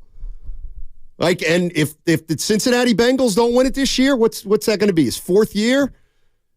My goodness. I mean, sign me up. Well, I'll tell you this. Okay, Jimmy Garoppolo took the Niners to the Super Bowl, almost won. Don't you think that bought him time in the fans' minds? No. All we talk about is the overthrow to Emmanuel Sanders. That's all we talk about. That he couldn't get it done. Well, Josh Allen, I get that. Everything, him and Dak are the ones to where I'm like, you guys might be running out of time in your cities. But Joe Burrow and Brock Purdy, Brock Purdy, this is his first full year. You think Niner fans are going to call and say, I should answer my own question, say he can't get it done? But no, Stoney, I'll give you the Steve Young with Joe Burrow, and he's still way young, and he's been to a Super Bowl. But my goodness, who's watching him perform, even if they lose and say he's the reason we're not winning? Nobody's saying he's the reason, but I'll just say they can't win the big one. Well, then that would be true. Exactly. And that's kind of what the discussions have devolved that's into. True, but it's different when you say they're the reason. Like nobody would call and say Joe can't get it done, Burrow can't get it done. But the fact would be of the matter is he ain't got it done. I'll take that argument. I'll take it. You can't get it done. Like if the Bengals don't win it this year, then what? Well, how about Dak? It's been 8 years. If they don't win it then would you be like, that's legit? How long did Elway take? Oh, God, he got him at the end. It was longer than that. Exactly. And he got 2. But if Dak Prescott wins a Super Bowl, it changes everything. But you have already determined he's not going to be able to. Well, I'm coming back because he's using his legs. But, you chalk that up. I'll bucket count. Steiny, if Dak wins a Super Bowl, I still would not sign him to a big contract. I mean, they got under that. contract. Yeah, he's coming up though for a while. Yeah. No, I think he's about to be up. To me, yeah. I mean, like those are two different. But those are two different things. Like Joe Burrow is Dominique Wilkins. Like nobody said Neek couldn't win it because of Neek. I mean, Joe Burrow's already got you to a Super Bowl, and so his. Who else did you mention? That's been there. Josh Allen won a Oh no. He beat Mahomes, but it wasn't in the AFC Championship to go. Everyone talks about the overthrow, but no one talks about Sanders being held. Okay, you gotta love that for sure. But Steiny Brock is a puppy to those other guys to me. Like, so you say it's coming if they don't win. I'm saying it's coming. What I'm saying is that Jimmy Garoppolo had a couple shots at winning a Super Bowl. He didn't get it done, and he's gone. And what makes Brock Purdy? He went last year. He got hurt. They're going to go back this year. What if he doesn't get it done this year? Why is he different than Jimmy Garoppolo? Plus, he's got a better team, the quarterback. Like, all I'm saying is, do I think it's fair? No. I think Brock Purdy's fine. I think he's going to be a good quarterback for a long time. I think he'll probably win a Super Bowl at some point if he stays in San Francisco. But all I'm saying is, Jimmy Garoppolo lasted 2 or 3 years here. And the 49ers got off him. So why would we not talk about Brock Purdy if he doesn't get it done this year, which will be 2 years in a row he doesn't get it done? I'm gonna use your line. You always say always say, Goo, what does it look like? And I'm going back 2 years ago, the playoff game in Dallas that Bonte was at. Jimmy Garoppolo single-handedly almost gave that game away. So, Steiny, without watching what Purdy does and how he performs, that they beat Dallas, but everybody had to take a shower from the sweat of this guy almost threw the game away. We won, but we remember because we know what we watched. So, Brock Purdy, that Eagle game, that loss ain't on his ledger at all. He got knocked out. He didn't even get a chance to come out and sing. Well, we criticized Garoppolo for getting hurt. Well, that's one of the reasons they moved off him. And plus poor performance that he got saved by his team too, though. So that resonates. Jimmy Garoppolo. And let's be honest, what was it, the Minnesota game or where he ran the ball 8 times in the playoff game? He threw the ball 8 times. People use that as slander. Like they did that to Hyde. No, they were gashing him on the ground, and that made Jimmy look bad. People were trying to run with that narrative like, oh, that was a symbol of they didn't have confidence in him. No, I agree with this, 408. Purdy will be the quarterback until they need to pay him. Completely agree with that. I completely agree with that. Like Purdy's going to get, whether the fans are into it or not, Purdy's going to be the quarterback for the next couple of years here as long as he stays healthy. Because he's too valuable at $800,000. How about Ayuk? Because he's going to want some money. Got to make a decision on Ayuk. 888-957-9570 is the number of the quarterbacks who haven't won a Super Bowl yet. Tua, Josh, Herbert, Lamar Jackson, Joe Burrow, Hurts, Dak Prescott, Brock Purdy. Who's going to get their first one? 888-957-9570. We're giving it to Mahomes again. Also, on the other side, we're going to give you your opportunity to play Knockout. Knockout on the Chase Center floor. Coming up on the other side, right here on 95.7 The Game. Prescriptions require an online consultation with a healthcare provider who will determine if appropriate. Restrictions.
Well, we're burning rubber, not cash.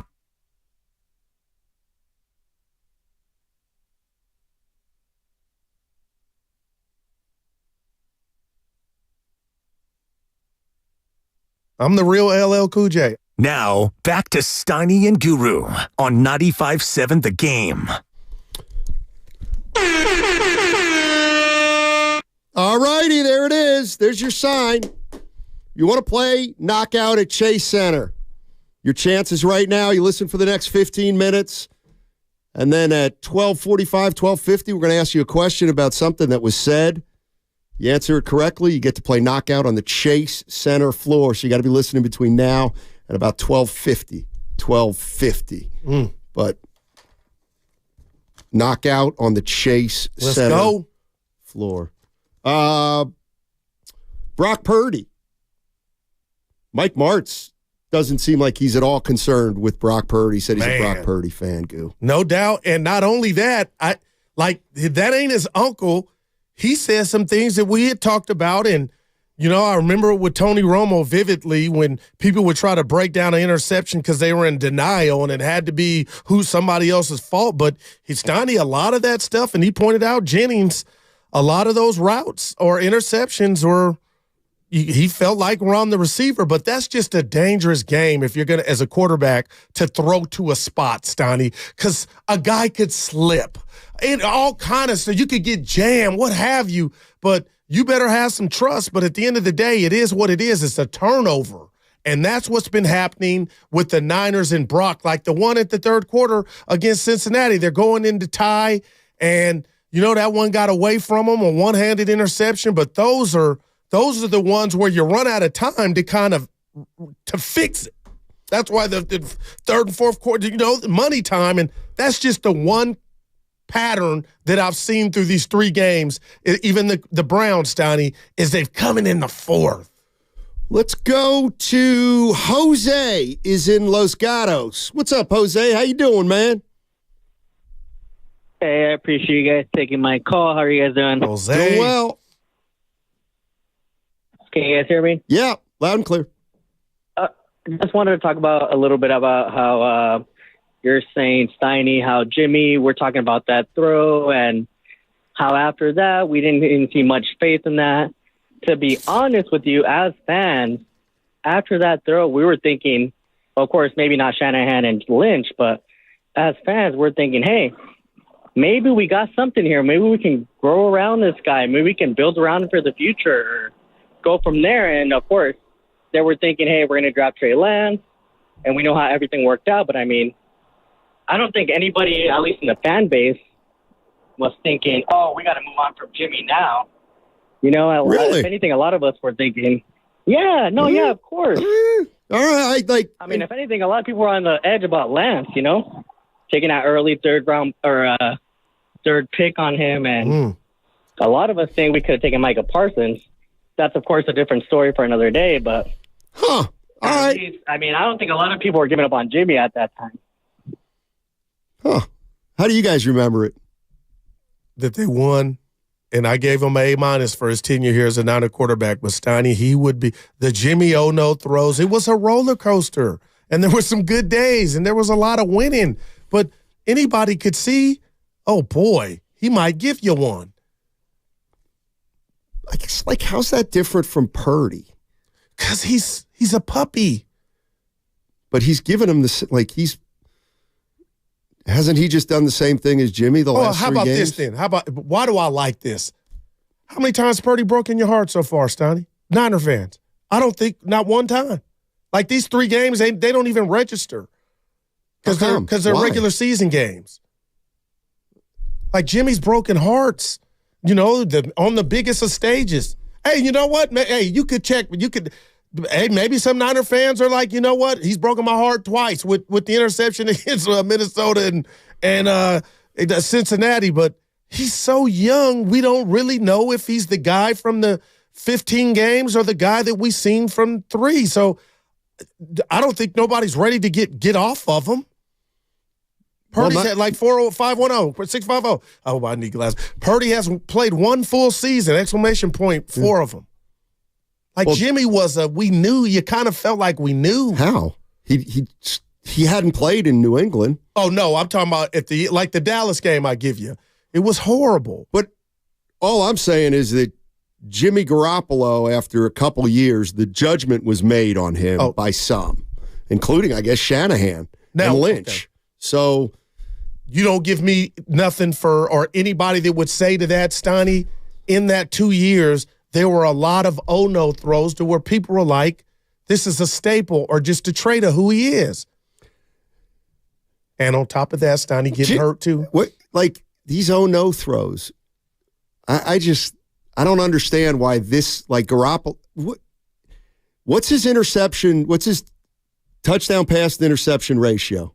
But it's not the worst in the league. No, it's not. So, like, I just never, these oh-no throws, they're what are called interceptions, and every quarterback's got them. I don't know how much you can remember from and I ain't saying do play-by-play, but Steiny, the Rams NFC Championship game, I don't blame Jimmy for that loss, but he had some bad throws and missed some receivers. So I'll leave that there. The drive to win the Super Bowl, when you want to kind of, even if you're having a bad game and you get that drive or you're in that position to get it done, they didn't get it done and he missed the throw. But to me, it's a feel, man. And I feel like Jimmy had 9 lives and Kyle was tired of it, and plus him getting hurt. I just am looking at like, I don't know. I think there's a lot of other quarterbacks that have more of an interception issue than Jimmy Garoppolo. That's all I'm saying. All right, with that, I'll ask you this. Why do you think Kyle got tired? I think I've heard your answer before, but remind us. Why do you think Kyle went to do what he did with Trey Lance to move off of the Jimmy experience? Because he thought Trey Lance could be like a better Lamar Jackson. And he thought he was the coach who could turn him into a better Lamar Jackson. And he thought that Trey Lance could throw the football, and he couldn't. And he thought that he could be a pocket passer and then extend plays with his feet, and he didn't. The bottom line is when they moved up to get Trey Lance, those kind of quarterbacks were coveted. The Josh Allens who could make a play, and he whiffed. And look at Allen now, Steiny. He could go on to win the Super Bowl this year, but I know I've lost a lot of confidence in him. Let's go to Love. No? Oh, we'll get back to you in a second. 6'5". Oh, okay. I got you. Oh, let's go to Miles. My bad. Miles in Berkeley. Sorry about that, Evan. Miles, what's going on? How you guys doing? Doing well, man. I would agree with what you're saying. You know, I think every football team has a window with their quarterbacks. If Purdy don't do well this year and he don't win it this year, next year, he's gone. That's what they do. Same with the Warriors did. They didn't win last year. What do? They bring in some veterans. You know, they're constantly adjusting to what they need to do. And Purdy's like, you know, he's a good quarterback. He's good, but he's yet to be proven what he's going to end up doing. So if he don't win the Super Bowl this year and they probably give him another shot next year, they're going to move away from him like everybody else does. The name of the game is winning the Super Bowl. That's it. The guys have spent a lot of money, right? So they're going to build up their defense some more this year. And if they don't win it this year, that's what they're going to move away quickly from whatever's not working. Good teams always do that. Well, I'll say this. Let me just say this before you hang up. The way that you cite that story, don't forget they made their bed. They have to lie in it. It really wasn't supposed to be Brock Purdy's turn. It was supposed to be Trey Lance's. So they got some, I don't want to say blood on their hands, but they take some blame too. They move away from it though. That's the name. It's a business. All right, I'll give you that. It's a business. All right. It's not no what your opinion is fine, but when it comes down to it, it's business. Yeah, and you're right. They got rid of them. They got up off of them. Appreciate the call. They get up off of them. 650. This is kind of what I'm talking about, the Comcast business text line. If Purdy can't get us to the NFC Championship this year, why would we not look back at the Jimmy Garoppolo years and wonder what happened this past year? Had they not went to the NFC Championship game last year under Brock Purdy, I could understand how somebody would type that. But do you just forget that he did it last year on try number 1? Half a one, Steiny. So that's why I'm like. I mean, look, if you wanted to, who got to quarterback a better team, Jimmy Garoppolo or Brock Purdy? Brock Purdy. Okay, so if Jimmy Garoppolo went to an NFC title game and a Super Bowl with a 49er team that wasn't as good as this one, but this team doesn't get it done in either of the last 2 years, yeah, I do think it's fair then to say, well, you know, that's why it's unfair to dismiss Jimmy Garoppolo started his 49er career 17-3 as a quarterback. And do I think Purdy's looked better as a quarterback than Jimmy Garoppolo? Yes, I do. Oh, thank you. Absolutely. But the numbers, I'm talking about wins and how far the team's gone. We don't know yet what Brock Purdy can do or not do in terms of how far he's going to go. Right, but I'm not defending Brock, but on his first stab at it, he got him to where Jimmy got him to twice and didn't win the NFC Championship game. They had a better team. They had Christian McCaffrey. So they're asking Brock to do, maybe they asked Brock to do less than Jimmy Garoppolo last year because he had more weapons. Jimmy in Vegas, does that make you think more of Kyle? No. Oh, to me, I do. Okay. Well, like when you see Jimmy in another system, you kind of see his warts on display more. Don't you just look at like, oh my gosh, Kyle got that guy to a Super Bowl and 2 NFC Championship games. Not really. Well, for me, I was like, boy, put one on the board for Kyle. Garoppolo, didn't he quarterback like 3 games in New England? And he looked good? One Thursday night, I believe. I don't remember. Anthony's in Benicia. What's up, Anthony? How you doing, man? It's a good afternoon, fellas. So let me jump right into it. I have a bone to pick and/or a rat. Like for the longest, Guru and other callers have always said that Jimmy got us to the NFC Championship and Jimmy got us to the Super Bowl. But now we're seeing that it wasn't Jimmy. It was the system that was put around Jimmy. The same could be said about Brock Purdy. And everyone knows that as long as Kyle Shanahan's offense is clicking on all cylinders, the quarterback is asked to do just enough not to mess up. And that is the truth when it comes to Brock and Jimmy. And what you guys are just talking about is true when you think about Kyle Shanahan's system. Brock Purdy was exposed when he was out of this system. Jimmy G has been exposed since he's been out of his system, right? Like, I think that's pretty much like everybody can say that. So we can't say that it is Brock or Jimmy. We can say that Kyle Shanahan's system is built to, as long as these skilled players are doing their job and they're cutting to the windows, and Jimmy G or Brock is throwing these guys in those windows, it should be fine.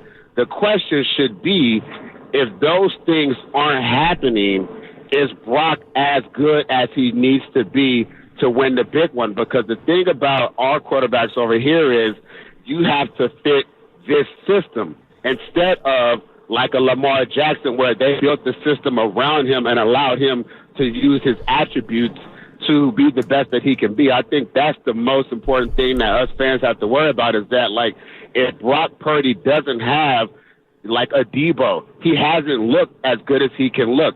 And I would say that Jimmy G and Brock look the same Brock looked better than Jimmy up into these last 3 games in the fourth quarter. You can't tell me that they haven't had similarities, because Jimmy looked good at times, and then he would look bad at times.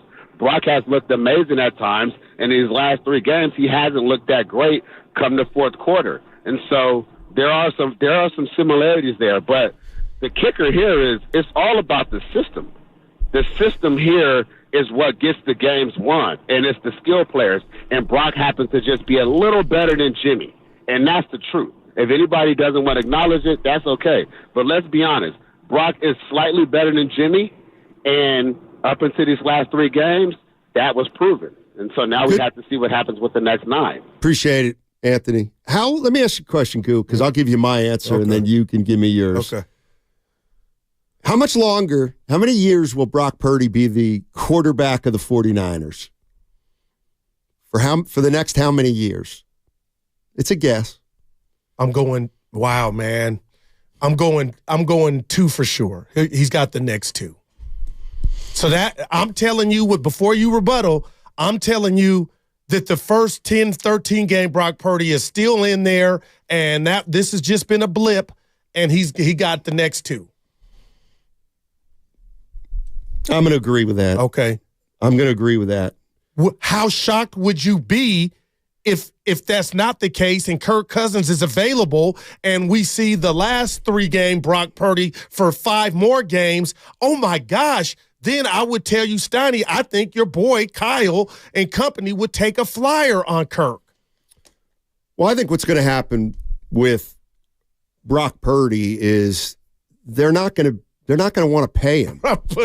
Right. They're just gotta not. keep performing, though, for that to happen, Matt.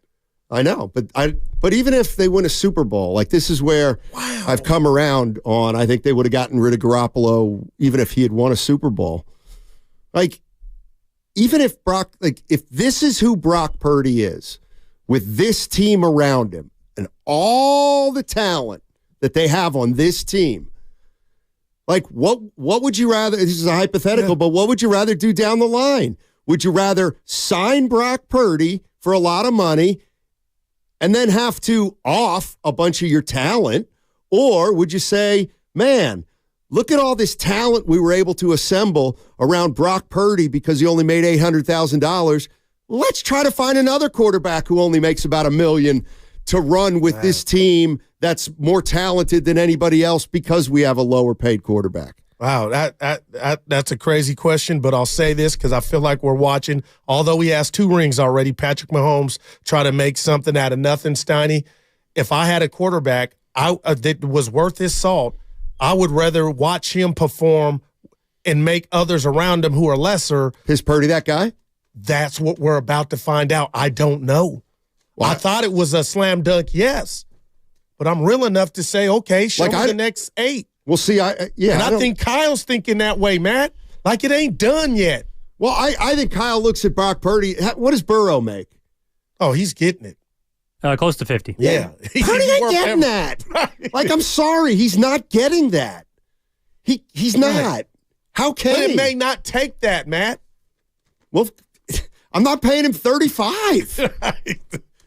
I want to know who's going to pay Brock Purdy at some point.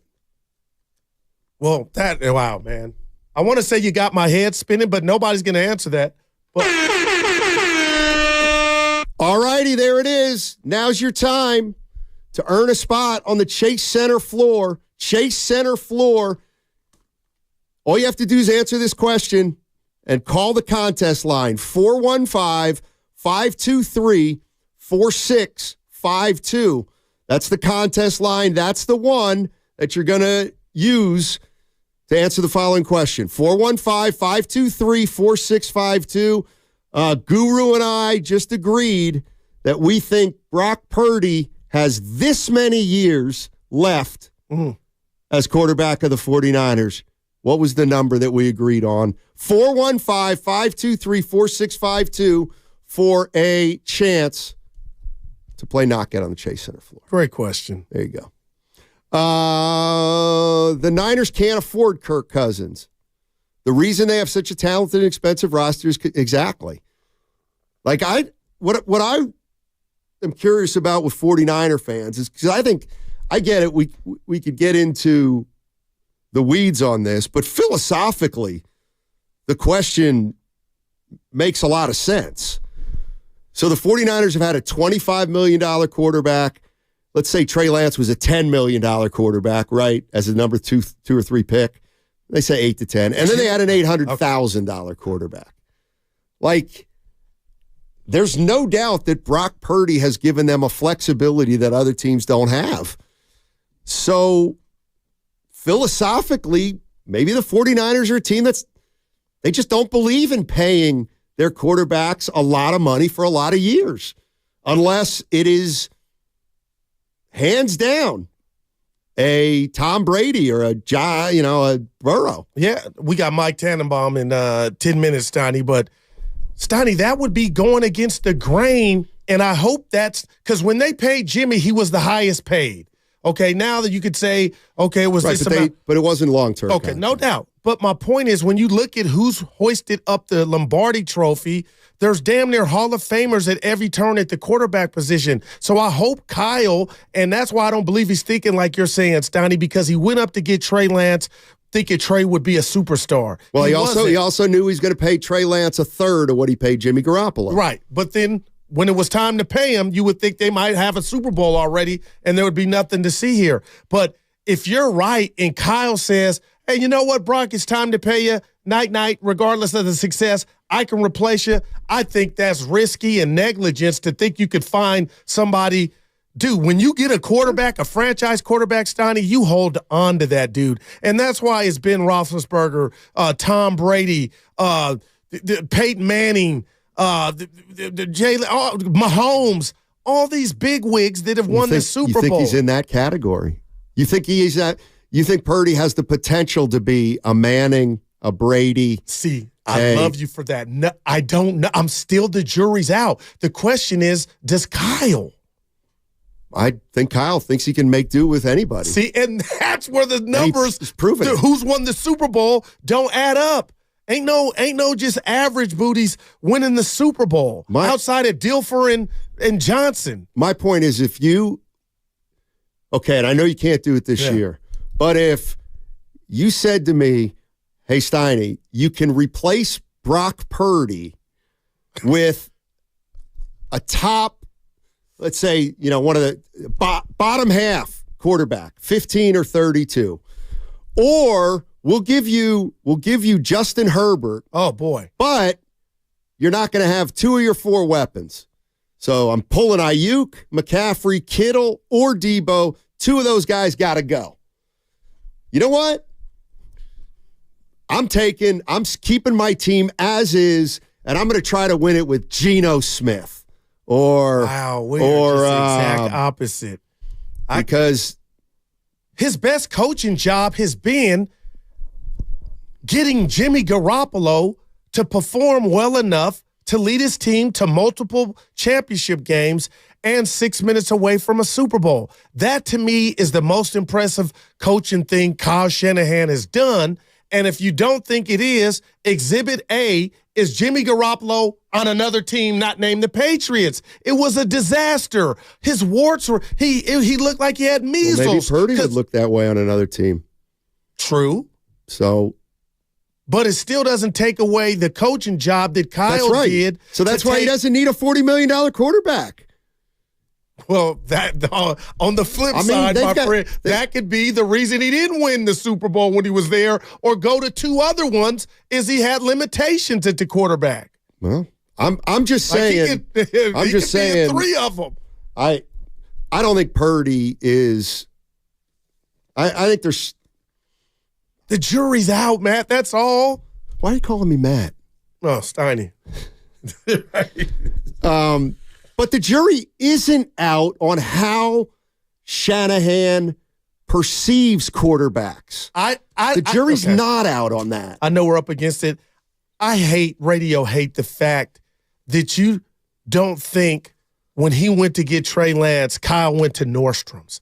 Kyle said, I'm going to get a high-ticket item. Not that I got to pay him right away, but, Matt, the roll of the dice was he was going to be the man, and then he would be your Josh Allen to where they would love to pay him. But that means he's got to be a top 3 quarterback in the NFL. And they thought he was going to be. Well, that's ridiculous. Why would you think it? Why would you ever think that a guy's going to be a top 3 player? Now I don't have the answer for that. I mean, that's what you hope for, though, right? When they did everything. All right, 888-95. Oh, you know who we got on the other side? We got Mike Tannenbaum. He is calling the Niners-Jaguars game for ESPN Radio on Sunday. He's an ESPN insider. Most importantly, he was the former New York Jets general manager. Mike Tannenbaum, he's on the call Sunday, and we're talking to him on the other side.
Now, back to Steiny and Guru on 95.7 The Game.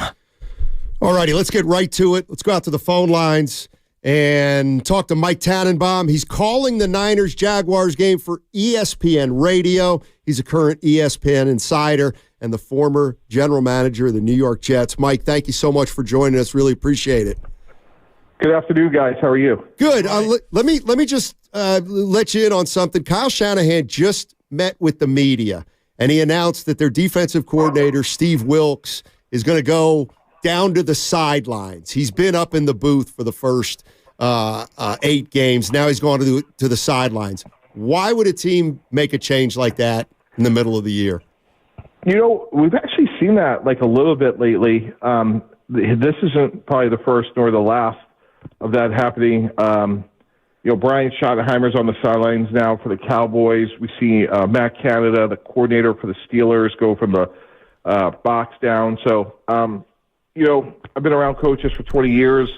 Sometimes they just feel like it's a different feel, different vibe.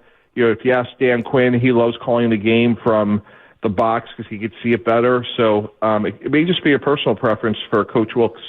Mike, I catch you on TV. I'm a big fan of your work, so I know you bring it, and I got to ask you this question. The Trey Lance draft pick was a debacle, but here comes Brock Purdy, and I was like, my God, this guy's not making any mistakes.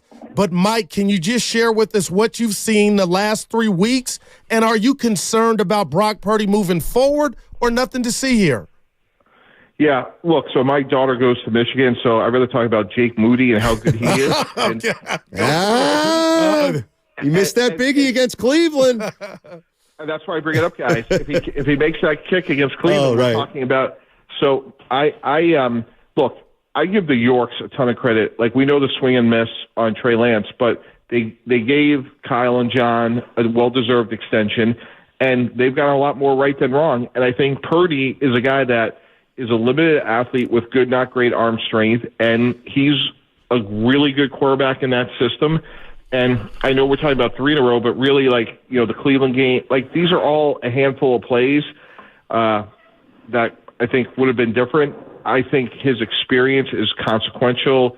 The way he processes information, anticipates. I'm a big fan of his, and I think he'll be just fine. Mike Tannenbaum joining us on 95.7 The Game. He's calling the Niners-Jaguars game for ESPN Radio on Sunday. Former New York Jets general manager. I want to touch on that as a former general manager. So whether they stumbled on it or not, people are going to say I'm obsessed with this, and maybe I am.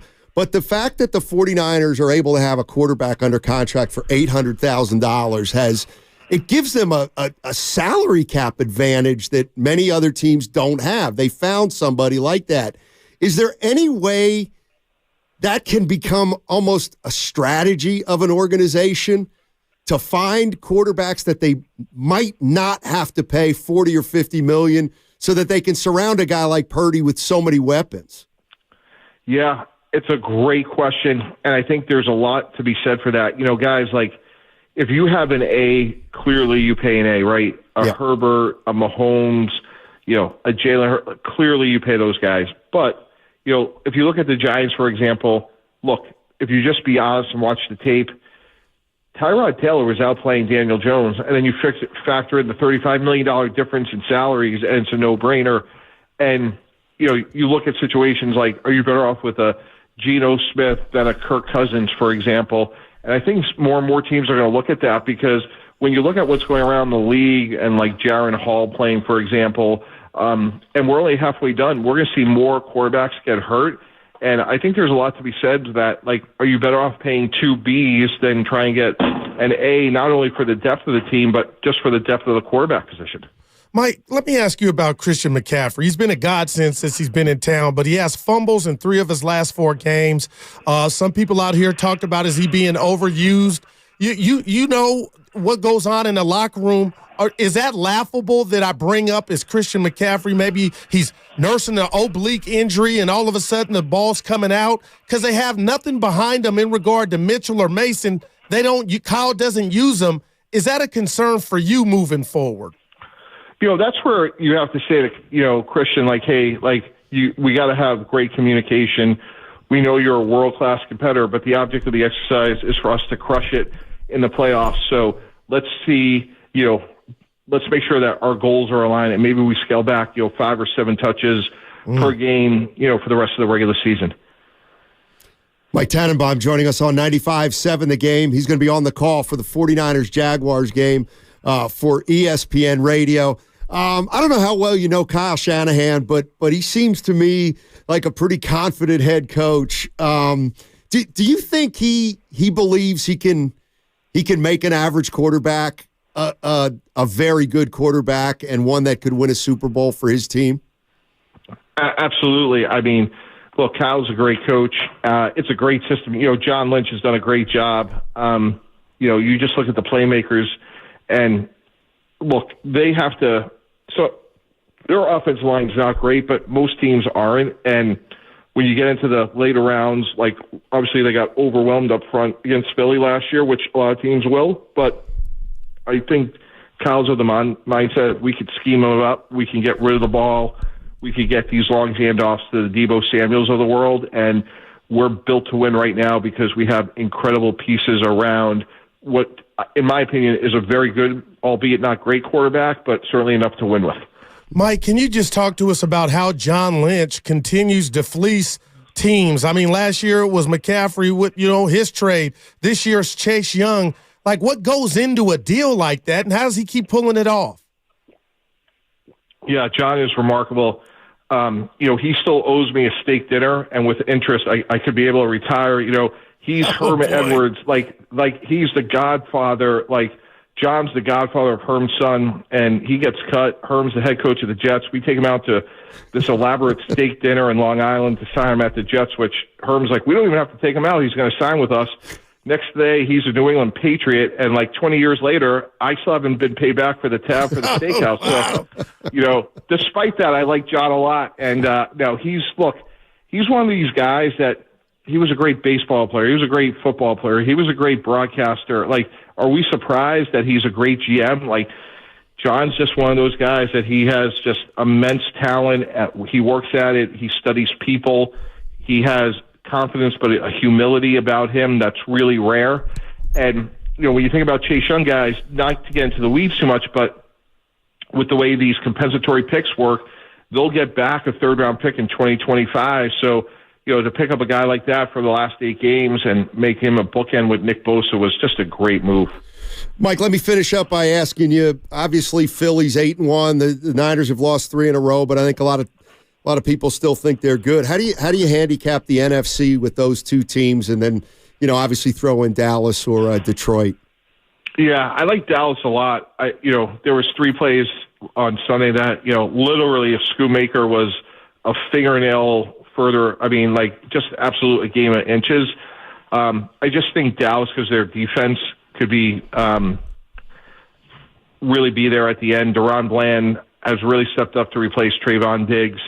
And Philly, only has one loss, but I don't know. There just seems like they're not the same team right now. I don't know if it's Jalen Hurts' knee or not, but I think they'll be obviously part of the conversation. And Detroit, I did their game against Baltimore. They look terrible, but obviously, they're having a good year. But I put San Francisco, Dallas, and Philly, shake it up, and I can see any of those three teams in the Super Bowl. Yeah, man, I'd love that, Mike. Let me, before we let you go here, the Niners come out of their bye week to take on another team that's done the same, and that's in Jacksonville. I mean, they've won 5 in a row. How legit are they, and how do you see this matchup? Because I'm telling Kyle and company and the people out here, the Niners can't lose 4 in a row, can they? I don't think so. Look, it's going to be an interesting game. Both teams have strengths and weaknesses.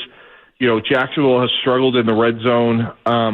Their secondary isn't great, but they can rush the passer. So I think this is a game that, if Brock could be protected, I think they're going to be in good shape. And then I think Jacksonville's going to have trouble scoring. And look, like everybody else, I can't wait to see Chase Young out there. I mean, it's who do you slide protection to, right? And then you have Eric Armstead and, oh, by the way, Javon Hargrave, who is maybe the best interior pass rusher from a year ago. So it's remarkable how good and how deep they are. And I think it should be a really good game. My sense, guys, is just looking at it right now, I think it's going to be on the lower scoring end. Hey, Mike, thank you so much for joining us, man. Great stuff. Have a great call on Sunday. It's we're looking forward to it out here in the Bay. We'll try to get you that steak and relay that message. Yeah, could you please? Yeah. And tell them with interest, it's probably a steak now and an Italian dinner. We'll do that. We'll do that. A little surf and turf action. Look at you. All right. Thanks. Thanks, Mike. That's Mike Tannenbaum. He's calling the 49ers-Jaguars game for ESPN Radio, former Jets general manager. So let me ask you a question about the Chase Young acquisition. Do you think if you sat Jerry Jones down, Howie Roseman, and you said this is what it would take to get Chase Young, they would have been like, oh, hell yeah, move out the way? Why does it seem like all the other GMs are asleep at the wheel, not knowing that the Niners could get him at what I deem the minimum? Maybe because, I don't know, I'm just guessing. Maybe because they only pay their quarterback $800,000. And the Eagles have a high-paid quarterback, and Dallas, the Cowboys do too. I don't know. I'm just guessing. Even last year with the McCaffrey, other guys didn't know, or teams that he might be available. I mean, they gave up, 4 picks for McCaffrey, couple thirds. They got the compensatory stuff back. But don't you feel like it's worth it, Matt Steiny? Well, yeah, of course. Man. But if they weren't close, then it wouldn't have been worth it. We're not. This dude was the former number 2 pick. Like you said, he's got to go out there and ball. He's been injured, but man, Steiny, I can't wait to see the Niner D-line get after the quarterback. But if we come back here Monday and we're talking about a half a sack or a sack, and Jacksonville has its way, oh my God, and we buried the lead. Do I take a victory lap on Wilkes? I guess I'll save it for the crossover. No, you can. He's going to be on the sideline. What do you think he's telling his wife? Oh, damn, boss, man, you come out to, that's the least you can do, right? I don't know. That's incredible. Go ahead, take a lap. I already did it. That ain't the lap. I want to pop the bubbly. That's kind of one we saw coming, the victory lap. Well, you went the Chris Paul one. That's a lap. Well, and in fairness, I had heard somebody mention that before you. I think Baldy said something like that. About him coming down? No, actually, you were the first. But anyway, how you think he's going to feel? He's an older guy. Guru will do this to me a lot. He does. First of all, thank you for asking Tannenbaum about the actual game that he's calling. I completely forgot about Well, that's funny because I haven't got in my ear. I wanted to ask about the NFC, and you did it for me. But anyway, I got you. What was the other thing we were talking about? I forgot what I was going to say. Oh, about how Guru gives you your flowers, and you should do that more to him. No, that wasn't it. No, look how it was. He asked me questions that I have no clue how to answer. Which one? Well, like when you came in Monday and you said, Steiny, what do you think? Should Steve Wilkes go down to the field?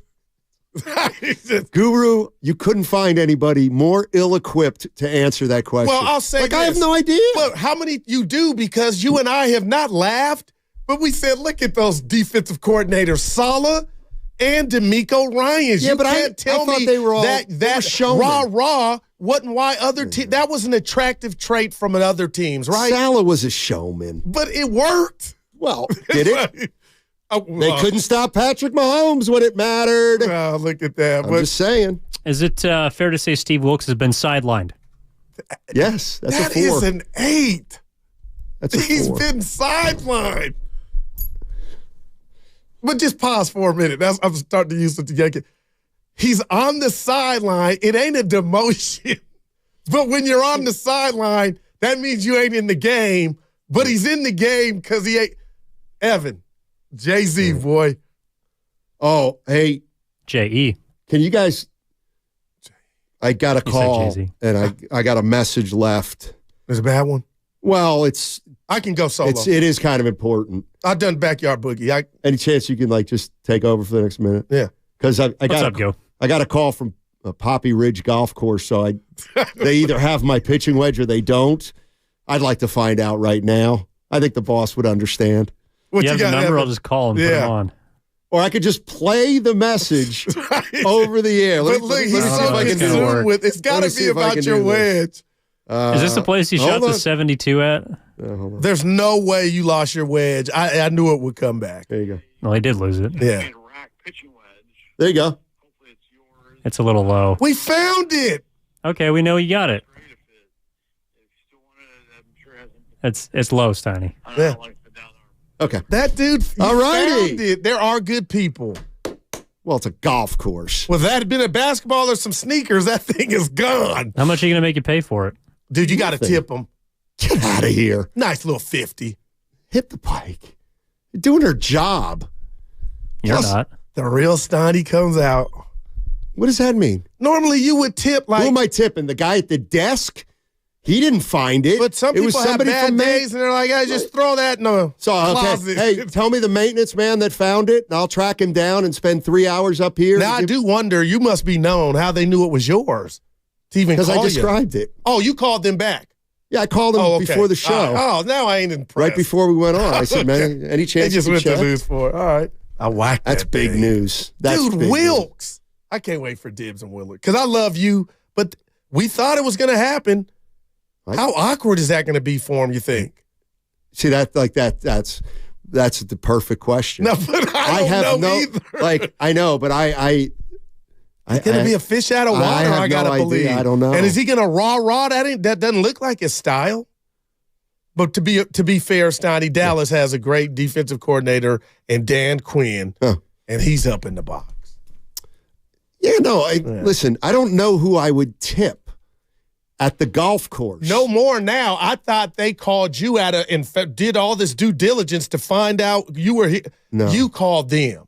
Yeah, I so knew they I just lost. checked. I figured I might have lost Hold it on on to that Sunday. money. Say that for Friday. And what? The ship. Yeah. And so I called, and they have it. Now, keep in mind, I'm spending a lot of money at that golf course to play golf. Let's go out to some calls. Yeah. Let's go to. Oh, by the way, apparently a San Jose Jazz fan made the joke before I did, so I apologize about Steve Wilkes going to the sideline. Apparently. You know what? No, that's that's your yours. joke. Unless you can you know look at it. Evan never lied to me, I don't believe. I just checked the chat. My bad. But I you don't did know. it It's before Great minds him. think alike. No. San Jose, you know Yeah, what? I like San I'm Jose a little Jazz. tired of him, to tell you the truth. I'm picturing his face right now. I That's can my guy. picture him right now, too. Evan, you ain't got to Lurking. share. That's you. You said it on air. You beat him to it. Boy. I can picture him, too, right now. That's San Jose right. Jazz fan That's right. I love him. lurking in the background, ready to pounce with a one-liner or Yeah, some sarcasm. No doubt. Mm-hmm. Let's go to Rich in Fremont. Hey, Rich. Atco. Yeah. What's up, guys? How you doing? Talk to us. Hey, man, I just want to drop this right now so we can get this over with. Niners are taking that game. I That game believe is so theirs. too, Rich. Okay? And the thing is, hey, when they picked up Chase Young, oh, man, I tell you something. The quarterback for the Jaguars ain't been rattled all year. He's going to get rattled in this one. No. All right? He's too cool, baby. Now, Rich, I'm going to warn you. Trevor doesn't get rattled, baby. I'm going to warn you, Rich. Well, he's going to get rattled this time. Let me warn you. This is why I'm watching. Young is going to bring the chase. You can believe that. I'm going to give you a can 2. believe that. But, Rich, when they brought in Hargrave, this was supposed to already happen. Oh, man, Hargrave, I don't know. He might be fool's gold. But my point being is this. You heard it first, guys. All right? You heard it first from Rich in Fremont, 26-10. 26-10 Niners win. Thanks, Rich. And Rich, hey, Rich, hold on. I got to introduce you to my producer, Evan. Hold on. Rich, I have a very, very serious question for you. Oh, my God. How do you get rid of mice in your house? I got a mouse in the house. Well, first of all, you need to designate where he's actually at, where he's doing most activity. And then I would just go to Snap Trap, and I would use for bait teriyaki chicken. Teriyaki beef jerky. That's right. Teriyaki beef jerky. Once they smell it, that's it. My man. And by the way, if they're around a whole bunch of clutter, get rid of the clutter. Hey, Rich, real quick. When do the mice sleep? Like when I'm asleep, I ain't seen one. I wonder, are they staring at me? Are they like us, 12 o'clock, they're tired? When do they operate? They're mostly nocturnal. They operate at night. They sleep during the day. Okay. Yeah. Whoa. Thanks, Rich. Appreciate it. Nocturnal. Evan, have you seen it or heard anything lately? All the time. No way. There's some scuttlebutt around the crib, mainly the living room. That is We have a dog and it does nothing. No, dog won't do anything. No, you go get that Heathcliff cat. Well, you gotta get the right kind of cat. Not Steiny's cat. Your cat don't. Yeah. I don't know what. My cat finds dead stuff and then brings it into the house. It's the opposite of what they should do, of find live stuff inside the house. I don't like how mice can live in navigating the wall. I had my dad break it down to me. I couldn't. It's like Norm is a professor, but how did a rat get up to my third floor? Right, exactly. I don't get that. But Steiny, they got hops. They can jump. Well, yeah. Evan, I don't know how you sleep, bud, or I wouldn't sleep. I don't know, but yeah, get your little trap, the old school trap. He says, put some peanut butter or teriyaki. Yeah, I wanted to ask because we've tried certain traps, but they haven't seemed to work yet. So I wasn't sure if we were missing out. We haven't tried the teriyaki turkey, apparently, not chicken? Jerky. Oh, jerky. So we never found the one in your house. He just left. Hopefully, Evan will get his. But yours ain't making noise. You don't hear stuff when you're watching your documentaries.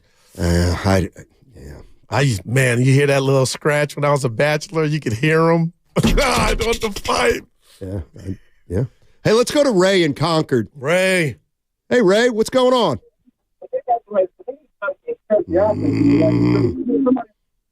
They sound familiar. That was all Rich. Those errors we've suffered. Hey, Mike Tannenbaum was good. What'd you think about Brock? What he said about Brock? Because we know Mike Martz is all in on Brock, and that's a big endorsement. What about Mike? He said Dallas. He be right for Dallas. No, he said pick any of the three. Philly, Niners, Dallas, shake them up. How much did you watch that Philly game? Not a lot. I'm worried about them. Warriors. They had Dallas had three timeouts. They were going to run the clock out. They had a butt fumble. You worried about the? No, Philly had a butt fumble. Okay. And the ball was on the ground, which could have got lost in the game. It didn't. But they ain't just button up. They still got the one loss, Philly. And that's like, you're. But you take the record and the mishaps that really ain't mishaps because they don't cost you. I'm just saying, watch yourself. Well, you've said Dallas stinks. You've said the 49ers were the Super Bowl favorites. Now they're no good. Now Purdy's an average quarterback. And now it figures Eagles are 8-1 or 7-1, and they've got a bunch of problems. Man, you know what? It's too bad we're not in a market that's with a team 1-7. Oh, boy. I mean, we would be we'd be happy. No. See what I did there? Yeah, I'll give you one. Everything's in the file, Stotty. So I've never said, this or that. File right up here.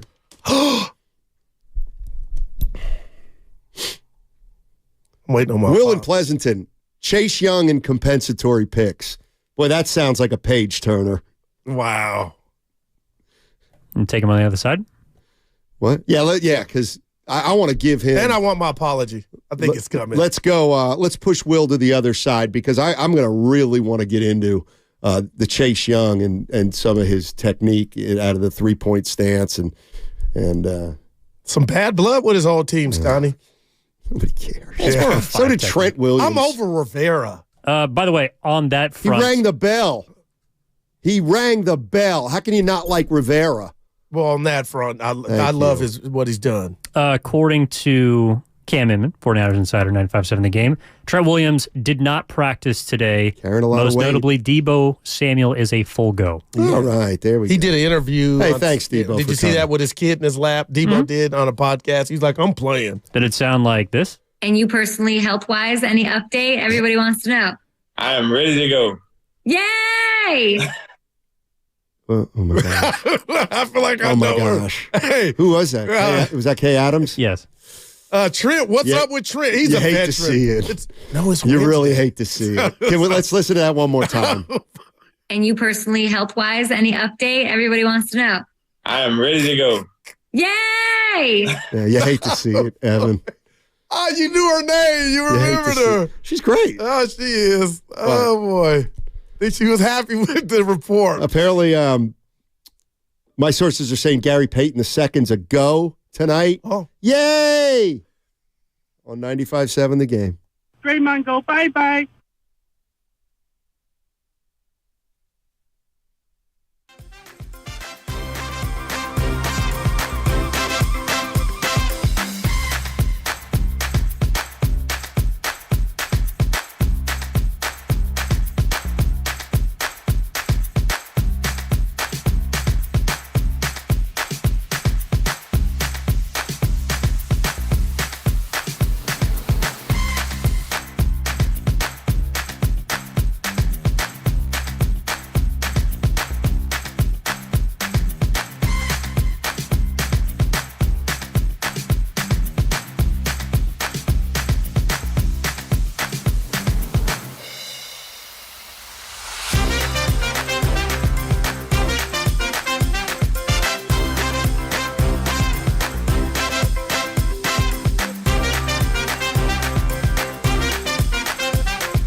I am ready to go.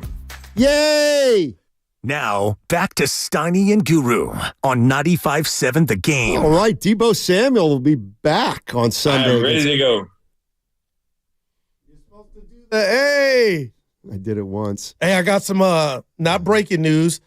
Our guy Billy from Atco, he disagreed with our guy Rich. He said chunky peanut butter is the best baiting by far. Yay! And then Dennis Raimundo, a guy I went to school with from the Union, Steiny, built like a rock. Listen to this. No, still is. Is he? Oh, I'll show you. How a old picture. is he? Older than me. Oh, dude, he might be. Yeah. No, Steiny. Okay, but let me. Dude looks like be a rock. Okay, let's cut to the chase. Yeah. Is he au natural? Is it all natural? Oh, come on. Yeah. Dude. What's this? Is it Relaford? No, Raimundo. Yeah, Dennis. Listen, real quick. I had a rat infestation many years ago. Evan, I used glue traps with peanut butter.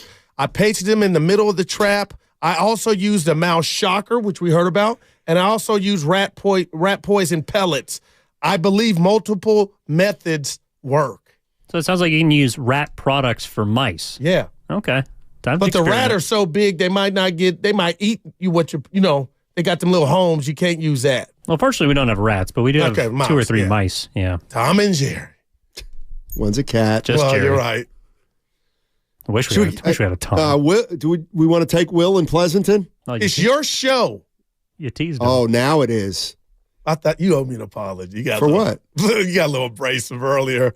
I've been looking at you. You've been looking like you want to apologize. No. I'm here if you need me. Yay! I'm going to punch him. That's the new one. Oh, boy. Take our guy. Really? All right, Will in Pleasanton. Will. I dare you to make this call about Chase Young and compensatory picks interesting. I dare you. All right, my friend. All right. All right. Here I go. You sound like Skinny. So the story, everybody's talking about how the Niners got him for nothing. Yep. And to me, the story should be, and I haven't heard it enough, is the ability for them to get them is the amount of compulsory picks they have. And the reason they got all those picks was they developed minority coaches and signed minority coaches, and the rest of the league should take notice that they should be doing the same. That's wow. Good. You know what, Will? Got to commend the Niners on that. Good job, Will. No doubt about it. Thanks, Will. And so they get a little something if you hire a minority, right? Or they go on to get a job. More picks? If they go on to get a head coaching job. Wow. Or coordinator job. Right? No, I think it's head coach. Is it? A head coach or front office position, like Rand Carthan counts. Yeah. Bam. What was I going to say? Was that news on GP2? I know you all. No, I was making that up. Oh, Steiny, damn. I was just being. I was about to place to bet. Yay! That's a. I don't like that. Dude, I love it. We're going to get about a week out of that. Yeah, we'll play it for Willard and Diz. Yeah. 888-95. Let's get Riptide. Riptide Roy in San Francisco. Hey, Rip. Gentlemen, how we doing today? Oh, dynamite. Excellent. You gentlemen are best in the business. Oh, gotta say that first of all. Oh, my goodness. Appreciate it. But Where are you originally from? From the Bay Area originally. Okay. All right, thanks. Go ahead. Lived out in New York for a while and L.A. for a while. So, but we're talking about pest control. I got to put the rat on the table. Oh, brought to you by AGCO. Go ahead. And this is, quite frankly, like I said, you folks are the best in the business, but I can't believe you're missing this one. This about 6 months ago, you gentlemen were talking about does the quarterback room of the 49ers need electricity? Okay. I don't know if you recall this segment, but you were alluding to Aaron Rodgers being out there and if they needed to pick him up. Okay. Aaron Rodgers, right, when he had his MVP seasons, sure. Did he credit Nathaniel Hackett or Matt LaFleur or Mike LaFleur? No. This guy's out here crediting his ayahuasca shaman. And my question is, how are we in the Bay Area, the land of Jerry Garcia, Jefferson Starship, Grace Slick? How are we getting outworked by Wisconsin with our ayahuasca shamans? I got to go rip some waves. I'll take my call up the air. That was over my. By the way, Aaron Rodgers coming back in a few fortnights. Dude, I don't think he really tore his Achilles. There's no Steiny. I went on that rant. All right. People love me for it. I didn't tell you I got some feedback. There's no way you can throw a football after 6 weeks of surgery. Dude, and I know some people that know some people. Oh, I'm not afraid of Aaron. What's to Chico? Butte. He's from. Yeah, but he went to Cal. Do you realize what you just said? Yeah. Aaron Rodgers is faking. No, I'm having fun. No, I'm just saying there was a different procedure. He cannot. I'm not rooting against him. Be back and play football this year after tearing his Achilles. Richard Sherman talked about it. He couldn't even believe he's standing up throwing the ball. I don't know what doctors he has. All natural doctors, unlike Raimondo. The dude, I'm going to show you a picture of the next break. Dude he does the show still. What show? The muscle show where you take your shirt off and you compete. So is he vain? Dude, nah, he's a good dude. Is he the kind of guy that walks around without his shirt on? Oh, no. In the summers. Tank top. Yeah.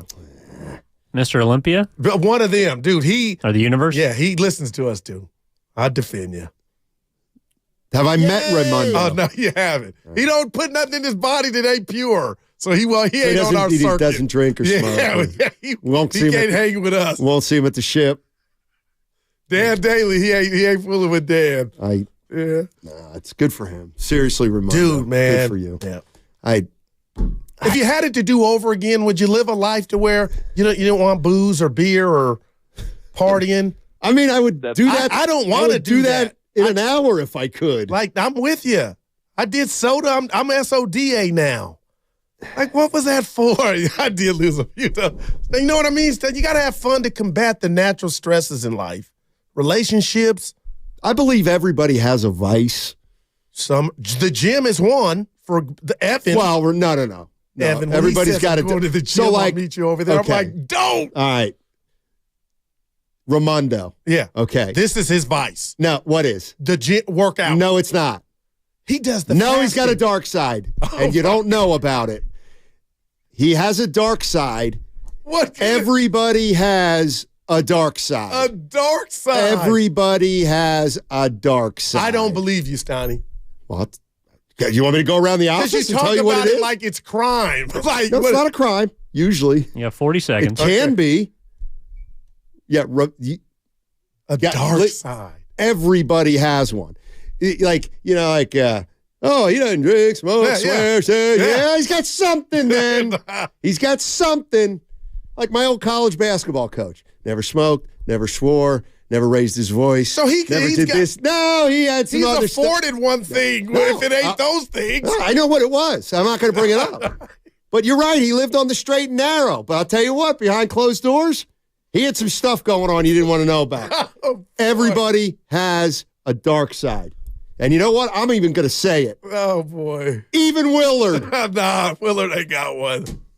All right, 88. Well, I don't know why I'm giving the number away. You're not going to be able to. Well, Dibs has one. We know that. Willard ain't got one. And that's where we'll end it on 95.7. They get changeover next. Yep. I'm busting wood.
And you personally, health-wise, any update? Everybody wants to know.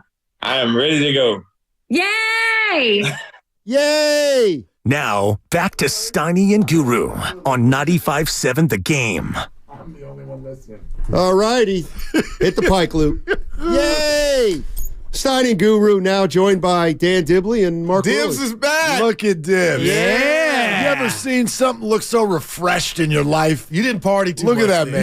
No, and I was telling the guys earlier, I got to come back to a show meeting, which was nice. Oh, boy. Walked right into that. Look. Yeah. I've got about 17 items on the agenda. Look. Here's all the things you're doing wrong. You're like, I haven't even been here. Dude, I've been gone for a week. I haven't even. This was one of those weeks that went by so slowly. Man. You know how normally your vacation, it's like, oh my God, where did that thing go? I can't believe I have to go back. This was one of those weeks, and I think I found the secret to vacation. Oh, boy. And I'm going to share it with you three and you three only Vegas. because I love you three.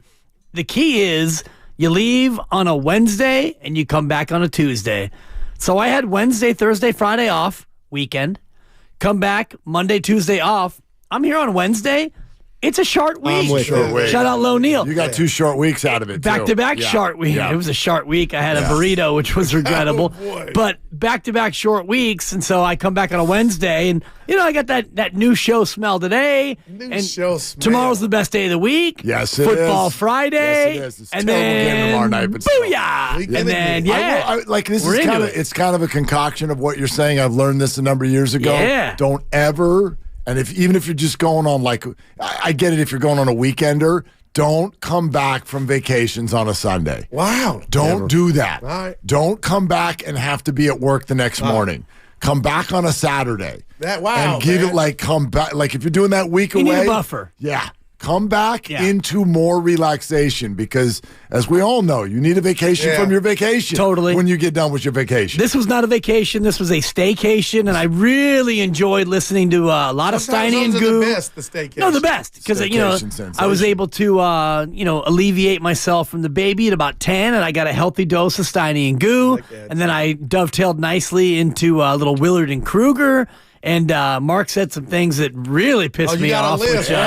Dude, I got a list. Do you have a list? I got a little bit of a list. You've been sitting with me for an hour and a half. I have. You haven't brought any of this up. Can I bring up one thing? Go.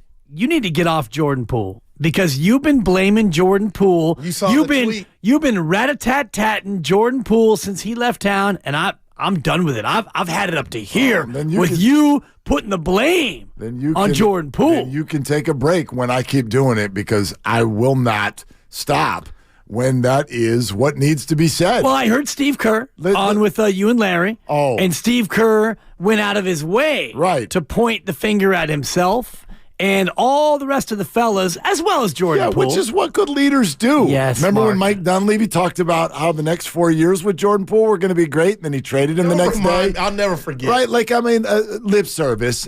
All respect to Steve.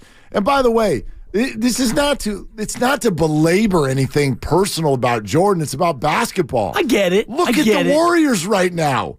Like, I would defy anybody. That's 6-3. Good start. 6-2. I know what you're doing. They're going to get I know what you're doing. Dude, no Draymond tonight. I mean, are you kidding me? No Jamal Murray either. Nikola Jokic, 38, 17, 11, and 12 tonight. I just, listen, I know everybody says, God. move on. That's from the personal stuff.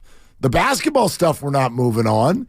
Tell me why the Warriors just suddenly look so much better. We know. And try to leave Jordan Poole out of that conversation. No, you can, it's impossible. you can include him, but I felt, and this again was me as a listener, and 888-957-9570, I wanted to call it about 11 different times. Why didn't you? Because I was busy. I was running like my guy, Hart, man. You super. busy. I was swamped, actually. No, you weren't. I was at the DMV in Concord. I was busy. You were like appointment.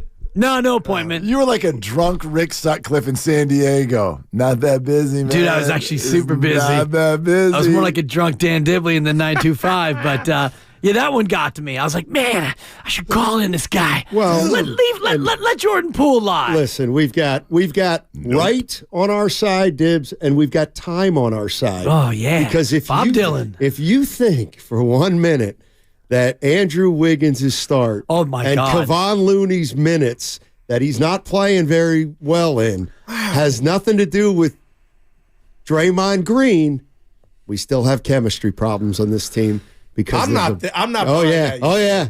Wiggins is fuming. Explain that. They're saving Lou. I'm just kidding. Oh yeah. No, that was the other one. Listening to you guys and Goo, I actually wanted to come at you. You want to throw a brick at him? Well, no, before you do, my guy Hawk is coming at me for the Jordan Poole take. But Willard, I got to commend you for breaking it down yesterday. You said it wasn't personal. No, you just talked about the maturity. The immaturity is gone. He texts me, "Oh, everybody was young and makes mistakes," but he's like Dibs to you on my. I'm like, I'm Team Jordan Poole, but I can tell you what I'm looking at. There are Jonathan Kuminga's younger, Moses Moody's younger, Trace Jackson Davis is younger. That guy's Actually, he might 30. not be younger. Anyway, Dale Davis. Jackson Davis, yeah. Well, Dale Davis was never 25. He went right to 32. Seriously, I would argue back anity who wants Jordan Poole left out of the conversation. I would ask you how do you want to explain 6-2, 5-1 on the road? Sure. No other NBA team has even played 5 road games, and the Warriors have played 6, and they have one of the best records in the NBA, even though it is the most unbalanced start of any team in the NBA. And you'd like to somehow explain away and have this Chris Paul kumbaya thing that everybody's doing, yet don't say Jordan Poole's name. No. Stop. I've been on Team Paul. There's an article. Steiny's the president of the Chris Paul fan club. If I'm not the vice president, then I'm the sergeant at arms. Willard and I weren't in it. Yeah, and you guys were totally ahead of the curve on that. But there's an article in the Chronicle right now with interior quotes from the Warriors locker room. Connor Letourneau? Talking. Or Janie who? No, you go look it up. Thank you, that's for Steiny. In the Chronicle, talking about how there are adults in the room now. Right. And we're supposed to have this conversation and leave Jordan Poole's name out. Every time that when we say adult in the room, who are we actually talking about? Every time that you use Jordan Poole's name. I will tell you that. Okay. Every time you say Jordan Poole's name, I want you to say Draymond Green's name. No. Because the big reason why Jordan Poole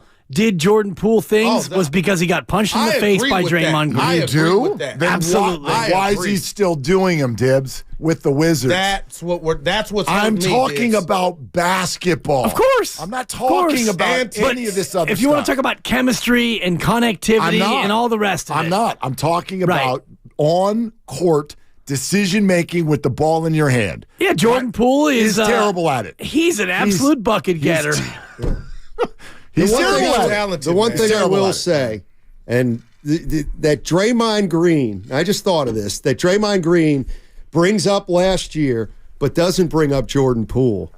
You know who would, if I were them, I would actually be pissed. If I were Dante DiVincenzo, I would not be happy with this team going around saying, "Oh yeah, chemistry stunk." JaMychal Green.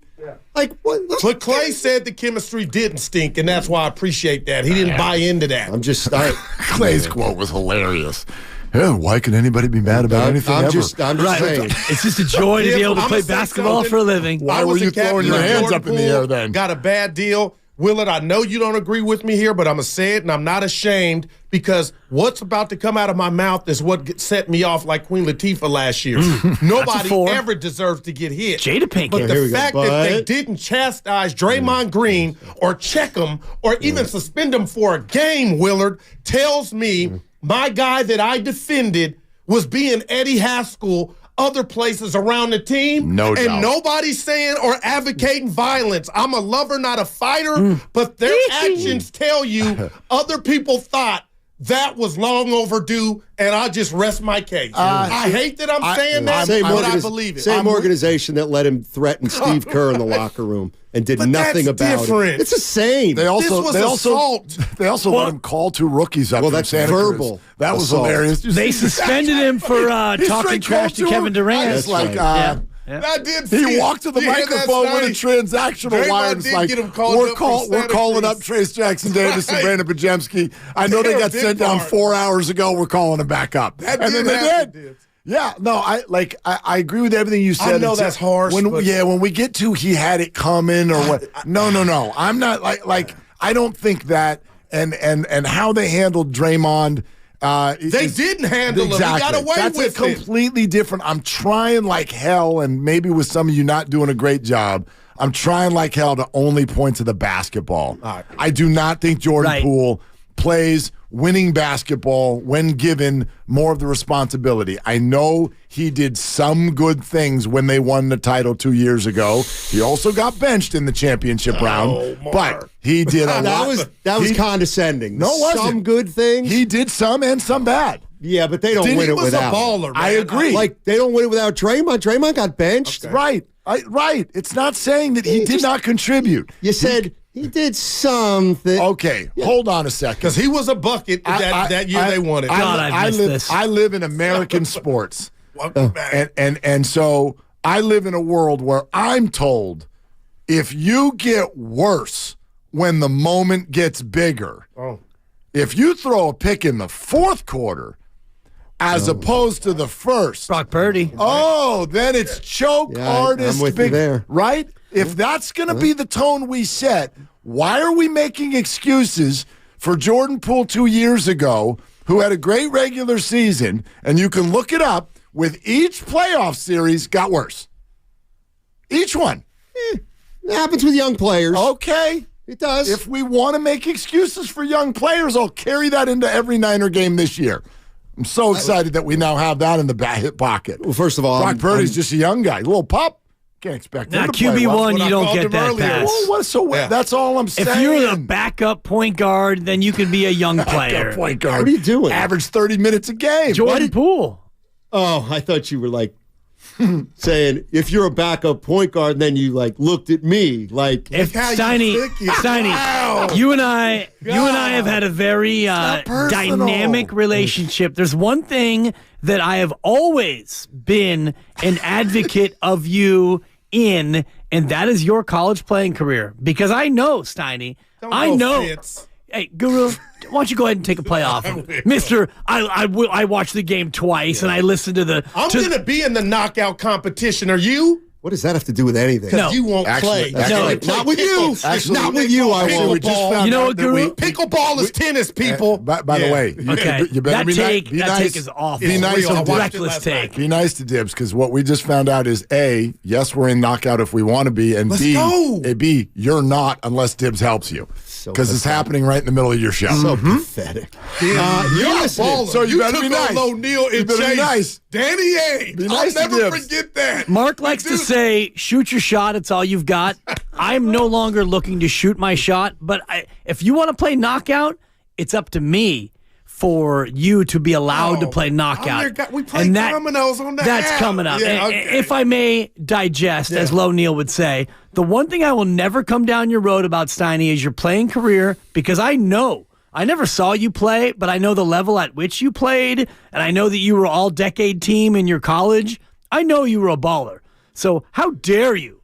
How dare you come down my road, assuming that I'm going to come down your road? I'm sorry. You're listening to 95.7 The Game. KGMZ FM and HD1 San Francisco. Always live on the free Odyssey app, Twitch, and YouTube, powered by First NorCal Credit Union. Somebody tell Goo that, like, the Warriors won't be there. Okay, so you won't be able to be like, you don't know that. Sniffing around and Steph like might be outside waiting for Steiny, when I played, do it when they're on the road. Steiny, when I played one-on-one with Lo Neal, famously in the disgrace at Chase, the Warriors were there. Oh. And in fact, Wardell Stephen Curry reportedly was watching on the in-house monitor, and he tore an oblique muscle laughing at your boy Lo and myself. About. You were diving for loose balls. That's why it was funny. It was terrible. You can't. What did he shoot? Why are there loose 5 for balls? 37. In one-on-one, there should not be that many loose There's balls. a long rebound, and you've got a 240-pound fullback lollygagging toward the loose ball, and the Diver clause is. Mark, I'm down 1-0, dude. I played so hard for the opening 7 minutes, and then I was holding on for dear life. I know it wasn't this year, but that was one I was right on the money. You were. What'd you play to 11? We played to 11. And you know what I said? How many hours did it take? He said, how many? He said, hey, make a prediction. I'm like, you know how many points 11 is in a one-on-one game when you haven't played? It's a lot. These guys are going to be dying. I'll never forget, guys were so tired. I hit a bucket. I'm up 2-1, and I look at Lo, and he's doubled over, and I am tripled over. I'm thinking, where can I go on the Chase Center floor to just vomit? Lo had a reverse under the hoop, Willard, but it kind of hit the bottom of the rim.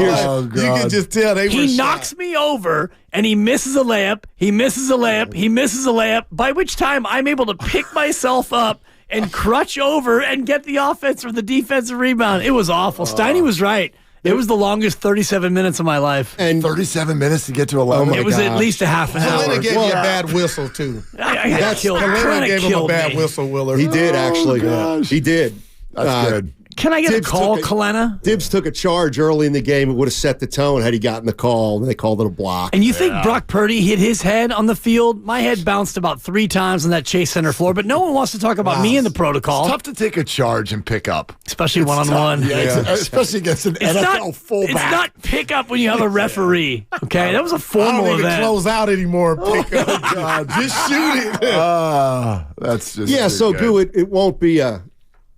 It doesn't sound like the knockout's going to be a time when you'll be able to. No, we got something going. When you'll be able to guy. I actually weasel around the locker room. Pickleball every week now, but he there's something about your career. Are you playing pickleball every week? You don't have closure to your hoop career, and that's why you won't just come out and just shoot some shots. We're not playing full court, Willard. You're right, we're not. My sister broke her wrist playing pickleball. Are you kidding? Yeah. Yes. Just be it careful. is the biggest ripoff of tennis. I watched it yesterday on ESPN with Jason Kidd and Dirk. This is why I often have trouble court, but it's miniature. With your sports takes. You don't even believe what you're saying, and you don't know what you're talking about. I watched it. It's tennis. So it's okay. What about tennis. ping pong? We call it table tennis. Squash? That's table totally tennis. different. What about badminton? What about racquetball? What about racquetball? Those are all their own entities. Beer pong. Sorry. Yeah. Hey, you know what? As long as you brought that up. Hey, did you do the thing? He did the thing. Sorry. Yay. Now, when we played beer pong, that's our when we played beer pong back in the day, we would either play doubles or singles. Yep. If you played doubles, you had one red cup of beer on each, 2 on each side. Solo cup. Right. And you but played you're soft. talking about actually using the paddles. And they don't play it that way anymore. I know, No, but I don't understand why. So, okay. You know what I'm talking about. And you don't try to slam it. You try to finesse it in there. One of my former lives, I don't even know if this is official or not, but we had a group of friends, and one of the things they would actually do this as like a charity function, when you create functions that people will buy their way into or whatever. And it would be these massive beer pong tournaments. Talking about Geeter. No, but he knows. They were the nets were raised. They were raised about probably 4 feet off the table. That sounds about right. Correct. Wow. It was like a volleyball vibe where you had to hit it up. Everything's a lob. I like it. And you'd have a cup on all 4 corners. Yes. And you played doubles. Yes. And I mean, yes. Like that's how you play. Yes. And that whole game had a whole set of rules. and it would take time. Correct. Which is what you need. So Well, and now these kids, it's all about throwing it. They don't have the hand-eye coordination to actually hit the ball with the paddle. Now they have to just throw it for a pyramid of cups. Exactly. So even if you don't make it, as long as you're in the neighborhood, it's just what these kids today. Everyone gets a trophy. Pay the under. Dibs has been back for 19 minutes before we got our first these kids. These kids. 19 minutes. Don't you get it? That's my style. Yeah, there's a round on Don't the you table get we it? got to get to real quick. Brought to you by? Billy at Atco. It's not Willard's text that he didn't like the way it read? Oh, no. We got to do that yesterday. We did that yesterday. Wilkes is on the sideline. Yeah. Why don't I like that? Why Even don't you I suggested it? Why don't you? Yeah. No, I don't like. See, it's nuanced, Steiny. Why don't you like it? Because that lets me know he's got a wife. He's got whoever in his life. I have a wife. There are problems with his employer, his boss, because that is not how you started off, and that's symbolic of. I'm not saying they're putting it all at his doorstep, but Willard, if they don't get home or this unit does not improve, I expect them to with Chase Young. Yep. Houston, we got a problem here. And the fact that you're telling him he's got to come out that booth, they're telling them that, to me, the message is you're 90% of the blame. What if Wilkes suggested it? Just like Draymond suggested that he would be willing to come off the bench. Maybe Wilkes went to Shanahan and said, hey, you want me down on the sidelines? Not mad at that, but it's highly unlikely. Oh, yeah. It was highly unlikely that Draymond Green was going to come off the bench, but he did. But you don't find it odd? No, I don't.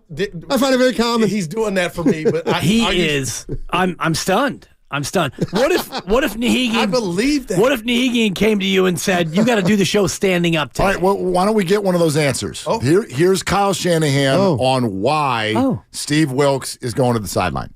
Just because of some of the stuff you do in the box, all the advantages to it, which are great, but I kind of want him to be down and be near our players a little bit. They've had that more just with the linebacker communication in the past, and I want him to be down there so he can talk to guys a little bit more. Okay. That's an interesting. You didn't know that from the beginning of the season? Well, so here's what I would say, Goo. Dan Quinn is in the booth. No, but this backs what you're saying, Goo. Because it's bigger than that. Let's not forget where we were for 10 days prior to the bye. Let's not forget that Steve Wilkes still has tire marks on his back from the Minnesota game, where Kyle not only mentioned, and not that he was wrong. Yes, it was a terrible call before halftime, but you never, ever hear a head coach go to a microphone and go, he knows he was wrong. He knows he messed up. Kyle did that, and then a week and a half later, he's moving his position. Part two. I think that we would be a little naive to think that there isn't something going on there. There is clearly some frustration between Kyle Shanahan and Steve Wilkes. I don't know how we could translate it any other way. Right, and this will fix it because now he can talk to the linebackers as opposed to talking to whoever's on the sideline to talk to the linebackers. I don't know that it will fix it. Yeah. I think Chase Young is going to fix a lot of things. I really do. I expect the defense to come out and play really well. I expect this to be one of the things people point to, even though this probably won't be one of the main reasons. Right. So when they go 5-0 to start the year, it's okay that he's in the booth. The defense is humming, and I know that they were lesser opponents. Yeah, but they weren't. But the defense was they dominant. Dallas. They dominated Pittsburgh. Dallas. I mean, the defense was. We all talked about how they were maybe the best defense in all of football. And then you lose 3 games, and now we need him to talk to the linebackers. But you're forgetting game flow, and this is to me the real sort of concern with the 49ers. Because against the Rams, which was game 2, they did not look good. The defense did not look good. Right. The game-changing turnover was total luck. It was complete and total football. luck. That's what happens. But that was Stafford the game-changing turnover. Yeah. Stafford did whatever he wanted. And the concern I have right now for the 49ers is that when you look at Kyle's record, Brock's fourth quarter stats, and the analytics of when they or the opponent become one-dimensional, there is too much importance on who scores first. The analytics and data right now are telling you that when the 49ers score first and get a first quarter lead, they're one of the most devastating football teams in the whole league. If they fall behind, they're hosed. that they're hosed. Right. So him being down on the sideline instead of in the booth is going to make all the difference. I'm with you. Yeah. No, I hear your sarcasm and I agree with No, it. to me, this is a house with a leaky roof, and instead of fixing the leak, you bought a new bucket And you're to pointing catch the the finger. drip. You're pointing the finger, Steiny. I don't mind that.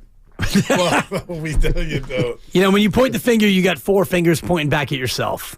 Yeah, Willard, I know relationships. The way you do it with your Depends thumb. on where you point the finger. The thumb goes in. The thumb is going at you, too. Yeah. Bow, bow, bow. Totally. Anyway. All righty. Well, Dibs is back. Willard's back. And have a great show. I never left. Yeah.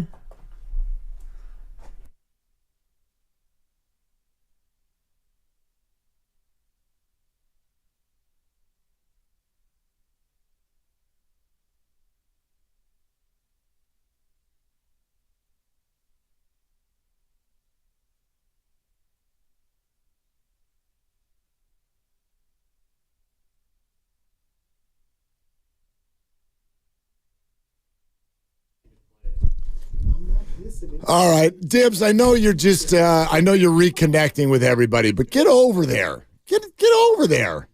For crying out loud. We got Steve Wilks coming down to the sideline to talk You about. miss me. It's great. I do. I missed you too. Yeah, buddy. It's good to have you back. It's good to have you back. And I wonder how long it'll take before I'm able to call out all of these horrible takes you're about to give us. Okay. I mean, come on. Jordan Poole.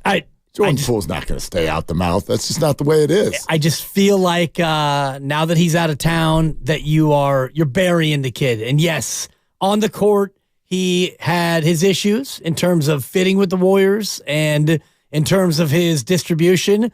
And I love what Chris Paul's doing. And he actually made a 3 the other night, which was kind of cool to see CP3 become not CP2. He's actually CP3 for real. So I'm enjoying that. And the Warriors are off to a great start. The Warriors are a better team without without Jordan Poole. We know that. But I just feel like, you're taking too many shots at poor Jordan Poole, who's obviously in a bad spot now in Washington. Well, we got plenty of time to get to that. Good. But and we will. And 888-957-9570, the developing news within the last hour or so that Steve Wilks is going to the sideline. That would be my prediction. I got something for you. I did some research. Good. And I think that Chase Young, combined with a group that's been ripped for 2 weeks and is now going to come back rested, I think that the 49er defense is going to play really, really well this week. And therefore, people are going to go, see, Steve Wilks on the sideline. Right. That was the magic elixir, even though that's not going to be the main reason. But look, there's a bigger conversation to be had. I think it's obvious, isn't it? If Kyle Shanahan is going to use the bye to do sort of a deep dive on his team and the defense, and this is one of the changes he came out with, and this comes right on the heels of the defense having poor performances and him calling out Steve Wilks in multiple press conferences after the game against Minnesota. If you're going to have all that happen in 3 weeks, I'm having a hard time feeling like everything is all on the same page. We'll see this weekend. It is the start of the after the bye 49ers, which we know is much better than the before the bye 49ers. It has been of late. Yeah, so that's great. It has been under Shanahan in total. So that's great. And I expect them to come out and look better again. But until we see that, I'm going to have a hard time believing that all is well with the 49ers coaching staff. This is a whole lot of tinkering and talking that we're not used to from this staff. Well, it's tinkering and talking that needed to happen because you lost 3 in a row, and your defense has not been the same defense it was through the first 5 weeks. And you can point to the Ram game, and you're right in that the turnover that kind of turned that game was a little bit fluky. But other than that, you were dominant the first 5 games of the season. The last 3, not so much, even though if that kick goes in against Cleveland, if Moody makes an easy field goal, then you're sitting here at 6-2, and you're less worried than you are at 5-3 with a 3-game losing streak. We know that, but we also know that you're heading to Jacksonville in a 10 a.m. game in another road game. And this is not an easy spot for the Niners to come out of a bye. Jacksonville comes out of a bye. Niners come out of a bye. So you don't have an advantage. And in fact, you have a disadvantage having to go on the road for this game. That's true. Like there's that rest advantage stat. And I think the 49ers are at the biggest disadvantage, at least so far in the whole NFL. No, all year. And they will be at the end of the year. But minus 20. But it's been excessive of late. Sure. They had 2 games against teams coming off of a bye. But this week, They're playing against a team coming off a bye, though. But so are they. But you're supposed to have the edge. This is where when you come off your bye, you normally would have the edge against a team not coming off their bye. But them too. Right. They would like an advantage coming off a bye. They won't get it. But the Niners have 2 or 3 other games in which they play teams who are coming off a bye. So you're hoping for a get back, and you don't get the get back. You're a minus 20 in terms of days of rest all year.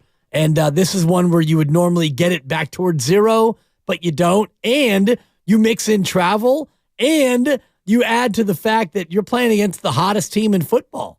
Wonder what everyone's reaction is to the Steve Wilks news. 888-957-957. He's coming down to the sideline to save the day. I love that we call this news. I know it is. I know it is news, but the fact that a defensive coordinator is going to be on the sideline instead of in the booth it doesn't feel like capital N news. It is news. I'm not saying it's not news, right, but not only is it news, like the 49ers aren't doing it just for giggles.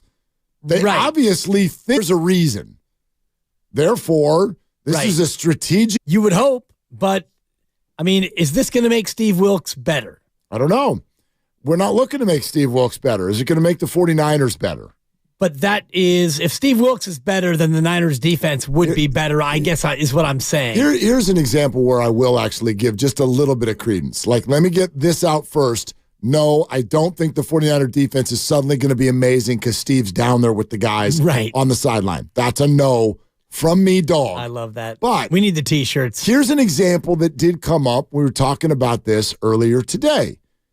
So I did the show on Monday from home. I saw that. Solo, bolo. It was from your daughter's bedroom. No, they actually did this one from my son's bedroom. Oh, my fault. Yeah, I moved it. I saw it on the YouTube, youtube.com/957 the game. And well, he's got Niner blanket and Giants pillows all over his bed, so I figured I could use that as a little bit of a backdrop. Nice. Anyway, whatever. Doesn't matter. But point is, it was a short show, and we're leading into a Warrior game, and Bonte with the big announcement of the All-Star game, and all that stuff was going to be on the pregame. So they're like, dude, you don't need to come in for an hour. Just rock it from your home. And I did. And right as the show started, I got all the COVID feels again. Not meaning I got a cough, but like the internet went out. And so, not mine, the station's. YouTube goes down, and I am in my son's bedroom with a microphone and a laptop. And let's find out, is that different than being here in front of this microphone? Right. And the answer is, by the way, for those of you who have never hosted a radio show, it is incredibly different.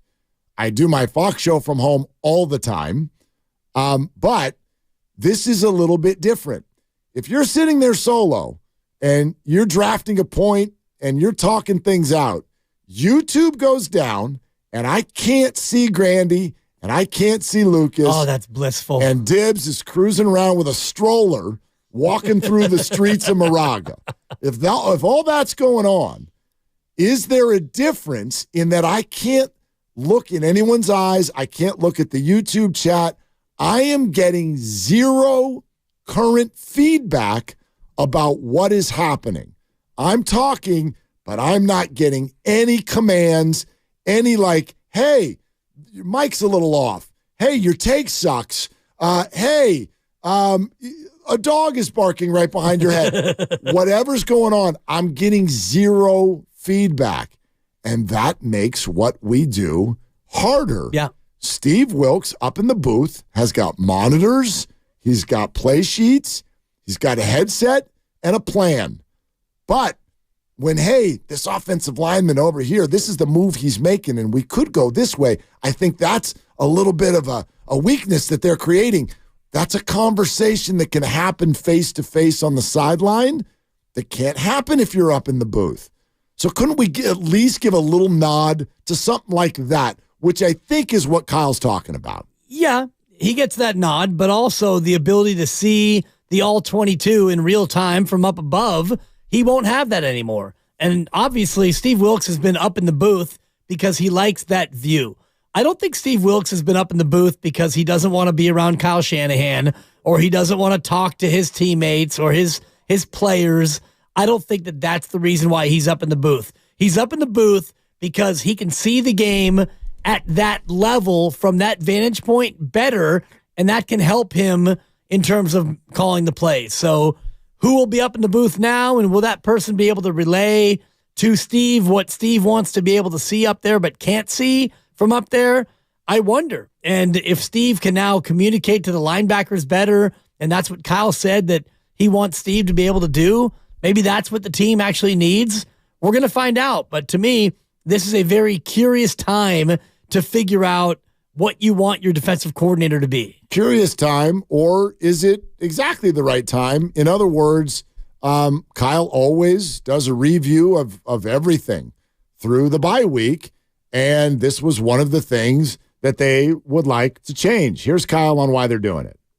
Just because of some of the stuff you do in the box, all the advantages to it, which are great, but I kind of wanted to be down and be near our players a little bit.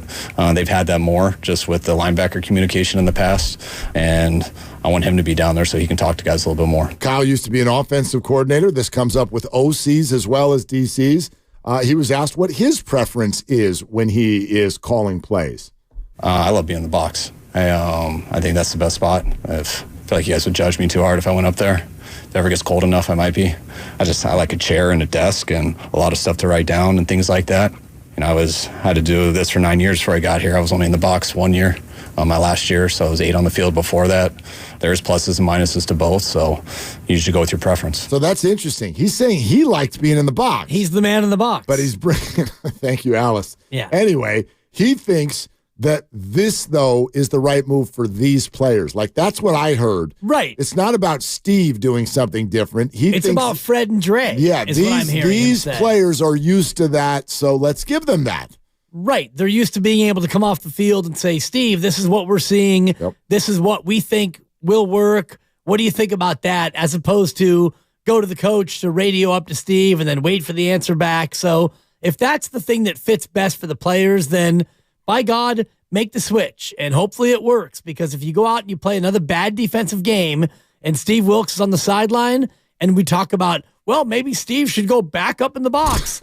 we don't want to be playing this game. I guess here's what I guess I'm saying. I'm with you. I don't think this is the big fix. But if we're all going to thumb our noses at it and be like, well, that's not the problem, well, then who cares? Then there's also no problem in having him down on the sideline, right? Yeah. There's if it's a who cares, then it's a who cares. So if Fred's more comfortable with him on the sideline, then put him on the sideline. And if that only helps one tiny iota, why not do it? I mean, here's Brian Baldinger on the roast was asked about this, and listen to his, albeit dismissive, response. Dan Quinn, he coordinates the Cowboys defense. He sits up in a booth. Yeah.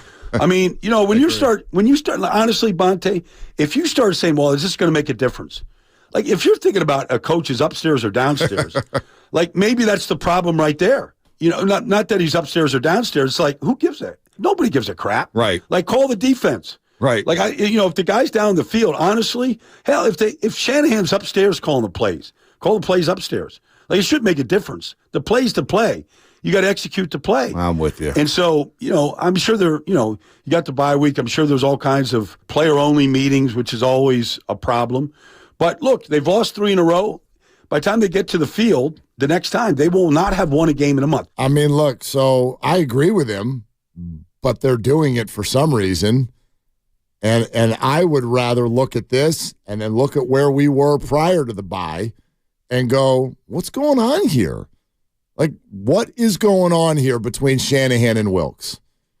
Because it's not right now. Yeah. Like, that I feel is clear. There's a disconnect. And, clearly the disconnect in Kyle's mind could be helped by having Steve Wilks come down on the sideline. And if Steve Wilks can be comfortable calling the game from down there and the players feel better about having him down there and the defense plays better, then that's the fix. But if it doesn't work and Steve Wilks doesn't want to be down there, well, then the disconnect continues. It's going to work. But it's not going to be because he's on the sideline. I found some numbers that you should hear. I can't wait. I found some numbers that you should hear. And we asked Peter King yesterday about this too, and his response, I think, is also really interesting, and we'll play that for you coming up next. Don't forget, it's another day, therefore it's another chance to actually put your feet on the Chase Center floor and not get arrested. Normally, if you do that, you get arrested. You go to jail. But this time, you'll actually be allowed to come on the floor and then stay there and shoot hoops. You play knockout on the floor at Chase Center, where the players play, okay? Your chance to do that is going to be at 4:30. Make sure you're listening right at 4:30. We'll explain exactly what you need to listen to and when you need to call. We're doing it every day the rest of the week. Today's no different, so be with us at 4:30. Dibs is back, everybody. It's Willard and Dibs. And now Martha Stewart for Skechers. When I make a dish or embark on a craft...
Now, back to Willard and Dibs on 95.7 The Game.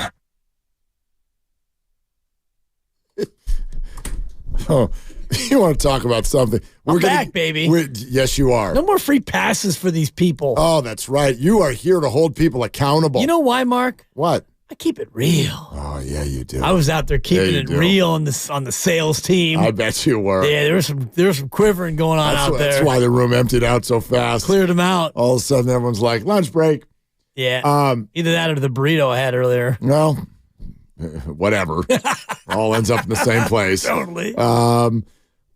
We'll play the Peter King sound for you. I've got some numbers for you. Okay. But now I have even more numbers for you. This is completely off to a different subject, but this just came through courtesy of your boy, Jimmy Shapiro. Love him. Kyler Murray odds. Odds for Kyler Murray's next team, if not the Cardinals. Oh, the A's. Week 1. Very good answer. Thank you. They did not make the cut. Damn it. Week 1, 2024. Odds for Kyler Murray. Do you want to know what stands out to me? Tell me. The 49ers are on the list. What? They're not high on the list, but there's They're only on the list? 1, 2, 3, 4, 5, 6, 7, 8, 9, 10, 11, 12, 13. 14 teams made the list, which you could say, dude, that's half the league. Yeah. Okay? Almost. But the 49ers are on the list. Kyler Murray. Yeah. Oh, yuck. I'm going to borrow from you and say, I'm going to borrow from Jose, actually. That's going to be a no from me, dog. Yeah. Yeah, because that's a no from me, dog. Thank you, Jose. You say it much better. Which team do you think is the favorite? No, not the Cardinals. Right. Any other team, who do you think the favorite is? I mean, have to be a team that needs a quarterback, and the Vikings might need a quarterback. Would they be the favorite? They are not. They're at 12-1. Which puts them in a tie for 10th place on this list. Okay. Danny Dimes, torn ACL. Are the Giants the favorites? Giants are the third favorite at 6-1. Give you one more guess on who is the favorite. If you really think about it, you'll get it. Well, geez. I mean, so many teams, Mark, have lost their quarterback this year. Right. And the Niners aren't one of them. Right. Well, not not yet. Not yet. I don't want to jinx them. But well, no, but think about not just who's lost their quarterback, but just who flat out doesn't like their quarterback. Oh, that would be the Patriots. And scene. I knew you'd get it. I knew you'd get it. The Patriots. I knew you'd get it. Oh, they don't like their quarterback. The New England Patriots are the favorite at 5-1. The Tennessee Titans would be next. They like their quarterback. 11-2. Well, no, their new quarterback. They have an interesting one who's played 2 games. Yeah. And so we'll see where that goes. Will Levis is interesting. Patriots, Titans, Giants, Falcons, Commanders. Those are your top 5 answers on the board. Man. For Kyler Murray. Bring your running shoes if you become a Commander, because their offensive line is terrible. Oh, well, so's their defensive line, because they just traded it all away. Pretty much. Which actually leads me to the numbers that I wanted to give you. The 49er defense is going to be a lot better this week, and it's not because Steve Wilks is on the sideline. So I dove in. This is not that deep of a dive, but I checked out. I found this interesting. NFL edge rushers and their win rate rankings. Everybody knows what win rate is for the pass rushers? Yes. Okay? I beat my man. Right. Is basically what it is. Each play, do you beat your man? And so you may want to know, like, where does Nick Bosa rank here? Because we also have this from Robert Saleh. We all love Robert Saleh, right? Everybody's worried about Nick Bosa's number, 3 sacks. Remember the guy that got drafted right after Nick Bosa? Quinnen Williams. He's a beast. He's not an edge rusher, but he's a beast on the D-line. And I think he's only got, like, 1 sack. Half a sack. Half a sack. So that New York media, you know, they're tough. They keep it real. They do. And they said, hey, Rob. Yeah, my name's Bob, New York Post, and I keep it real. And I'd like to know, why does Quinnen Williams only have a half a sack, Bob? Want to know what Bob said? Listen to Bob. I do think sack production is a very overrated stat. I think it's it's a cool stat that gets guys paid, but it is not the indicative number in terms of, because I've seen guys who get sacks who get lucky as heck. Oh. But when you look at Quinnen, teams are going out of their way to game plan Quinnen to try to take him out of the game, but he's still absolutely wrecking run games. He's still, and fact check it, because I'm not sure, but he ranks top 5 in pressures. He ranks top 5 in pressure rate. He ranks top 5 in PFF grades. He ranks top 5 in every statistical category you can conjure up. He's just not getting the sack production. Okay, does that sound also like Nick Bosa? He's tied for 286th in the NFL in sacks. Who, Nick? Quinnen Williams with 0.5. Half a sack. Exactly. 286th. It's an overrated stat. Thank you, Gabe. No, it's an overrated stat. Gabe put out this lengthy thing on Instagram last night. Have you ever gone into Gabe's Instagram? You still follow him? Brother, yeah, I haven't unfollowed the guy. I'm not mad at him. Gone. He's out. Dude, he's I'm in Tulum and I'm drinking beer and walking on the beach and it's amazing and I'm going to write about it. It's incredible, but you want to know, what do you think if you look at a Gabe Kapler post and then you go into the comments? Probably crushing him. Nope. What else do you think's in there? A lot of women. Oh, my God. Women trying to holla? I mean, holla at your boy. Whew. Man, these ladies just went and lost all their dignity up in Gabe Kapler's Instagram. I mean, you want to talk about ain't too proud to beg. Good Lord. Go check out Gabe's latest Instagram video and hop up in those comments if you'd like a good laugh. He's so stubborn. Anyway, edge rusher win rate rankings. Now, the story that you think I'm about to tell is not the story I'm about to tell. Nick is not number 1. He's not number 2. He's not top 5. He's not top 10. He's not top 15. He's also not terrible. He's number 16.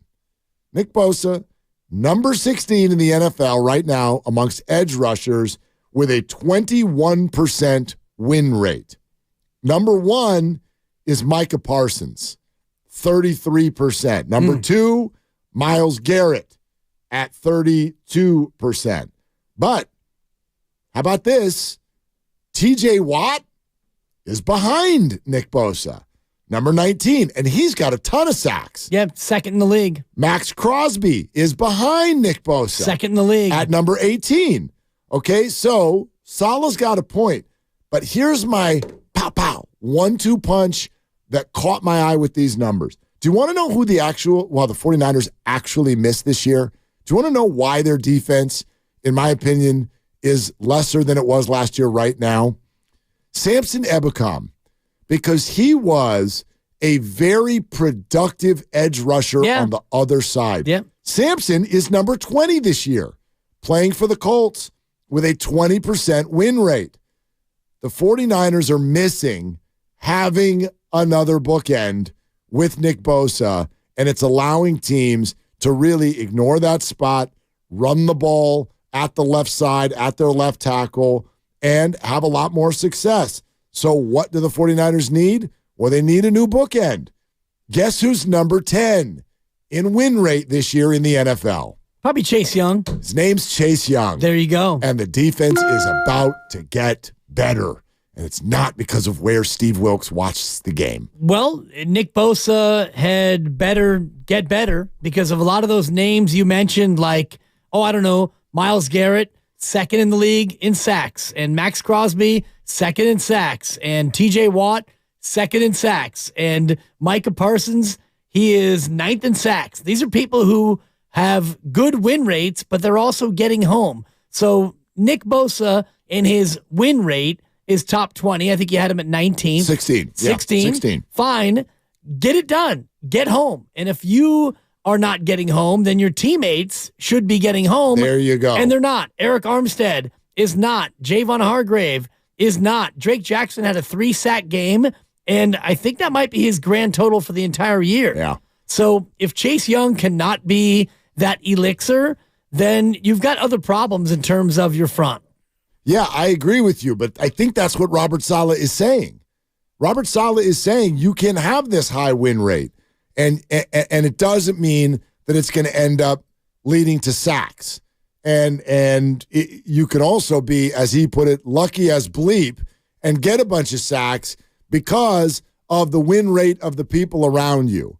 I think that the 49ers are getting, for the most part, the production they want out of Nick Bosa.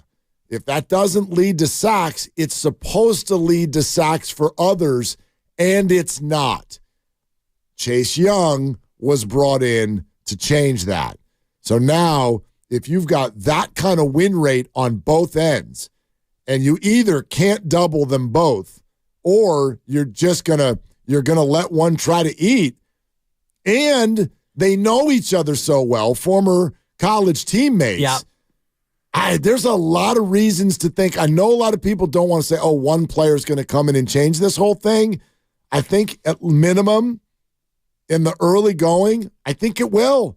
I think that this is going to be one of those moves that affects every single player on the whole defense. Yeah, I hope so, because you're going up against a very good offense and a very good team and a running back who is, if not the best in the league right now, he's on a very short list, Travis Etienne. He's been incredible in the run game and in the pass game. He's become McCaffrey light in terms of what he does as a two-way back, and you've got a defense that has been reeling in many ways. So all pressure not on Chase Young, but if you can unlock Nick Bosa and maybe Javon Hargrave in the middle as well. Eric Armstead's been pretty solid, but in general, your team defense in terms of quarterback sacks has been non-existent. Yep. But the 49ers have been phenomenal after the bye. And here's the other thing that I'll say about this. Now, listening to everything the experts have said this week, from Peter King to Brian Baldinger and beyond, I think this game is being undersold. Brian Baldinger said, oh, what is perfect time to take on the Jags because they are good. And so if you beat them, well, you're gonna feel real good about yourself. That's gonna be a great flight home. So yeah, it's great timing if they win, not if they lose. Peter King said, don't call this a crucial game. And his reasoning was mainly that there's no one else great in the division that really scares you. So he's not thinking about it in terms of the 1 seed. He's just thinking about it in terms of winning the NFC West, which he thinks the Niners are going to do whether they win or lose on Sunday. I would argue that we go to a very different place on that conversation. Think about, if you're just a 49er fan, how you feel after Sunday's game. And I think the gap could not be larger in terms of how you're going to feel based solely on the outcome of this game. Dibs, if the 49ers win, the phrase is, all is forgiven. If the 49ers lose, it's sound the alarms. It's 5 weeks without a victory. It's 5-4, 4-game losing streak. Probably be back in second place. I don't know how you can overstate the importance of this game. The outcome of this game will completely determine the tone that is going to be set for the entire second half of the season. And I think it's confidence through the roof if they win, and it's lack of confidence through the floor if they lose. Of the next 5 games that they're going to play, it's the 4th most important game. You have Seattle twice, and you've got Philadelphia. And you could even argue that the Tampa Bay game is bigger than this because it's a conference game. So I'm team Baldinger. I'm team Peter King.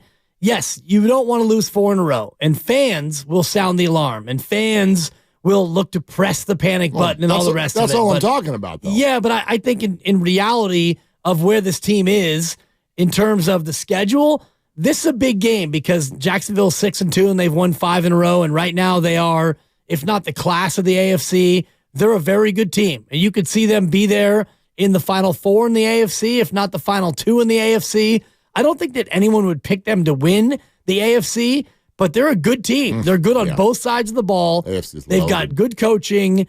Yeah, but they're a team where if they win the division and they get a home game, they're going to be a tough out because they can run it, they can defend it, and they can pass it. So Jacksonville is a team not to be taken lightly. And you're traveling across country, and yes, you're off a bye, but so are they. It's a 10 a.m. game. It's a tough spot. I don't see it in terms of, yes, it's a big game. They're all big games. You only have 17 of them, but I look at the 2 Seattle games that are coming up and the Philadelphia game that's coming up and even the Tampa game. Those to me are all bigger in terms of what you're trying to do this year. See, I guess what I'm talking about is I'm not looking ahead. I don't think the 49ers have the ability to do that. No one ever looks ahead in the NFL. No, but you don't have the luxury to even think about Dibs. If they go out and give up 31 points against Jacksonville, I don't know if Steve Wilks is going to still have the job. Okay? Oh, he'll still have the job. I don't know, but he's not firing Steve Wilks mid-year. Okay, so and replace him with whom? I have no idea. And that's where I have no idea. They don't have anyone on staff who has the experience that he has. But you're going to act like the fire hasn't already been lit? In 3 weeks, this guy's been thrown under the bus in Minnesota, thrown under the double-decker bus when they got home, and then an organizational-wide conversation goes on for 2 weeks about his play calls and where he sits. Kyle goes into the bye, comes out, white smoke at the Vatican, and decides we got a whole new defensive coordinator. He's now going down to the sideline. They are tinkering. They are talking. There is clearly arguments going on behind the scenes. And all of that leads to you come out of the bye, which has normally, historically been your cup of tea. If you come out and lay an egg, you don't think that this team is going to be freaking out? I think they'll be freaking out. Look at what they have put financially and emotionally into this year. They're not going to say, 5-4. Yeah, but you're not going to look at one guy and are you going to scapegoat Steve Wilks? That's how sports works. Yeah, but not in the middle of the season. Like championship teams don't fire the defensive coordinator in the middle of the year. You're right. That's why they would So if you fancy yourself as a championship team, you don't do this. Championship teams don't lose 4 in a row. Sure they do. No, they don't. Yeah, I mean, you have hiccups all the time. Has that ever happened? 4 in a row. Yeah, 4 in a row in a 17-game season. We've only had 17-game season for a couple of years. Even in a 16-game season. I'm sure teams have lost 4 in a row. And won the Super Bowl? Yes, I would imagine. I bet that has happened very rarely. The one team that sparks to mind that I wonder if they ever lost 4 in a row is when the Giants won the Super Bowl out of a 9-7 year. Right. But even them, I doubt they lost 4 in a row. 4 in a row. The Super Bowl winner usually doesn't even lose more than 4 games total. Sure, but you look at your losses, and you lost to an AFC team. You lost to Minnesota, who probably won't be a playoff team, and you lost to an AFC team. So in terms of the import of these games, yes, you don't want to lose games. But losing to Seattle, losing to Philadelphia, these are far bigger losses than losing to AFC teams. Well, you're talking mathematics. You're talking matchups. I get that completely. I'm talking timing. Sure. You don't lose 4 in a row, sandwich a bye in there with the highest priced defense in the history of ever, the expectations around this team, and waltz out of there and just shrug your shoulders and go it was East Coast and AFC and they're good. These are the 49ers. They're favored in this game. They're still the 3rd favorite to win the whole banana. Losers of 4 in a row? What's the number on Sunday? 3. They're favored by 3? Last I saw, unless it moved. Yeah, I did not look yet today. I'll look again. But as of yesterday, it was 3. I just don't think that you come out of a bye. If you were going to fire Steve Wilks, you were going to fire him during the bye. If you come out and you lose a game to Jacksonville and you give up 31 as you theorized, if that's the way it goes and you decide at that point that Steve Wilks has to go 1 week after you had him come down from the booth onto the sideline, that shows incredible organizational weakness. I'm not disagreeing with you. I'm not calling for them to do anything either. I'm simply telling you that I think the Niners will freak the bleep out if they go out and lay another egg this weekend. Freak out. Are you kidding? The highest paid defensive player in the game. Then they use their trade deadline to go get another star defensive lineman to put on the line with all of their other star defensive linemen. You got 4 dudes in there, all getting paid through the nose. Debo got paid. Ayuk's about to get paid. You have the best left tackle in the game. The tight end's getting paid. The linebackers are getting paid. You were the preseason NFC co-favorite to win it all. If you lose 4 in a row and you literally can't even stop the run, I'm not telling you what they'll do, like specific moves. I'm telling you they'll lose their bleep. Like, this is not going to be considered shrug acceptable. And no one's saying shrug acceptable. No, but like at what degree or to what degree do you go to make the changes that need to be made? So I don't know. Is it the defensive coordinator's fault that Nick Bosa is having a quiet year and that Javon Hargrave can't stop the run? I'm not saying that. I'm not saying it either. Like, I'm saying sports. as an organizational standpoint, what do you do? Do you panic? And somebody on the YouTube feed is right. Those Giants who went 9-7, they were 6-2. They lost to the Niners, Eagles, Saints, and Packers, 4 NFC teams in a row. Yep. They won 3 of 4, and they ran the table. And went on one of the most unlikely runs in the history of the NFL. But if you go to 5-4, and you might still be in first place, pending Seattle and what they do, and you have 2 games against Seattle still in hand, it's not time to panic. I'm telling you. That's all I'm saying. And I want this very clear. I am not advocating for the firing of anybody. No, you never do that. It's not what you do. Not what I'm doing here. I'm telling you the discomfort would be absolutely through the roof. And in sports, firing people is never fair. Was it Gabe Kapler's fault that the Giants can't get a free agent? No, but at least that was near the end of the season. Yeah. Well, no, it was after. Yeah, okay. Well, they had 2 games left. 3. Whatever it was. Full series. Oh, they ran him down the road. Yeah, like it's never fair. There's always Gabe dirty. There's always a scapegoat. Right. There's always a scapegoat. But if you're looking at this situation and you're looking for a fix, I don't know if running Steve Wilks out is the fix. I don't either. I mean, I'm just telling you the Niners are going to lose their bleep.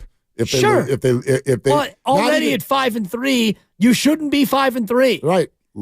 Correct. I mean, you shouldn't have lost to Cleveland. You should be 6-2. And they went out and acquired another high-priced defensive end and moved their defensive coordinator. We're presented by Fremont Bank, full-service banking, no compromises. And remember, your chance to play knockout at Chase Center. Put your feet on the floor is coming up in exactly an hour and a half. We're going straight to your phone calls next. 888-957-9570, Willard and Dibbs. When you wake up...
That's enough for me, Doug. Now, back to Willard and Dibs on 95.7 The Game.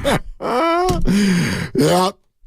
We're going to have to be careful that we don't. And I don't mean you, Grandy. You can play that over and over and over again. That's enough for me, Doug. But it just applies to so many damn things. We could use it. We could use it every other sentence if we wanted to. I used it all week during my staycation with my 14-month-old baby. That's enough for me, Doug. Do you remember the context? Of when I used it with the baby? Like what was the subject matter? Well, it's when she crawls over and she's about to put her hand in the socket and she looks. You mean in one of her 8 suicide attempts per day? She is. I don't know what it is about kids who try to kill themselves every day. She's at the age now, too, where she knows right from wrong for the most part. She'll go up to do what she knows is wrong, and she gives me that little look with those little green eyes. And she waits for it, and I say, Mila, that's enough for me, Doug. And then she'll go, nay, nay, nay, because I'll say no, no, no, and she'll go, nay, nay, nay. Yes, Mila, nay, nay, nay. And then she'll try to do it again, and then I'll hit her with more Jose, and then it becomes, and she laughs. It's Maybe she thinks that the Warriors should sign Nene. Totally. I mean, who knows? He's still around. They still need a big man, Dibs. Totally. They still need a big man. Take the Nuggets tonight. I hate to say it. Lay the 3 and a hook. Yeah, what's this? The 3 and a hook? I mean, I know that Murray's out reportedly, but no Draymond. Who's going to stop the Joker? Potentially no GP2. Oh, Trace Jackson Davis. He got this. No doubt. No problem. Yeah, he's up to it. Yeah. It's just the MVP, and he's never played NBA basketball before. But that's all. What could go wrong? I'm not betting against the Warriors. Me either. I can't do it. I just can't do it. Like I don't want to stick that like vibe in my belly. Yeah. When I'm watching the game, because it feels like a hedge, and it feels like something where not that you're rooting for it. I can't root against the Warriors, but I don't want to have any good vibes when they lose. And I certainly, what if the Nuggets win by 2?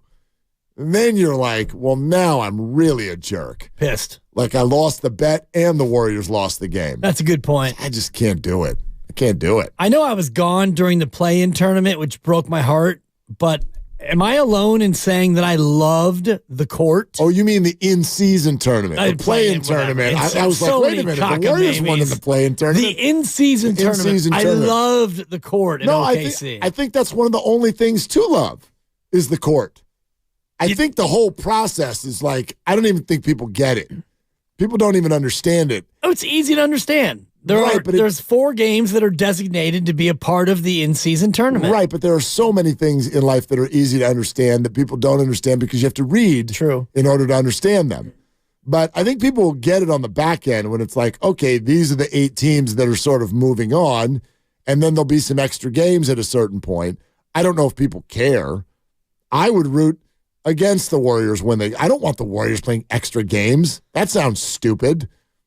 That sounds counterproductive. Sounds like a possible trip to Vegas for you and I to do a live pregame show if they're in that last 4. Never mind. I think the Warriors should win them all. But yeah, like the court is cool. The court was really cool, and that game was bananas. That game was super fun. 141, 139. 141 to 139? And the whole controversy over goaltend or no goaltend. And I kind of wanted to call in on that show, too, because if you read the rule book, as you know I do each and every evening when I do story time with my daughter, that's not goaltending. Correct. Well, Draymond educated everybody on that after the games. Like touching the rim is not automatic goaltending. Correct. Yeah. You have to corrupt the trajectory of the basketball. Right. And he did not. Which he did not. Plus, the Thunder hit the net first. Right. So my favorite schoolyard argument, you started it. Totally. Okay? So, yeah, there was that. No. And obviously that was, if I remember correctly, there was no show the next day. Wasn't that on the weekend? Probably. Friday night? These days all bleed into one another. Yeah, it was Friday night. Okay. So by the time we came back to gather again, the Warriors had played again. Yeah. Already. 6. Like, we'll get to this later. Kendra Andrews is going to join us. We'll go back to Niners. We're going to take these calls. But check this out. You booking? No. That was a Lucas booking. Luke. Attaboy, Lucas. Luke. Totally. We are your hosts. Use the Rolodex. this is being undersold. The Warriors have played 6 road games. Nobody else in the league has even played 5, and they're 6-2. And my first question for Kendra Andrews will not be, are you coaching? My first question will be, you can call it a leading question if you want. Hey, Kendra, you covered the Warriors last year. Why are they so much better? That's leading. It's not. You're better than that. It's a fair question. Why are they so much better, Dibs? She's not going to say because they got rid of that offensive black hole, Jordan Poole. I'm not asking her to say anything. You're leading her to disparage Jordan Poole. I absolutely. It's what you want her to say. No, I don't. I have no hopes and dreams for her answer other than for it to be a good conversation. The answer is going to be because of Chris Paul, Mark. Okay. Even though you are so against him, and she'll know that. Well, yeah. Even though you disparaged him at every turn. I hope that he knows that. That you disrespected him? Yeah, that's me keeping it real. Yeah, you kept it too real. No, I didn't. I believe that was the mind and the voice of the Warrior fan. Chris Paul gets one of our jerseys? Oh, yeah. And he gets that jersey, too, number 3. It's still weird. You got to admit, it's still kind of weird. It's not weird at all. When Clay hit the game winner, and you see Chris Paul over there dapping him up, great. Like pounding on Draymond's chest and high-fiving everybody, it felt really natural to me. I'm not saying that it's like not okay. I'm not saying any of that. I'm not saying that it's not working. I am saying that it is still weird. It is absolutely still weird to see Chris Paul. Less weird to me than seeing Richard Sherman in a Niner jersey. That's fair. Less weird for me. That's fair. That's fair statement. And I put this out on X or Twitter, Mount Heel to Hero More, the Bay Area edition. Former heels who've become, quote, heroes. Kevin Durant, Chris Paul, Deion Sanders, Richard Sherman was my Mount Rushmore. Let's not call him a hero yet. They've played 8 games. But he's a forever Warrior. He's one of us. He's the Warriors. Wow, if he gets traded tomorrow, no, he's not. I would be heartbroken. I'd pick it. I know you would be. All right, we'll get to that later. Let's go to Sharif in Hayward. Hey, Sharif, what are you doing? I'm just sitting here thinking about what you guys said about the Willis going to the field now. Yep. And I'm thinking, and I think Shanahan knows that defense they ran yesterday. Was that 4-9 defense they ran? Now, he probably knows more about it than Wills does. So is he bringing him down there to check him and see what he's calling? Or is he, and who's going up to the booth? Somebody has to go up to the booth, right? So why is he coming down there? Shanahan must be trying to figure out how to coach him a little.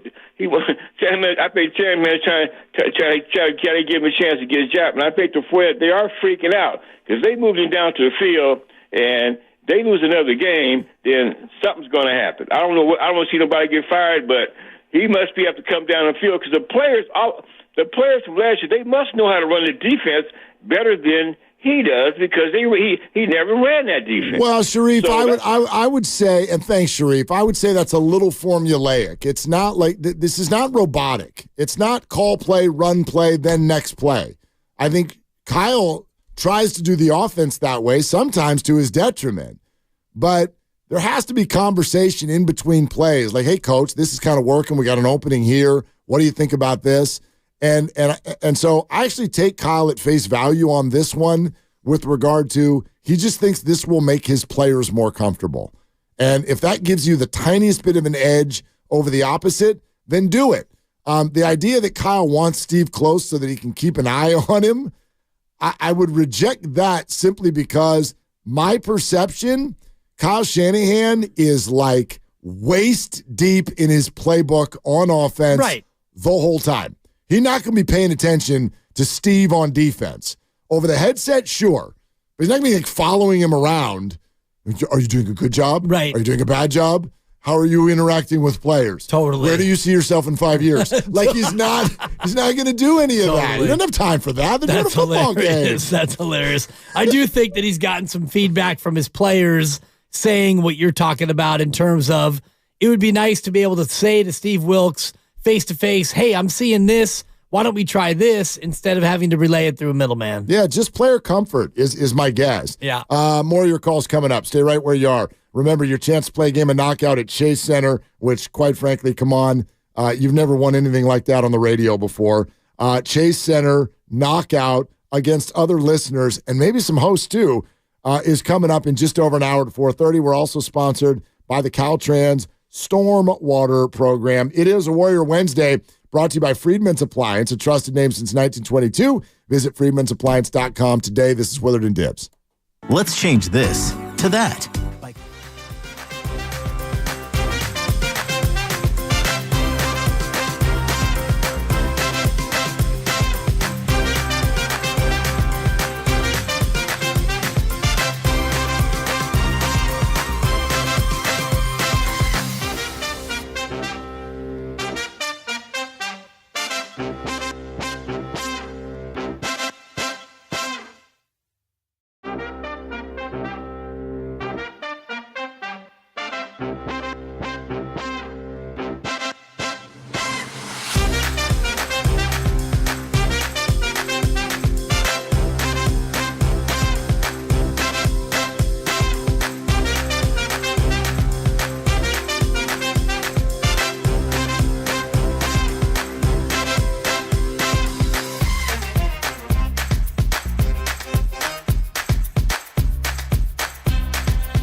to Willard and Dibs on 95.7 The Game. That's right. We want that statement to be able to go both ways. Totally. Okay?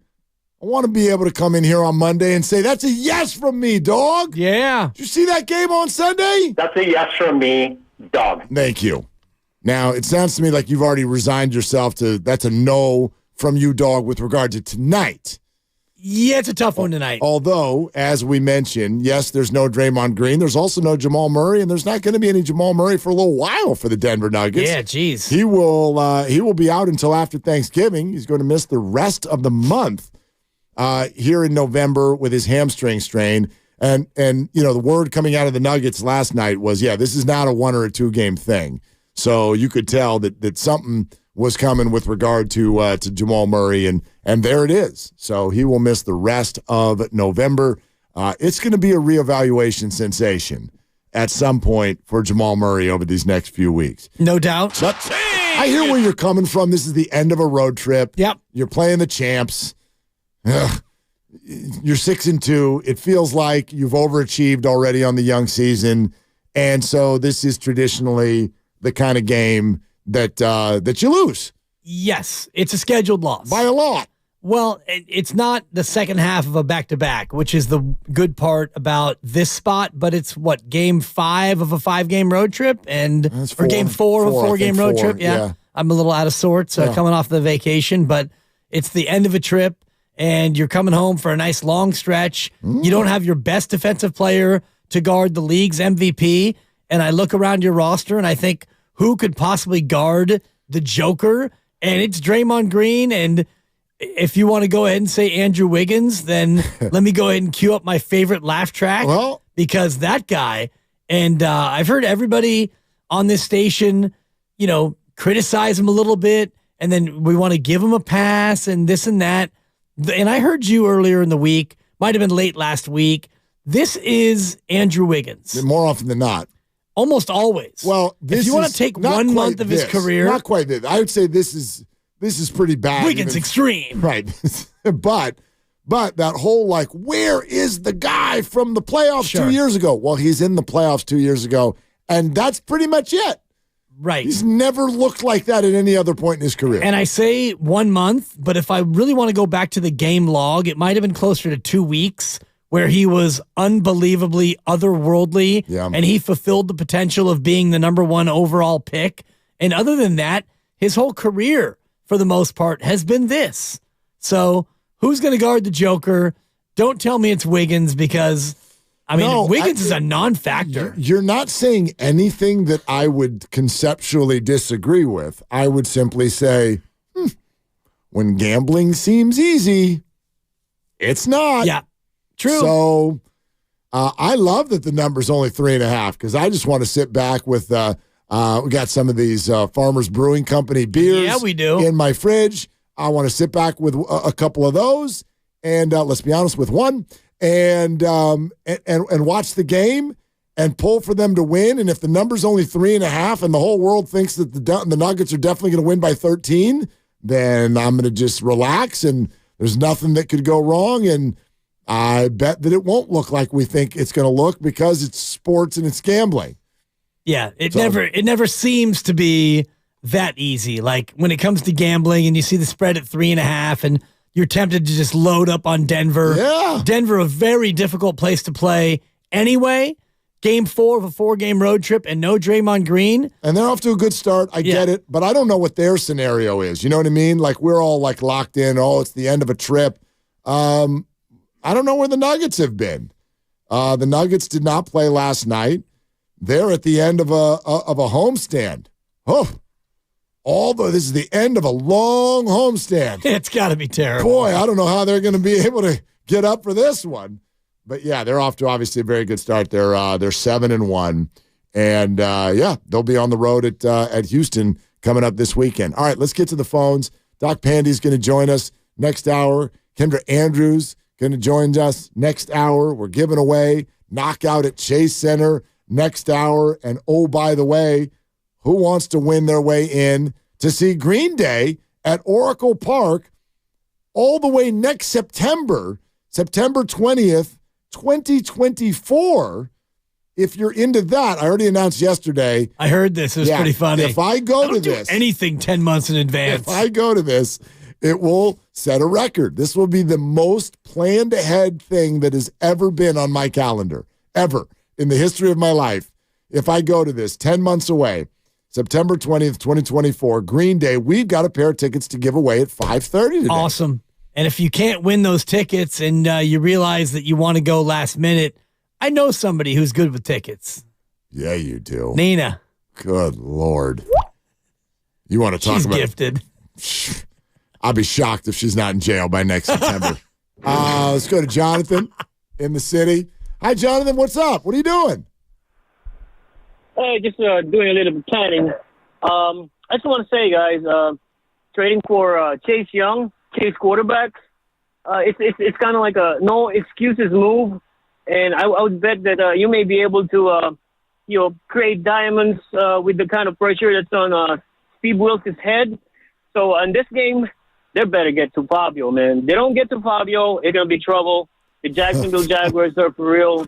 And if they don't win, and if they lose that fourth in a row, I'm going to be here Monday calling you guys because we're all going to be singing the bridge part of JNR's Sweet Child, Where Do We Go? Where do we go now? Where do we go? Oh, where do we go? Yeah, Jonathan. There it is. Jonathan brought his heat today. It actually took me a moment when he's like, if they don't get to Fabio. Totally. I'm like, Fabio? Who's Fabio? I'm like, oh, I get it. Or Sunshine, depending on what reference you prefer. Trevor Lawrence. I'm in that whole like fantasy football dilemma because I got a bunch of Jags. And there's all these bye weeks. I have no choice but to play them against the Niners this weekend. Yeah. But won't be rooting for them, that's for sure. And, I sort of agree with Jonathan. Fair or not, I think it's very easy for fans to look at an acquisition like Chase Young.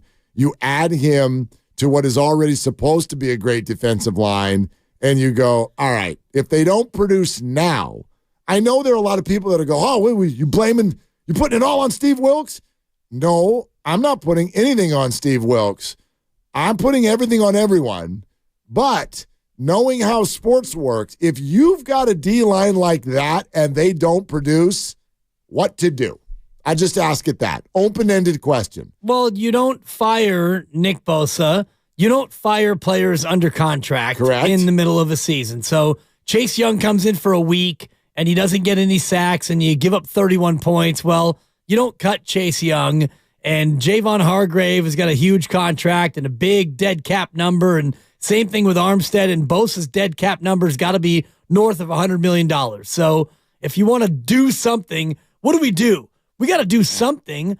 Well, you fire the coach, and you don't fire Kyle Shanahan because he just got an extension, and he's not the DC, so you fire the DC. And does that work? Does having a new defensive coordinator, does that new guy come in, or is it somebody on the staff that you elevate? Somebody who's never been a defensive coordinator before? Is that the fix? No, I don't even want to think about like people, like you said, fired at week 9. That doesn't feel right. But I don't know what the answer to the question is either. What to do? I don't think sit there and do nothing is the answer either. Like you cannot. I think we all agree you cannot let this season be squandered, right? Of course There's not. Too many good players. There's too much that's set up for you. A division on a platter, a conference that only has 3 or 4 good teams. And who knows? Maybe they've only got 2 good teams. Because right now, I don't know that the 49ers are one of them. Right. Maybe it's Detroit and Philadelphia. I think they are, but they've got to. They got to turn that around. You got to show it. Yeah, you have to go be it. You're a really good team. You don't go a month without winning a football game. You can't do that. Let's go to Pat in Stockton. Hey, Pat, what's up? It's a pleasure to talk to you guys, and thank you for finally getting to the segment where smart callers call in. Here we are. We've arrived. Okay, guys, listen, seriously. Brock Purdy is responsible for money, management, and production. All of those players you named, the defensive tackle from Philly, Chase Young, the reason you're able to give Debo an extension, the reason you're able to get ready to re-sign Ayuk, all of that is possible because of Brock Purdy. You're paying him $800,000 a year. The guy's got a 14-3 record. I don't care if we lost 3 games in the beginning of his career, which you would have never got to game 4, or if it's 3 games now. The kid is 14-3. He was playing prior to 3 games ago like a first-round draft pick, by the way, which saved the GM's job, because that was a fireable offense to give up 3 first-round draft picks, 2 seconds, and then trade away the guy that you gave all that up for. Purdy saved the day, man. Purdy stopped us from being set back a decade, man. And I'm going to ride with this kid. I believe he's going to come out of a little funk. And by the way, I think he was concussed on that one interception he threw.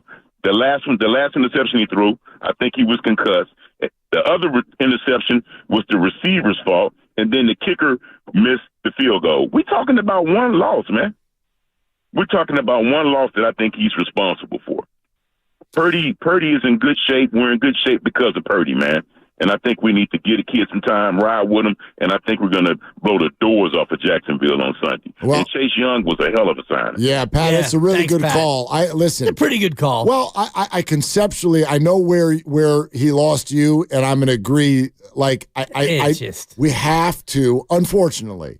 Well, I guess you don't have to. You can think whatever you want. Think whatever you want. But and I love Pat's call, and his voice was incredible. He's got a great voice, and so that's why we had to cut him off. We don't have voice envy. Yeah, how much room do we have for great voices? So I would just say this: don't you feel better if you stop short of, like, this interception was the concussion, that interception was this the little receiver. piggy went to market. Maybe, but that doesn't matter. I don't think you need to make excuses for Brock Purdy. Some people feel like they have to. You don't have to, because guess what? Go ahead and add the picks in there and blame him on Brock. Still having a great year. Number 2 in passer rating. You don't need to make excuses for Brock, because those of you out there who think he's playing poorly are wrong. You're flat, crazy wrong. Okay? Quarterbacks throw interceptions. Mike Martz came on the station this morning and said it. Does he know football? He said Kurt Warner had a 3-pick game the year they won the Super Bowl. Brock Purdy is playing really good football. Within really good football, quarterbacks uncork bad throws. All of them. Has anyone watched Josh Allen play football this year? I think he's a really good quarterback. He's got a higher interception percentage than Brock Purdy does. Yes, he does. And he's thrown some bad ones, including a bad one against the Bengals in that Sunday night game. Yep. Good quarterbacks every year will throw picks.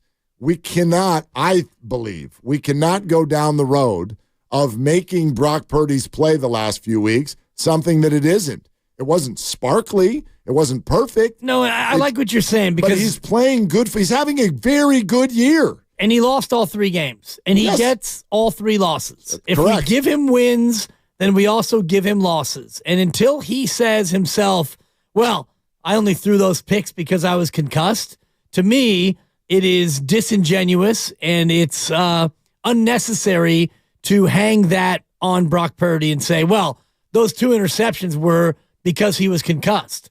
Your record as a football player, especially in football, your record and your touchdowns and your interceptions are your own. There are some passes that you throw that should be picks that aren't, and some that should be completions that turn into picks. We don't get to go through all the stats and pick and choose. Or you can if you want.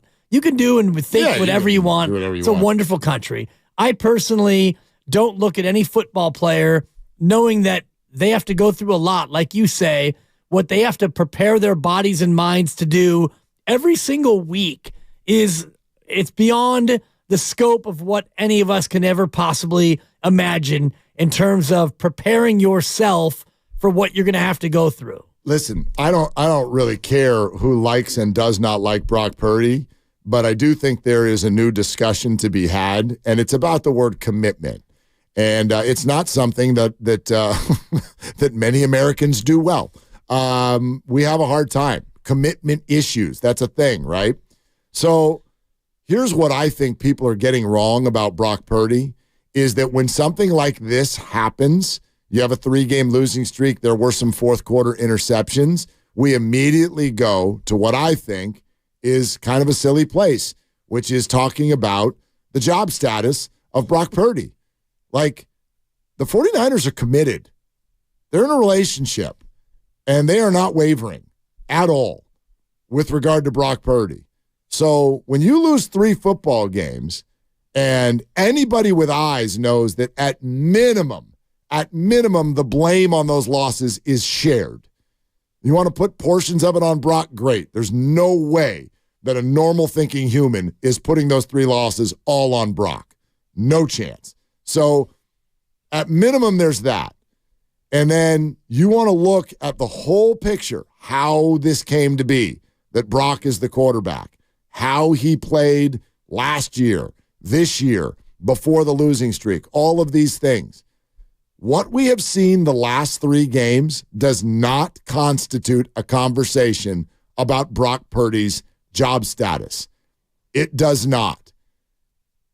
And sample size be damned. I brought this up yesterday. C.J. Stroud is now considered a future star. The Texans hit a total grand slam with the number 2 pick in the draft. Everybody agrees, right? Right? Why? Because he's winning you a fantasy game? His record is 4-4. His stats sparkle. He's only thrown 1 pick. Yep. I love watching the kid play. I think he's great. This is not to smack down C.J. Stroud. But he's had a 4-4 start to his career. And if he loses the next 3 games in a row, guess how many people will talk about C.J. Stroud's job status and what the Texans may or may not want to do the rest of the year or next year? Zero. And I understand the draftism angle there. I also understand the financial angle there. Expectations, too, because they're 4-4 and nobody thought they'd be 4-4. And that's part of it. That's part of it. Yes. Although, isn't it fascinating how quickly we've arrived at, quote, expectations for Brock Purdy, a 7th-round draft pick who got thrown into the NFL in the middle of the year last year. Their team is better, though, so the expectations for Brock are higher based on the fact that his team is better. One thing you said yesterday or the day before, and I agreed, and it had to do with C.J. Stroud, it has to do with sample size, because we're all ready to say C.J. Stroud is a star after 8 games, yet with Brock Purdy, we still need to see more after 18 games or whatever the number is now of games that he's started. So it is hard for people to have it both ways, because you look at a rookie like C.J. Stroud and he leads football in interception percentage at 0.4% of his passes have been picked. He's been amazing, and they're better than anyone would have thought, and we're ready to anoint him after 8. But some people, the same people in many corners, are not ready to give Brock Purdy credit because of a small sample. Right. When he was 12-0, nobody wanted, right, and his sample is twice the size of C.J. Stroud's. And of course he's got a better roster, and if you want to say that as a point in C.J.'s favor, I would totally agree with it. Look what C.J.'s working with. What's he really working with? Well, he actually has some really interesting receivers. They're very young. Yeah. But Dell looks incredible. Nico Collins is a solid young receiver. His backfield, he's got 2-headed monster out of the backfield. They're okay. He's got a good tight end. I love his coach. His name is DeMeco Ryans. I think he's really good. But it's a bunch of young. There's a bunch of young around him. And so it feels like he's doing it by himself. The funny thing is, what's it? What is it that he's doing? Oh, all of you found something in the 12th round of your fantasy league that's now helping you win games. Well, the it is he's winning more games for Houston than we all probably thought that they would have. Okay, that's the Niners are 5-3, and we all think that they should be 6-2. So they're actually 1 game worse than they probably should be. And the Texans are 4-4, and we all think that they should be 1-7 or 0-8, even though we didn't give enough credit to their new coach and their young roster. Did we think they were going to be that bad? I didn't think Houston was going to be like the bottom of the league. We didn't think they'd be 4-4 and sniffing a playoff spot. No, I didn't think they'd be 4-4. But you know what I mean? Like, you can look at, and I don't want to do Houston Texans radio, but like, nice. Do you know what I mean? Like, the Houston Texans, their 4 wins, they're impressive win. They're trying to do, the 49ers are trying to do what Houston already did. Houston went into Jacksonville and smacked them by 20, 37-17. That was a hell of a performance by Stroud. Other than that, right, Houston's beat Pittsburgh, New Orleans, Tampa Bay with a last-second flurry. Okay. I mean, it's not like they've got all this signature stuff that's taken place. It's just to kind of point out the commitment. I think the 49ers are completely committed. No doubt. To Brock Purdy. So every time we have a loss, this is not something you do in the NFL, in my opinion, where every time somebody loses a game, you have a job status conversation. You do Are that. we having that here? Oh, there's a lot of I've heard it as recently as 2 hours ago. Jeez. With regard to this particular game this Sunday, these games that are coming up the rest of the year are incredibly important to decide the future of the quarterback position with the 49ers. Wow. I guess I'm not in the same conversation circles. I think the idea that the 49ers will be again looking for another new quarterback next year, it's nonsense. Is crazy. Like they would have to lose them all. He would have to be terrible. If they don't make the playoffs, then we can talk about possibly what you would do, I guess, in the draft. Now, I do think that's interesting in terms of the draft, and I don't want to get too far ahead of ourselves, but the 49ers are probably going to take a quarterback in the draft. It's a question of how high they draft one, because this is a very quarterback-rich draft based on everything that I've seen. Now, you're not going to use first-round capital on a QB. Boy, I hope not. I mean, I can't imagine that. Get a left tackle for crying out loud, please. Or a corner. Please. Can we get a corner? Yeah, we can get a corner. And let's get another running back in the 3rd round. That always seems to go well. That's a rule. That's a no-brainer. Unless they want to get another kicker. All right. We'll keep going with your calls, okay? Cheap shot theater. I like it. Green Day at 5:30.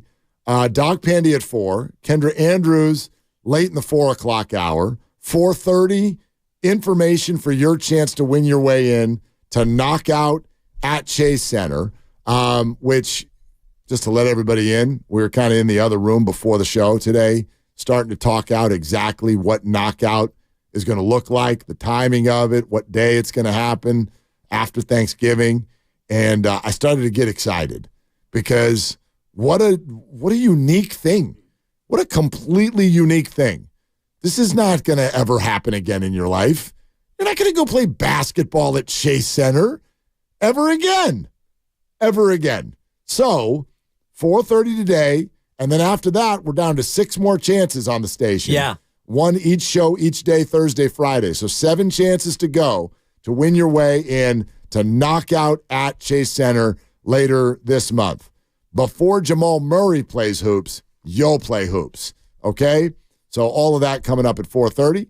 We're presented by Fremont Bank, full service banking, no compromises. We'll continue with your calls next at 888-957-9570. This is Willard and Dibbs. I want to pick a fight, and you won't give me.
can go now. Where do we go? Oh, where do we go? Yeah, Jonathan. Now, back to Willard and Dibs on 95.7 The Game. Oh, boy, that one cleaned up nice, didn't it? And Grandy timed it up perfectly. Well, you get a little bit of the credit. I mean, you have to do it in real time, on time, for it to fit. It's not like you changed your cadence or anything like that. No. But Grandy came in with the musical accompaniment, the accoutrement, and dressed it up real nice. And let's give Jonathan credit for the idea. Always. You know what I mean? Jonathan always comes with the clever songs, the hooks. I have an idea before we go back to the phones here on the Niners, and we'll get to some Warriors next hour as well. I think that the Giants should sign all the Yoshis. All of them? All of the Yoshis. Sure, there's Yoshinobu Yamamoto. Yep. But Andy Baggerly tweets out that the Giants are currently in discussions to re-sign Yoshi Tsutsugo and invite him to big league camp because they liked how he looked in the minor leagues last year. Okay. Do you notice how triggered everybody is? Like the Giants are now not able in free agency to do the normal stuff that every team has to do because it triggers all of us. I get it. Me too. Right. Like they cannot. I would just ask the beat writers, if it's a small move, just don't tell us because nobody wants to hear it. Nobody wants to hear that someone's going to be invited to big league camp. Everybody would like to hear about someone that they know is going to be on the big league team, not fighting for left-handed at-bats in the 8th inning. So it's going to be a tough offseason until they bring the thunder. Well, do something, Farhan. Yeah, no, and they have to. I've said this for the past 2 or 3 off seasons. It's like, do something, bro. Conforto, Haniger, all these other micro deals and all of these Rule 5s. It's all fine. Nobody dumpster dives and backfills and thrift shops like Farhan. Do something, bro. Sign a big fish. Land one time. I'm going to give you a Lucas right now. Call him bro to his face. You won't. Absolutely, I would. You won't. Don't make me go Bonte on that. You want? I'll get him on the show. You call him bro. Hey, bro, do something. Did I not call Ramona Shelburne Momo repeatedly? That's her nickname. I don't know her that. We've been calling her Momo for a decade. I haven't. You wouldn't. You did. Damn right I did. I did. What do you want me to call Kendra? Kenny? Is that her nickname? Call her Coach. I saw her opening night. Coach and Andrews. I felt a little bit I was a little bit reluctant to go up and say hello and she wouldn't like that, would she? If we called her Coach Andrews, I don't think she would like it. I wonder how she took that. I think she addressed it on the show. I was off that day. No, you were here. She said, look, Chris and I, boom, right away, and we're squashed like we're good. I'm sure. Because I do think that, I don't think that came out the way anybody, both from Kendra and Chris's standpoint. I don't think they meant it to sound as controversial as it did. I think some people think Kendra sounded like she was like needling and pushing and leading the witness. And I think Chris sounded like he was annoyed and on his heels and kind of counterpunched.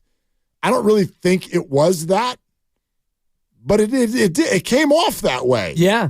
It came off that way, and it's why it sparked the whole Chris is not going to be willing to come off the bench.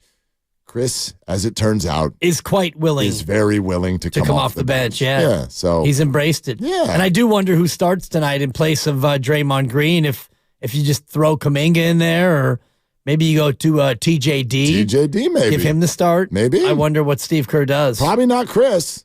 Right. They like him right there. Yeah. They like him where he is. And it's working. Okay. Charles in Fremont. Hey, Charles, you're on with Willard and Dibs. What's up? Yeah, I'm just wondering, what do you think is the cause for the 49ers defensive struggles the last game that they lost? I mean, they talk about Wilkes and this and that and players. I mean, you guys are watching the games too, right? So there has to be a cause for all of a sudden we got defensive struggles. And then when we started playing earlier, we were playing fine. Is it that the teams are tougher? Or we had easier teams in the beginning? What do you think it is? I think even that's a little bit too simple. Charles, thanks. Here's how I would answer it. I think that the 49ers accidentally ended up with personnel changes. I know we look at, it's the same defense. It's not the same defense. I think there are personnel changes that made the 49ers more susceptible to the run. That's what I think. I think that there were a number of players who were good at stopping the run, and they've been replaced by guys who aren't as good. And I didn't even know this that much about Javon Hargrave. Like, Hargrave's a really good defensive tackle, but he leans in the direction of being a good pass rusher as opposed to a run stopper. And as we know, like, if you let the other team run on you, it opens up everything else. And so if you can't run and you can't stop the run, you're dead in the league, and that's what they've looked like the last 3 weeks. Yep. And so I think there have been some personnel changes that have made it difficult, and they are not getting the production out of the opposite edge rusher from Nick Bosa that they thought that they would get, and that is fundamental to their philosophy. And so that's why Chase Young is on the football team now. Right, and you look at not just Javon Hargrave, but Eric Armstead in the interior, and Javon Kinlaw, who has been an ongoing disappointment. Yeah, hot and cold. You haven't had, Hyder Jr. up there, and you haven't had other defensive line pieces that have helped clog the middle, and that gives Warner and Greenlaw a chance to have a free run in the run game, and it hasn't been the case the last few weeks. And if you look at time of possession, they're losing the time of possession battle, which is something that Shanahan never wants. He wants to be the one to exert his will. No Trent Williams in the left tackle spot has kept you from really being effective running the football. So it's kind of been a catch-22. You haven't been able to run it or stop it on the other side. I just think as a football team, and I don't know how you snap your fingers off of a bye week and fix this, you have to be able to come from behind. And right now the 49ers look like a team that game script to open a game is so good. But if you go all the way to the 10-yard line and fumble, and the other team then goes the other way and goes up 7-0, seemingly that's a bigger problem for the 49ers than it is for most teams, because it takes away to a degree what they want to do to you offensively, and it takes away what they want to do to you defensively. And the proof is in the numbers.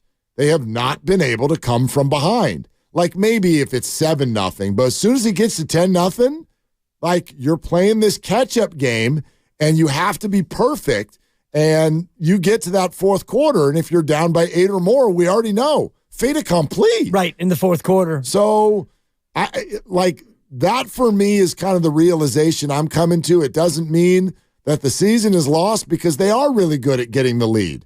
They are really good at throwing the first punch. But when they don't, it becomes a quicker problem than it should be. And that's the one thing I'm looking for. And I don't know what the snap your fingers fix is to that. Then get the lead. Okay, but you're going to get into the playoffs in theory and maybe fall behind once or twice. Sure. You got to be able to handle that. Right, and you haven't been able to handle it. And of late, you've had a turnover issue, 8 turnovers over the last 4 games, and you had 3 in each of the last 2 games, which is not something that any team wants. But when you're trying to be a ball control team and you're trying to run it, when you've got a quarterback throwing fourth quarter interceptions and your defense is unable to stop the other team, that's not a recipe for coming back in football games. And we talked about how the Niners like to approach offense, and they don't like to go 3 wide and 4 wide. They almost never go 4 wide receivers. And when they go 3 wide receivers, a lot of times it still isn't going to be, having Brock Purdy just sit back and sling it all over the field. So your offense is not built by design to be one that comes from behind. Let's go to Gary in San Ramon next up here, Willard and Dibbs. What's up, Gary? What are you doing? Hey, man, great analysis, guys. You really come up with some really good stats. I was really surprised by the Ebicon stat, Mark. Yep. But anyway, my point being is that Trent Williams has not practiced all week. Shanahan alluded to the fact that he may have something more than just a low ankle sprain. So now you've got Banks is out, Trent's doubtful, and you've got backups on the left side of the line. So that's the strength, and that's one of the reasons McCaffrey's getting shut down, forcing Purdy to try to beat you with the pass. And it hasn't worked the last 3 games. So I'm saying that not addressing the offensive line situation from last year to this year, I think has been a big mistake. Gary, thanks. It's definitely a fair conversation to talk about how they've built this offensive line if it ends up continuing to be a struggle point. Because at the beginning of the year, a lot of people were like, man, I don't love what they did there with the offensive line. And then the production was great. And are they just always a Trent Williams injury away from suddenly not being good? Maybe. Is it fair to as a coach or general manager say, yeah, we lost our future Hall of Fame left tackle, and so we haven't been as good? I don't know how deep you want the offensive line to be. There's no replacing Trent Williams. I also want to say we're getting a little ahead of ourselves about an injury designation for Trent this weekend. He did not practice today, but he usually doesn't practice on Wednesdays. However, Kyle also did say that this is worse than they thought, and it is healing slower than they thought. He still stopped short of calling it a high ankle sprain. He says it's still showing up as a low ankle sprain, but because of his history with ankle injuries, he's having a hard time at his age getting right. I don't know if that means he's going to sit out this game. Doesn't sound good. Right. And based on exactly when things started to go south for the 49ers, let me think. Hang on. They were, right when Trent got hurt. They were up 7-0 against the Browns, and Trent got hurt. And they have scored 17 plus whatever. 44 points since then in almost 11 3 quarters, games. yeah. So, yeah, not good. Not good if he can't play this weekend. And you can't really insure yourself against losing the best left tackle in football and one of the best left tackles in the history of the game. It's just not the way depth works on football teams. Now, you've got other pieces that you can go to. Jalen Moore has stepped in, and he's done okay. Yeah. He's not Trent Williams, and no team has 2 Trent Williamses. You don't just have an extra one that you can throw in there. And I think when you look at the killer bees in the interior, for the most part, they've been pretty solid. And, when you go to address your offensive line needs, there's only 2 different ways to do it: free agency and in the draft. And in the draft, they've kind of addressed other things of late, and defensive line has been one of them, and they haven't always hit on the defensive linemen that they've drafted. I mentioned Javon Kinlaw already as a guy who's struggled a little bit. You've drafted wide receivers in the top of the draft. Those have worked out. You've traded picks near the top of the draft to get a quarterback. That didn't work out. You traded the 2nd, 3rd, 4th, and a 5th to get a running back. That did work out. So you haven't had a lot of draft capital to use on a left tackle. I do think that this year in this draft, wherever they pick, and right now their pick is trending toward being better than they would like based on the losses they've had, I would bet that in their first or their second pick, they're going to get a tackle. Not a bad idea, especially if Trent is, he flirted with retirement after last year. So you never know when that's going to come. You're listening to 95.7 The Game, KGMZ FM and HD1 San Francisco, always live on the free Odyssey app, Twitch and YouTube, powered by First NorCal Credit Union. Speaking of injuries, it's time for Cleared to Play. Let's take you inside the tent, get you updated on the latest injuries in the Bay. Proud to partner with UCSF Health on this segment and bring in Associate Professor of Orthopedic Surgery, Dr. Nirav Pandya. Doctor, great to talk to you. Before we dive into some injuries, who's playing basketball tonight? Chris Paul plays basketball tonight. Oh, wow. Man, getting on the bandwagon. I love it. I'm out on this interview. That's it. You do the interview. No, we'll circle back to that, but we're sitting here talking about Trent Williams, and this is a perfect one for you, Doc, because I'd love to know how you translate this. They're still saying it's not a high ankle sprain, but they're also saying it's worse than they thought, and his injury history is making it a slow recovery. What's your reaction to that?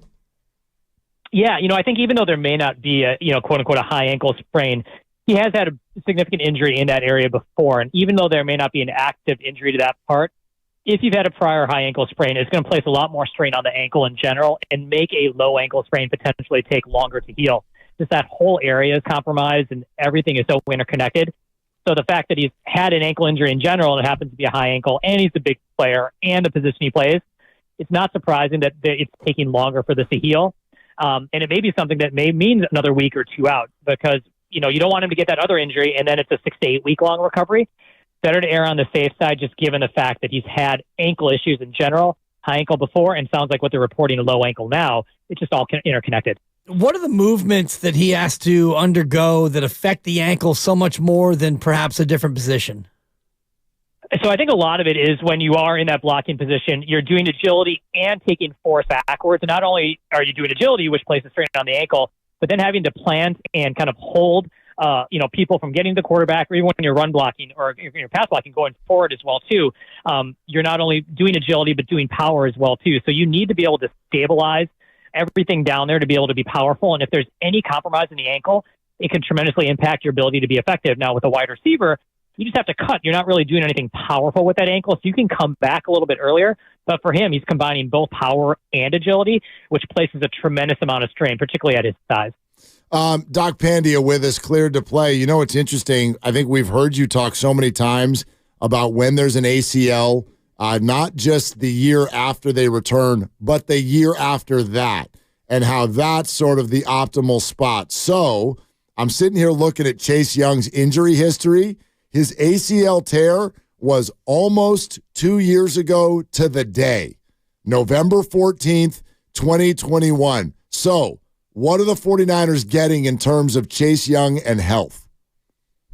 I think they're getting the optimal version of him, and hopefully the rookie season Chase Young when he was Defensive Rookie of the Year. If you look at kind of pretty much ACLs globally, it's 18 to 24 months afterwards where your mechanics return, your confidence returns, your explosiveness returns. So that first season back, people may be quote unquote cleared, but that ability to kind of to compete at that high level just takes time to get back. These athletes haven't been playing live football for 9 to 12 months. That first season essentially is glorified practice, even though there are exceptions like a Nick Bosa or an Adrian Peterson in the past. But for most people, it's that second year. So if we're going to see optimal Chase Young, it's going to be in this season as the 49ers have acquired him, if he can stay healthy. Hopefully he can get that optimum ability underway this Sunday at Jacksonville. Deebo Samuel still nursing that broken shoulder, so to speak. What is his return to play going to be like? And when he gets back on the field, how limited will they make him?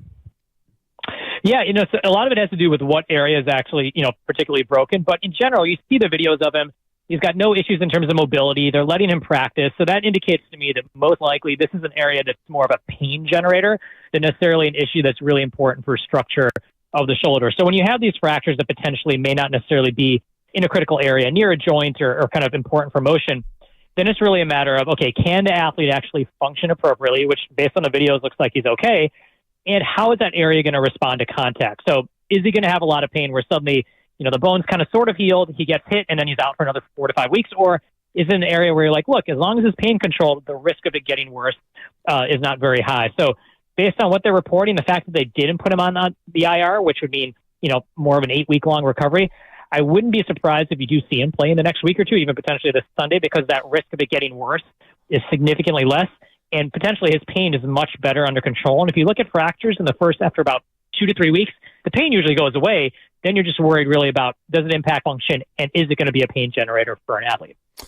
Doc, definitely want to get some Warriors from you as well. We've watched this team so far this year. Only on 2 individual occasions has any player played 35 minutes.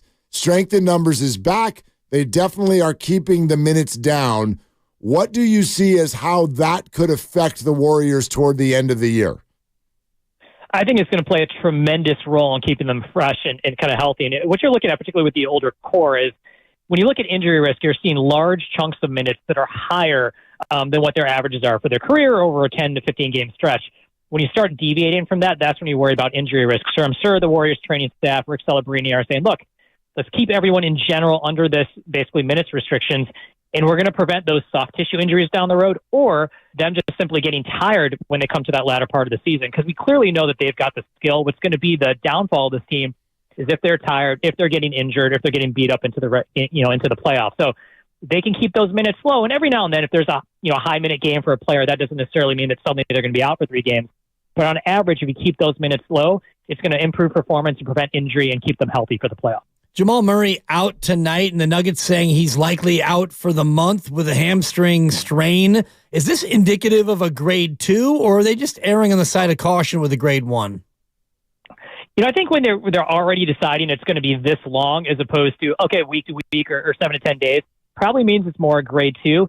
And the one thing we do know with hamstring strains, particularly in NBA players, different in NFL players, is that once you have that hamstring strain, you are predisposed to get other injuries as well, too. You can potentially then be at risk for that ACL injury or for that ankle injury just because of the way the hamstring helps to stabilize basketball players, as opposed to football players where it's more just kind of an explosive type of issue. So probably means it's a grade 2. Also, given his injury history, they're probably being extra cautious. And the last thing you want for one of their key players is to have this hamstring issue then come back and be a chronic issue as the season goes on. So probably a combination of grade 2 and then being extra cautious given his injury history. Okay, Doc, I know that it's working, and so everyone's happy about it, but answer this question. Is it still a little weird to see Chris Paul in a Warriors uniform? It is. Yeah, I will. Okay. It's definitely weird, especially when you look back at some videos from games past, you're like, we really didn't like this guy. But now, seeing him run the second unit, everything's all right. Anytime the second unit can keep a team up, I'll take it. And it seems to be Chris Paul holding it down for everybody. There you go. We got Warriors basketball tonight on 95.7 The Game. Doc, thank you so much. No problem. Take care, guys. Thanks, Doc. All right, the proceeding was sponsored by UCSF Health. If Doc Pandia says it, it must be true. That's all I'm trying to say, Dibs. I'm not saying it's not working. I'm not saying that I want to send him back. The Warriors look like adults. They look good. They're 5-1 on the road. Are you kidding me? Yeah. This has been an incredible start to the year. But to my eyes, it still looks funny to see Chris Paul in a Warrior jersey. Yeah, I don't. That's weird. I don't have that same feeling. Yeah, that's fine. I understand it. Like seeing Oral Hershiser in a Giants jersey. Correct. Randy Johnson. Randy Johnson, yes, to a lesser extent to me. And maybe that's where I am with Chris Paul. Because, yeah, it looks a little bit weird because Randy, he pitched for the Diamondbacks and he pitched for a couple of other teams. Mariners. I think. Mariners, Astros. of course. Was he a Yankee? No, Randy? Was he a Yankee? I don't think so. Maybe not. Maybe not. I remember him on the That doesn't feel wrong, but it also doesn't feel right. I remember him why pitching for other teams. Now. Hershiser was a Dodger. So when he came here, that one looked really, really weird. He was a Yankee. Before he was a Giant. Yep. Wow. Okay. Yep. There you go. Diamondback, then a Yankee, then back to the Diamondbacks. And then when he's 58 years old, he pitched for the Giants. Right. He won his 300th game as a Giant. No joke. He was 45. He was 45? 45 years old. Man. When he threw. Jeez. 300 wins. Yes, so, indeed. I love the young Big time. 303, as it turned out. Right, but he got his 300th as a Giant. Yes. And I remember that being a little bit strange, but not like Hershiser, who was a Dodger. And Richard Sherman was a Seahawk. And, talking all that smack about LOB and Turkey on the 50 and all the rest of it. And, now I'm a Niner. That one felt more weird to me than this. Well, so I think what we're tapping into is you're really kind of locked on whether or not they were a rival. It's one thing. And also a one-team guy, yeah. Yeah, like Richard Sherman was on The Rival. Correct. Oral Hershiser was on The Rival. Chris Paul was just... He was on The Rivals. A rival, individually. He was on 6 other teams, I think, before he became a Warriors. And Randy Johnson, that's same thing, too. Yeah. You know what's really weird about the Richard Sherman thing is not just that he became a 49er. He seems to now, in retirement, identify as a 49er. Not a Seahawk. Right. Where he won a championship. That's weird. But don't you agree? I think so. He's locked in on the 49ers in his retirement as a media member, as a presence on the field. I think it's recency. He still has teammates that are on the 49ers. Right. I also think it's good for business. You're in retirement. It's a better brand. You want to talk football on Twitter. You want to talk about the Niners, not the Seahawks. And I was going to say, who does he go into the Hall of Fame as? But he's not a Hall of Famer, and football doesn't do that. We're sponsored by Golden State Warriors. Taking your phone calls, 888-957-9570, and not too far around the corner, okay? It's time to start staying close by because at 4:30 is your chance to play Knockout at Chase Center, and Kendra Andrews is about a half hour away as well. On Willard and Dibs. It's that time again, Dub Nation. You hear the call. In this arena, every night we witness plays that make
Hey, Dub Nation, it's Chris Paul, and you're listening to Willard and Dibbs on 95.7 The Game.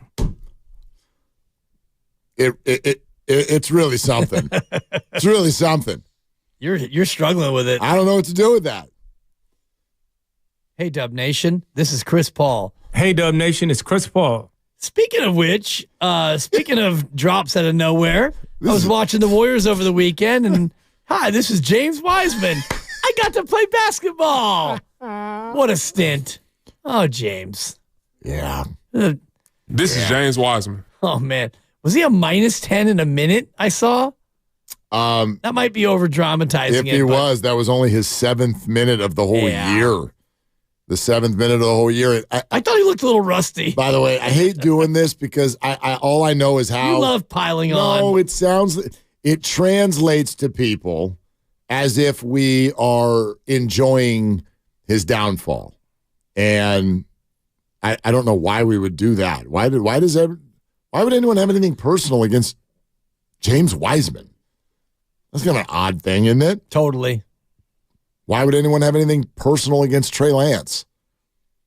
These two will seemingly forever be joined at the hip because of their draft status, the raw nature of their college experience, the injury issues upon arrival, and then the unceremonious trade before fans ever really got to take a look at them. And now they're linked again, which is that now they're no longer on these teams. And their new team isn't looking at them either. It's just from a sports standpoint, okay? Not personal. From a sports standpoint, it's pretty telling. It's pretty interesting, and it's pretty telling. So, a lot of the things that were said about those two guys and the teams, quote, trying to hold them down, but then even the narrative that the teams tried to use, which I get, right? Like, they're not trying to be mean on the way out the door, but the very clear narrative of, look, we think that they are exciting young players. We're going for a championship. We don't have time to develop a young player right now. We're moving on. They need to go somewhere where they can play. Well, now they're in those new places, and they are still not playing. James is playing less for the Pistons than he did for the Warriors last year. Totally. So it's unfortunate. It really is. But played 11 minutes against the Warriors. Yeah. What was his final stat line? A lot of zeros. 0 for 3, flaw. 3 rebounds, no assists, no steals, no blocks, no turns, no fouls. Oh. -6. No whammies either. No. That's no good. whammies. That's good. This is James Wiseman. Now back to Willard and Dibbs. Yeah. There's a now turnover. back to Willard and Dibbs. There's an assist. Thank you. Oh, man. Oh, gosh. I don't know, man. I don't know. It's certainly not. It's not celebrating anything. I still hope. I hope those careers blossom. It's getting harder to imagine it, isn't it? Totally. Especially for James. Like Trey Lance, you look at his situation and you go, all right, this is just a year. This is the year after the year, and we'll see if he can become somebody's backup next year. If it's Dallas, if it's somewhere else, then you figure, all right, he's got a shot. James Wiseman, next stop is Europe. Turkey or Spain, or maybe he ends up going to China. He's got to go somewhere where he can play basketball because he's not an NBA player. You know what the hard thing is for fans is that because of all of the circumstances that have led to us not being able to see them play, we can't even form our opinion about what it is they can or can't do. We can't even form an opinion. We haven't seen him play. Like, what's your opinion on what Trey Lance doesn't do well? I don't know. Right. I don't know. Okay, why is James Wiseman not playing over Marvin Bagley in Detroit? Bagley's pretty good. He is. Better than Wiseman. Yeah, that's what's hard for fans is we would love to be able to assess this ourselves, okay? Zach Wilson was picked number 2 overall. Yep, I get it. Yeah. I can see that with my eyes. We can assess that. He can't play. I mean, I'm over here watching my TV going, Zach, get rid of it. Oh, God, he's coming. Oh, now here comes another one. And Zach doesn't see it. He doesn't feel it. Nope. He doesn't know. He doesn't move. He just gets sacked every time. Gosh, the Robert Saleh quote. I wasn't listening when this was live. Did you read this? Yeah, I did. It is the worst sounding quote I have ever heard a coach say about a player in my life. Why are you still starting Zach Wilson? I don't know. You got me. I plead the fifth. What? That's the worst quote I've ever heard a coach use about a player. Oh, man. I don't know. You got me? Holy crap. Holy crap. That's rough. And then Wilson today says, quote, I feel like I'm in a good spot. Okay. And it sucks because we're not doing a lot offensively. But progressively each week, I feel more and more comfortable. Good for you, Zach. I feel like I'm getting better. Saleh also said, quote, it wasn't even close to his worst game. Right. Did you think that was his worst game? Not even close. He's way worse than that. Wait till you see what he uncorks next week. What a odd press conference from Saleh. And Saleh adds, in reference to them and their offensive struggles, he says, obviously, it's not the greatest show on turf. In talking about his own offense, he was big mad after the game because Rob runs hot. You can see, right? He runs hot. He runs stairs. He runs up and down the sideline. He's a workout machine. Rob runs hot, and he didn't know what to say after that game. That was a total hot mess. Yeah, of a performance. It was a disaster on national TV for everybody to see. In a game that was, in many ways, very winnable. And you've got a defense that is nasty. And you're 4-4. I mean, you're very much in the thick of it. How many times have the Chargers played a football game and the world comes out of that game and goes, wow, that other team's a mess? That doesn't that. Usually it's like, right. Hey, the Chargers, you're a hot mess. No. It was the Chargers who were buttoned up in this one. All right. So don't forget, we're getting close. We're getting close to Knockout at Chase Center, which is going to be coming up here in just about 4 minutes. So stay right where you are. Your chance to play a game of Knockout at Chase Center starts in about 12 minutes. All right, so we've got that coming up in just about 4 minutes. Stay right where you are because you know how it works. We're going to let you know when the window opens, and as soon as the window opens, you got to be listening for a 15-minute stretch, and there'll be basically a radio trivia question. Like it. That's going to get thrown at you from something that happens in that 15 minutes. Once you have that answer, you're armed to play. So getting ready for Kendra also here in about 20 minutes. I'll just say this. I don't want to get all ahead of our skis or anything. It's been 8 basketball games, and a few of them could have gone either way. That's the nature of the NBA. I do think things are being a little bit undersold. You dive a little bit deeper into the Warriors' schedule to this point, and I'm sorry, I know it bothers some of you. The backdrop of last year is still in the back of my head. Okay. It just is. So when I watch a team now that just waltzes into the year with key players who are new to the program, and they basically can't stop winning road games. When last year, the whole story was you can't win on the road.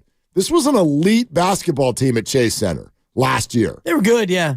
Their record was elite, and their record on the road was an absolutely unequivocal disaster. And they waltz into this year and have played 50% more road games than any other team in the NBA. And their record is 5-1 in those road games. And they have a 6-2 record right up there with the tops in the league. And in fact, if they win tonight, boom, the Nuggets and Warriors are both 7-2. I think we're understating this start a little bit. This is a pretty incredible story that's developing. Not even just that, Chris Paul's mature. Yeah, we knew that. We knew that he was going to be an adult. He's 38 years old, and he's a future Hall of Famer. But we certainly had legitimate basketball questions about his fit, the pace of the Warriors, how they would play defense with him on the floor. You're starting to get some pretty good answers to all of those questions, too. It's too early to start talking about how far they'll go in the playoffs and all of this and that and the other. But this start, I find it to be remarkable, to be honest with you. Yeah, it's a good start. I'm not going to go as far as to say it's remarkable based on who you've beaten, who you've played, and who you've lost to. You beat Sacramento, a team that you own. I'm talking about the road games. Okay. You beat them on the road, and you had to gut it out in the home game against them, which was nice, but you beat them on the road. They were a little bit undermanned. It's still a good win. Sacramento had more wins than you last year, and they're probably going to be a playoff team or a play-in team. That's a good road win. Yep. Houston is garbage. The Pelicans didn't have their best player in Brandon Ingram, and you hammered them, beating Oklahoma City in an in-season tournament game that both teams wanted. That's a good win. Yep. Now, I don't think that Oklahoma City is going to be a playoff team. They're probably going to be a play-in team. You lost to the Cavaliers, a very good team. You beat the Pistons, who were terrible. So, yeah, you're 5-1 on the road, and you did things that you couldn't do last year, including beat Detroit. You lost at Detroit last year. Your early season road slate last year was beset by a number of factors, one of which was the culture coming out of the Draymond and Jordan Poole incident. Part of it was that you were playing James Wiseman a bunch, and he was not very good early on last year. So, yes, it's an impressive start to the year. I wouldn't go so far as to call it remarkable. I am going to push back on going through the schedule game when they're road games. I understand the opponents may not pop off the page, but they're road games. Sure. Therefore, they are by definition hard. We are somewhere between, depending on what team you are, somewhere between 6 to 8 games into the season. Right. In that small of a sample, do you know how many NBA teams have a winning record on the road? I mean, Probably a lot of these teams 2 have or 3? 5. Yeah. 5. And a lot of them have only played 2 or 3 games. So if it could be that easy to just be like, oh, we got a couple of bad opponents and now we're 2-1, teams would do it. It is very difficult to win on the road consistently. When you go 5-1, I don't care who the opponents are. I find that remarkable, especially when you're coming off of a year where you couldn't do it at all. At all. I mean, again, 11 wins with 2 of them being handed to you at the end of the year by teams who just flat sat everybody. So 9 road wins. You're already more than halfway there, and we haven't even had Thanksgiving yet. The majority of those losses were in the first half of the road slate, and that's where things were very unsettled. You had a lot of Wiseman. You had major chemistry issues that got better as the year went on. You became a better road team in the second half of the year. And I look at these teams that they've played. Detroit is a lottery team. Sacramento right now is a lottery team. I think that they're going to make it out of the lottery. Yeah. You would hope that they might be a candidate for regression. If you hear any of the Sacramento sports talk, and I know you follow some of the people who used to be here who are now in Sacramento, there's a little bit of Chicken Little going on there. That's just angst, don't you think? It's a lot of angst when you're 2-4. Yeah, but they're new to the party, and so But they look like they're primed for a regression. They're not going to be a top 4 seed in the West. Their best player's hurt. Right, which is part of the deal. Well, I mean, okay. I mean, it's part of the deal. Before we continue this conversation, we've reached that time, your chance to play a game of knockout at Chase Center. Unlike anything you've ever won in any sort of a contest before, I guarantee you that. I've never played basketball at Chase Center. Have you? No, I have, yeah. You have. And it's pretty awesome. I was kind of, yeah, exactly. I want to underscore how awesome it is because it's awesome. Have you done it twice? Well, this is your chance. Knockout at Chase Center. So all you got to do is listen now for the next 15 minutes of this show. Make sure you're locked in and listening closely over the next 15 minutes. When you hear this sounder, we unveil our question to you, which will be about something that you heard in this 15-minute window. So don't call now. Wait to hear that sounder again, and obviously be thinking about what you've heard during the 15 minutes. We will unveil the question, and at that time, we'll also give you the contest line. The first one to call in with the correct answer, bang, you're in our group. Knockout at Chase Center. So all you got to do right now is just lock in and listen for the next 15 minutes of Willard and Dibs. Yeah, I don't worry too much. The Kings thing is because, well, it's because they're adorable. It's because this is part of what I'm talking about. They're new. And if you are a Sacramento sports fan or sports media member, you have one team that you really zero in on. Yeah, it's all you got. And so if that team suddenly is going to look disappointing, it's like, it doesn't feel like a 2-4 start. It feels like the sky is falling. That's what I'm saying, Chicken Little. Right. So that's what you hear, but that's not what's going on with that team. De'Aaron Fox is hurt.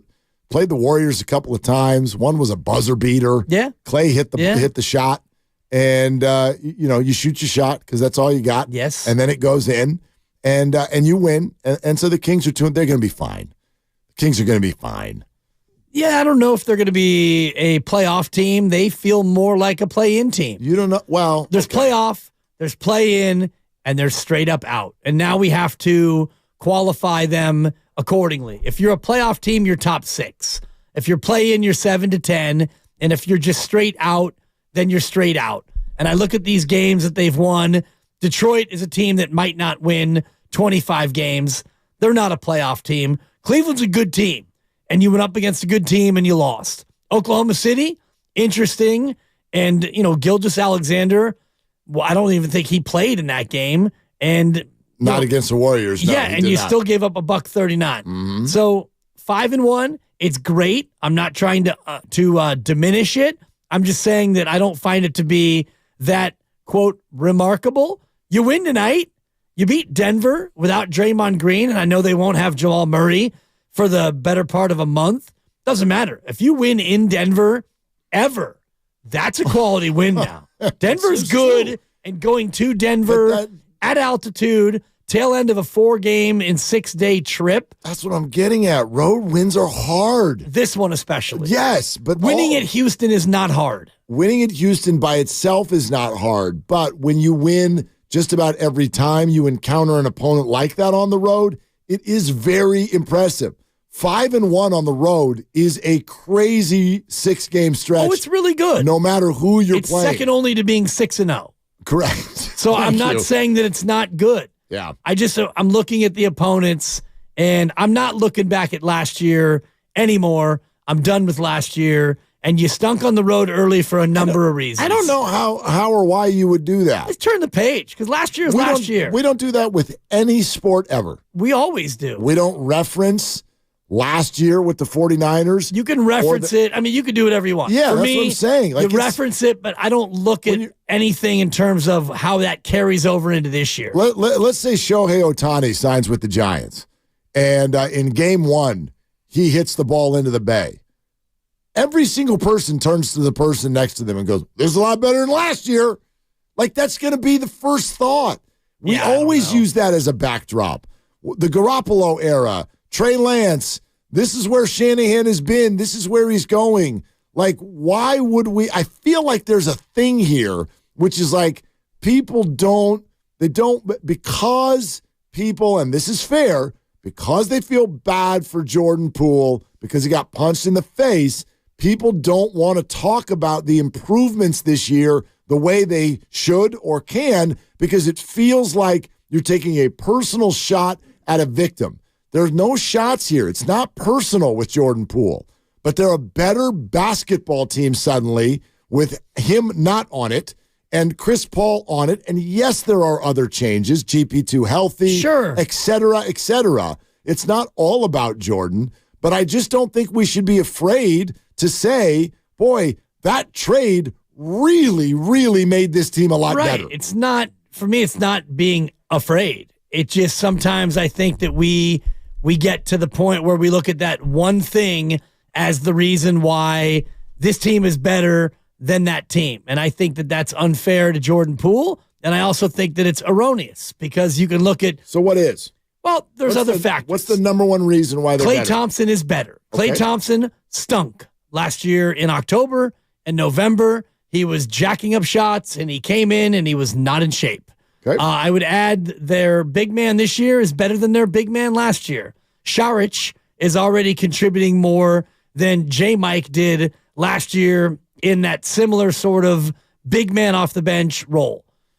Chris Paul is an adult in the room, and Jordan Poole was a reckless me-first basketball player. James Wiseman, as a basketball player, is not very good. And you played James Wiseman a lot in the first 10 to 12 games. Yeah, exactly. He played 15 minutes a night.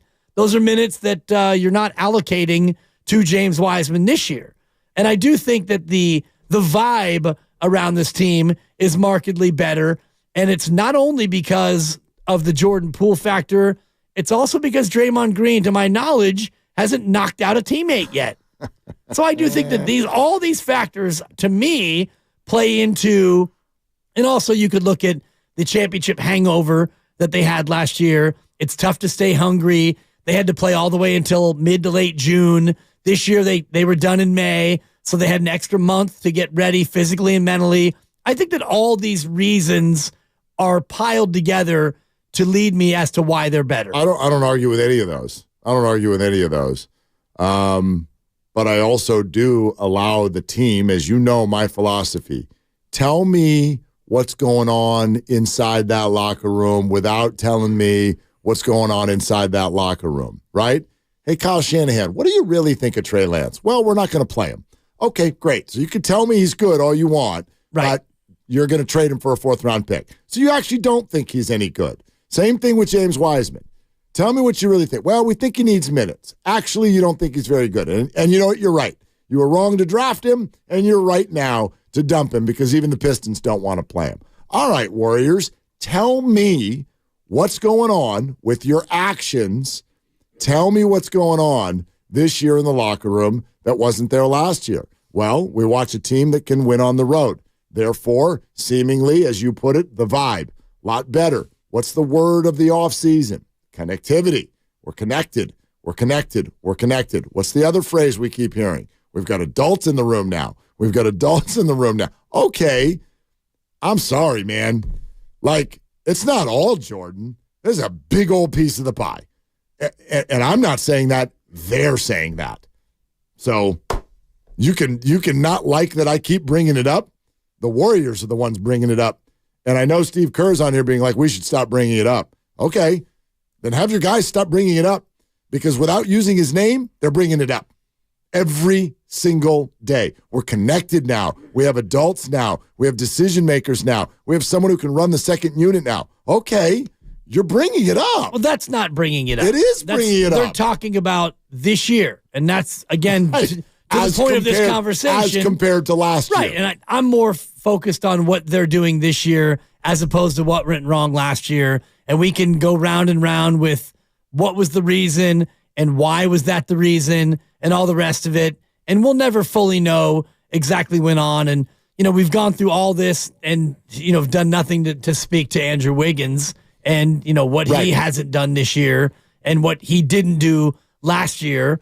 And, Kevon Looney, who's not playing as much as he did last year and how that's factoring into this year as well. Everybody's minutes are down, which is a good thing, I think. We're presented by Fremont Bank, full-service banking, no compromises. All right, here we go. Few things to let you know. A, Kendra Andrews is going to join us here. Coming up next, we'll dive into this much further. Also, news breaking that GP2 is out tonight because of that illness. So now you're really at a defensive disadvantage. There's no Draymond Green and there's no Gary Payton II in tonight's game against Denver. So we'll have more on that coming up. Plus, your chance. I hope you were locked in because, man, that Sounder's coming real soon. Coming up next, your next chance to play Knockout at Chase Center coming up on Willard and Dibs. Clean they present the Saviors Tour. Live in San Francisco. Welcome.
Hey, Dub Nation, it's Kevon Looney, and you're listening to Willard and Dibbs on 95.7 The Game. Yeah, you are. Thank you very much, Kevon. Let's keep getting into these Warriors because Dubs Nuggets, just over 2 hours away, all the coverage right here on 95.7 The Game. And Dibbs is back, so we're basking in that glow. And now we get to welcome in someone else we love to talk to, and that is none other than Kendra Andrews, ESPN. Yes, those of you who are thinking knockout at Chase Center, stay right where you are because your chance is coming here just momentarily. But good afternoon, Kendra. How are you? I'm good. How are you guys? Doing great. We've got a lot of different things we've been talking out, and so I ask this without any agenda whatsoever, Kendra. Oh boy. No agenda whatsoever. Why are the Warriors so much better this year than they were last year? I think it comes down to two things. One, I think that they are just a happy group. You know, we've heard Draymond Green just talk about the joy that this team has been playing with. And, you know, over that decade run that they really made, joy was such an important component. And they really have that here. You could just feel it when you're around this group, when you're in the locker room with them. And then second thing, which is just as important, is they're surviving in those non-Steph minutes. Really never in Stephen Curry's career has he been able to sit on the bench and have the Warriors either extend a lead, come back from a big deficit, anything like that. And now with this second unit that the Warriors have, of course, led by Chris Paul, they're really a complete team. And I feel like for the first time in a really long time, Steve Kerr has a set second unit, right? A set rotation. We haven't seen him have that in the past couple of years. It's always been like, I'm going to call on you one night, I'm going to call on you another night. And this year they have a really solid group. And is part of that solid group not only the leadership of Chris Paul, that's pretty obvious, but now a little bit more Klay Thompson? Are we going to start to see him slide to that group a little more often to provide some shooting for a second unit that doesn't have a ton of it without Klay? Yeah, I mean, it's definitely a possibility, right, to mix in a little bit more of Klay with that group. I think another ideal thing for the Warriors would be if Moses Moody would get hot from beyond the arc and start knocking down a lot of shots. That way they might not have to play Klay as much with that group. It's just about finding those minutes and finding those combinations, and I think that that's going to be something a little bit more fluid from night to night. Okay, we interrupt this amazing conversation with Kendra Andrews to let you know that is, of course, the sounder. So it's contest line time. Start dialing 415-523-4652. This is for your chance to play Knockout at Chase Center. Here is tonight's question. At the end of our last segment, we gave you a Warriors health update. This player is now ruled out and will miss tonight's game along with Draymond Green. Who is the other player who will not play for the Warriors tonight? If you can answer that question on our contest line, call now, 415-523-4652. 415-523-4652. Your chance to play Knockout at Chase Center. Good luck. Who, along with Draymond Green, is going to sit out for the Warriors tonight? And who is going to be with us when we play Knockout? Kendra, how's your jumper? I was about to say, can I answer the question? Yeah. I think I'm ready to go. Well, no, because you probably reported it. You know what I mean? Like, that's totally cheating. Okay. All right. I won't. But can you join us for Knockout? Like, how's the jumper? I mean, I could dust it off. The shoulders are a little tight right now, but, Yeah. you know, give me a couple days to get loose. I'll start my stretches now, and I'll meet you guys there. Okay. All right. There it is. We're working on it now because we do have some time. Kendra Andrews, ESPN, as we get ready for the Warriors and the Nuggets tonight on 95.7 The Game. Let's dive in a little bit more to some of these players and their minute allocation. Like, you know, so everybody seems to have some depressed minutes in a good way, right? Like the strength in numbers. How strategic is that? Do you expect it to be all year long? What do you mean? Well, like nobody is playing north of 35 minutes ever. Like even Steph, yeah. right? Steph Curry, They're able to keep the minutes down. Is that something that we just expect all year? I mean, I think we're 8 games into the season, so it's impossible to sit here and say that's exactly what it's going to look like. But in the perfect world, yes. I think what the Warriors and what Steve Kerr wants to do right now is, again, we're 8 games into the season. There's no need to be playing Steph more than 35 minutes, 40-something minutes per night because they want to save him. Injuries, they will happen. Other things will happen and get in the way. But you want to try and save when you're having to play these players for so much longer periods for those later dates. Being just in November, keep guys fresh. The Warriors, they're excited about the in-season tournament, so wait to see if they can make it to Vegas, see what happens then. And then as you kind of start and turn into the new year, depending on where the Warriors are at, depending on where their health is at, where they're at in the standings, it could be adjusted. But if Steve Kerr and Steph Curry and these guys could go through all season with Steph just playing 35 minutes a night, they're not going to say no to that. No, that would be great, especially if they continue to win at this clip. One player who has had his minutes depressed, it seems intentional, that's Andrew Wiggins. Just 25 minutes a night, not in the finishing lineup most of the time. What's the deal, Kendra? What are you seeing from Wiggs? He's had a tough start to the season. I was talking about it with some other people today. The Warriors are plus 88 when Wiggins is on the bench, when he's not playing. That is an incredibly drastic split, right? That number says so much. And the Warriors, they're not concerned that this is going to be his game or how he plays all season long, but it's much slower than they would have liked him to start the year. There have been flashes of that athleticism and aggression that is so important to this team. He just hasn't been able to convert it. And until he does, like we talked about before, the Warriors have a good roster. They feel comfortable with the guys they have. They have so many different options for who they can close with that if closing with other people are working, they're going to go with that. And then once Andrew wakes up a little bit more, maybe we see him in that closing lineup and his minutes go back up. Kendra, can I challenge something that I take the Warriors have told you? I don't challenge your reporting at all, but the quote, they're not concerned. Why wouldn't they be? Yeah, I mean, it is a fair thing to kind of, raise your eyebrow at. And again, I say we're 8 games into the season.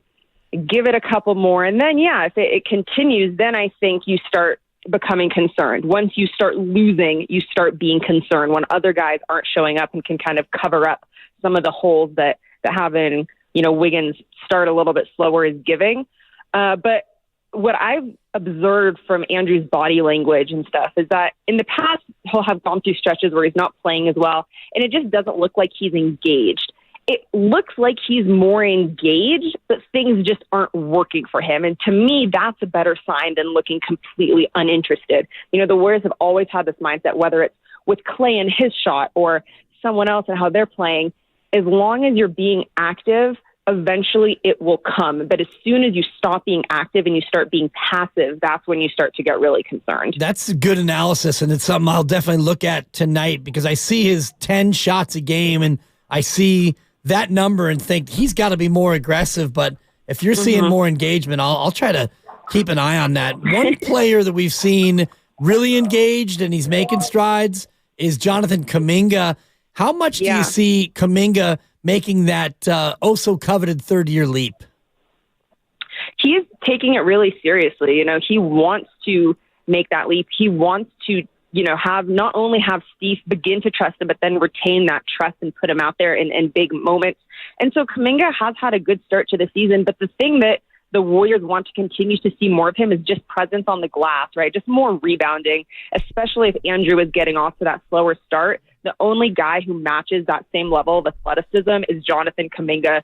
So they need to have him be a crasher, just grab every single rebound, especially on the offensive boards.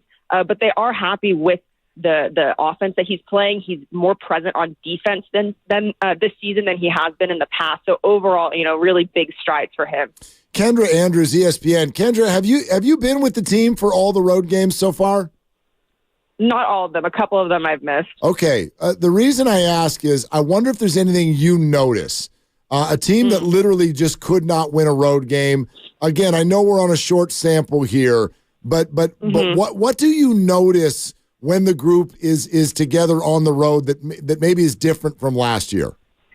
Yeah, I mean, I kind of mentioned their chemistry at the start of our conversation, and I think that is a big thing. You know, in the locker room, it's very playful isn't quite the right word, but there's a lot of fun conversations happening between these guys, you know, and it extends outside of the locker room as well. I also just think that on the floor, their communication is so big. Last season, the defense stat, home versus away, was the one that was just so glaring. And overall, you know, the Warriors defense, yes, it has some improvements it could make, but that has been so much better this year. That split has been much smaller. And so it's those little things that then once you start combining them all together, it makes for a better record. And then also we talked about the closing lineup. The Warriors are just better at closing right now than they were a year ago. Those games this season, let's say against the one against the Kings, I know that was at home, but the one against the Kings that Clay hit the game winner, and then the one that in OKC, I feel like those are two games last season the Warriors would have lost. But this year they were able to win them, and I think it's just a good comparison of where they were a year ago. You're listening to 95.7 The Game, KGMZ, FM, and HD1 San Francisco, always live on the free Odyssey app, Twitch, and YouTube, powered by First NorCal Credit Union. And a quick reminder that a pair of Green Day tickets at Oracle Park next September are coming up at 5:30, so make sure you're with us for that. We're hanging out with Kendra Andrews of ESPN. And Kendra, you mentioned the joy, and you can't help but see Draymond Green and Chris Paul together, enjoying playing together. Are you surprised at all that these two, and I'll say cantankerous because it's kind of my word of the week, but these two spicy personalities are getting along so well? You know, I'm not, because the thing that they both have for each other is respect, and they had respect for each other coming in. You know, of course it was, and Chris has talked a lot about it, how weird it felt to be a Warrior and put on a Warriors jersey because of the history that that he has with this team. And Draymond said, I think it was at Media Day, look, like, some people say I'm an a-hole when I play. They say Chris Paul is the same when he's on the court. You put those two personalities together, and yeah, like, you can expect us to butt heads at some point. But one, winning makes everything better. And B, again, I think the respect that these two have for each other and the understanding, like, those two have two of the greatest basketball minds in this league. They understand how good they can be if they work together. And that's exactly what we're seeing. Kendra, they're down two of their top defensive players. They're facing the champs and the MVP. Mm-hmm. What would a reason for optimism be as we get ready for this one? I mean, I think you just hope that their offense is really shooting well tonight. You know, the Nuggets are without Jamal Murray. And they're going to be without Jamal for a bit of time, which is really unfortunate for Denver, but it gives maybe the Warriors a little bit glimmer of hope if we can get hotter on offense. That will be really important because they are missing two of their best defenders, and two of their defenders who, when you think back, I know it was 2 years ago, but when you think back to that Denver series that the Warriors played in the first round of that title run, I don't want to give away the answer to your competition question, but those two defenders spent a lot of time guarding Nikola Jokic, right? And now you take out, you're already a small team, you take out those two defenders. You really have Kevon Looney. I expect that Trace Jackson-Davis, the rookie, to maybe get some minutes just to have another big body presence. But containing Jokic is going to be a challenge. So the Warriors just have to knock out everywhere else and try and outscore these Nuggets. That's wonderful broadcasting awareness. You're a pro, Ken. But we have a winner, so you can say say God. GP2's name now. Okay, good. Okay, yes. Well, without GP2, who played really good defense on Jokic in that series, and without Draymond, it's going to be an even taller task than it was going to be regardless. A pro through and through. Kendra Andrews here on 95.7 The Game. Impressive restraint there. We do appreciate that. Klay Thompson, in a contract year, has come out and played really well. Looks to be in better shape than last year to start the season. Are you sensing any of the contract stuff weighing on him, or is Klay just his usual locked-in performer? You know, I think Klay is just his usual self. He's not the type of guy who would let that stuff really get to him. And in the past, you know, he has had slower starts, then it always warms up. The rest always comes off. So it's just one of those things you wait and see, kind of like what I was talking with Andrew earlier. Things just kind of you just wait and see. No one's stressing about anything that he's doing, and they have a lot of confidence in him. Kendra, great stuff. We thank you so much on a game night for hopping on. Yeah, of course. I'll talk to you guys soon. Okay, for sure. Kendra. Yeah, there she goes. Kendra Andrews, ESPN. And yes, we do have a winner. Congratulations to Altar in American Canyon. I love the canyon. I love it too. I was just there a few weeks ago, visiting some friends and drinking some wine and doing the darn thing. But anyway, congratulations to Altar in American Canyon. We will see you at Chase Center in a couple of weeks. With a couple of 95.7 The Game hosts and maybe Kendra Andrews as well. Maybe. She's right, though, about stretching the shoulders out. I hate to see it. Good Lord. Hate to see it as you approach 50. Luckily, right now, my left one is bothering me. So we're good. We're good. We can still shoot. You could shoot it, allegedly. Back in your day. Back in the day. I can, but it's going to take a little warm up. And you know what happens now at this age? And boy, to really sound like a dad, you know what happens is I don't know how long it's been since I've shot a regulation size ball. Exactly. Because we're running around with all mini balls, Nerf balls, inside balls, right? I think he's got a couple. I'm sorry, I'm giving you too many drops. Yep. I'm just seeing if Granny's paying attention, and he is, of course. We got all different kinds of balls, but none of them are regulation balls. Man. Shout out AC/DC. It's really unfortunate because I'm cutting a drop from Kendra Andrews, so I'm not rolling. I need give me 10 seconds and then start it all over again. Yeah. 3, 2. Totally. No, 10 seconds. I need a little bit more. I love it. Granny's a pro. He's into grinding. It's true. We will go. No, I get it. I referee 8 games in CYO, it's all and we use the 28.5, which is the women's size basketball. And so I'm a knockdown shooter with the 28.5. Yeah. Then you get the actual regulation size basketball in my hand, and it's a two-handed shot for me. It feels like a medicine ball. Completely. When you put it in your hands now. So anyway, we'll see what happens. Yeah. I need to get there early and warm up. That's all I'll say. And we're doing it from the free throw line, not the top of the key, right? Exactly. Okay. Free throw line's fine. Yeah, and I believe it's going to be during Steiny and Goo, the contest. Correct. So we will have a chance to go and participate, although I will not be participating. Why not? Because it's over for me, kid. No, it's over. not. Yeah, it's only nothing is decided until we say it is. Yeah, I've decided that it's over. No, but this is not. You're playing. You're not playing against defense. I get it. There are other people who want it more than me. Then just go half speed. But if you know what I'm going to do? If you just make all your shots, you can't be knocked out. I'm going to do what I do best at that event. Which is what? Talk and rip on people. I was like, I didn't know what you do best. Microphone work. Give me the microphone check at 1, 2. 1, 2. That way Guru can go participate. I'll take Guru's spot with Steiny. Steiny and Dibs. Together again. Okay. Reunited, and it feels... I'm going to block Guru's shot from behind when he's not in a looking. knockout. Yeah. That's so bad. No, listen, I will totally cause a scene.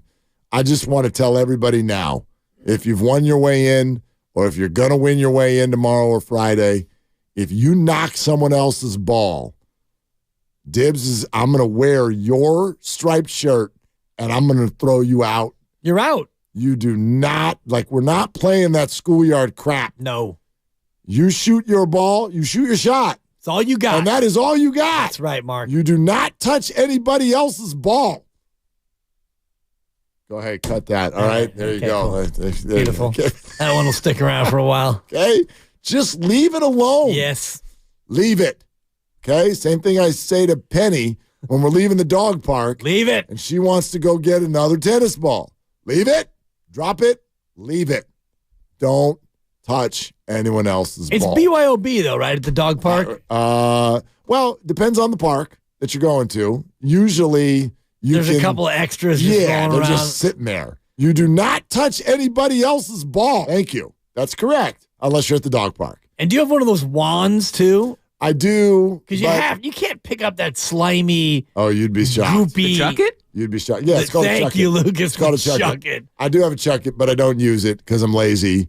And no, I do. Aren't those built for people who are lazy? Well, no. It's the epitome of lazy. You don't even have to bend over. You just put the chuck it on the ball. I always forget it is what I mean. Gotcha. And so, I am not above picking up the slobber ball. Again, Grandy. I wasn't rolling. I was cutting the preview. Luke's got it. We're good. All right. Oh, my gosh. I'm not even trying. It's just like auto. I'm on autopilot right now. Filthy over there. Talking dirty. I wash my hands when I get home. But yeah, like whatever. I think it's funny the way people are with dogs. It's like, ew, don't touch that. And then you let it lick your face. Completely. Like if you're going to make out with your dog, why are you suddenly going to be grossed out by slobber on a tennis ball? What's up with that? I'm not a dog owner, and I try not to judge dog owners. But the licking of the face for me is that's going to be a no from me, dog. Yeah, That's enough for me, dog. Completely. Yeah, it's because you do see the other one. And again, I'm not trying to judge people. I'm going judgment free this year. I'm trying, Mark. Get your dog off your lap when you're driving a vehicle. You should be arrested. Your license should be revoked. That's not, You should be confined. Well, and maybe most importantly of all, it's just not safe for you and your dog and others on the road also. Yes, it's not safe. Fifi can ride shotgun. You don't need Fifi on your lap. Yeah. Don't do that. But sometimes it's totally out of your control. Like they get all. It's not. You're the dog owner. Well, what do you like? The dog jumps in your lap. Leash. You can leash it. A leash. How many hands do you have? Leash the dog. Secure the dog to the back seat. Oh gosh, no, nobody does that. Who would do that? You don't see my kid crawling up on me when I'm driving. What are you going to tie it to? Your kid. What are you going to tie the leash to? Like the handle of the door. I don't know. Nobody's doing that. Yeah, I don't get it. Nobody's doing that. I don't get you people. I just don't get you. Dog tries to take off because it sees another dog in another car and hangs itself. Come on. Lesson learned. We're not doing that. What do you mean? Yeah, anyway. Okay. Where the hell were we? I don't think we were anywhere, so it's okay. No, we were talking about the Warriors without GP2 and Draymond. How are you going to stop the Joker? Line did move. The line moved. Of course it moved. Yeah. Why? The GP2 is not normally a line mover. No, but you're looking at the reality of no GP2, no Draymond Green. And I'm surprised that the line is still, it can't be sitting much more than 4. 4. It's at 4. I don't know. Yeah. Norman Dale. What's the line? 4. Yeah. That's the line. It was 3.5 and now it's 4. That's a money movement. That was not a move based on a player being out. That's a move based on money coming in on Denver. I would think, but I don't know. I don't know. I just noticed it when GP2 was announced as out. And I wonder how much line movement there is in an NBA player. We talked about quarterbacks in the NFL being between 3, and I think Mahomes was the most at 7 points. Yeah. If he's out, it's a full touchdown. I wonder in the NBA what the biggest player movement is in terms of point spread if a guy is going to be out. Well, Steph would probably be on that list. Right. He would probably be really high on that list. Giannis, probably pretty high on that list. Joker might be the biggest one of them all. Yeah. You know what I mean? I don't know what the number is. I don't think it would be 7. But if we announced right now that Steph Curry was sitting tonight out, what do you think would happen to the line? It would go from 4 to what? Geez, it would be off, and maybe they would keep it off the board. But if no Draymond, no Steph, no GP2, that thing might go up to 9. Yeah. I a lot. Yeah. A lot. It would move a lot. I got it at 3.5, so I feel good about that. I'm mad at you. Don't be mad. Yeah. That's bad fandom. It's really not. It is. You shouldn't be betting against your team. Well, sometimes when you have a financial opportunity, and I believe that Denver minus 3.5 is a financial opportunity. For me to not take advantage of this, Mark, would be like giving my own baby daughter the middle finger. But you might be wrong. Well, then it's a win. You're I'm a actually Warrior potentially taking money out of your daughter's pocket. Yeah, her 529B or whatever that thing is. I don't even know what it is. 529. Pop hooked that up, so we got an account. Financial opportunity is a weird phrase. It's like when a couple comes over and they pull out an easel at dinner. We have a little financial opportunity for you. No, thanks. But anyway, Warrior basketball is coming up here real soon, and so there's no Draymond, there's no GP2, and it does also feel like a house money game. Let's be honest. Yeah. You get through 9 games, you get through the first 9 games, and 7 of them are on the road, and you've won 5 of them and have an overall record of 6-3. If that's the way this plays out, you'd be thrilled. Loving it. Yeah, absolutely no doubt. thrilled. So and I looked at that 4-game road trip, and if you come out of it at 2-2 with wins at OKC and Detroit, second half of a back-to-back, if you go 2-2 on this trip, you're happy with it. Yeah. Of course you'd love to go 4-0, but as bad as you were on the road last year and having 4 games in 6 nights, including a stop in Denver and a back-to-back, 2-2 is about the best you could expect. So tonight is a free run at it. And if this thing goes south early, you're going to see a lot of Lester Quinones and Podziemski. Pods might get himself some minutes tonight. I think you also, if we want to get ahead of ourselves, you have what I feel like is going to be at least a 5-2 homestand coming up, too. So you have an opportunity for your record to get real good. Again, getting ahead of myself, someone could get hurt, would hate to see that, don't even want to think about it, but kind of a quirky homestand coming up. Very quirky. Yeah, because, and actually, did I just add an extra game? Is it 6 or is it 7? It's a 6 You're right, gamer. it's only 6, so they won't go 5-2. But I think they'll go at least 4-2. But what's quirky about it is that you've got 2 home and home, but they're not home and home. Right. Because that means something different than what this is. It's home and then home again. I call them stay-in plays. I like that. Because they're Minnesota and OKC. They're coming to town, and they're going to stay and play twice. Yep. I don't like it, Mark. And the other quirk of this homestand, only 1 back-to-back, and it happens at the front end of it. So Cleveland will be here Saturday, Minnesota Sunday, and then they'll go through a whole week of basketball with really not terrifying opponents and a day off after every game. Minnesota, OKC, followed by Houston.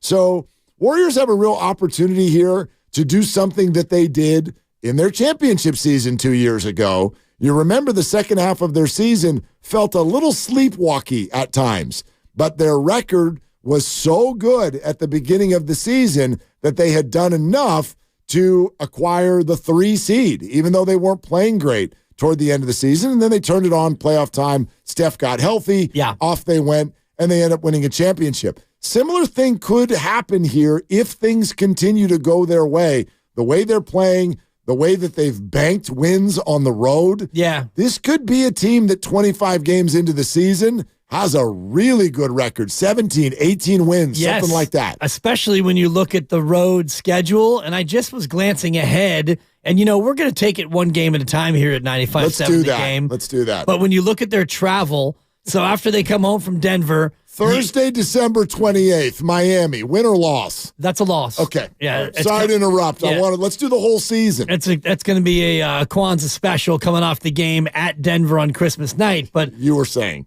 their road schedule from here on into January is juicy.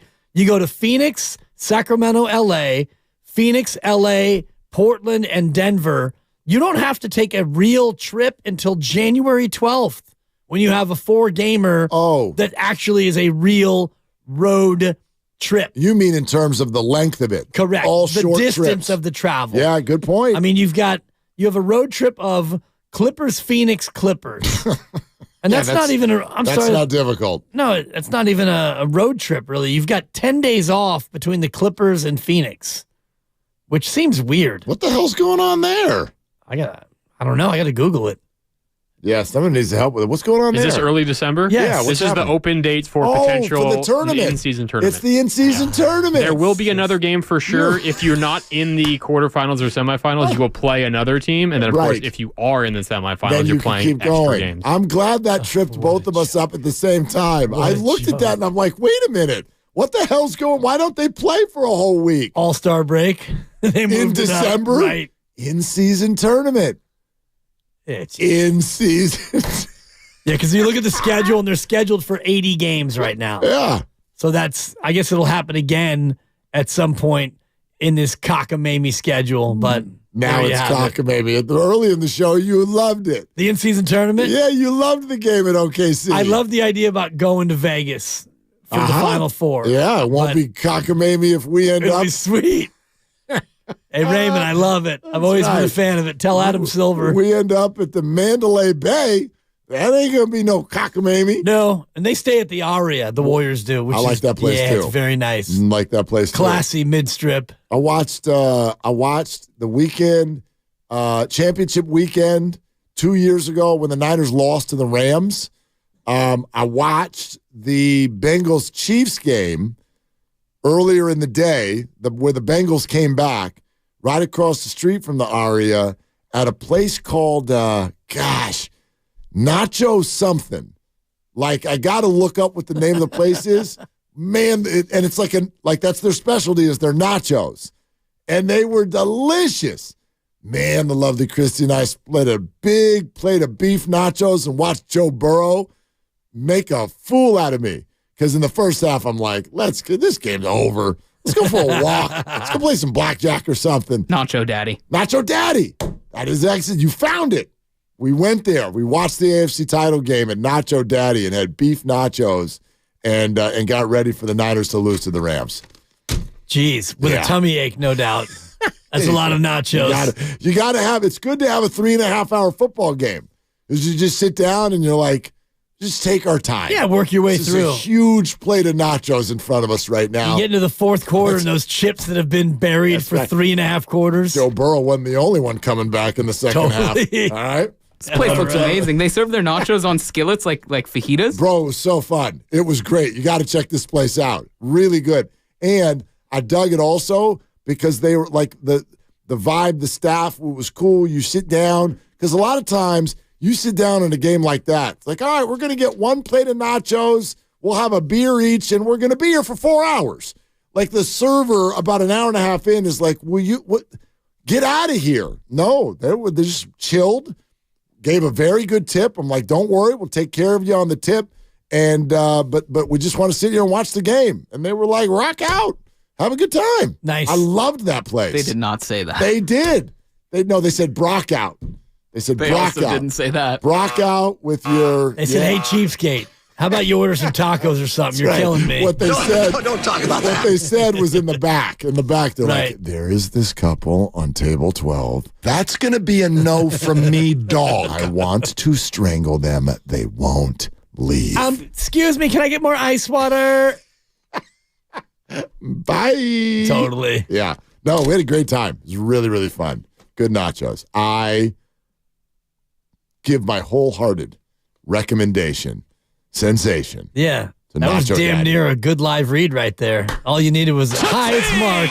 And yeah, cash me out one time. He's on the darn YouTube chat right now telling me the name of the place. This is getting very, very interconnected. You know what we are right now? We're like the Warriors. We get some connectivity going on here. We do. Very connected. I'm feeling the vibe right now. Everybody's having a good time. We're all feeling really good with one another. Now, don't say anything about anybody who used to be on the YouTube chat who's not here anymore. We won't bring up Austin and San Jose, who spent 3 months on here ripping me, finally got tired, it was like a toddler going to sleep at 6 o'clock, and finally left the chat. Don't say anything about any of them. You can talk about him, but just don't single him out and blame him. I'm not blaming it's him. exactly what you're doing. No, I'm not. And it's I almost Why do we have to use that word? It's because of the way you come across. All right. And you point the finger Then allow me at to, Jordan Poole. Allow me to stop talking, and you tell me if I had followed up when I asked Kendra, why are they so much better this year? And her answer is, my God, they just can't stop having fun with each other. They just love the living tar out of each other. And everything is very it's all together now. And people are smiling and having fun. Okay, what if I had asked you would have killed me if I did. Yeah, you should have. But the follow-up. You should have followed Hey, up. Kendra, why are they so happy now? What changed? You should Why have just are they- asked her, is it because Jordan Poole? No, because that would be leading. But how would you answer it? I'll stop talking. Why are the Warriors, forget their record, why are they so much happier this year? Because all of the baggage that surrounded them last year is not surrounding them anymore. Mm-hmm. And a lot of the baggage was created by Draymond Green. And that's the part of it that I think you conveniently leave out when I think you're making assumptions.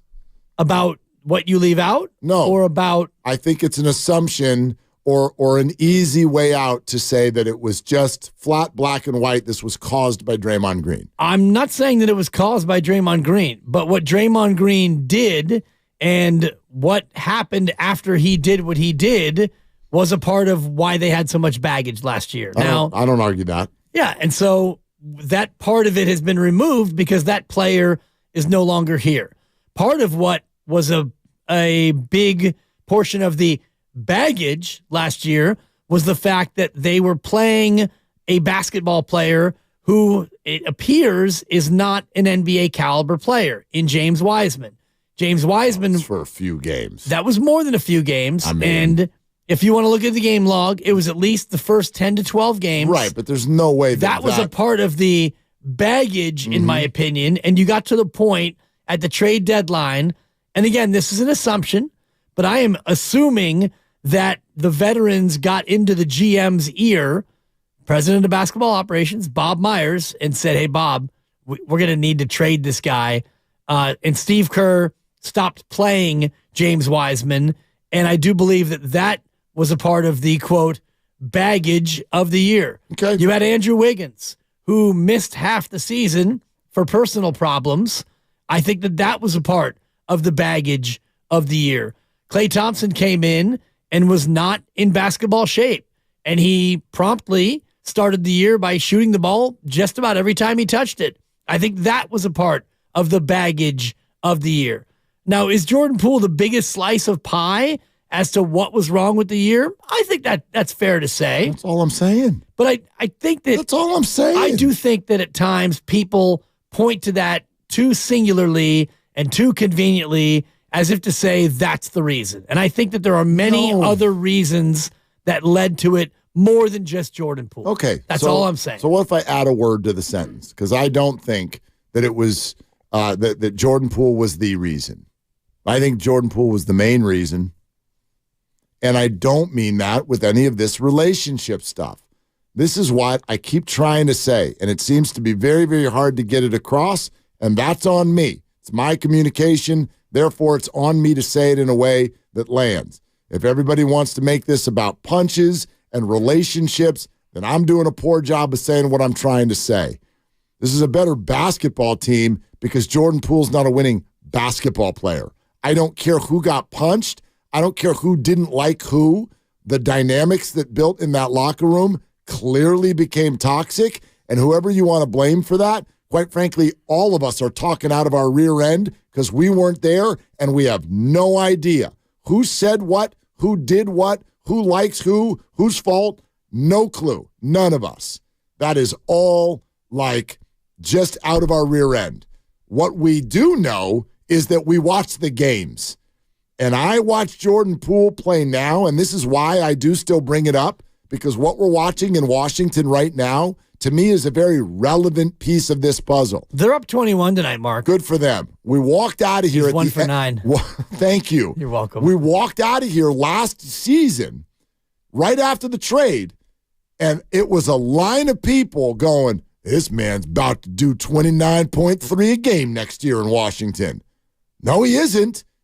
No, he isn't.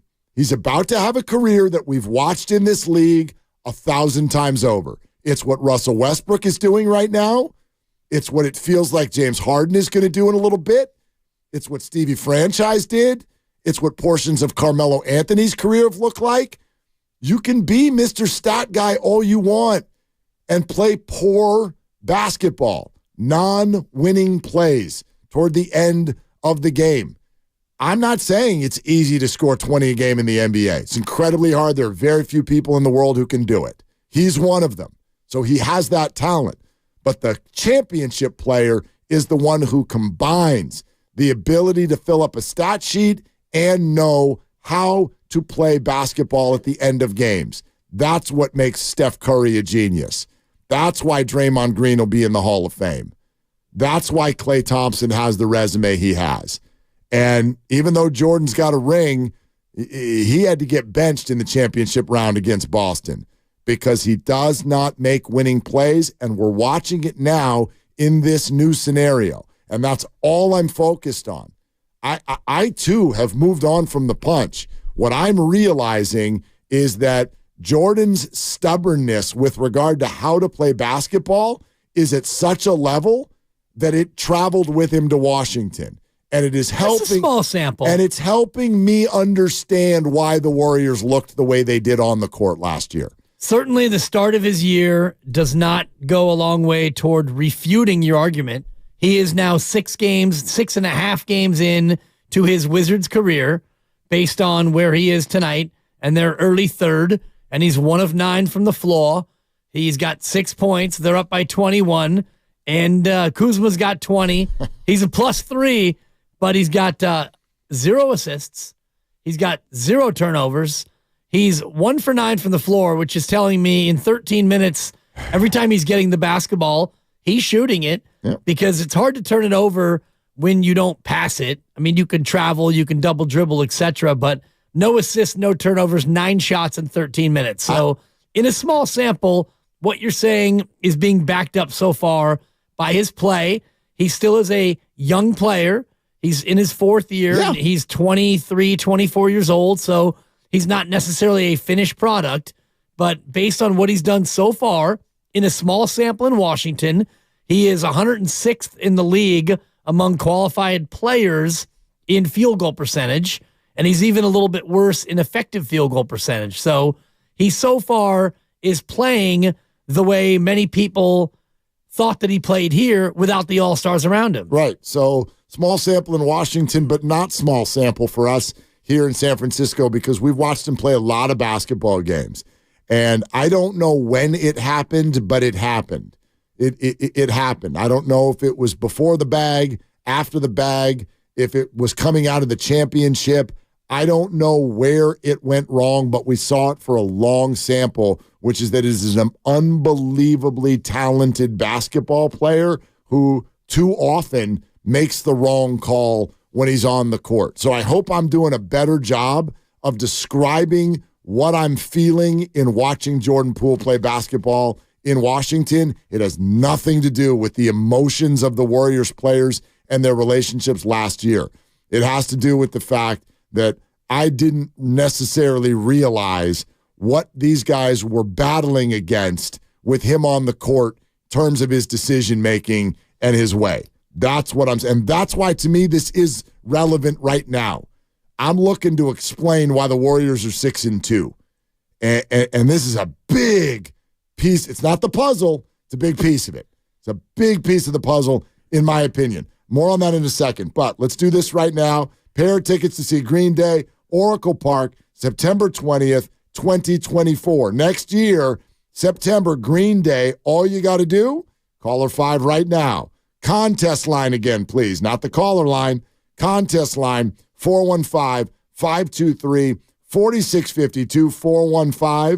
415-523-4652. Caller 5. Pair of tickets to see Green Day next year at Oracle Park. Caller 5. That's all. You don't need to answer a question or anything this time. You just got to be caller number 5. Release the hounds. Off we go. Nice. Yeah. So that's all I'm saying, and that's why I do feel like this is relevant now. We're also watching a small sample of the Warriors. They're 6-2. They're 5-1 on the road, and my eyebrows are up because I'm like, this looks different. This is really, they look really effective in ways. They look more spread out than they have in the past. In other words, like Steph is scoring his 30 a game, and then kind of outside of that, you're watching fewer minutes, fewer points, but more contributors. Yeah. Strength in numbers, kind of a feel to it. And so I'm trying to put together analysis of why the Warriors are better this year. And I think it's completely fair, and I think they're saying it too, to just say this is a much smarter basketball team. And I'm not going to run from the fact that is pointing a lot at Jordan Poole. Yeah, it's even take Smart out of it because I think that becomes a little bit disrespectful in terms of saying one player is smart and another player is then dumb. Basketball. The word Decision making. I even forget that. To me, the word is control. This team looks like they're playing under control. Jordan Poole was a player who, smart or not smart, played out of control. And when he'd have the ball in his hands, it was dribble, dribble, dribble. And how many times have you seen this year a player dribbling with the basketball fall down and lose the basketball because he's going so fast that he's playing out of control? All you have to do is look at their team stats in a small sample. They are 20th in the league in turnovers, not first. And last year they were numero uno in turnovers committed. This year they're turning it over 14.5 times a game, which is 20th, as mentioned. Utah's at 17.8. The James Wisemans are second at 17.6. So that right there, in and of itself, is a marked difference. I think they were around 16.5 turnovers a game last year.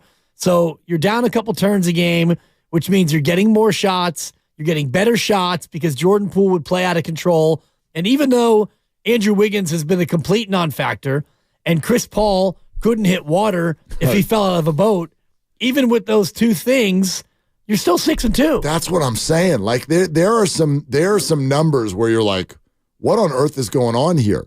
The Warriors have one player who's averaging more than 20, right? More than 17. Oh, wow. One player is averaging more than 17 points a game. And you all know who that is. And he's averaging almost 31 in 31 minutes. The guy's averaging a point a minute almost. And outside of that, no one's at 17 points a game. Wow. And they're 6-2. Like, you would have thought, if I had told you, oh, they're going to start off with all this really road-heavy schedule, they're going to win most of them, get off to a great start, you're going to be like, wow, who went on a heater? Nobody. Just Steph. That's it. Just Steph. Nobody is flying off the stat sheet doing anything. Hell, I could argue that Chris Paul, who everyone's in love with, can't hit water out of a boat with his outside shot. At all. I mean, 4 for 29 from 3. 13.8%. Guy's averaging 8 points a game. So it's not because of anybody showing out. It's just because seemingly a whole new system, and I do like your phrase, under control. The pace, I haven't even looked at the pace stats, but they're got to be way down. They are 21st in pace. There you go. And without Jordan Poole, who do you think's first in pace? Gee, Washington? Now, that was a leading trivia question. Right, but keep getting mad at me. Everybody keep I'm not getting mad at not you. I just want you to clean it up a little bit. It just doesn't need to be cleaned up. Tidy up your point. I stand by my opinion. Stop rat-a-tat-tatting the poor kid. Why? Because he's out of town and he got punched. Because he got punched. That's what I'm getting at. It's like we're not allowed to have our sports opinion. You can have it. Because he got punched. I do. No, Jordan Poole. That's right. That's I'm right, sorry. Priest. Let me know. Who else are we not allowed to be you critical of? You can do whatever you want, Mark. I just mean, want you to, when you're being critical, I want you to be fair. You can do whatever you want. I mean, my you don't have to be gosh. fair. You don't have to be balanced. My MO. You can this put is all first, the blame on Jordan My Poole. MO. Fine. This is the first time I've been critical of anyone ever. And I'm proud of you. And you're telling me to stop doing it. Dial it back over there. Like, come on. Come on. What's out of bounds here? What's out of bounds? It's not out of bounds. But the Warriors were out of control. Now they're under control. And you asked me more to what it team in than that. the NBA is so out of control. And now it's Washington. Yeah. And you guys want me to stop talking about Jordan Poole. It's not you guys. And I don't want you to stop talking about Jordan Poole. You're not the only one. I see it every day on social media. Move on. I have. This isn't about what you think it's about. It's about basketball. And the Warriors are way better basketball team because they moved on from someone who plays an immature brand of the game. You know who's this is another leading one for you. Okay, and I'm just giving you weapons in your arsenal now. I know the answer. I don't even know the question yet. It's Washington. Who is 30th? Who's in 30th in defensive rating? Washington. Uh-huh. Yeah. Yeah. So net rating, who's you're not going to get this one. Okay. Who's dead last in the league in net rating? Net. Yeah. Hold This on. is a fun bit. Washington. Give it to him again. He's hot. Let's go. Throw some water on him. He's hot. I tell you what, I know hoops. Okay. Warriors are 7th, by the way, in net rating, which is offensive rating minus defensive rating. Are Denver's 3rd. You're in trouble tonight. Are we allowed to assess players who play and if we don't like what we see in terms of on the field or on the court performance, are we allowed to say it? Of course you can. It's our job. All right.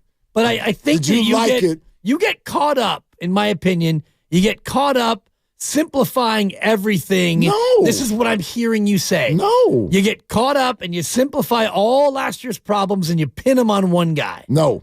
That's what I hear. No. And I'm just an audience member. I was off all week, driving around, thinking, God, Larry, are you even there, Larry? And there was the one day that he actually wasn't. You were working from home. By the way, all we did was talk about Wiggins that day. We didn't even mention Jordan that day. We didn't talk about Andrew. That's all we did. Well, Andrew's not playing well because Jordan's gone. Oh, that's my favorite That's one. my least favorite. That's my favorite one. Now we're making excuses for Andrew. Can you imagine? You don't know what Andrew's going through. I have no idea what Andrew, and I'm not going to guess either. I'm not going to guess.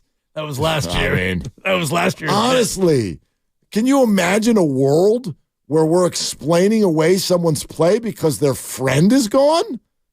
They're good friends. Do you know what, like, put that opinion in New York? Listen to us. Okay?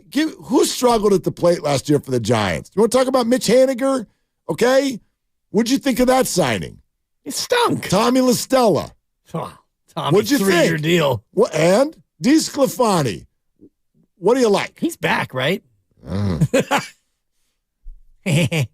saw your guy at the winter meetings. DeSclafani. Are we allowed to say it or no? Of course.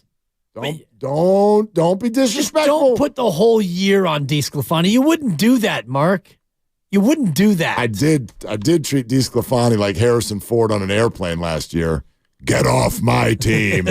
Yeah, but he's not. All right, we're sponsored by Flag and Anthem. Plenty of room for your calls. It's Willard and Dibs. The season's greatest gifts to your 9 to 5 are the brand new Made Flex Journey Performance shirt, pant, and jogger from Flag and Anthem.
Hey, Dub Nation, it's Trace Jackson Davis, and you're listening to Willard and Dibs on 95.7 The Game.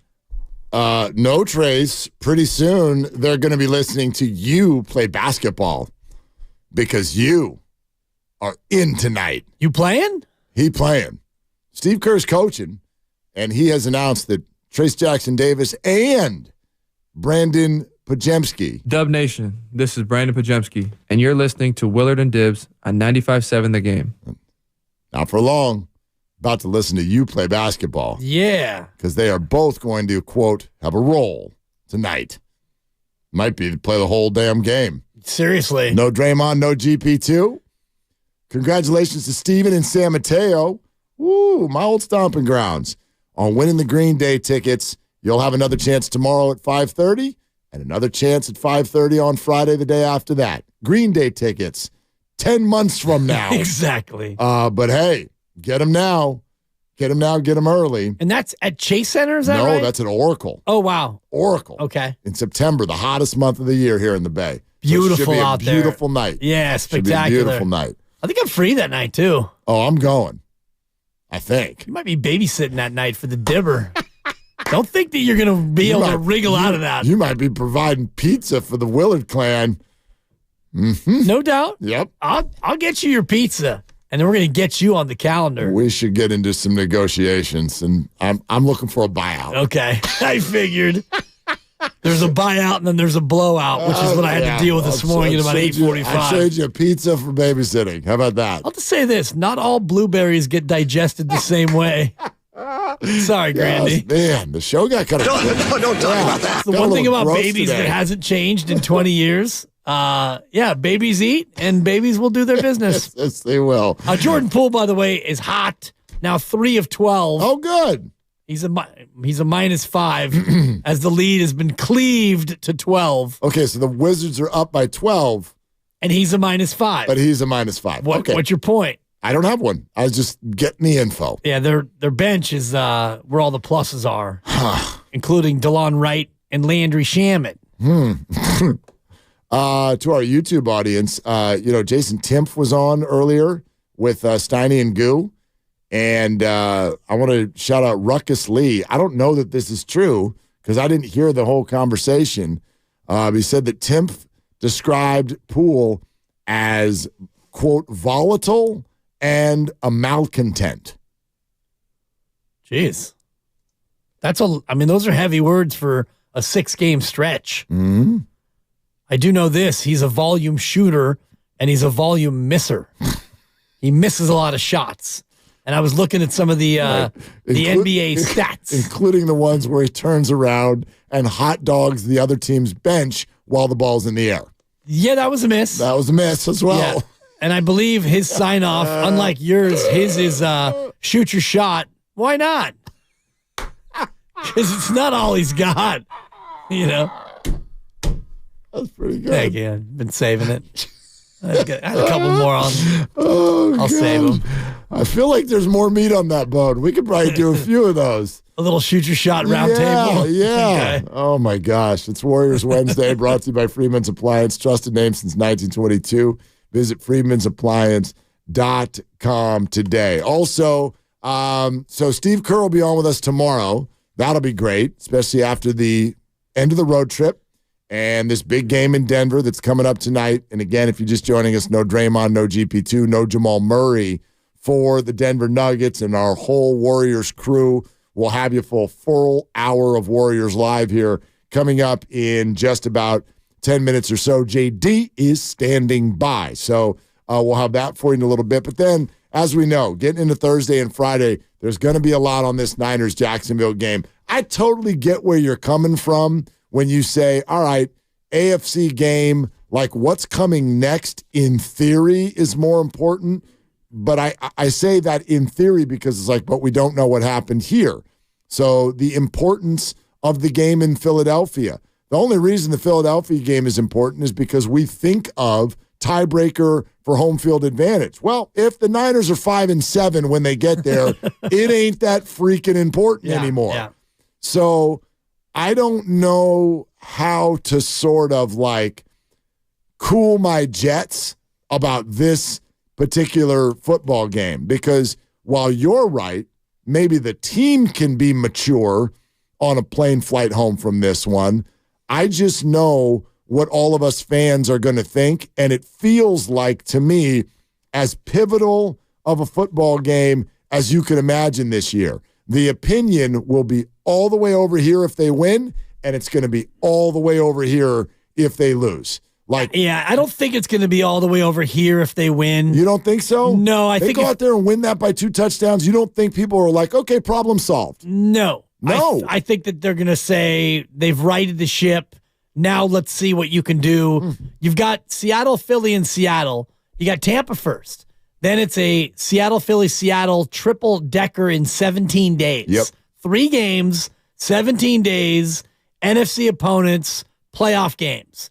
Tampa Bay's a game you should win, although, and I will wait for your full-throated apology to Baker Mayfield. Why do you keep saying it's like you come in every week? Down on Baker. Yeah, because he stinks. He's hot. He's not. He might be comeback player of the year. They lost. You keep coming in great. That was not his fault. He balled out. He played great in that game. The Bucs are 3-5. You want an apology? Baker's playing great. Okay. He is? All right. Yeah. He's playing better than you thought. The Tampa game should be a win. Okay. Absolutely. But to me, it comes down to those 3 games more than it does the Jacksonville-Tampa 2-step. They lost to a Texan team that didn't have a kicker. Correct. Did you see them? It's pretty fun. The backup running back come in and drilled the big field goal. Is Dare Ogunbowale. Yes. Yeah. Well done. And he nailed it. Absolutely nailed it. That was a fun moment in that game. Yeah, it was a fun game. 39-37, the Texans. Baker led him down the field, and then the Texans came back to beat him. I mean, Baker's playing better than you thought. Not quite apology worthy. They've dropped 4 in a row, but Baker Mayfield is playing better than you would have thought. He's playing better than I would have thought. Yeah. Yes. I don't know that apology accepted. It's not an apology. I don't know. Yeah, the Bucs are bad, and he's not their future, and all of that stuff. So if you split these next 2, then you go into that game at 6-4. You go into the Seattle, Philly, Seattle triple stack. That to me is where the season. That's where the season's going to swing. You're not wrong, but if you split those 2 games and all you can do is beat Tampa at Levi's, no one's going to come out of 6-4 and feel good, and no one's going to feel confident going into that 3-game stretch. And by the way, not far after that 3-game stretch, and in fact, I don't even know if there is a game in between. I'll look it up here. At Arizona. Okay, at Arizona. Then you've got Baltimore. And then Baltimore. Like, this is really, really difficult. You have got to be able to function at a high level. I don't know how many more weeks the 49ers can live off of we beat Dallas on Sunday Night Football real good. Sure. Like, how? Okay, great. Arizona beat Dallas real good. So what's your other signature this year? Kyron Williams dropped the ball, so we won even though we didn't cover because Sean McVegas is an odd dude? Like, what's your other signature this year? You don't really have one. Okay, so you better go get one. Joe Burrow came in and crushed you. Kirk Cousins never threw an incompletion on a 3rd down in his final act as a Minnesota Viking. And now you've got all these games you're talking about, and to me, Jacksonville is one of them. And I don't know where you would draw confidence in if you walk into Seattle on Thanksgiving night, 6-4, having taken a beatdown from Trevor Lawrence. I think your confidence would be completely shaken in that scenario. Yeah, I don't know if their confidence would be shaken. I know that fans are already feeling a little bit unsure. We spent a whole week calling for the defensive coordinator to come out of that skybox and get on the field, and now he is, and they got Chase Young, and we think that they've solved their problems, and yet Jacksonville is a good team. So I look forward to really getting into it these next 2 days, breaking down some tape and talking about just how difficult this game would be, and also preparing